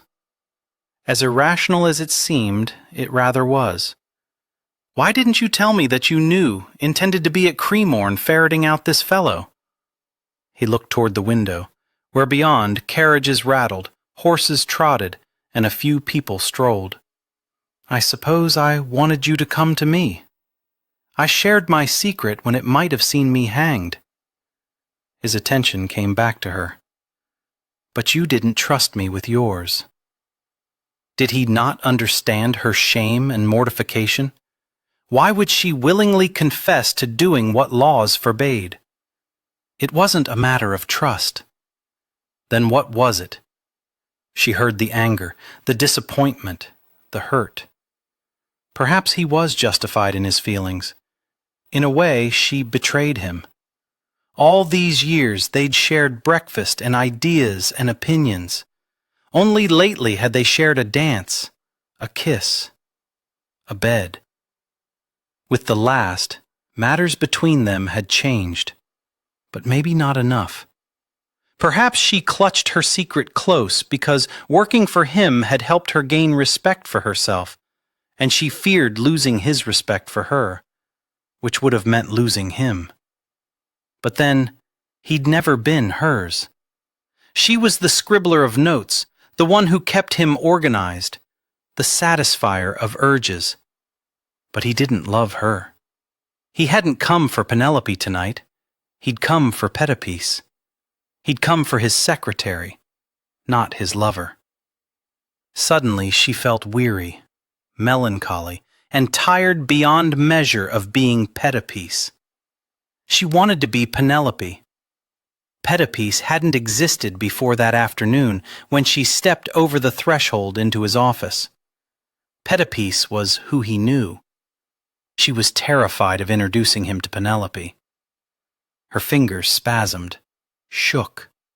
She flattened them against the parcel, crushed it against her belly, took a deep breath, clutched the packet hard enough for the paper holding everything together to crackle. Slowly, painstakingly, as though she was climbing an impossibly high mountain with a peak that always seemed beyond reach no matter how many steps she took, she leaned forward and set the packet on his lap. Open it, look at them, and then burn them. I trust you to burn them. Chapter 21. Kingsland didn't say a word, didn't touch the packet. It just sat there balanced on his upper thighs as the carriage turned onto the drive. He didn't move when the conveyance came to a halt, or when the footman opened the door, or when the liveried gent handed her down. Penelope walked up the path to the steps and ascended them. At the door, she glanced back. He had yet to emerge. Probably for the best. She fought to shore up her defenses, to gather up all the feelings pouring forth and shove them back into a box that resembled Pandora's, where items were held that should never be set free. But they had been, and locking them back up was hard. After entering the residence, she made her way to the servants' rooms, passing only Keating and Harry on her way. It was late, and most of the staff were finished with their chores, had retired in order to be up early to see to all the monotonous tasks that were repeated every day. Perhaps she would sleep in her old room tonight, or lie in it. She doubted she'd be able to drift off. When she reached the room she sought, she tapped lightly on the door, hating the idea of waking Lucy, but needing to speak with her, to set things right between them. The door opened, and Lucy peered out. Her eyes widened. "Oh, Pen, you're all right. I've been so worried." Most of the words were said directly into Penelope's ear because Lucy's arms had immediately come around her, hugging her tightly as her friend swayed. "I know you're cross with me," Lucy said. "No, no." She leaned back. "But I would like to visit for a bit, if you're not too tired." "Yes, please, come in." She grabbed Penelope's hand and pulled her into the room, shutting the door behind them. Quickly they made their way to the bed and followed a routine that had become theirs after so many late-night chats. Lucy grabbed her pillow, tossed it to Penelope, and then plopped down near the head of the bed. Penelope settled in at its foot, tucking the pillow between her back and the brass. She must have tried 100 times to convince Lucy she didn't need to give up her pillow. But her friend had insisted. A person was always to ensure their guests were comfortable. Lucy treated her bedchamber as though it was the fanciest of parlors in the grandest of houses. "Did everything get sorted?" Lucy asked anxiously. "Not everything." "Yes." She leaned forward. "Lucy, that morning, when I called all the servants together, why didn't you tell me you put the envelope on my desk? You must have known I would have protected you, would have seen you didn't get into trouble." Lucy knotted her fingers together. You were so serious and looked so worried, and said the Duke had received the letter. I couldn't imagine what the bloke had written to make you think it was for the Duke. Because the Duke was involved, well, I knew I'd done wrong and worried I'd get the sack if I confessed. The first one, I only done it because I thought he was a chap you'd met at the ball who'd taken a fancy to you. His clothing was so fine he looked like he could have been a lord. Close. His father is a viscount. Why did you decide to read the letter he gave you this morning? Because of how concerned you were with the other one. I kept waiting for you to tell me what the first one said. Tell me about him. But you never did. Then, when he showed up this morning and offered me a quid to put it on your desk, I told him I would. But then I got curious about it. After I read it, I got scared. When wickedness reigns. He sounded like a bloke up to no good, one I didn't want to cross. So I sealed it back up and delivered it like I promised. Because maybe he just had a strange way of wooing and was someone you were keen on. Lucy shook her head. But then I worried about it all day. I saw you a couple of times just staring out a window. I thought, something's not right. When I overheard the Duke's valet telling Mr. Keating to have the coach brought round at 7:30 because His Grace was going out tonight, I panicked a bit and thought if something was wrong, he wouldn't be about to make it right. So I waited in the foyer and told him as he was leaving. He still left, but assured me he'd sort it. I'm frightfully sorry, Pen. I should have told you. Probably shouldn't have told him. I'm glad you did. Things needed sorting, and he has the strength, power, and determination to make certain it gets done. Scooting to the middle of the bed, she took Lucy's hands and squeezed them. Lucy, I want you to know you are the most wonderful and precious of friends. I shall always treasure my memories of you. Lucy wrinkled her brow. I love you too, Pen. Are you sure everything's all right? Right as rain. Or at least it would be fairly soon. Now, tell me, have you kissed Harry again? The packet rested at the edge of his desk, mocking him, taunting him, daring him, while he stared at it from his place in the wingback chair near the fireplace. No flames flickered upon the hearth. The weather didn't call for them. Yet he felt chilled all the same, in spite of the abundance of scotch he'd downed. After reaching for the bottle on the floor beside him, he refilled his glass and took another slow swallow. He'd not seen Pettypace since she left the coach. It had been a while before he'd been able to clasp the remnants of her past that she'd left in his lap. He hadn't caught all of the conversation she had with Grenville, but he'd heard enough to know what those photographs represented. A woman with no morals. A woman who displayed herself so men she didn't know could feast upon the sight of her. Little wonder she'd changed her name and sought out a new life. Grenville had the right of it. He could indeed see her ruined, and in ruining her, he would ruin King. But King was struggling with more than what was revealed on paper. He wanted to howl out his frustration and anger. She hadn't trusted him, not with the truth of her past, not with the second missive that had arrived, not with tonight's rendezvous with a vile rodent. It had wounded him that she'd not trusted him enough to come to him when she'd needed him. Hadn't trusted him to handle the matter, to protect her. Or perhaps he was struggling more with the fact that she hadn't needed him. Didn't need him. Not the way he needed her. She had become such an integral part of his life.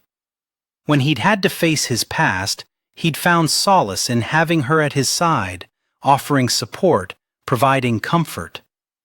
For the first time in his life, he'd felt as though he wasn't truly alone. Certainly he had the chessmen, and his brother, and his mother, but Pettypace was somehow more substantial, more important, more crucial.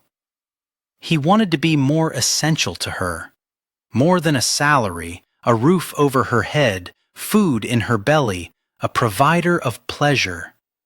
He wanted her to share every aspect of her life, the things that brought her joy, the ones that made her weep, those that brought her comfort, those responsible for creating fear. Odd that the things he admired most about her, her strength, determination, and courage, caused her not to need him. She provided sustenance to his soul, his life, but he couldn't provide the same to her. After draining the glass, he poured more scotch. He should do the one thing she trusted him to do: build a fire and toss the packet into it. Sacrifice the opportunity she'd provided for him to learn something more about her. And he was desperate to know more. In the carriage had been angry.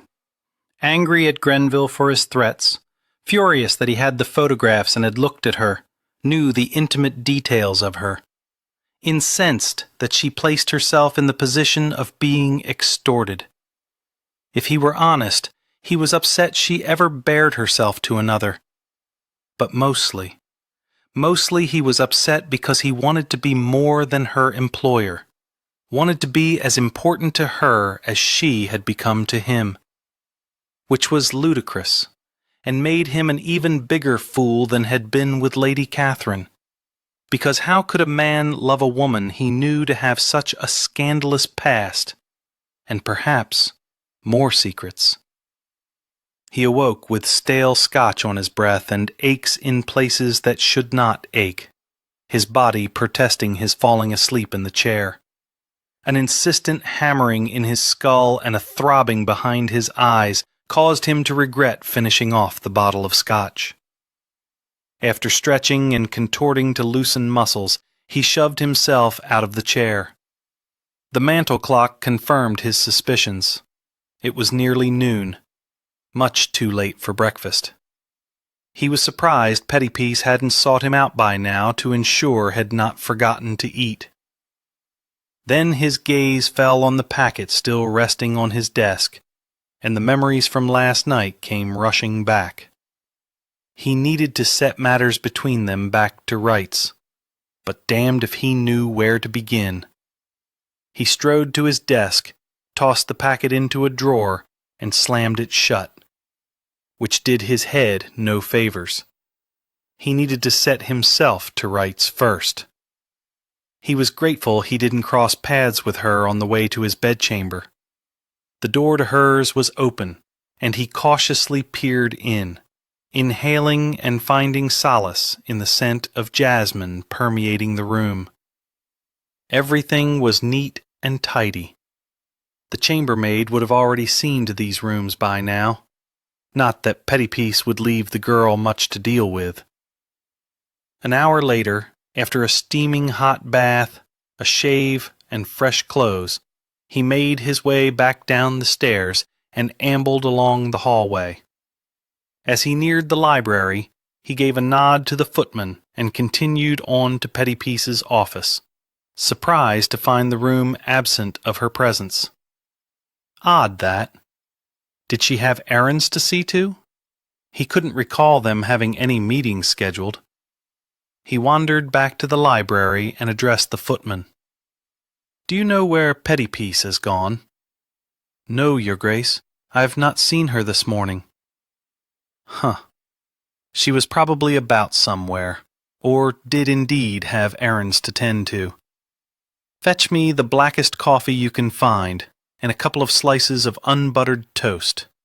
It was all his stomach could tolerate at the moment. "Yes, sir." Once he was sitting at his desk, he placed his elbows on it and began rubbing his temples. He hadn't imbibed to this degree since his Oxford days. Had forgotten how miserable overindulging could make him. and how the reason causing him to travel that path only loomed larger. Drinking never caused it to shrink or disappear. Your Grace? Squinting, he glanced up at Keating. His butler could move about as silently as a wraith. He was holding a silver salver. King could see a card resting on it. A Miss Taylor is here to see you, sir. She said Miss Pettypiece sent her. He wasn't in the mood to converse with strangers. Hell, he wasn't in the mood to converse with acquaintances. For what purpose? I don't know, Your Grace. I suppose that's what she wishes to discuss with you. He sat back in his chair. Bring the woman in, then, and tell Pettypiece to join us here. I don't know where Miss Pettypiece is, sir. I've not seen her today. A fissure of unease skittered through him, causing chilled bumps to surface. What do you mean you've not seen her? She was at breakfast, was she not? Keating cleared his throat. No, sir, she was not. Shoving back his chair with such force that it nearly toppled over in spite of its sturdiness and heft, he came to his feet. Take me to this woman. In the foyer stood a dark-haired woman, dressed primly and properly in light blue. He judged her to be not much older than Penelope. Miss Taylor, I'm Kingsland. With a bright smile she curtsied. It's a pleasure, Your Grace. Miss Pettypiece sent you? Yes, sir. My business is to arrange balls, you see, and I've been assisting her with the smaller details regarding yours. Securing the orchestra and such. She came by bright and early this morning and explained you were in need of someone to manage all of the event, and why would I require someone to manage it? Miss Taylor's mouth was open slightly, her eyes large, round, and blinking. A delicate clearing of her throat seemed to be needed for her to provide the answer. Well, sir, it ensures you are free to enjoy the affair without worrying that something is being overlooked. He shook his head. I'm fully aware of why Pettypiece is managing it.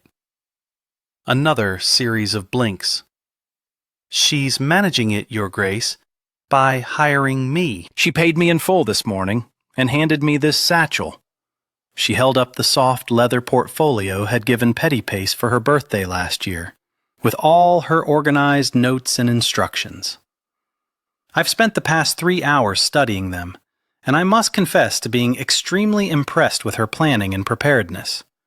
I've never seen the like. Every contingency considered. A solution already devised for anything that could possibly...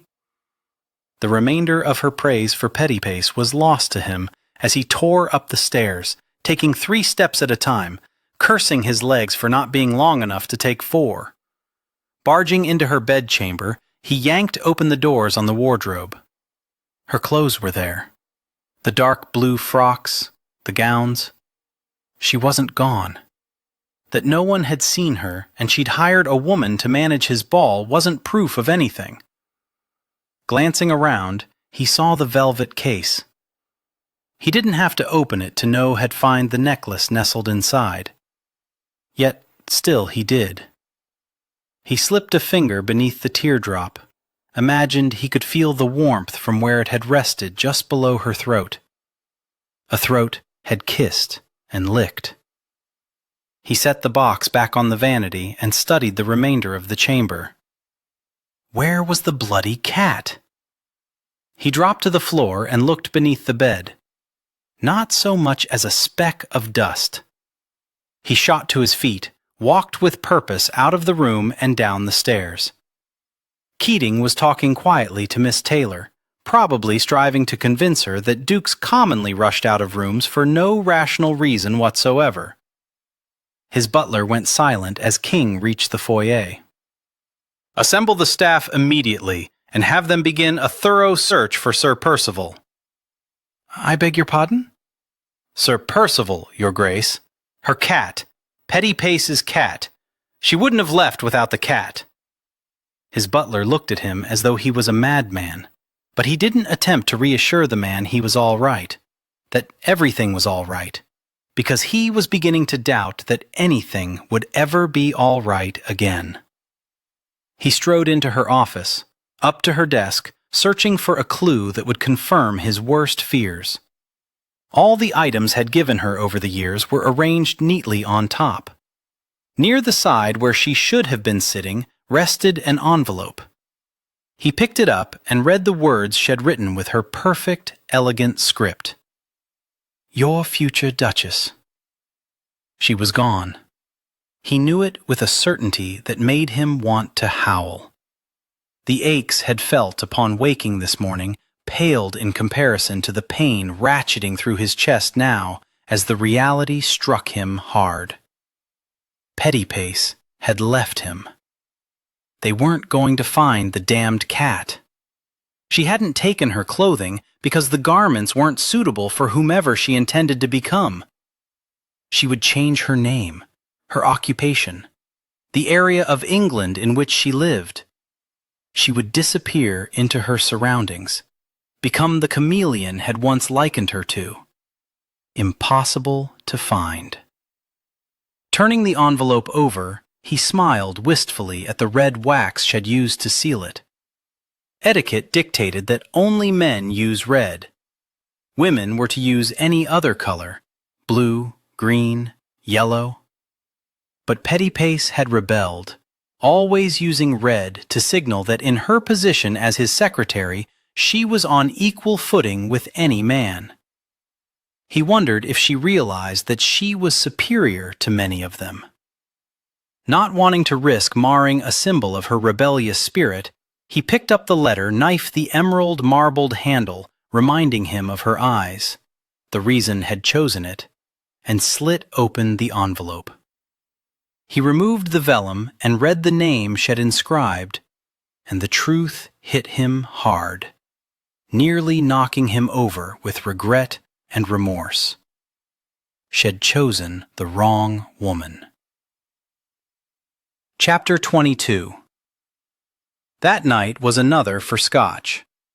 Had opened a new bottle, dropped into the chair by the fireplace, and stared at his desk. Contemplating.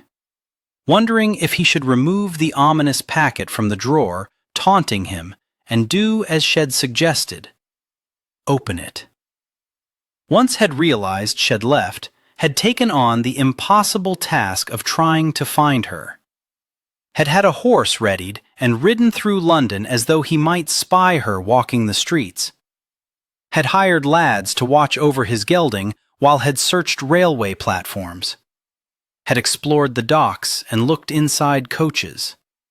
Had spoken with hansom drivers, describing her, striving to determine if they might have taken her somewhere. Someplace where she was now waiting. Someplace where he could convince her to return to him. Even as he knew that in his position he shouldn't associate with a woman who had done what she had done. And he certainly shouldn't have her taking care of his business or accompanying him to dinners and balls. The scandal of her could lower his standing, bring him and his family to ruin. He couldn't risk having her back in his life, had to convince himself to let her go. On the morrow he would place an advert in the appropriate periodicals and, by the end of the week, have another secretary hired. He didn't need Pettypace, but Christ, he needed Penelope. Surging to his feet, he stalked to his desk and yanked on the drawer so hard that it came out of its cubbyhole.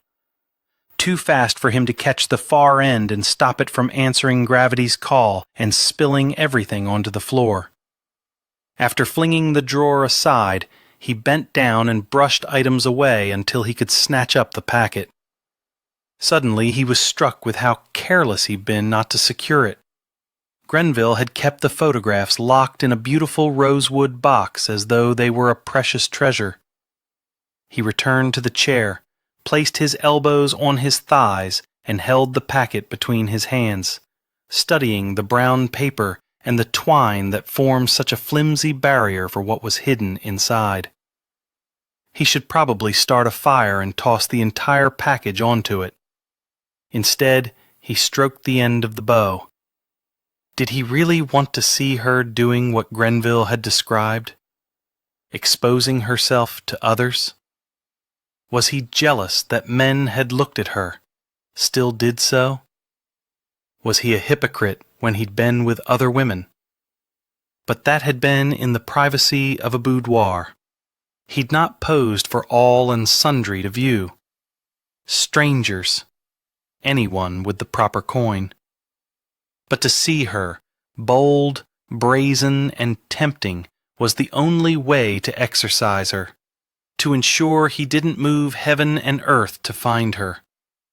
He imagined her come-hither look, her sultry eyes, her pouting mouth, her promise of wickedness.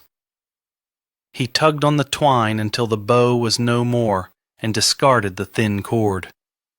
He unfolded the paper and stared at the first image. Not at all what he'd expected. She looked so naive and frightened. How many years did she have on her? 14? 15? Certainly not as many as 16. It wasn't the body wrapped in some diaphanous cloth that hinted at what she was on the verge of revealing that captured the attention, the imagination. It was her face, her lowered eyes, her unsmiling mouth. The shyness reflected there. His Penelope had once been shy and demure. A pain struck his chest so fiercely and strongly that he thought he might die of the agony. It felt as though something was being broken apart in there and rebuilt. The fallen angel, they called her. That's what Grenville had told her. King could certainly understand why. She was purity and wonder, innocence and virtue.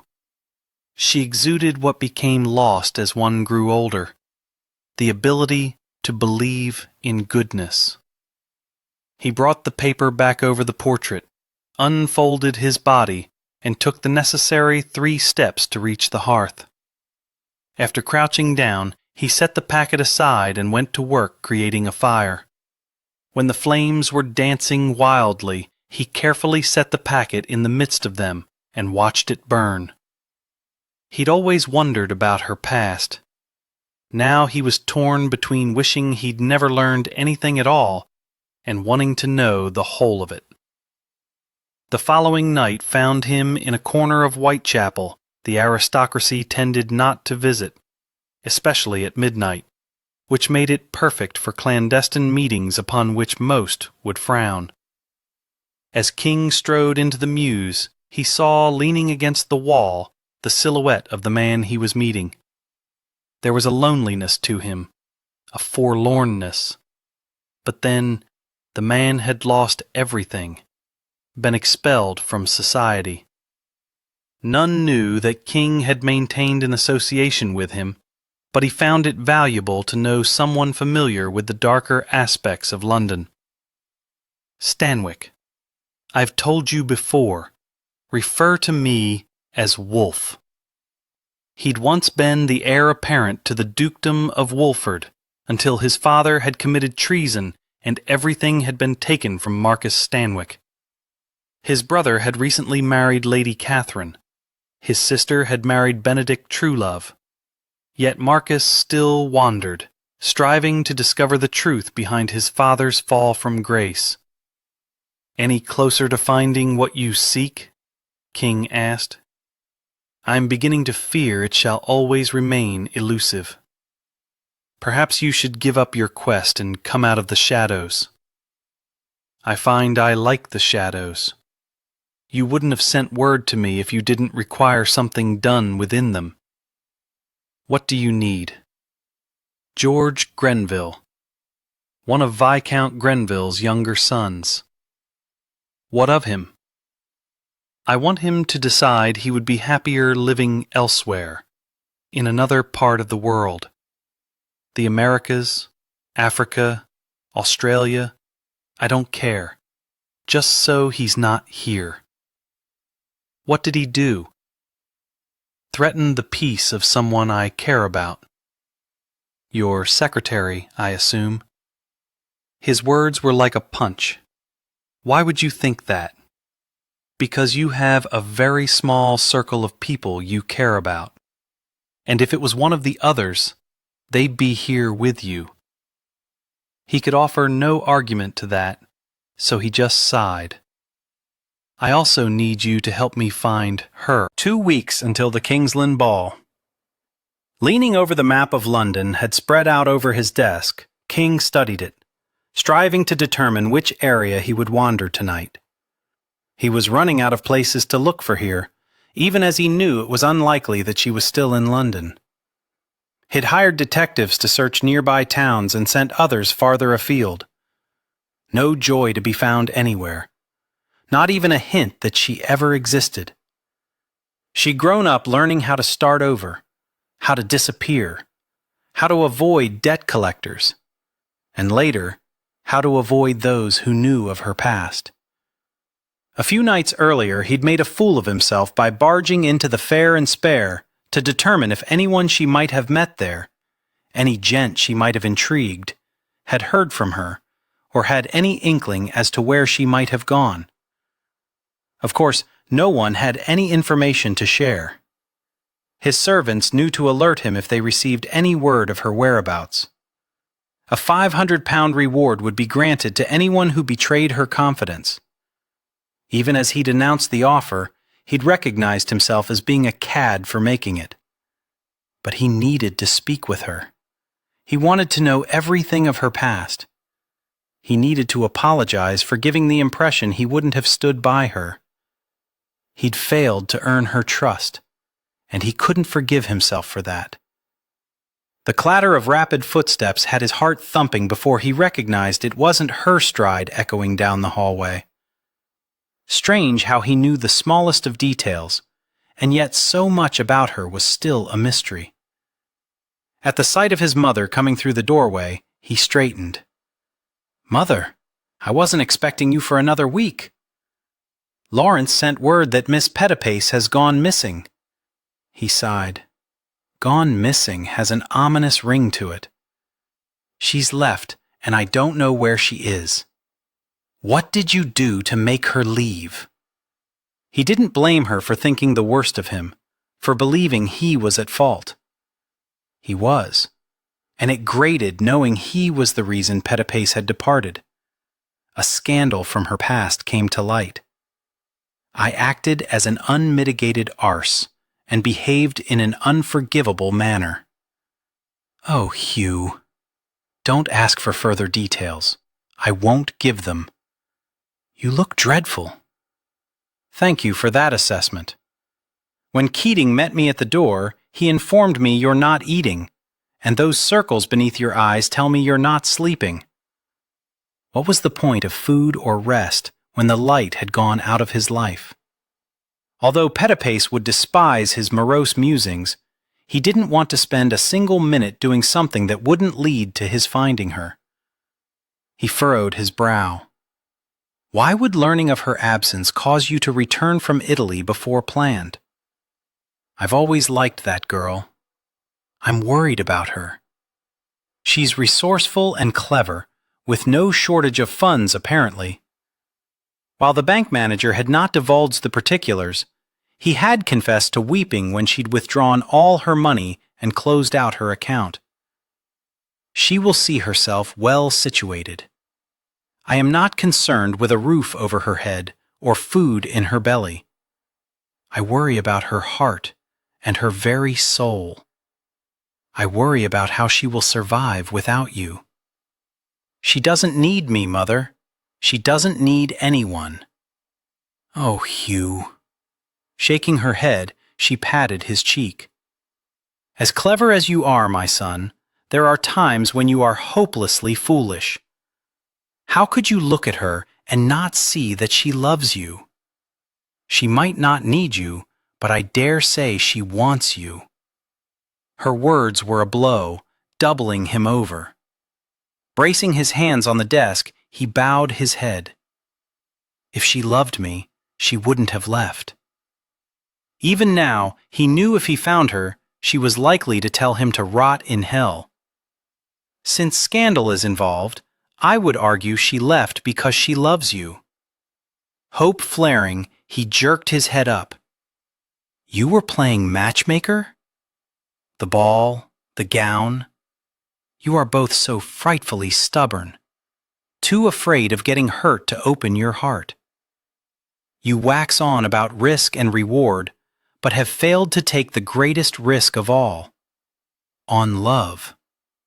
And yet it comes with the grandest of rewards. What know you of love, mother? You didn't love my father. Not for want of trying. However, there was another.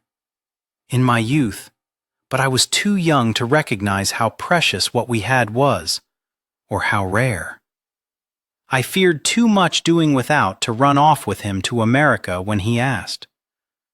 Don't be afraid of the price you might have to pay to gain what you truly want. I will beggar my coffers to find her. Hugh, darling, giving up coins is easy. When you find her, what will you sacrifice of yourself to have and to hold her? Chapter 23. 3 days until the Kingsland ball. Kneeling, Penelope dug the trowel into the dirt, loosening it, making it easier to pull the weeds from the garden. The day after Shed left Kingsland, in the room Shed secured at the True Love Hotel, Shed scoured the Times listing of advertisements for furnished homes for sale, visited a few of the more promising ones, and fallen in love with this small cottage on site. Shed moved in a couple of days later. Eventually, she would replace the furniture with items more to her liking, but what had come with the residence served her needs for now. And Sir Percival had certainly made himself at home on the worn cushions. She had yet to venture out, her experience with Grenville serving as a reminder that her life could easily take a turn at any moment. However, she didn't intend to live as a recluse forever. She still wanted to assist women with investing, but was going to take a few more weeks to get settled before traveling down that path. She wanted to enjoy her freedom, relax, and put her garden to rights. The couple who had owned the cottage before her had let nature have its way, so that presently everything looked quite wild and unorganized, but she had already mapped out her plans for the small lawn at the rear of her property. She knew exactly where she would plant the bulbs in autumn, and come spring. Tell me, Miss Hart. With a jolt at the familiar voice that visited her dreams, she swung around and stared up at the tall, broad, and beautiful man who had invaded her gardens. Why did the sight of him have to hurt so much, while at the same time send joy spiraling through her? Have you any idea how many cottages have recently been sold in the Cotswolds? What are you doing here? I should think that was obvious. I came for you. With his words, her heart was desperately striving to break free of the iron box in which she had recently stored it. You left a task unfinished. My ball. It is in 3 days hence, and you were to oversee it. Closing her eyes, she fought off the disappointment. Of course he was here for petty peace. She shot to her feet. I hired a woman to manage it, Miss Taylor. And she is working extremely hard, but she is not you, Penelope. Oh, God. Head used her given name, and the syllables rolled out so smoothly in his deep voice. The damned lock was straining to break, as her impractical heart wanted to have its way and freedom. I left detailed instructions. I'm certain you'll find no fault with the evening. Why did you leave? Without telling me? Without telling anyone? Because it was the way she was taught. Leave without goodbyes, without regrets, before the temptation to hint where she could be found became too strong, or before acknowledging the loss of friendship would be so great that she might not leave at all. Did you look at the photographs? Only one. I set fire to it, and the remainder of them, as well as the other 21 I've managed to find. For several heartbeats, words deserted her. 21 fewer. How did you even know where to find that sort of lewd offering? He gave her an indulgent look. As you are very well aware, Penelope, I hire extremely capable investigators. They don't know specifically what I'm searching for, but they can locate the purveyors of obscene materials. Once they inform me which shops secretly sell illegal contraband, I visit, search through their stock, and purchase the items I find. How many are there, do you think? Countless. I was unaware he could create as many as he wanted from one click of his camera. I thought one click, one photograph. I'm surprised none appeared sooner. She had often been recognized after only a few months. But that night at Cremorne served as a reminder that they will always surface. And Grenville was correct. It would do your reputation no good for society to learn you had in your employ a woman of such immoral character. You weren't a woman. You were a girl. I'd wager closer to 12 than 20. She glanced over at the crimson dahlias. 14. She peered up at him. Old enough to know better. Or so my mum believed. She was horrified when she discovered how I'd come to have money. How did she learn of it? The coins I earned allowed us to let a room in a common lodging house in St. Giles. The husband of one of the lodgers had obtained a photograph of me. His wife discovered it and wasn't half livid. He could barely provide for her, but had splurged on filth. She showed it to my mum. Showed it to everyone, actually. Held me responsible for corrupting her husband. I was tossed out, literally. But at least my mum and sister had the room for the remainder of the week. And then, if his voice hadn't contained such earnestness, such true interest, she would have walked away. She hated these memories. I secured a room elsewhere. I was waiting for them when they left their lodging house for the last time. I urged them to come stay with me. Mum wouldn't even look at me. She just grabbed my sister's hand and dragged her away. The pain of the memory struck hard. She had been cast aside like so much rubbish. I tried to give her coins, but she wouldn't take them. Said she was ashamed of having a sinner for a daughter. It was the last time I saw them. She couldn't have worked? During my father's incarceration, she withered away. I think his passing was the final blow. She became terribly ill, had an awful cough.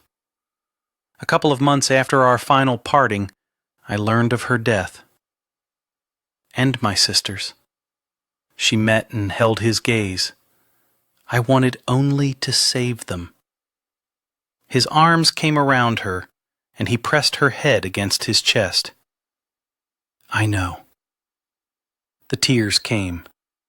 After all this time, all these years, how could there still be tears? It had seemed wrong to let them die when she had the means to provide for them so they might live. What was removing her clothes when compared with the pain of losing them? But she lost them anyway. Your mother was wrong. There was no shame in what you did, Penelope. You felt differently the night you learned of it. Leaning back, he tucked his forefinger beneath her chin. I was wrong as well. I have no excuse for my behavior except to say that I am terribly sorry for any impression you may have had that I would not have stood at your side. I promise you that if it takes the remainder of my life and beyond, I will see every one of those photographs found and destroyed. They will no longer have any bearing on your life. They will always have a bearing. You can't know who owns them, who among your friends has looked at them and might at some point recognize me. But you have the power of my influence and support behind you. You will not be ruined, not by a photograph. I will not allow it. So come back to London with me. Manage my ball, and then we shall work out a retirement settlement for you, so when you are ready to leave, you are well cared for. She was not an exception. He provided a generous pension for all his staff. After swiping at the lingering dampness on her cheeks, she stepped out of his embrace and angled her head slightly. I'm really quite wealthy, you know. You mentioned before that you didn't need to work for me. I was once employed by a clever fellow who was very good at investing. I followed his lead. Smart woman. Now be even smarter and return with me. She shook her head. Your Grace Penelope, are you going to let your past dictate your future? It is going to be the most important night of my life thus far, because I opened the letter you left for me and fully intend to marry the woman whose name I call out. Her stomach dropped to the ground, which was silly when he'd just confirmed that she had the right of things and had chosen correctly for him. While Miss Taylor is working diligently, he continued, she is not you. I need everything perfect that night. I know your presence will make it so. She sighed. Hearing him call out that name in his deep and resounding voice was going to be more difficult than removing her clothing for a stranger. But he was correct. She'd left before finishing this last task, and had experienced a measure of guilt late at night when all grew quiet and the cottage settled in. All right, but only to manage the ball. After that, I return here. Splendid. Pack your things and grab your cat. My carriage awaits.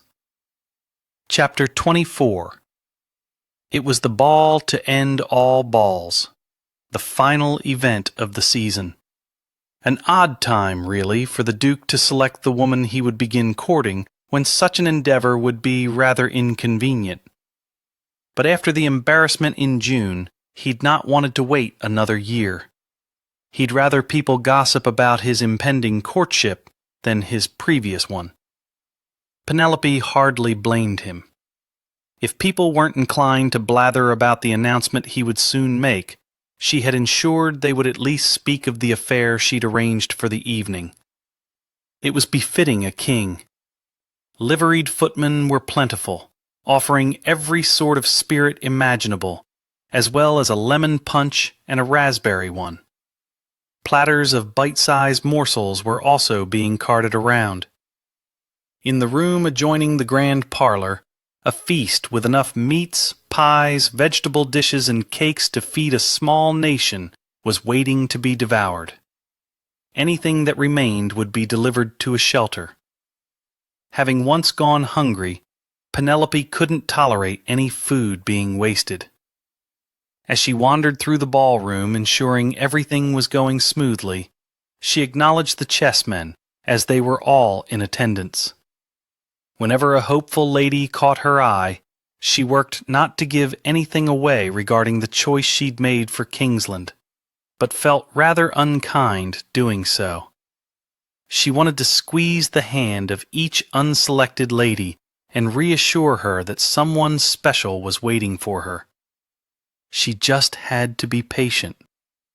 Although she couldn't escape the irony that not everyone did end up with someone. Certainly she would spend the remainder of her life as a spinster.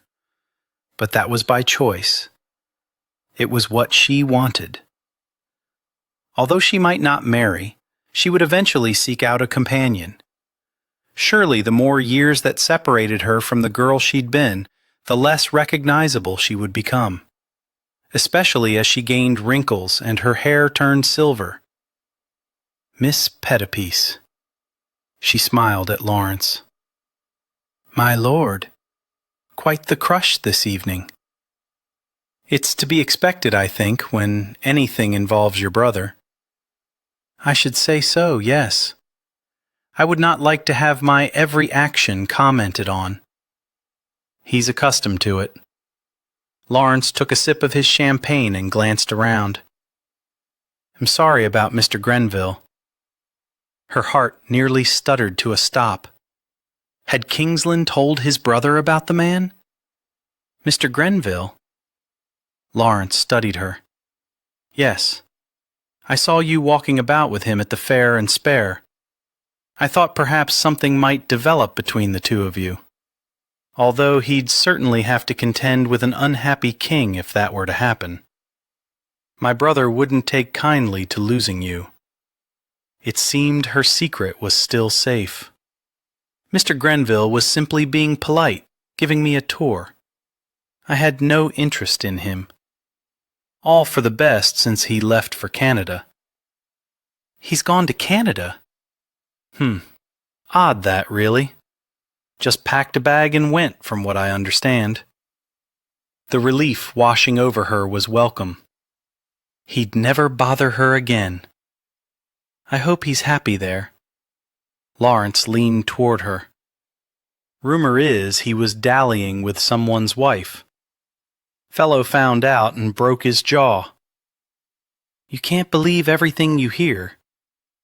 True, but someone smashed a fist into his jaw. I can attest to that fact because I caught sight of him before he left. He looked past her. Mother? The Duchess joined them. Miss Pettipiece, I must say you have outdone yourself this evening. Thank you, Your Grace. My son is fortunate to have you. She placed a beringed finger to her lips. Who did you choose for him? You'll know in a few minutes, but I promise you will find her very much to your liking. But will he find her to his liking? I shall be very surprised if he does not. The gong sounded, the vibrations echoing through her, calling to her heart to remain strong, to her eyes not to weep, to her soul not to shatter. The orchestra went silent, but murmuring among the crowd increased in pitch. The footman struck the gong again. The mutterings continued.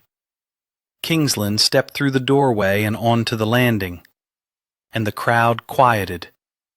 Such was his power, his commanding presence. He didn't have to use words to issue an order or to be obeyed. Dressed in his finery, he was so remarkably gorgeous, confidence brimming from every pore, surprising her that after all these years and knowing him as well as she did, he still took her breath. Then his gaze landed on her at the edge of the ballroom and held for a moment. Two. As though to acknowledge all she'd done for him, how she wanted this night to be one he and his future wife remembered. A night like no other. A good memory to see them through if doubts ever plagued them. His attention drifted away from her and encompassed every single soul in the grand ballroom. My esteemed guests, his voice boomed, filling whatever space remained. Last season I stood here and instructed you all to congratulate the woman I was honoring by calling her name. The man she would eventually marry informed me that I was searching for the wrong thing.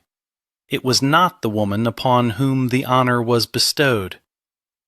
I should choose a woman whose presence in my life bestowed the honor upon me. That to have her at my side was the true blessing. He held up the folded paper she'd left in an envelope for him, and then, slowly and deliberately, slipped it inside his jacket. It does not seem right to announce the name of the lady chosen before knowing if she will even have me. Therefore, with your indulgence, he began descending the stairs.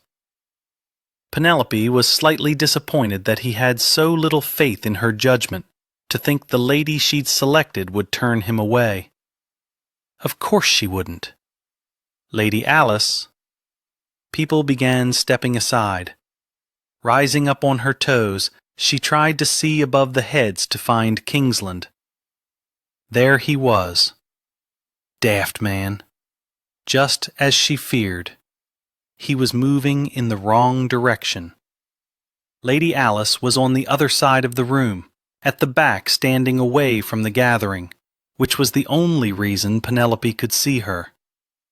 Raising her arm, she pointed and waved, striving to signal that he was traveling the wrong course. The crowd parted like the Red Sea, and Kingsland was suddenly clearly visible, all 6 feet of him. She shook her finger toward the far side. He paid her no heed. She would have to take his arm and lead him over. Finally, he was before her. "The lady is over there," she whispered harshly. "The one whose name you wrote out for me, yes. But not the one I want to marry." He lowered himself to a knee. Through the thundering in her ears, she barely heard the gasps and mumbles. "What are you doing?" "For you, Penelope, I will go to a knee. I'll go down on both if you prefer." He took her hand, and she wondered if he could feel the trembling in it, the quaking that was coursing through her entire body.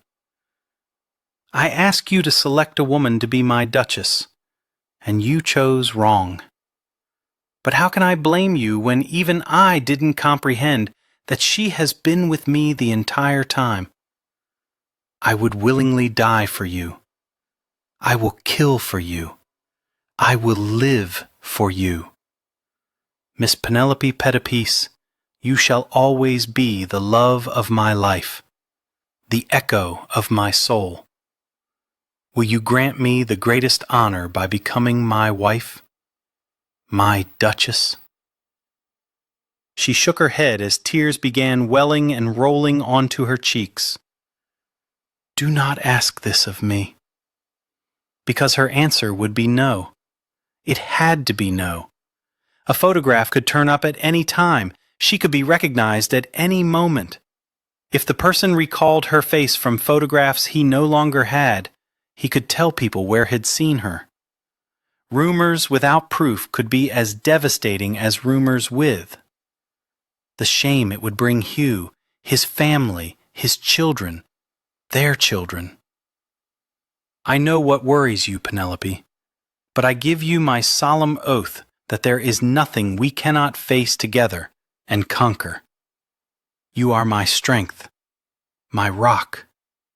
That it took me so long to realize the depth of my feelings for you is rather unconscionable. I always thought I had no heart, but you proved me wrong, because when I realized you were gone, that I had wounded you so much that you would leave, it broke, shattered into 1,000 pieces, each one with your name etched upon it.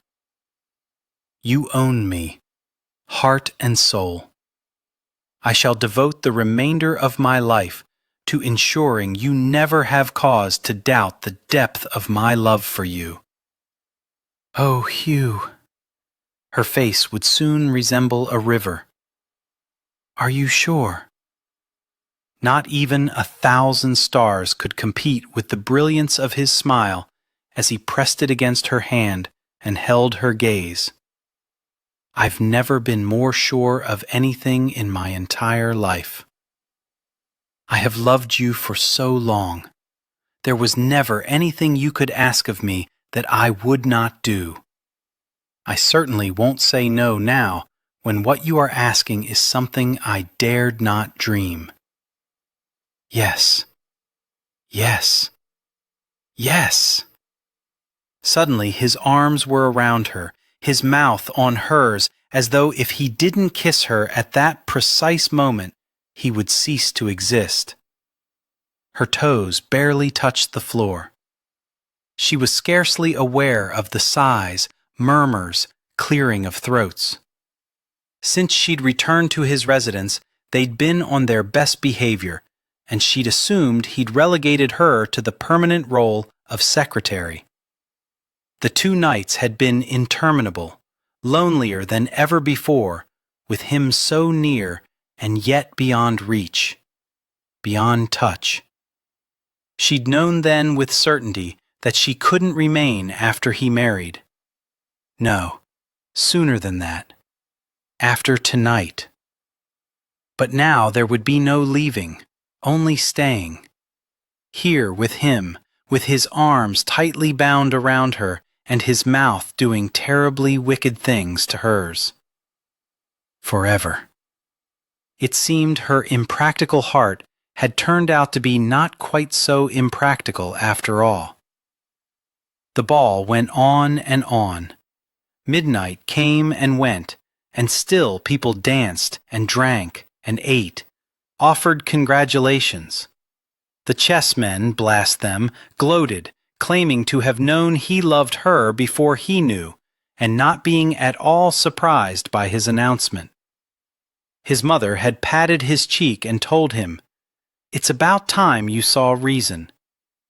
Lawrence had looked smug, and King was relatively certain that somewhere his brother had made a wager regarding whose name would be revealed. But all the well-wishers and attentiveness had prevented him from finding a single moment alone with her, while dancing with her had at least provided an opportunity to avoid all the attention from others. It hadn't truly given him a chance to lavish her with the devotion he wanted to bestow upon her. So when the guests had finally departed, and his mother and Lawrence had settled into their respective guest chambers, he knocked lightly on the door leading into hers, grateful she answered so quickly. She was already in her nightdress, with her hair flowing around her. Her brow creased ever so slightly. "I thought I was always supposed to come to you." "Ah, but tonight you are not my secretary. You are my betrothed, although you may, naturally, deny me entry." She gave him an impish smile. "Why would I do that, when I was on the cusp of crossing the hallway to be with you?" When she stepped back, he stepped over the threshold, closed the door quietly when it took everything within him not to slam it, drew her into his arms, and claimed her mouth with a fierceness that might have been unnerving if she hadn't welcomed him with a hunger as strong as his own. What a fool he'd been not to have recognized what was between them sooner. He dragged his lips along her throat. "It nearly killed me not to come to you before tonight. Nearly killed me not to go to you. But I knew having you for a while when I couldn't have you forever would hurt too much. As wonderful as the pleasure was, I always had an ache in my heart afterward." He lifted her into his arms. "From this night forward, Penelope, you are mine forever, to have and to hold, to love and to cherish. Those are vows we've not yet made. The ceremony is only a formality. In my heart they are already written, never to be erased." "Hugh, have you a poetic bent I've never known about?" "Hardly." He tossed her on the bed, tore off his clothes, and watched as she shed her nightdress.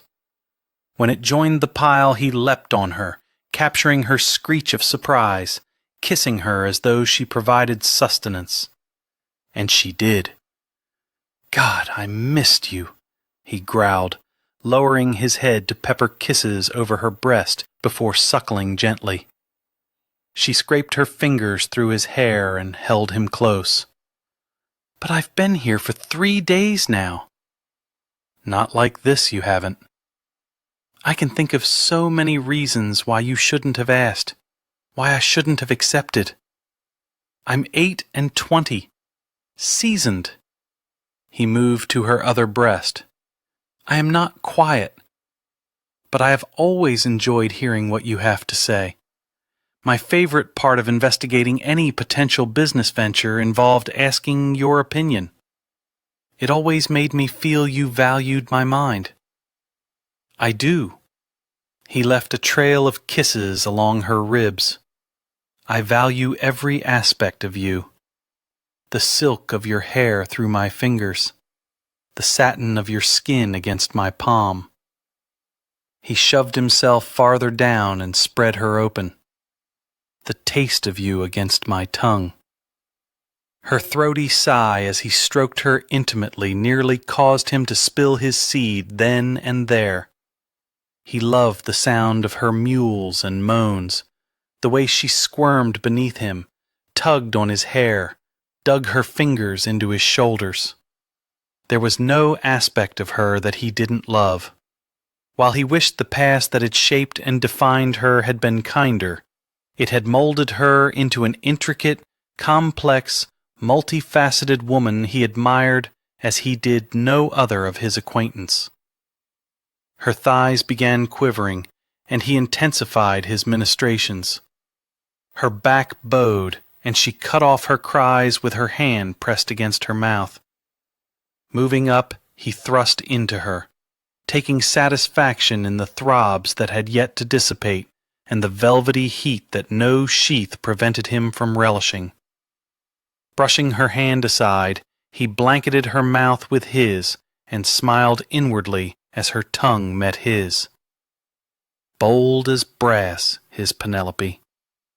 How could he have ever thought he needed to hunt for the perfect Duchess when she had been with him for so very long? Perfect for his soul, his heart, his body. Perfect as his wife, his lover, his partner. In all things he'd never find a better match. What an absolute numbskull he'd been. Then he was pounding into her with all the fervor of his love, claiming her, making her his own. It was only fair. Without realizing it, he had become hers. She was the reason last season's choice for Duchess had proved a debacle, the reason he'd chosen Lady Catherine Lambert, knowing he was likely to lose her to another. She was the reason he'd been unable to retain his ardor for Margaret. And damned if Margaret hadn't been able to figure it out. He who was so skilled at identifying opportunity had nearly missed the treasure that was Penelope Petipace. Lifting himself up, as he rocked against her, he gazed into her beautiful green eyes, made all the more so by the love for him reflected in them. I love you, Penelope, so damned much. Tears glistened in her eyes. I love you, Hugh, so damned much that sometimes I thought I would die of it. Never leave me again. I won't. The rough conviction in her voice caused him to shatter, inside and out, as his seed poured into her, and he collapsed on top of her, breathing heavily, harshly. She wound her legs tightly around his hips. I love you. Good, because we'll be married within the week. Her laughter floated around him. I can't arrange a proper wedding for a duke in only a week. Miss Taylor can. She is skilled, but not that skilled. Rising up, he held her gaze once more. She can, if she's been planning it since the day you hired her. A few days after she arrived here, I set her to the task of organizing our wedding, so all could be prepared with a minimum amount of fuss with a short notice. All she needs is for you to approve what she has arranged. That was rather cheeky of you. What if you'd never found me? He was slightly insulted. Knowing me as you do you honestly believe that would have happened? That I would have ceased searching for what I sought? Her smile could have toppled empires, would have dropped him to his knees if he'd been standing. Knowing me as you do you honestly believe I would have been found if I didn't want to be? What I believe, my future Duchess, is that we were made for each other.